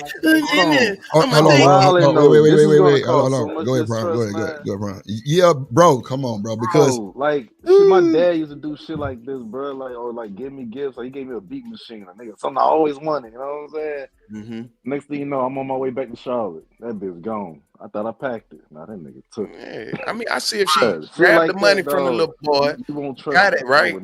Got the money from the little boy, and actually, paid what she had to pay. I ain't had to tell him nothing. But then when she got paid, when she got right, throw him extra on top of what she had got from him.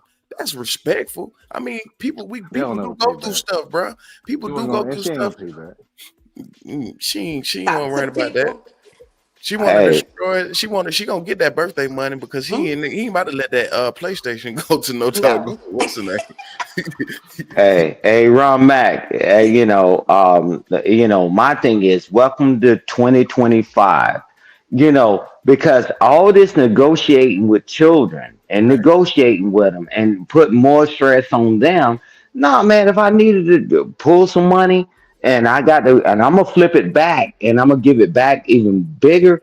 I'm like, man, hey, this is what happens when you tell a child. You can say what you want to say and have creativity, Parents back in the day, man, they bust open a bunch of piggy banks, and they in college funds and whatever to provide for the family. Right. They But ain't asking, Yo, but but there's negotiate, something ain't right though. There's so you many ways to get negotiate that with. 500. Like you could go to a damn Indian loan or whatever title loan. Uh, You can go to so many damn different places to get damn uh, $500, man. You ain't got to take from your uh, kids. yeah, well, I understand that. I totally agree. But you act like everybody's stable minded and they able bodied that it mentally that they just think that everybody got skills. If I came on this panel and the things that I've accomplished in my life and I only looked at the world that way, everybody would be a loser, man. Come on, man. But then, People in certain situations. And I'm don't you telling think you that if okay, go ahead. I just Go have one go ahead. question. Don't you think if you having to go to ask your child for whatever amount of money it is to pay a bill, because I do agree to a certain extent, sometimes it is what it is. But aren't you teaching them that you don't know how to manage your money? If you Oh, saying I gotta go and get money and bust open their piggy banks and whatever, I feel like that's what Yep, you you teaching your will child. remember Like, that shit. but hey, let me answer your question. That's just like me going to a sinus asylum and I'm asking them a damn question. We act like everybody's equipped mentally. Just because you call yourself a parent because you have a child, you act like everybody's equipped with the same knowledge that we have. Go to a sinus asylum and guess what? See what they tell you. Come on, man. Why I we worked in keep a mental acting health like hospital. everybody's on a One of the best why we positions. keep acting like everybody knows everything and everybody thinks like I think or you yeah. think or whatever. That's why I We always keep Women say, make acting less like money people too. don't exist.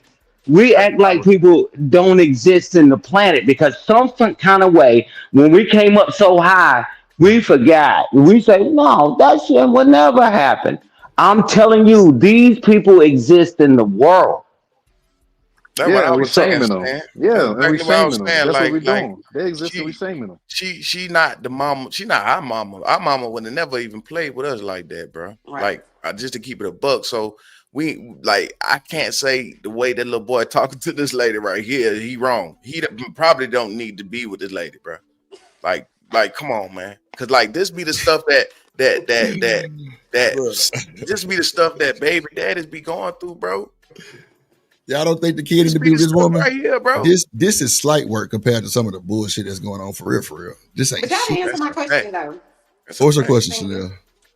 What's your Do you question? think that if you go into your children and saying, "Hey, I need mama need to borrow money or daddy need to borrow money," aren't you teaching them that you don't know how to manage your money? I I wouldn't. and Go ahead, Stan. Go ahead. I let me answer this way.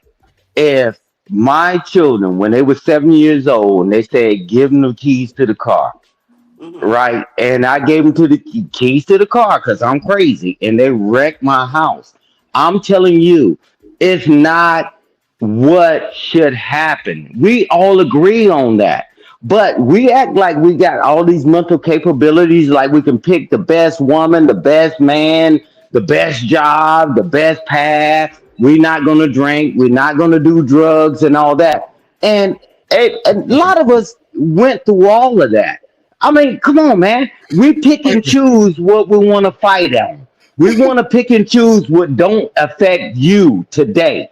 I'm telling you, it's a lot of people out in this world. And I spent 35 years of my life taking these 17 and 18-year-old children out here in a damn program Thank you, called the Chanel. biggest gang in the world, the You gotta United start States talking. Armed Forces, right? So, So you tell me that you think that everybody knows.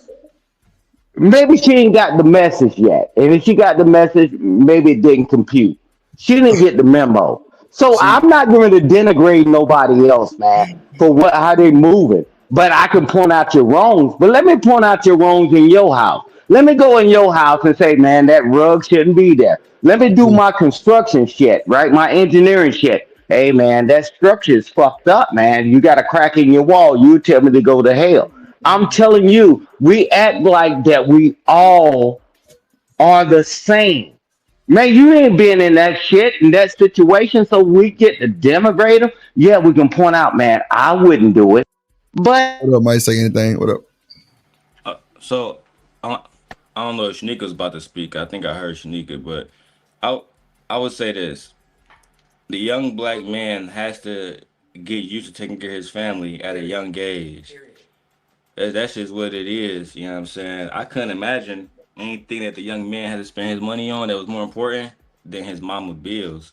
You feel me? Cause that's where he lay his head at. Demon, but did she have to do all the explanation to the little nigga though? That back and forth dialogue shouldn't have been there, period. I would never explain nothing. Little nigga, give me the money. That's Like, exactly what I'm saying. Wow, well, we got all these black women with Bro. degrees. That's what I'm saying. I'm just saying Or she you shouldn't can have had to spend this tell that money to nigga get an nothing Uber about the home. bills You and can shit you feed paying. yourself with your I Yeah, don't know money. about all we that. got all these black women with degrees. Why the black man got to learn how to take care of the family at an early age? That don't make sense. Well, see, No, no, now we're going down a rabbit hole, but that's but oh shit. I don't agree. I don't Oh, like prime. shit. So I don't all 100% agree with what Daryl Long said because no, that's not a We talking good about holding way up to do it. standards. Now I We talking feel about, you, we talking bro, about but standards, right? We talking about but standards. bro, that's not her. That's not Hold on, her one husband, band. bro. That's not her. One band. Go ahead, Ron. And then Prime, my bad. That's my bad. Oh, that Go ahead. wasn't Prime no team. Oh, okay, my bad, Hank. Well, go ahead, Ron. Lane playing, then Hank, you got it, my bad. Big dog. It's Go not ahead, her Ron. husband. You know what I mean? That's her child. You know what I mean? At the end of the day, all of that grown up business and talk that y'all be having with these kids and telling them too much of extra stuff that y'all ain't supposed to be telling these kids. Let these kids be kids and let them grow up and just be kids for a little minute first, and then they can start having some type of responsibility around the house and start paying for a little. I paid the light bill when I was about 16. I used to pay the light bill. I used to love to do that. I wanted to. You smell me? I wanted to pay the light bill. Whole time. But when you 13 years old, you a little kid, bro. You trying to figure out why your little wee getting hard. You know what I mean? You don't even know what's going on. Man, come on, man. Leave that little boy alone. Not the Hold on. And don't tell him Hold too on. much or nothing. If you need the money, just get it. Hold on real quick. Go ahead, Hank. Go ahead. Just take that shit. Go ahead, Hank. You got it, you know. I got you. You forcing these boys to grow up way faster than they should. Way faster. We always complain about how they grow too fast. Look, they're gonna spend more time an adult than they are a child. So let them have them years as a child, be the best version they can, and do what they got to do. Why we gonna put that stress on them? Put that harsh reality on them right then and there. Talking about, hey, we need their money to pay their bills. If we to that point, then we already in trouble. Yep. That's a already from their kids. Because guess what? It won't be the first or the last time that she have to borrow the money. Why? Because she already showed she can't manage shit. She's already shown she's irresponsible. So this won't be the first time he's giving up his PS5. This won't be the first time he's giving up his birthday money or Christmas money or whatever money he gets. This won't be the first time that she's blowing her goddamn child support check or her little extra money on paycheck. It's not gonna be the first time she's irresponsible. She needs to go to some type of education. She needs to go to some type of training. But now she's gonna fail her son because now he's involved knowing about tax returns, LG&E bill not getting called. Yeah, he sound like the husband, huh? He sound like the husband, huh? What you did with his tax money? Son husband. That's what they call him, son husband. But what are you gonna do when he go in there and fire up that piece of PlayStation after school, and all of a sudden it's not there? You're gonna have to explain to him. You're gonna have to explain to him. So that's crazy, man. I can't agree. I think she only did all of this. This is the bad part about all of this, and I don't think nobody's catching it. She did all of this to manipulate him into getting that money from him because she know how much she really care, how that much that little boy really care about playing that game. We know how these kids is about them games, bro. She manipulating that little boy to get that birthday money. I'm telling you, by using you something. think so, Ron? Absolutely, bro. He wouldn't have asked her, your ass got to go, where that tax money at if he was so worried about that goddamn game. What up, Lord? That is. He probably had enough money to buy a whole nother one. He ain't slow. He knew how much an Xbox, he know how much a PlayStation costs. He go get one. Another one that anyway. must be a high-ass light bill. $700-800 birthday money. Sell it. Shit. It got to be a high light bill. But hey, Drip, you're right. You're correct, Drip. Because manipulation happens, man. Like the girl you pulling her hair and all that, but it's bigger than that. This is what the world is. And now somebody let you see with our pinkified ass and we act like we didn't grow up in bad situations. We act like we don't know. I took your Sam children. I took all y'all. And y'all sitting here, everybody's on here, John Gotti. This never happened to me. It'll never happen to me. Man, stop this self-righteous bullshit.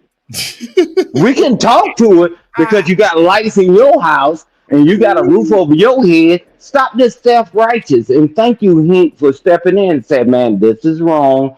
And she needs some education because somebody got to give them education. Well, you can't make them, right? We're in America. You can't force people to do anything.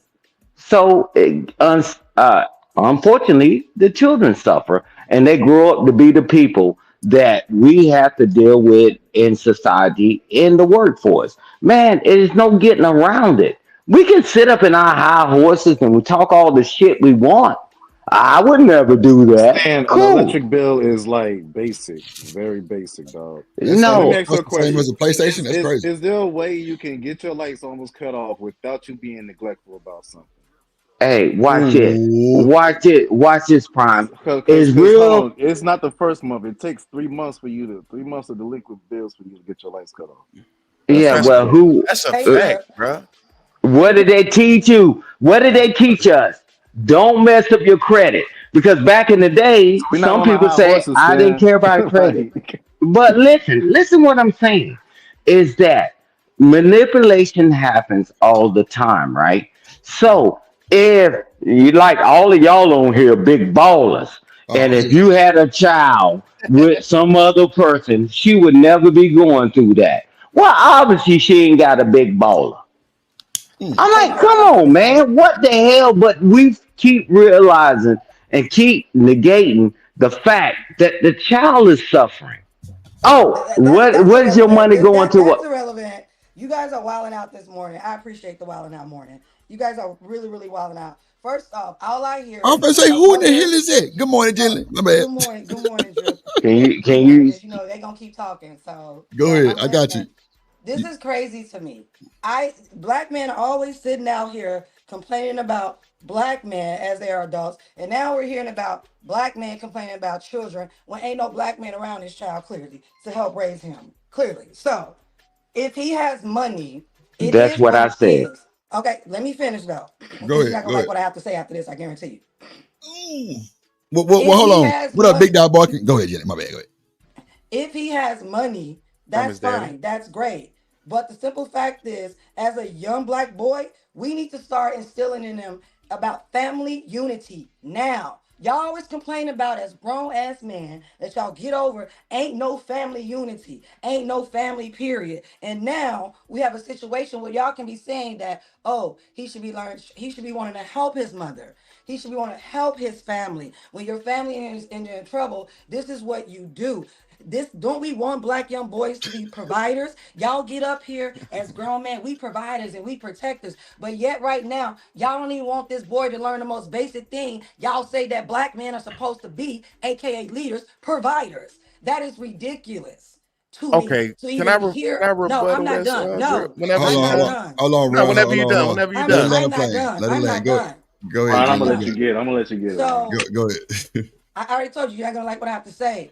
No, Y'all you are got it. Go not ahead. black men ain't even providers out here today. And yet we don't want this young boy to learn how to be a provider and what comes along with being a provider as you get older. And then being a provider becomes with like having a woman, right? And then you want to go to other races of women because they're taught better and they're brought up better. But guess what? Men in other races, they help their families from a young age. That's why they have family freaking businesses together. Do you know how much money goes back to foreign countries from America for just La Familia alone? They're not complaining. What are y'all talking about? Little boys in other cultures are doing this exact same thing right now. And then y'all don't want our little boys to be learning the exact same thing right now.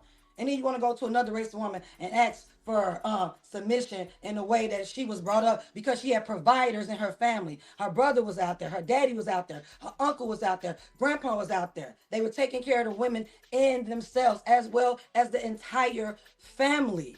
It is absurd to me that you guys don't want this little boy to be a provider. So this mother's doing all of this, and yet ain't no black man around. This is why I say y'all keep failing as husbands, fathers, and mates.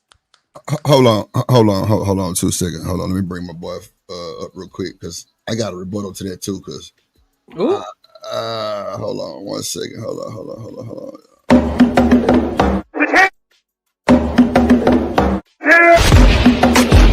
The champ is here. What up, bro? What's up, Uncle Trey? How y'all doing, man? Man, you knew he was coming. Goddamn it. It's Luco for. Go ahead, bro. So I can go after you, bro. Go ahead. You got it.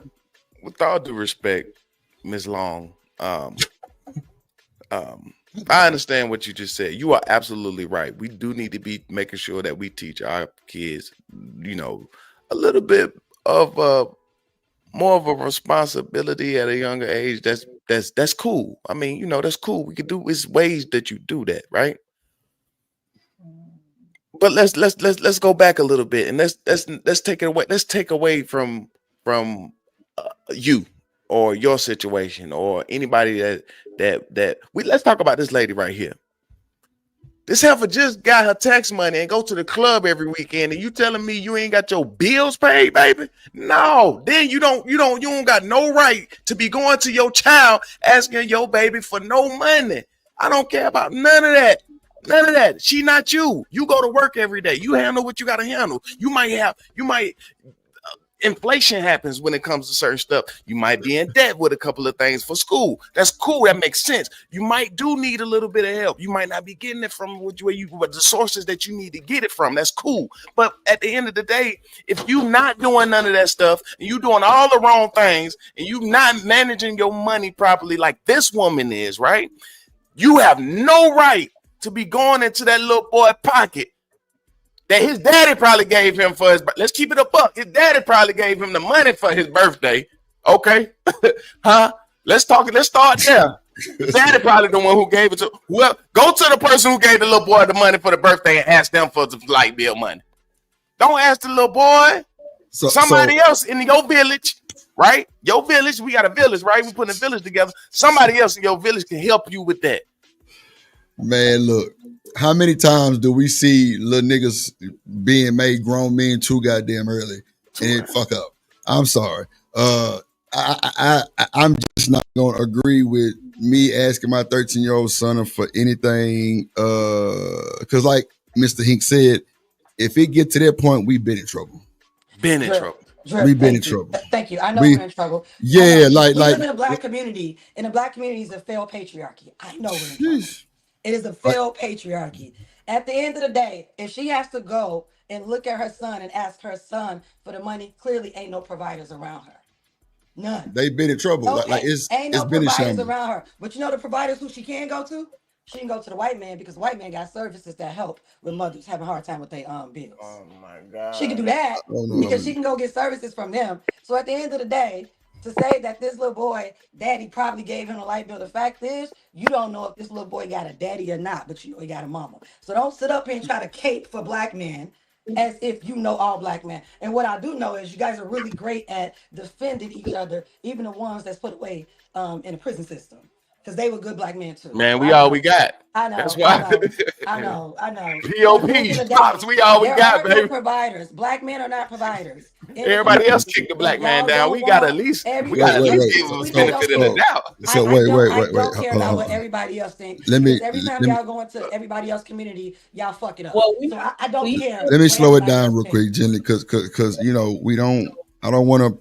We just kind of promote the gender war type shit. It's not a gender war to me. I mean, not the gender war, but you know, like the black and the black others boy and shit. Not helping his family. We're That's talking what about a grown woman who cannot handle her finances. He's not a provider now. He's not going to be a provider as he gets older. Well, wait, at he's what age does he 13. want him to start You to need have that woman to grow up. What the fuck just happened? The little boy trying to save his money. His mama about to take everything that he got for her birthday. Wait. It doesn't matter. Hold on, yeah. Hold on. What you're talking about. Hold on. Wait. Hold on, Jenny. Hold on. I'll do it. Go ahead. Go ahead. I do it, and it's turning me into a snail. And so half of the time, like I be trying to finish up the claim as we're starting something else. Like I'm always behind, and I don't like that. But I mean, it is. Hold on, here we go. What you talking about? We updated the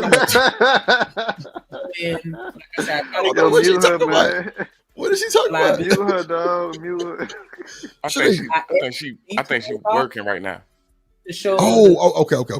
Mute her, dog. Yeah, mute. And I remove whoever is not, because the next part, the summary part where they have everybody listed, I just remove the people that have nothing to do with the liability. She at work. Mute her. I'm like, what the fuck? Who's she talking to? I'm like, what the fuck? Okay, so would that be? Okay, yo, go ahead. You got it. Go ahead. I think a Prime want to go. Go ahead, Prime. I'm just lost. Nah, but I want to say something to Stan though. Stan, she's an adult. Stan, let's go back. Let's go back to spoiledness, right? Let's talk about that. There's a lot of spoiled white kids out here, like, and they get whatever they want from their parent because their parent got it. And guess what? They grow up and they still be strong people. Ron, Ron. You still be a strong man if you get what you want. Go ahead. Hold on, Ron. I forgot what I had to say. My bad. So, Jenny, you said black men are not providers, right? Okay, fine. I provide pretty well. That's first. Daryl provides pretty well. That's second. That's a fact. So, you said if a 13-year-old is not taught to provide early, he won't be a provider. I think that is so false. That is so false because, like you just told us, we don't know all men. I'm sure you don't know all men and women and kids also, and we don't know that because we can't pull up a percentage about that because that should be lies too. But I just don't think it's right for a married woman with a beautiful family to say black men are not providers. That sounds contradictory because you got a strong black man on the side of you right now that, from what we see from the outside, give you the world and you give him his world. You know what I'm saying? At the same time. So I just don't think that rhetoric or that talking point, like the black man's not a provider, it don't fly over here because I don't think I ever said no shit like that, or nobody ever said nothing like that over here because it's not that type of vibe. But I see where you can come from that because you have boys too. Like me, I don't have no kids. That's why I try to stay out these conversations as much as possible. But, you know, when it came to the black men providing, I just wasn't going to let you just stump down on your boy like that. Cause I was like, nah, let me just kind of rearrange, it's kind of rearrange. I'm sound like JP, rearrange it real quick and like, kind of put it in order. But yeah, damn. Yeah, my mic that, shit, my bad. I'm sorry. Is my mic gone?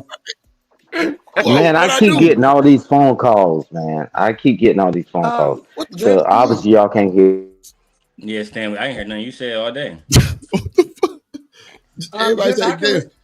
Okay, go ahead. If I can respond to what you have to say, thank you for saying that. Yeah. I can respond to what you have to say. Thank you for saying that. I completely understand what you're saying. I don't let the fact that me having a black family and black sons convince me that all black men are great out here in these streets, because they're not.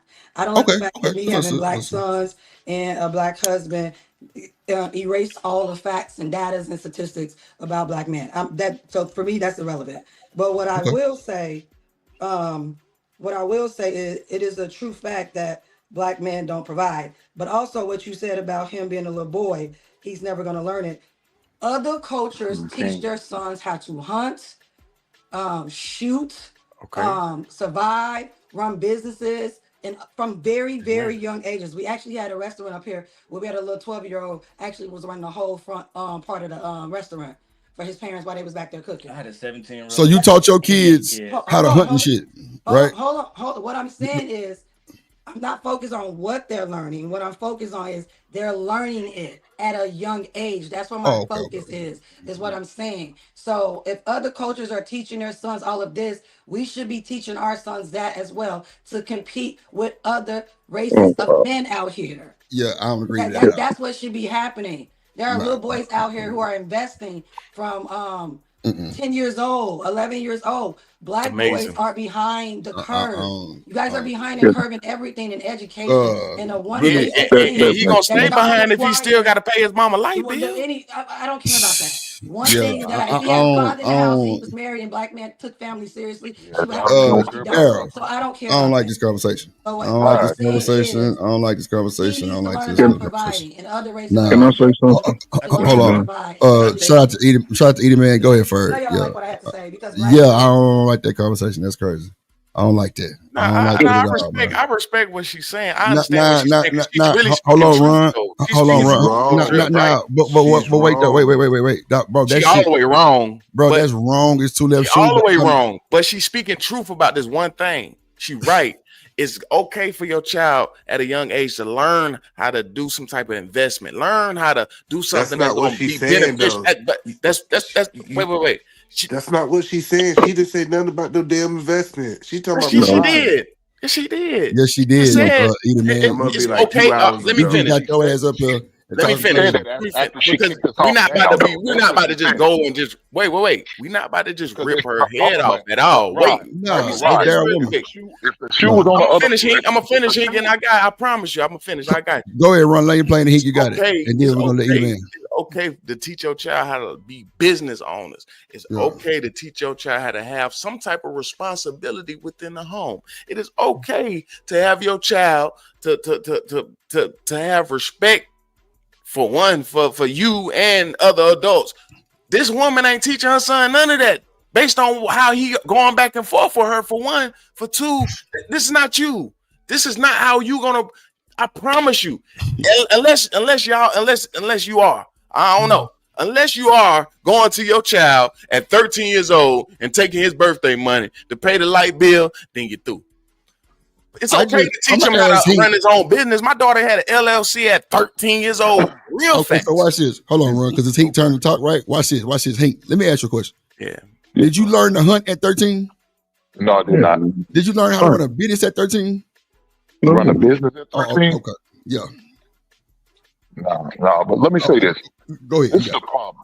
She made the statement of all black men are not providers or something like that. That's well, let me say this. A black man should be providing for no woman. He should only provide for his wife and his family. There you go. That's the only time he should ever provide. I don't have to provide with my girlfriend. I don't have to provide even for my fiance.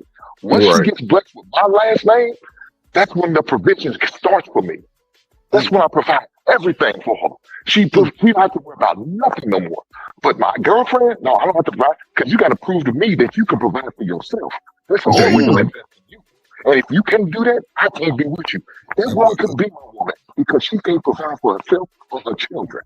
I can't invest in you because it's a bad investment. It's a money pit.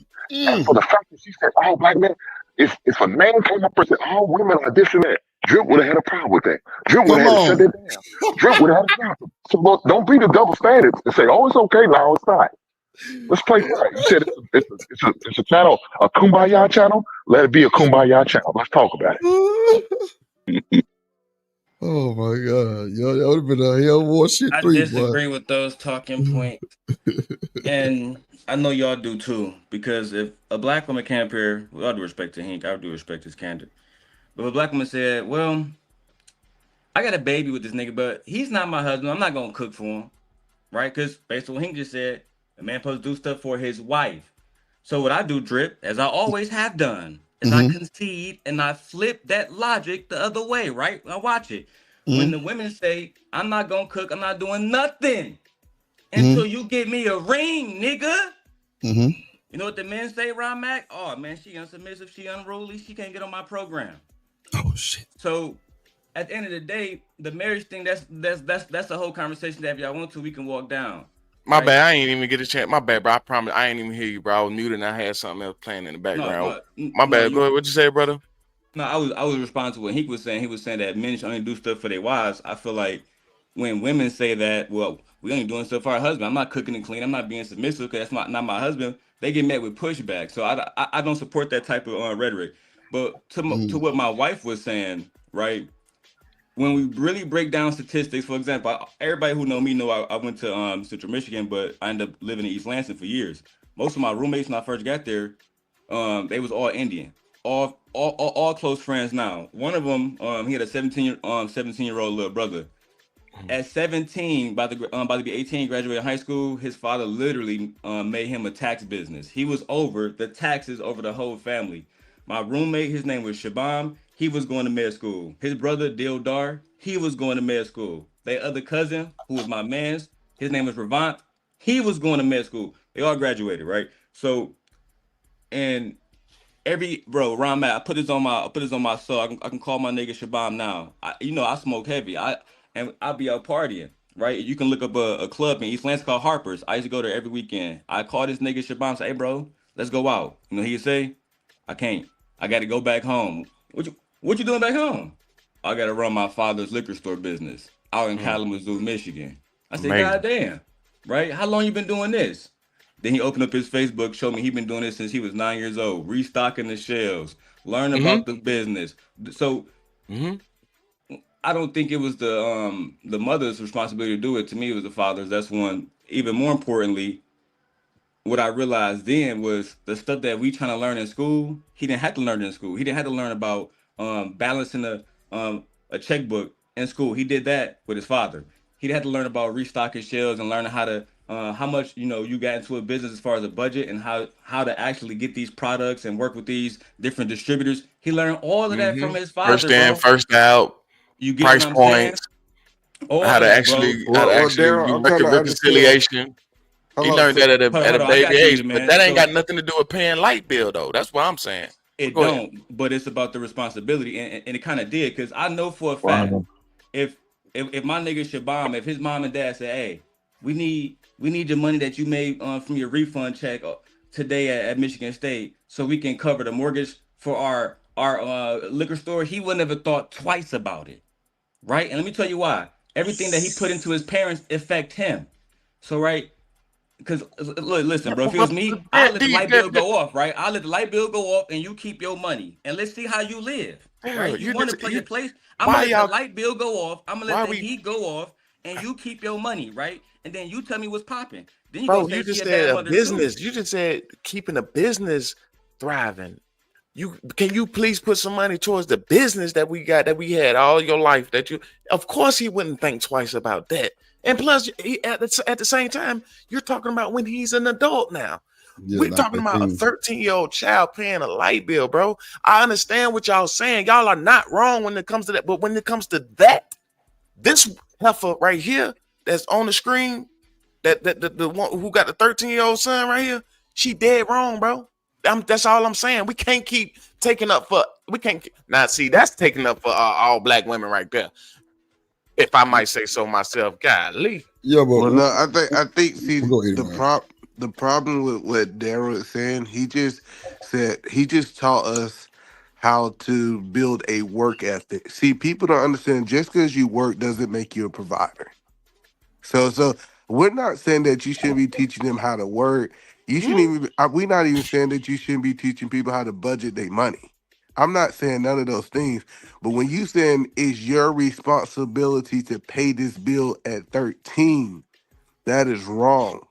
And I think that's the key that you already programming this kid that he have responsibilities as in providing for his mother when you know that at that age your mother's actually supposed to be providing for you, your father's supposed to be providing for you. Well, So look, hold on. I got something to say real quick, man. I'm sorry.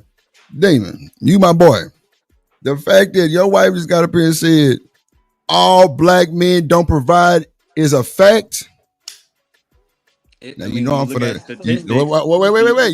You know I'm finna make it funny, but she'd been packing that shit up. I ain't gonna hold you. But hey, that's just because I love you. That's all. But I mean, Go ahead. let's say like when you look at Chicago, where she's from, right? We can go down there together. Like if all of us want to link up, we can link it down there. We can go together and see. We can go ask the mothers in Chicago. We can just go block for block. We can start at O Block. We can go down to I'm saying the South Side first, where the most niggas live at. Right? Am I lying about this? No. Now when we get down there, I promise you, we're gonna be in danger immediately. Just trying to that's a figure fact. out this. That's a fact. It depends on who you are, man. It depends on who you are. That's not true. No, that's a fact, Coach. We're gonna definitely need a man. I'll Somebody meet you at Parker Elementary, right there in the heart of it. It depends on who you are, bro. Hey, for a word to my mama, if you want to do it today, I'll meet you on the South Side today. Yeah, I'm not driving up there. I got property in Pullman, so it depends on who you are, man.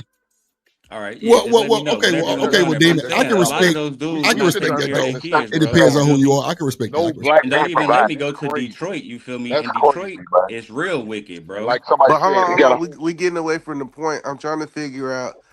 At 13, you paying your mama bills, her light bill. How is that teaching you something? So I put it like this: if I was calling my brother right now, we was helping my mom with all type of stuff.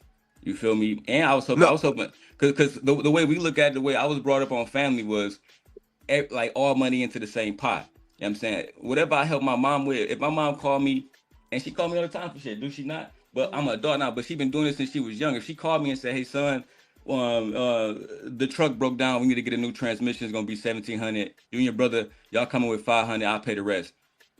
no, We no, gonna no, come in no. with that money. Hey, Drip, And look in teach the No, us back. responsibility, no, teach us no, how to Daryl. make I think money. you missed what I'm saying. I help my mom pay bills. That's not what I'm saying. It never was a requirement at 13. See, it's different between, hey, my son want to help me, and this is something he wants to do out of his heart. That's totally different. When I say I get this a that. requirement and you don't have a choice, that's when the whole conversation change. You get what I'm saying, Daryl? I get what you're saying. You talking about like a obligation, but again, like to me, that would be an obligation. You know what I'm saying? I couldn't come to my mom and really tell her no, like, cause this is what she need. You feel me? In that situation, like it's her card as when I was younger, at least it was her card getting me back and forth. It was her card. It was her roof I'm under. So if she needs something, I damn near feel obligated to help her because But in Daryl, remember we talking about birthday money. We not talking about him going out and work Yeah. 40 hours. Like see, I think That's a that's fact. another thing that I think we trying to wash over. He didn't go out and work 40 hours or got a refund check of $5,000. This might be, hey, I gave him $100 so he can go get some new shoes, and he gotta take his $100 shoe money and pay her light bill. That is a problem, Daryl. Like, come on, like we really gotta get to a point like now that's a problem that he can't even take his birthday money that's supposed to be for him, that little bit set aside to buy him some new shoes, new clothes, different things like that. If he got excess of paycheck coming in every single week, we all would look at that different than birthday money, right, Daryl? I mean, I get what you're saying, but I still feel like at the end of the day, if the household needs something and you have somebody that can contribute, I wouldn't go out and be like, oh, let me go spend my Okay. money on a movie or some Jordans when I can help my mom with a necessity. To me that teaches irresponsibility. It really does, in my opinion. Is your Can I mom Uh, not irresponsible though? Go ahead, Drew. I don't know what to do. Go ahead. well, any man want me to play the clip back, and then I'm gonna play Run Mac. Put a All clip in right, the for back sure. to play real For quick sure. too. Hold on.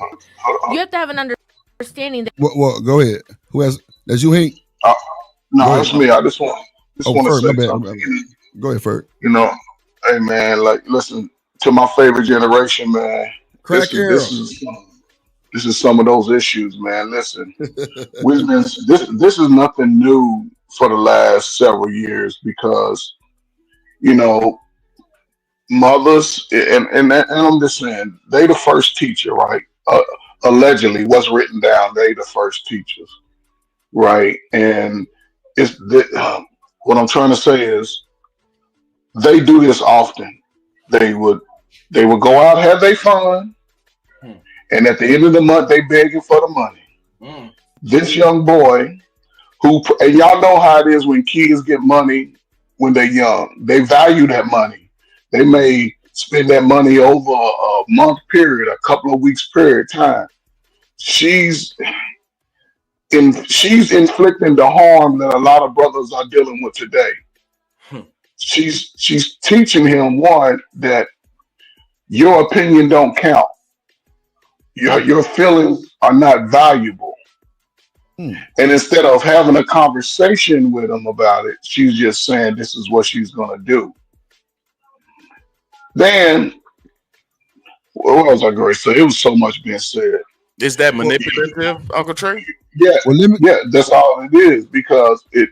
But here's the thing: she's manipulating him, but also she's letting him know that his feelings are not valuable.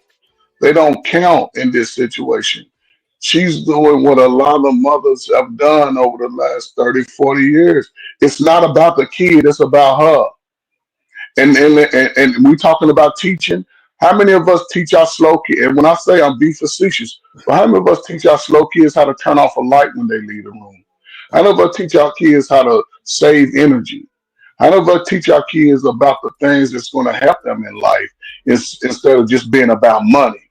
Because our kids are reading at the lowest level ever, males and females. So nobody's giving the kid information before it's needed. We always react after the fact. We have to do things prior to. Who teaches their kids how to read out loud, how to stand up, nobody does that. Who teaches their kids how to take baths? We're not teaching, but then we complaining why they didn't learn it. Because if they in my care, I have to teach them. And that's the trick. If you can spend 2 or 3 hours a day early on, by the time they come 12 and 13, they become self-sufficient. So we just don't go through that process. We just expect them to learn it because we had a conversation. But this is just a gray area that we're in. It's unfortunate because this is just all part of that whole put the woman first. And if you're I gonna take got you. away from your kids and put first, it's You not got a gonna little work. bit of pushback. Hello, Oh so six. hold on, just 1 second. So if this was a man asking his son to pay his light bill, Daryl, would you be okay with that? And it Hell helps the no. family. Hold on, no, I want to. It's the reason I'm asking the question. They're gonna say yeah. Yeah, I about to say yeah, bro. Cause you gotta think about like I grew up different, bro. You know what I'm saying? Like you got like, bro. My dad was helping his dad with all kind of stuff when he was 16. You know what I'm saying? Like a young man. Yeah, bro. I'm talking about stuff I can't even say on Drip Show because he get flagged for it. Yeah, Like please so, don't, sir. as far as I'm concerned, if I came to my son and said we about to go, you know what I'm saying? We about to go run somebody down. You better have this family back. Period. Shit, That's man. crazy. Yeah, that's Man, crazy. look, hey, Ferg, it's funny that you said what you said because Ferg, you met my son. You know how he was when he interacted with you. I teach my Correct. son, look a man in his eyes, shake his hand, tell him yes sir and no sir. We don't play Correct, that man. stuff out there. And so, Yeah. and with that, now I tell you what that woman can't say no more. That boy's got to say so now. If he pay that water bill or that LG&E bill, he got to say so in the house now. Because you can't Whoa. say you don't pay no bad bills in this house. I'm say Shit. bullshit. Mama, remember the time you got your light cut off and had to keep them on with my PlayStation money? I pay bills. So heifer, you ain't got another word to say to that boy no goddamn more. Because he does pay bills in that house. As soon as you take that boy's money. And he'll never forget that. He'll never I wanted to forget add this to the that. conversation, Drip, because I didn't want I didn't want Coach Ferg to be inconclusive on his data. So when you go state by state, I started with California because ABC. I went to all the major states, Alabama. For example, in California, it's not black youth, it's black boys. 75% of black boys in California do not meet reading standards. It is not black girls. They even have a chart here that that goes in sex. So if you guys look at it, the orange is the girls and the blue is the boys, and at the top is African American. So more African American girls, as far as the state of California is concerned, can read at the state level than the boys. So as far as I'm concerned, there's so many different things that the boys need to do as far as reading, education, But and they part will of not pay no education is bills though. learning how to spend money. Not Hey, he ain't got time to learn how to pay, learn how to read because he's too busy trying to pay them goddamn bills, though, there.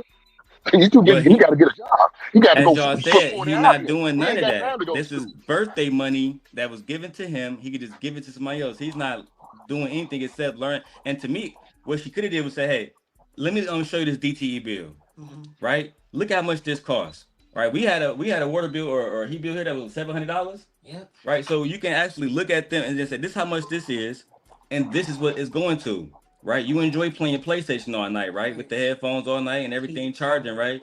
Then this is what you got to contribute to the household, whether you like Okay, it or not. so, Dur, are you shaking everybody in the household down for money then?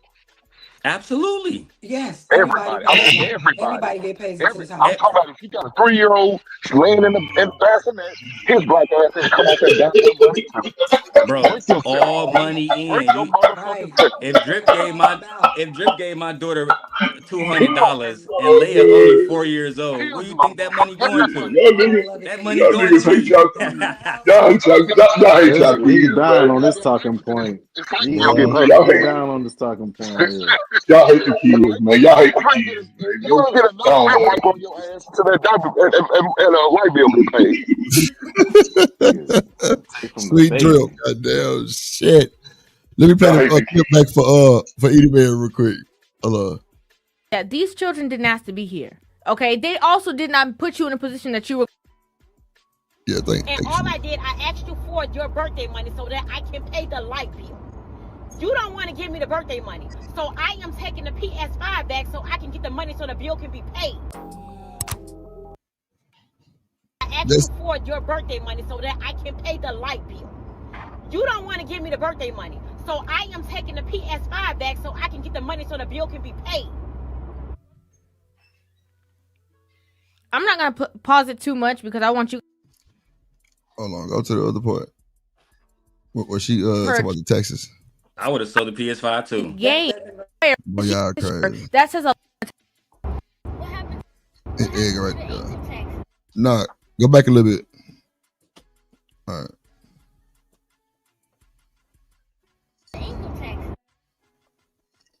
Yeah, why you trying to take my PS5? Nah, you good right there? You good? For my birthday money that I got on my birthday to pay the light bill. And why you trying to take my PS5 away? Well, you can't play the PS5 anyway if there ain't gonna be no damn lights in our house. You shouldn't have been going out so much. You would have had the money. What happened to the income tax? Going out so much. Okay, You got 3 months to pay that bill. Tell him, Prime. You got 3 whole months. Y'all stress me out. The biggest problem I see in this though is how she allowing this little boy to talk. How she talking. How the conversation is whack. This ain't even no real. This don't even sound like a real situation, a real conversation, bro. This got to be fake. That's the only thing that I can make sense. That can make sense to me for this whole thing. Yeah. This got to be fake. Camera set up. The way the camera set up. No, but that's how they talk to sons, man. I've seen mothers talk to sons, call them all kinds of crazy names because they mad that the child put them in a position.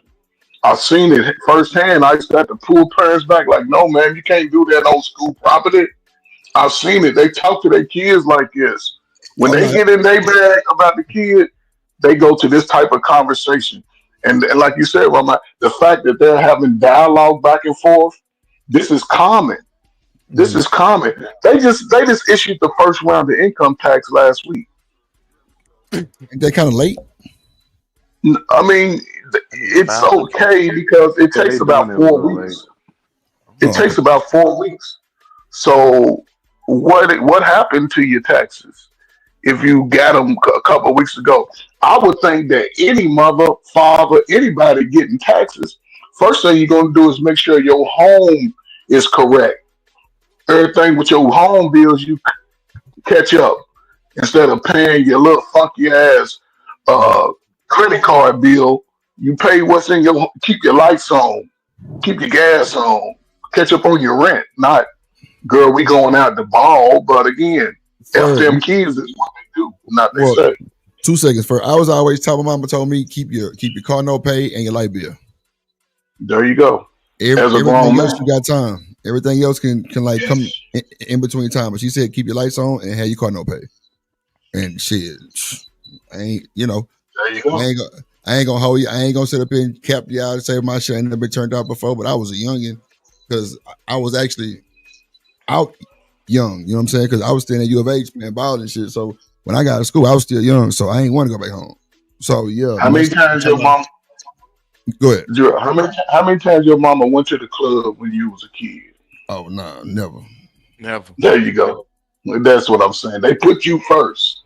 See, everybody else. I'm gonna go to the club. You are absolutely right about that. Ever. Right. That's why I say this. We got different experiences. We got different mamas around here or something, bro. What it do, Lord? Salute It is to in the building. What up, salute brother? to the favorite generation. What's going on with your gang? I just want to put in, I'm not as clear on this one, right? Because I can understand her position. It don't matter why the light bill ain't paid, we still got to pay it. Thank you. Talk to him, OG. You know, Talk whatever to that him. is, you know, it got to go back. It's just like that sometimes, you know. Hey, let's just keep it real. I ain't sure how much involvement the father got in this situation, right? Besides maybe that Christmas or birthday money. I mean, so, you know, I've been in her position before where I didn't have any type of, how you say it, child support, anything coming in raising my son. And I get how tight bills can get, you know what I'm saying? When it's just you paying everything, right?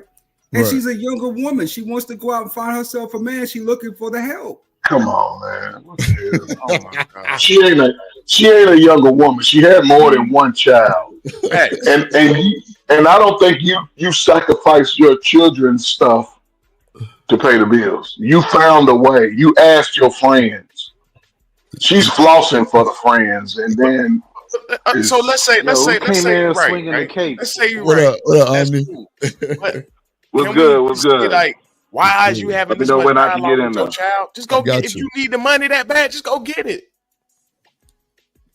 Just get Like he said about 35, 45 minutes ago. If we down bad like that, we already in trouble. So, if you got to ask that baby, you in trouble already, bro. You already in trouble. You through. No. Oh, hey, sure. Drip. Can you Yes, play sir. that? Can you play the next clip? yeah, Can you yeah, play that's the next right, clip that's real right, quick that's for me, bro?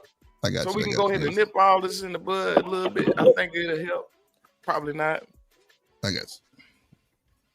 Not probably not. Goddamn. Probably not, bro. All right, let's see. It's Cody. Yeah, Cody cutting up in the chat. I ain't gonna lie. He cutting up. Big check though, I just gave it straight to her. You know, like I gave it straight to my mom, and the first thing she did was give it straight back. And I was like, I know, you know, this check got 3 digits. You know, it got 3 digits before the other 3 digits. Like, we ain't never seen that in our lives. You know? Right. Like, what you mean you don't need this? You know, she was like, well, that's yours. You made that.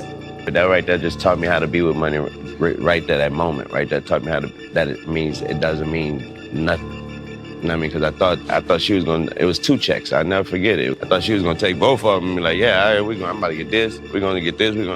I said, yeah, boy. And she like, they're yours. You made that. I'm like, you don't need nothing out of this? And she was like, I don't need nothing. I was like, I'm going to go buy, I want to build you a house. And she took like the least she can take to build the house. But that taught me from that moment that, you know, it's just paper. Yeah, but Ron, this Lil Wayne. Yeah, but this is a good example, right? Oh, yeah. I mean, that just like you said, they never seen this much money in their house. He got enough money to take care of the family right now. He gave it to his mama. She gave it right back to him. That's your money, boy. That's yours. That's how we move in New Orleans. I can tell you that. Hold on. Go ahead, Omni. Go ahead. I was just going just to reinforce Ron Mack's point. I can tell you that that's how we were brought up in New Orleans. That's how we move in New Orleans. None of the parents down there, at least the ones that I grew up around, expect anything from their children.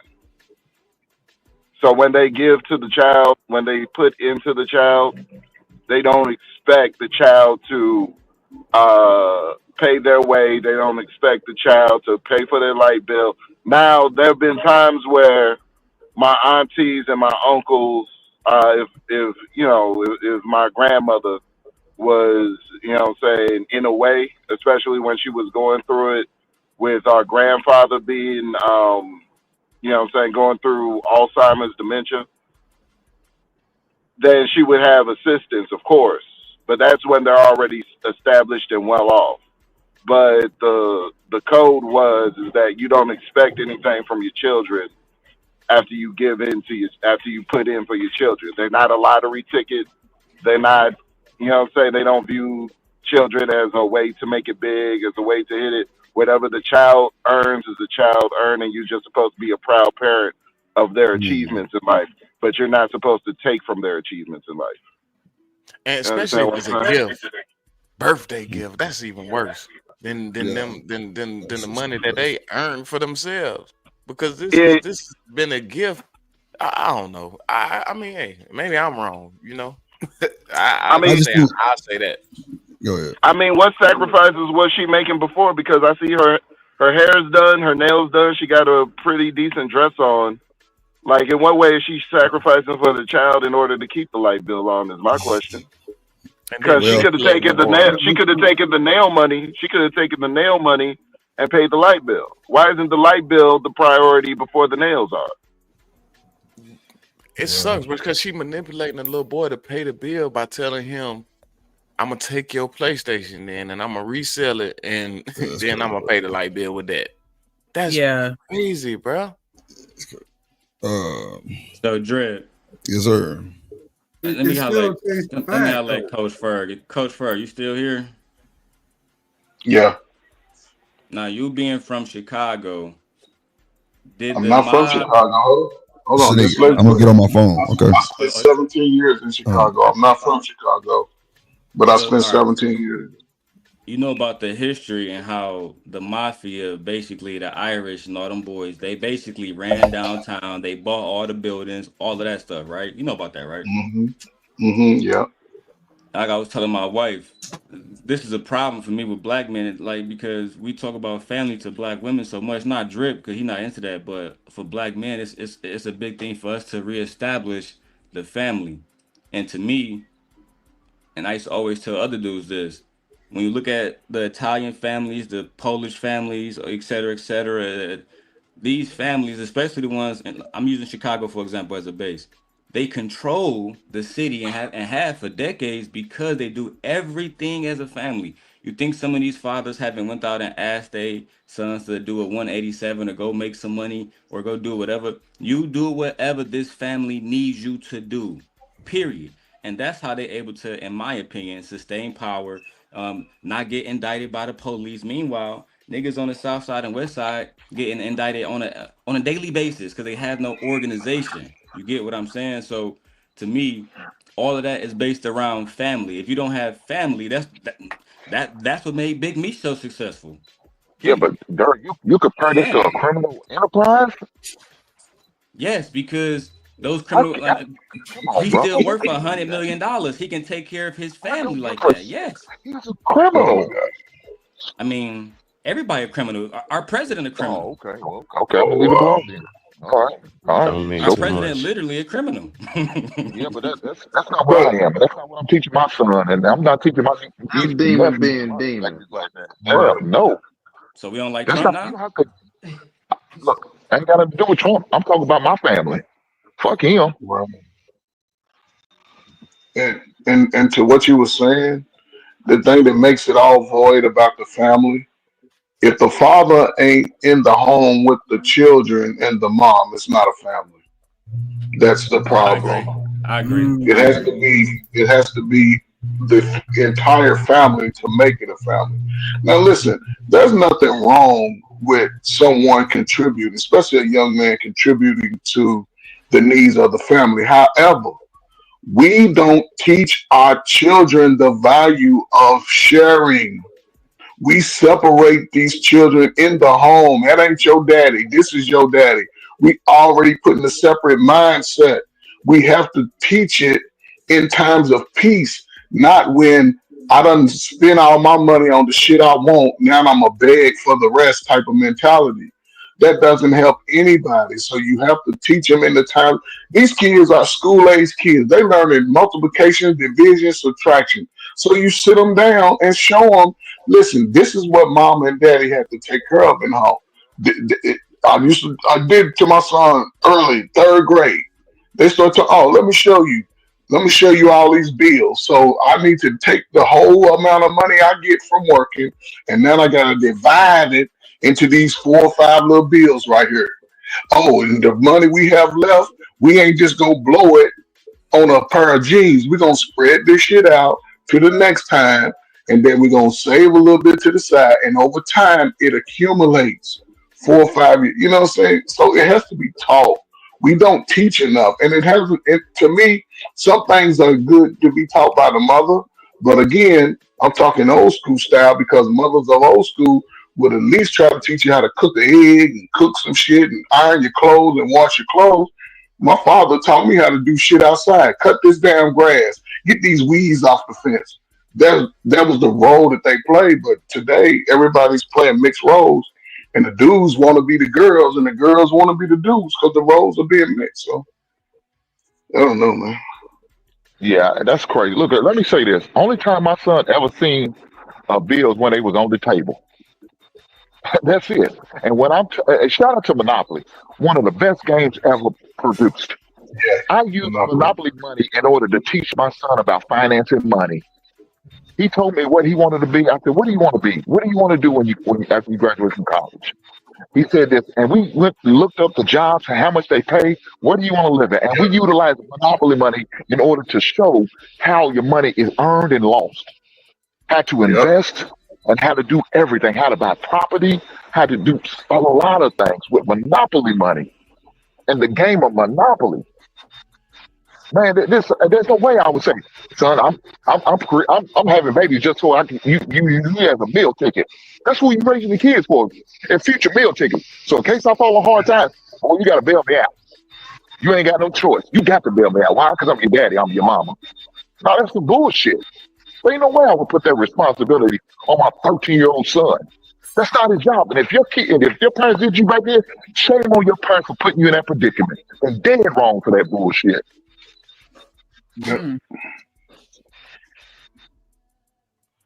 Definitely, parents definitely put them in that situation, and it's unfortunate. But as we know, black people in this country, they're not doing as well as other races of people, and they don't stick together, so they can't really go to other people. We already know this. Like I look at champion Clarissa Shields, for example. You know what I'm saying? Her father was incarcerated. So with that being said, her mother raised her. But if you watch her story or watch her interview, she talk about it how not only before and after she won her gold medal at 17, all her fight money was going to her mom and her sisters to pay to literally feed them. She would literally have to go grocery shopping because they couldn't feed it. I mean, sorry, her mom couldn't afford everything, and she lives in Flint, Michigan. You feel what I'm saying? So they was dealing with all type of stuff out there. And even after she won the medal, bro, she didn't get no endorsements because ain't nobody care about her in 2012. You know what I'm saying? So at the end of the day, there was a scene in an interview where she talked about how she tried to sell her gold medal to take care of the bills, and they wouldn't even allow her. You know what I'm saying? The pawn owner, he just gave her the money. So like, there's so many different people in so many different circumstances, especially in these poor cities like a Flint, Michigan, where the whole family gonna have to contribute. That's just what it is, especially in situations where the father is incarcerated. And we know, I don't even want to do the math on that right now because we know what it is. But there's still a small number of brothers incarcerated. The problem is, listen, and everybody parents different, everybody thinks about it different. If I put my child first, then I'm taking care of business way before I need to rely on them. That I'm putting them first, meaning I may sacrifice going out with the girls this week or the boys this week. I'll catch y'all later on in the month. I don't need to do certain things as a grown man as if I was still 19, 20 with no responsibilities. You have to make adjustments because, again, one thing I loved about parents of old, even single mothers, most of them put the child first. Most of them put the child first. If they wanted to do each other's hair, they would gather little girlfriends up and everybody was doing hair. Everybody was taking care of it, working as the village style. Now everybody's individual because I gotta look good. Dumb as fuck, but I look good. Overweight, but I look good. It's ass backwards. And that's all I'm saying. Everybody's different, but my thing is this: when you get close to 40, if you ain't thinking about other anybody outside of you, like your immediate, like you got children and things like that, your children will struggle. There's no way around it. The game has not changed. The thought process has changed. You have to be willing to put them first so they can get to a place in their life where they can be self-sufficient and independent. I'm telling you, this type of stuff destroys kids. It destroys kids because who did it? A woman did it to him. So that mindset and he'll have that mindset for a long time. So, these are learning tools. Use these type of videos to teach the children. Let your kids watch this video and see what they say. That's how you do it. Let them watch and be like, what you think about this? Don't take my money. Okay. And I know how you feel. But again, that's a great time to talk kids through this type of stuff. So everybody's different, man.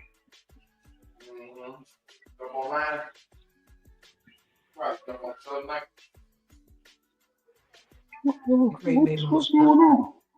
Yeah, somebody got background. Who's that, Ron? That's Ron talking to his chick or something. I agree with what you said, Hink, 1,000% on most of those points.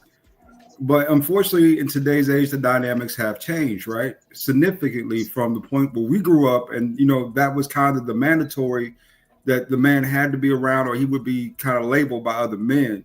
Versus now, where saying there are a lot of fatherless homes, right? And some of that is due to the woman, right? A lot of that's due to the woman just not wanting that man there for whatever reason. So the child is still being raised in this dynamic. So at the end of the day, that's just one of many cases of a single mother raising a child. This happens all the time. Yes, ma'am. So, but is it all? But my question is this, though. Yes. Is it really all her fault that this is Okay, happening? yeah, And there's no man around her present. I'm gonna come and get it. Does that make any sense? I didn't hear you, brother. What'd you say? No, that makes perfect sense. I mean, I couldn't hear you, guys, because somebody was talking. The dynamics of this, right? That's still a single mother raising a child by herself. And I'm starting to ask the question more and more, where is that man at, right? Where is that dad at where you got these kids at, to help her with this circumstance? Because one parent shouldn't be raising a whole family by themselves. But she had 3 children. I mean, if you got multiple children, and I used to work with a lot of single mothers, there's not the problem being single mothers have existed in our community since the 60s, 70s. It's been a high rate of single mothers. However, single mothers of the time when I was a kid, they put the children first. It wasn't about them. They understood. I know plenty of single mothers had 4 and 5 boys. All of them would graduate high school. All of them would go on and be successful in working, getting their careers, whatever. So we don't do that the same today. It's about me and what I want. That's all I hear. What I want, my feelings. F them damn kids. So something has to give for them. They need an opportunity to make dumbass adult decisions like we do. So give them the best. But that's just me, though. I work with you, so go listen to a group of them so they can tell you how people tell them that they ain't shit and they can't do shit. And it all starts from wherever house they live in. So. But Coach, and I'm just playing devil's advocate, but you might have to mute on Ron Mac, Drip. But when it comes to let's use Jay-Z as an example. He always paid his mama bills. We all know about his dad or whatever. And I think Drip walked away, or Shanika. One of them got to mute that nigga, Ron Mac. But he talked about this all the time, how he made money. He gave it to his mom, and by the time he was 18, he had 100,000 stacked up. You know what I'm saying? So, and that taught him how to hustle, take care of himself, make money, take care of his family, not make excuses. You know what I'm saying? And now he got an empire. I feel like that all started with the mentality of just being a hustler at a young age and teaching young men, hey dog, life gonna happen. You feel me? And at times you're gonna have to go out and help your mom, your dad, whoever. You might need help. So at the end of the day, you know what I'm saying, go out and do what you gotta do for the family. That's just what I was raised on. It just makes no sense to let the lights go off if you got money. a girl. You're talking about a different entity. He was doing crime in order to get his money. And the fact that his parents took criminal money, that's even worse. That's sad. Right. That's not good. But that's how it goes. Like again, I mean, I can do this all No, it day. ain't how I it can look at go. Big Dog, Meech that and It ain't his ain't how it how it sister. go, go. man. That It ain't ain't how it how it go, go. man. No. But in some households, God that is damn. how it goes. Like again, Man, if you we in and you trouble don't in even gotta this even watch community, the dog. show, We bro, are in because you know what I'm Yeah, saying. you tell you. If you read the book, if you read Demetrius and his sister book, Nicole Flannery, who was the executive producer from the BMF show, right? She talk about that all the time. Her father worked at GM, bro. He had money, but he was gambling. He was a drunk. Their house was going into foreclosure. They needed $3,300. Guess who paid it? A 16-year-old Big Meech, who at that time nobody knew him as Big Meech. He was a kid. You know what I'm saying? So at the end of the day, these like they took care of their family literally, bro. They literally took care of their mama. They paid the mortgage. They kept food in the refrigerator. I don't see that as a bad thing. I really don't. If The anything, I bad see thing it as a bad thing that they had to because the father put them in a position where he wasn't doing what he was supposed to do. Well, look, we can't just say the father, the parents. Because if both his mother and father was in the house, the parents as a collective did a But see, bad the thing job. is, though, You keep putting it he on he that was man one of because they those both was traditional working, right? men that he didn't want the mom to even work. Her No, job she was was to stay working, home man. with the. She was working. She was She only working. got a job afterwards, according to everybody's story, even the husband, Okay. right? Even He she didn't want her did. to work. But She okay, started working a he made Wendy's job afterwards, and okay. as after the And, bills and is messed up, after okay, cool. Once we she in started debt. doing that, then we got to work together as a collective, and maybe we can go back to where you don't have to work no more. But right now, sweetheart, I need for you to work a couple of hours in order to get us out of this debt. That's the last thing I should I ever agree have with to you. do is go to my son or my daughter and say, "Baby girl, daddy can't pay the bills. Can you put something on it?" No, I shouldn't be doing this. I don't want to teach my son. That's how you're supposed to do when you have a son or daughter to ask your kids for money when they're young or taking their Christmas money out. Why would I want to continue that bad cycle? Yeah, Right. it's a fucked up culture thing. Like I brought it up with my coworkers, man. I don't know, women automatically assume that, or mothers assume that, they paid for you, they took care of you. Now you got to do the same once you get older, you start making money. That's a problem. That shit got to be stopped, man. But if I'm making my listen, if listen, I get some of my best friends were deep in the streets, and I used to let them know. So you making your money off of uh, stringing out mothers and fathers of these children, and then you say it has to be better when you're really part of the destruction of the community to make the money. So I never understood how if I'm street hustling, selling drugs, and I can be proud of making money, but look at the devastation that I'm causing to the community. I never understood that. But yet, you know, it's past that time. Now we just on residuals because a lot of those kids are now adults and we're seeing the worst behavior than when they was kids because it's the adults giving the kids the mindset to be less of, to not work as hard, to not give the effort because I don't know, man. I never thought that we would be here in this modern time where we sort of f the kids in a sense, knowing. But the conversation has to be had more than one time because one thing I learned about black folk, niggas love to talk. Why are we not talking to our children to be better? Despite where daddy started, where mama started, I need you to be better. And there's a certain way to go about being better. It's actually talking to them and then practicing what we say. And then if we come into a situation where things have to change, circling back and having those conversations, especially today, because if you don't teach the kids, they gonna learn from a tyrant out in the streets, and ain't no turning back from that. So Yeah, I I could don't know. imagine asking my son for his scholarship check or his Right, NIL money from college. man. There's no way. I'm not No expecting him to way. give me nothing like that. And if he decides to buy me a gift or thank you present and give me that money, I'm saying, son, take this money back. I don't want this. I don't need this. I appreciate you. Just do what you need to do. Get your degree. That's a payment Yes. enough for me. Getting your college degree is a payment enough for me. No, there's no way. Yeah. In all fairness, Hank, that's actually what the dad did. He told Meech that I'm not taking the money, and they was about to get put out their house, so he went to the bank with his mom, and they just paid it. That's just what See, happened. but Yeah, see, you shame on the said a mother for perfect. accepting that though. Yeah, Shame on the mother for accepting that. And yeah. you You said undercutting a the husband. perfect. You undercutting the husband for doing that, and then gonna take the money anyway. Yeah, that's not good, man. We not they're not a united front. There's nothing united about that. Yeah, I can't go for that, man. Damn, that's crazy. I didn't know all that. Yeah, it's sad, man.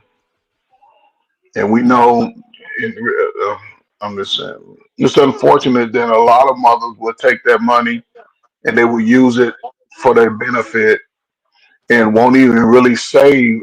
It's very rare, like in the Wayne situation, that a mother will save that money.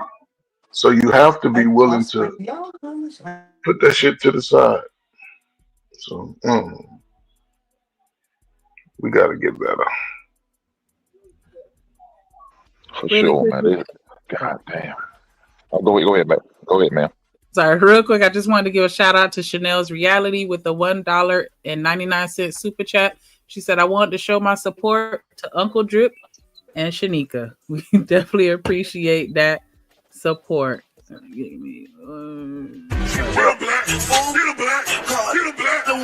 black. I played it right. Take off. Get right. Get a black. Take off. Come on. Get it right. Take off. Come on. Hey, this is Chanel's fault. She sparked this conversation. We're gonna blame this on her. With a smart ass. Shout out to her. Shout out to her. Yes. Damn, man. We're trying to go through the comments up here. Okay. Well, Shanika. Go ahead. Now I was gonna ask, in a situation like that for you, how would you handle that situation? As far as with the light bill, Yeah. Yes, ma'am. I said earlier, like, I just don't believe in asking my children for money or, selling their things. I feel like I would reach out to somebody else, any other adult in the family or friends or any of my lifelines that are capable of offering me resources to assist me. And then if that doesn't work, you know how she was talking about pawning her PS5. Like, I'd rather just pawn something of my own before I, threaten to take something of his just because he's not giving me the money or whatever. Like, I just wouldn't. I don't even like having those types of conversations around my kids for them to know. And so, yeah, he wouldn't have known anything about the light bill, anything about my taxes, anything about anything, because I feel like that's grown folks' business. And I understand what Jenny was saying. I understand what everybody's saying. I definitely understand everyone's perspective, but I don't think that would necessarily put him in a position to where he would be incapable of leading a family or taking care of his family or, just being financially responsible. I don't think that is necessarily the guaranteed way to do it. And I mean, It's like shield. It's like a bulletproof vest, basically. Oh, he's talking to me. That dang, what was I saying? I forgot. I get that sometimes people fall on hard times or whatever, and I'm not saying that you wrong if you take the money from your kid. If that's what you feel you need to do, that's your decision. But I believe in letting children be children until it's time for them to become an adult, and then that's when I'm okay with them doing things that are meant for adults to do. And so, yeah, I just wouldn't feel comfortable asking my child to give me money at any age, to be honest. But especially when they're young and under 18. Like, nah, that's a no for me. And I even said earlier, I think it may be an ego thing or a pride thing for me personally. Like, I just can't imagine like, asking my baby for money like that. That'll hurt me to my heart. But yeah, I just feel like the conversations that we have is where I teach them financial literacy and responsibility, as an adult, more so than me taking their money. If that clears anything up. But my mom didn't, she didn't believe in me working, even though I did get a job so that I can get the stuff that I wanted. And she absolutely did not take, any of my check. She just gave me, pointers and suggestions on what she thinks that I should do. But at the end of the day, she let me make that final decision. And I had to deal with the consequences when it came time for me to pay for my senior activities, and things like that. So that was the stance as far as what I grew up around. And I plan on doing the same thing for my kids, when they get to an age where they're able to work. Like, just, hey, I'm going to give you the information, but at the same time, it's up to you to choose what you do with it. Because I really just want to see how they operate on their own, so that I can have an idea of how they're going to act as an adult once they leave my house. Because I felt like, when I was growing up, my mom, one thing she did do as far as other decisions outside of money, like, she forced me to do certain things. And then when I didn't have her around to force me to do it anymore, I didn't always do it. And so that's why I'm like, yeah, I'm definitely going to lean in more to letting them do what they kind of want to do to a certain extent. And just, watching the situation play out and letting them deal with the consequences. Because my mama did it with some things, but not all things. And so I do that with almost everything. And sometimes it can, I understand how they may look to other people, be like, oh, you just let your kids do whatever. No, I don't let them do whatever, but I do like to watch them to understand how they think and how they make decisions and how they manage their time if I wasn't around to force them to do it. But yeah, taking kids' money is absolutely, that's crazy work to me. Like, I'm not going to do it. I'm not going to do it. Shanika, let me ask you this, right? Because I think you're of the same mind, right? Would your nails be done if your kids didn't? If your kids were about to lose the lights in the house? No, I'm one of those that like it's a lot of stuff that I don't do for myself out of guilt. Because I feel like I need to have all my money saved up for emergencies and things that are a little more important. And so I do sometimes neglect myself. But yeah, I absolutely will not, my child gonna look better than me if we go somewhere. I'm one of those. I'm definitely not going to spoil myself with things and then take it from the kids on the back end. Like, no. And that's why I said earlier, like, I would have pawned them earrings. The earrings she had on, some gold hoop earrings, I would have pawned that before I would have asked them for their light bill money. Yeah, that's crazy. For sure. Yo, and the thing about it, go ahead, Brian. You was talking. Yeah, you know I'd be quick with mine. Being that my girl, she Filipino, I get a chance to see like how they handle financial situations, man. And ain't no way in hell they would ever accept money from us, no matter what they're gonna do. They have a savings and all that other stuff. They make sure they skirt away with that. Like, I don't know. Even like with gifts and stuff like that, they barely want to accept shit like that. But, I don't know. I think it's something with our culture, man. We got it down. I understand, like, you understand our history. Where we come from. Yeah, it makes sense. But we can't sit here and be like, we want men are supposed to be the providers, but at the same time, men need to damn pitch in and help out paying a 3-month. Hold on, 3 bills past due. 3 bills past due. Electric bill. While she damn partying. No sense. Well, but Prime, the funny thing about it, you can go to your local urban league in your city and get assistance with any house payment. You reminded me. Yep. All you gotta do is stand in line and show the bill. Yes. You gotta humble yourself because it's humbling. You gotta humble yourself So Hank, I want to push back on sign our that. paperwork. Well, Dirk, you gotta let me finish before you push back. But I got you, brother. Okay, yeah, you got it. But you can go to your local urban league and do those type of things. You got a lot of services that is provided for individuals who are less fortunate, who are hit on hard time. You can also get an extension on your lights and gas bill as well, as long as you have been, you haven't been making a habit of continue to get extensions. Now, with this lady, I feel like if she already went to her son and asked for money, yeah, she's already been bad on way too many times. So go ahead, Daryl. No, I was gonna say, so y'all know about it was a woman in Detroit who she was asking for assistance for the city for 3 months, and her kids ended up dying in the van because there was no shelters that admitted her. Mm-hmm. There was no payments, so like those things always sound good on paper until we have situations like that pop up. Which is why I always go back to people should take care of people, right? Black families, black communities should. We fail her as a black community. She shouldn't have to go to the state, but she lost two of her kids, right? And then we had another situation where a woman, her kids, you know what I'm saying, they was in the crib for years by themselves while, you know what I'm saying, she was out doing all kinds of stuff and the dad wasn't around. So, and on top of that, the woman who died, the woman who kids died in Detroit in a van, the dad literally stayed in Novi. She literally texted him multiple times. This came up in a court case and said, "Can you come get your kids?"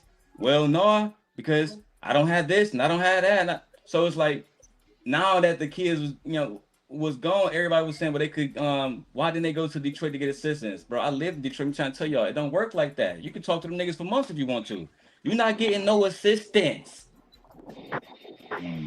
I agree with you on and that's where the hustle come in, because if I called a city, and if I was in this situation, if I don't get no assistance, right? You know what I can do? I can go pick up a bag and go sell a bag to a nigga and feed myself and clothe myself and put some warmth on myself and keep myself alive, versus saying, "Oh yeah, man, let's call the city tomorrow. Let's call the city tomorrow." That's how them kids died. Because the community wasn't together. It was niggas out buying Rolexes, and you know what I'm saying, with all due respect, nigga like Anton live in Detroit buying Rolexes, right? Black men who talk about black communities, right? Why them little girls dead? Because black men didn't care about them little girls. They care about themselves, right? We make money. I deserve to spend it on myself. Cool. Don't complain when stuff like this happen and then put it on the city. The city got enough responsibilities. There's a whole flood that's going on in Detroit. And guess what? Daryl, parents are going to be relying on their children for help. Daryl, who do you trust to hold the money though? It's like, say we do like form an enclave, right? To where people can, come when they need assistance. We got people donating, people like Anton donating their money to help influence the community. What organization do you trust to hold it? Not even that. That's too much for one community to bear. We can't take care of that many people. It's supposed to be that every city should have at least one. Or not even a freaking neighborhood. Like that's how the Jewish community, that's how the Asian community, that's how the Jamaican community built theirs up. But Prime, I feel like we can trust each other. If you and Hank was neighbors and he was like, "Oh bro, you know what I'm saying, here go $1,000, you know what I'm saying, and go fix the neighborhood, whatever." I don't think you about to go spend $1,000 on, you know what I'm saying, a new truck pavement or something like that, bro. I think there's black men who would actually support black men as a community if we had organization amongst ourselves together. But that's a good question. I can't answer. I don't know. I mean, we came up with the Hebrew Israelites, man. That's like the only thing right now that we can. That's a good one. You can give it to them niggas. But it ain't even that, man. First of all, what you saying could possibly work. However, everybody's signature need to be on the documentation. I ain't trusting no nigga's word just because it sound good. If we ain't putting it on a documentation with our signature, we can't cash a check until everybody's signature is on that document. Simple as that. We have to do it legally. I don't trust niggas' words, because when niggas see money, their eyes get to bulging and then they get to doing dumb shit. So if you ain't putting it on no document, I ain't gonna put 15 cents in your shit. But what I will do, I will go buy their bag of groceries for your kids. I will do that. And I'll have people had asked me for money. I'm asking 21 questions on why your shit is this way. I ain't gonna just say, oh, he needed no, because I just saw your ass at the club on Friday. I just saw you buying everybody around on Friday. So I'm that type of person. Always have been. My mother, it's my last thing and I'm gonna get off. My mother, she passed away in 2003. All of us as teenagers had jobs from 1982 till she passed away. At no time did my mother or father ask their 7 children living in the home who all were working as teenagers for money. At no time they asked us for money. When my mom passed, she left us all 7,000 apiece Hold on here. because she did what she needed to do to make sure everything was taken care of. So the fact that here we are, the most modern people, asking our children for money, that says a lot about how we have digressed. We ain't grown shit. We done went backwards out here, and it's getting worse. And I feel sorry for the youth because ain't nobody giving a damn about their kids for the most part. These kids are winging it on their own, and they will become savages. So, I apologize. salute, man. I mean, if you were going to start a nonprofit, you still got to hire an outside party to manage that, right? Especially when it comes to the accounting and money. You don't want this done internally because you can't sue anybody that's a part of the foundation. So you need this being done by a third party in order to take accountability for the money piece of it alone. AA.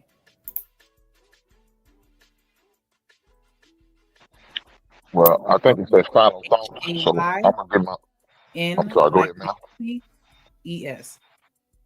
That Shanika got a hot mic. Yeah. Oh, okay. Shanika, Well, can you hear us? I don't. Insured driver, Sarah Haddon. Yeah, she does. Well, look, let me get my final thought because I don't want her to say some stuff that nobody else really needs to be hearing.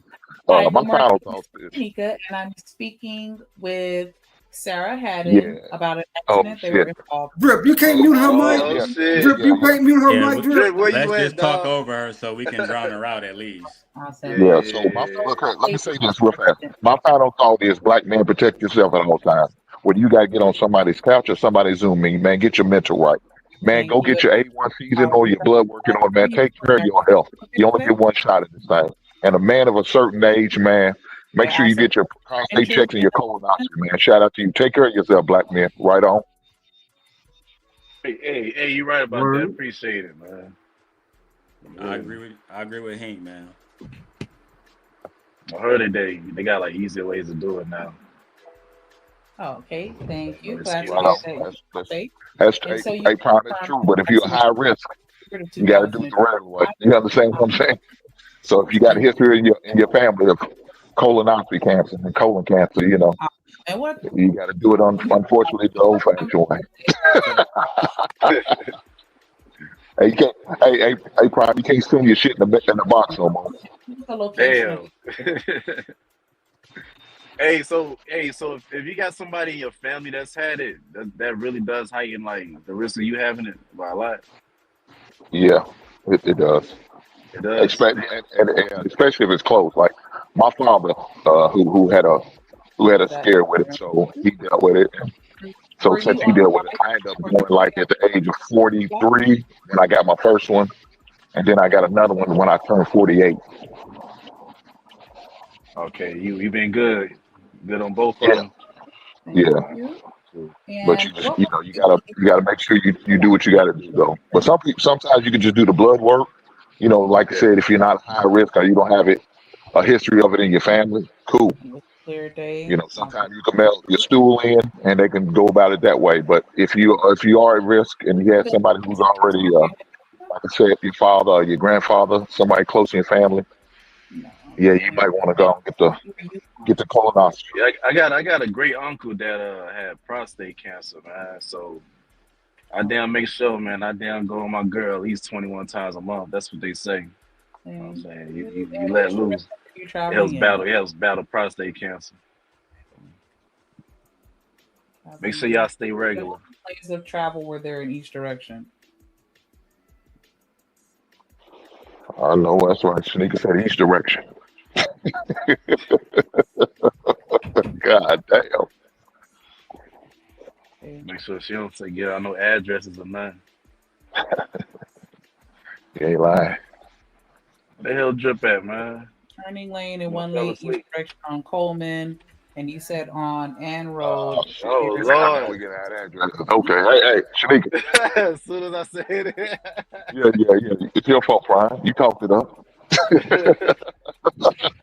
You talked it up. It's your fault. We're gonna put that up. We're gonna put that body on you, big brother. Which God markings on the streets were? Hey, you remember that picture you sent me of my son though? Yeah, what's You up? did for me of my son. Hey, I ended up making a big old poster board and we ended up framing it. So he's got it hanging in his dorm room. What lane were you in? Oh, that's what's up, man. Yeah. That's what's up. What kind of frame did you end up getting for it? I went You're supposed to to go what's that? frame it, dog. You're supposed to go frame it. No, we did. That's what I'm telling you. We did. We got a frame. I went to a place called Hobby Lobby. I don't know if they got them in your city, but that's where I went to go get a frame. I got framed at a place called Hobby Lobby. They do frames. They do decorative frames. So it was real nice. Oh, yeah, we got a Hobby Lobby here. Okay, I was gonna say it's like an old wood grain all the way around frame. It's nice, man. Okay, and are you aware of how fast you were going? So he loves that thing, man. He loves it. I'm glad, man. That helps. You know what I'm saying? I got customers who's like really appreciate my art physically in hand. You know what I mean? I like shit like that. 10 miles per hour. Yeah, Thank you. I love it. Man. I enjoy making it. On the road that you were on? I definitely did. So definitely tested some of my limits. Again. Hey, I might want to do something with like if y'all come up with like a highlight reel or something like that. Y'all might need like a highlight video. This intersection. I'd be interested What's that? in that. Something about the intersection. Okay. Now I'd be interested if y'all needed like a highlight video or something, man. Traffic I need at the time of the accident. I want to test my skills on some different things. You gonna come to a basketball game and do a highlight reel? Provision trees. Nah, I'm saying you can send me like videos, like you know what I'm saying, like the highlights. Could you tell us where you blocking? Well, I was gonna say I got. If you look on my page, I streamed this game yesterday that they played a playoff game yesterday. Or lights, the traffic light, stop sign, yield, or anything at the intersection. So if you want to use that, you can. Okay, yeah, the stop sign. But it's not nothing like a highlight film of him I put together, nothing like that. You know what I'm saying?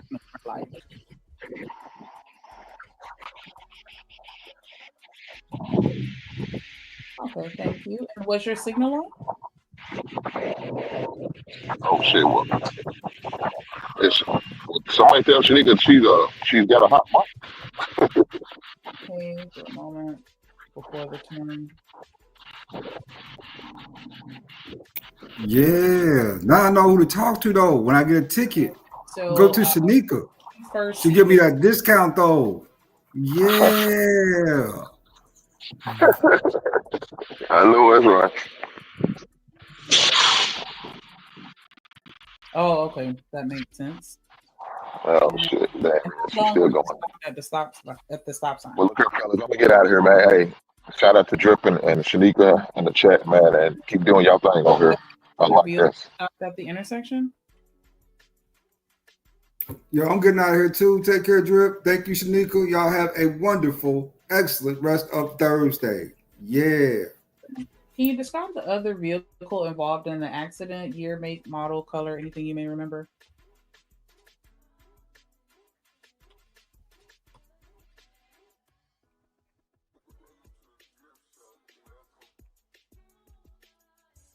Oh, okay, awesome. Thank you for that. And how far from the intersection were you when you first saw the other vehicle?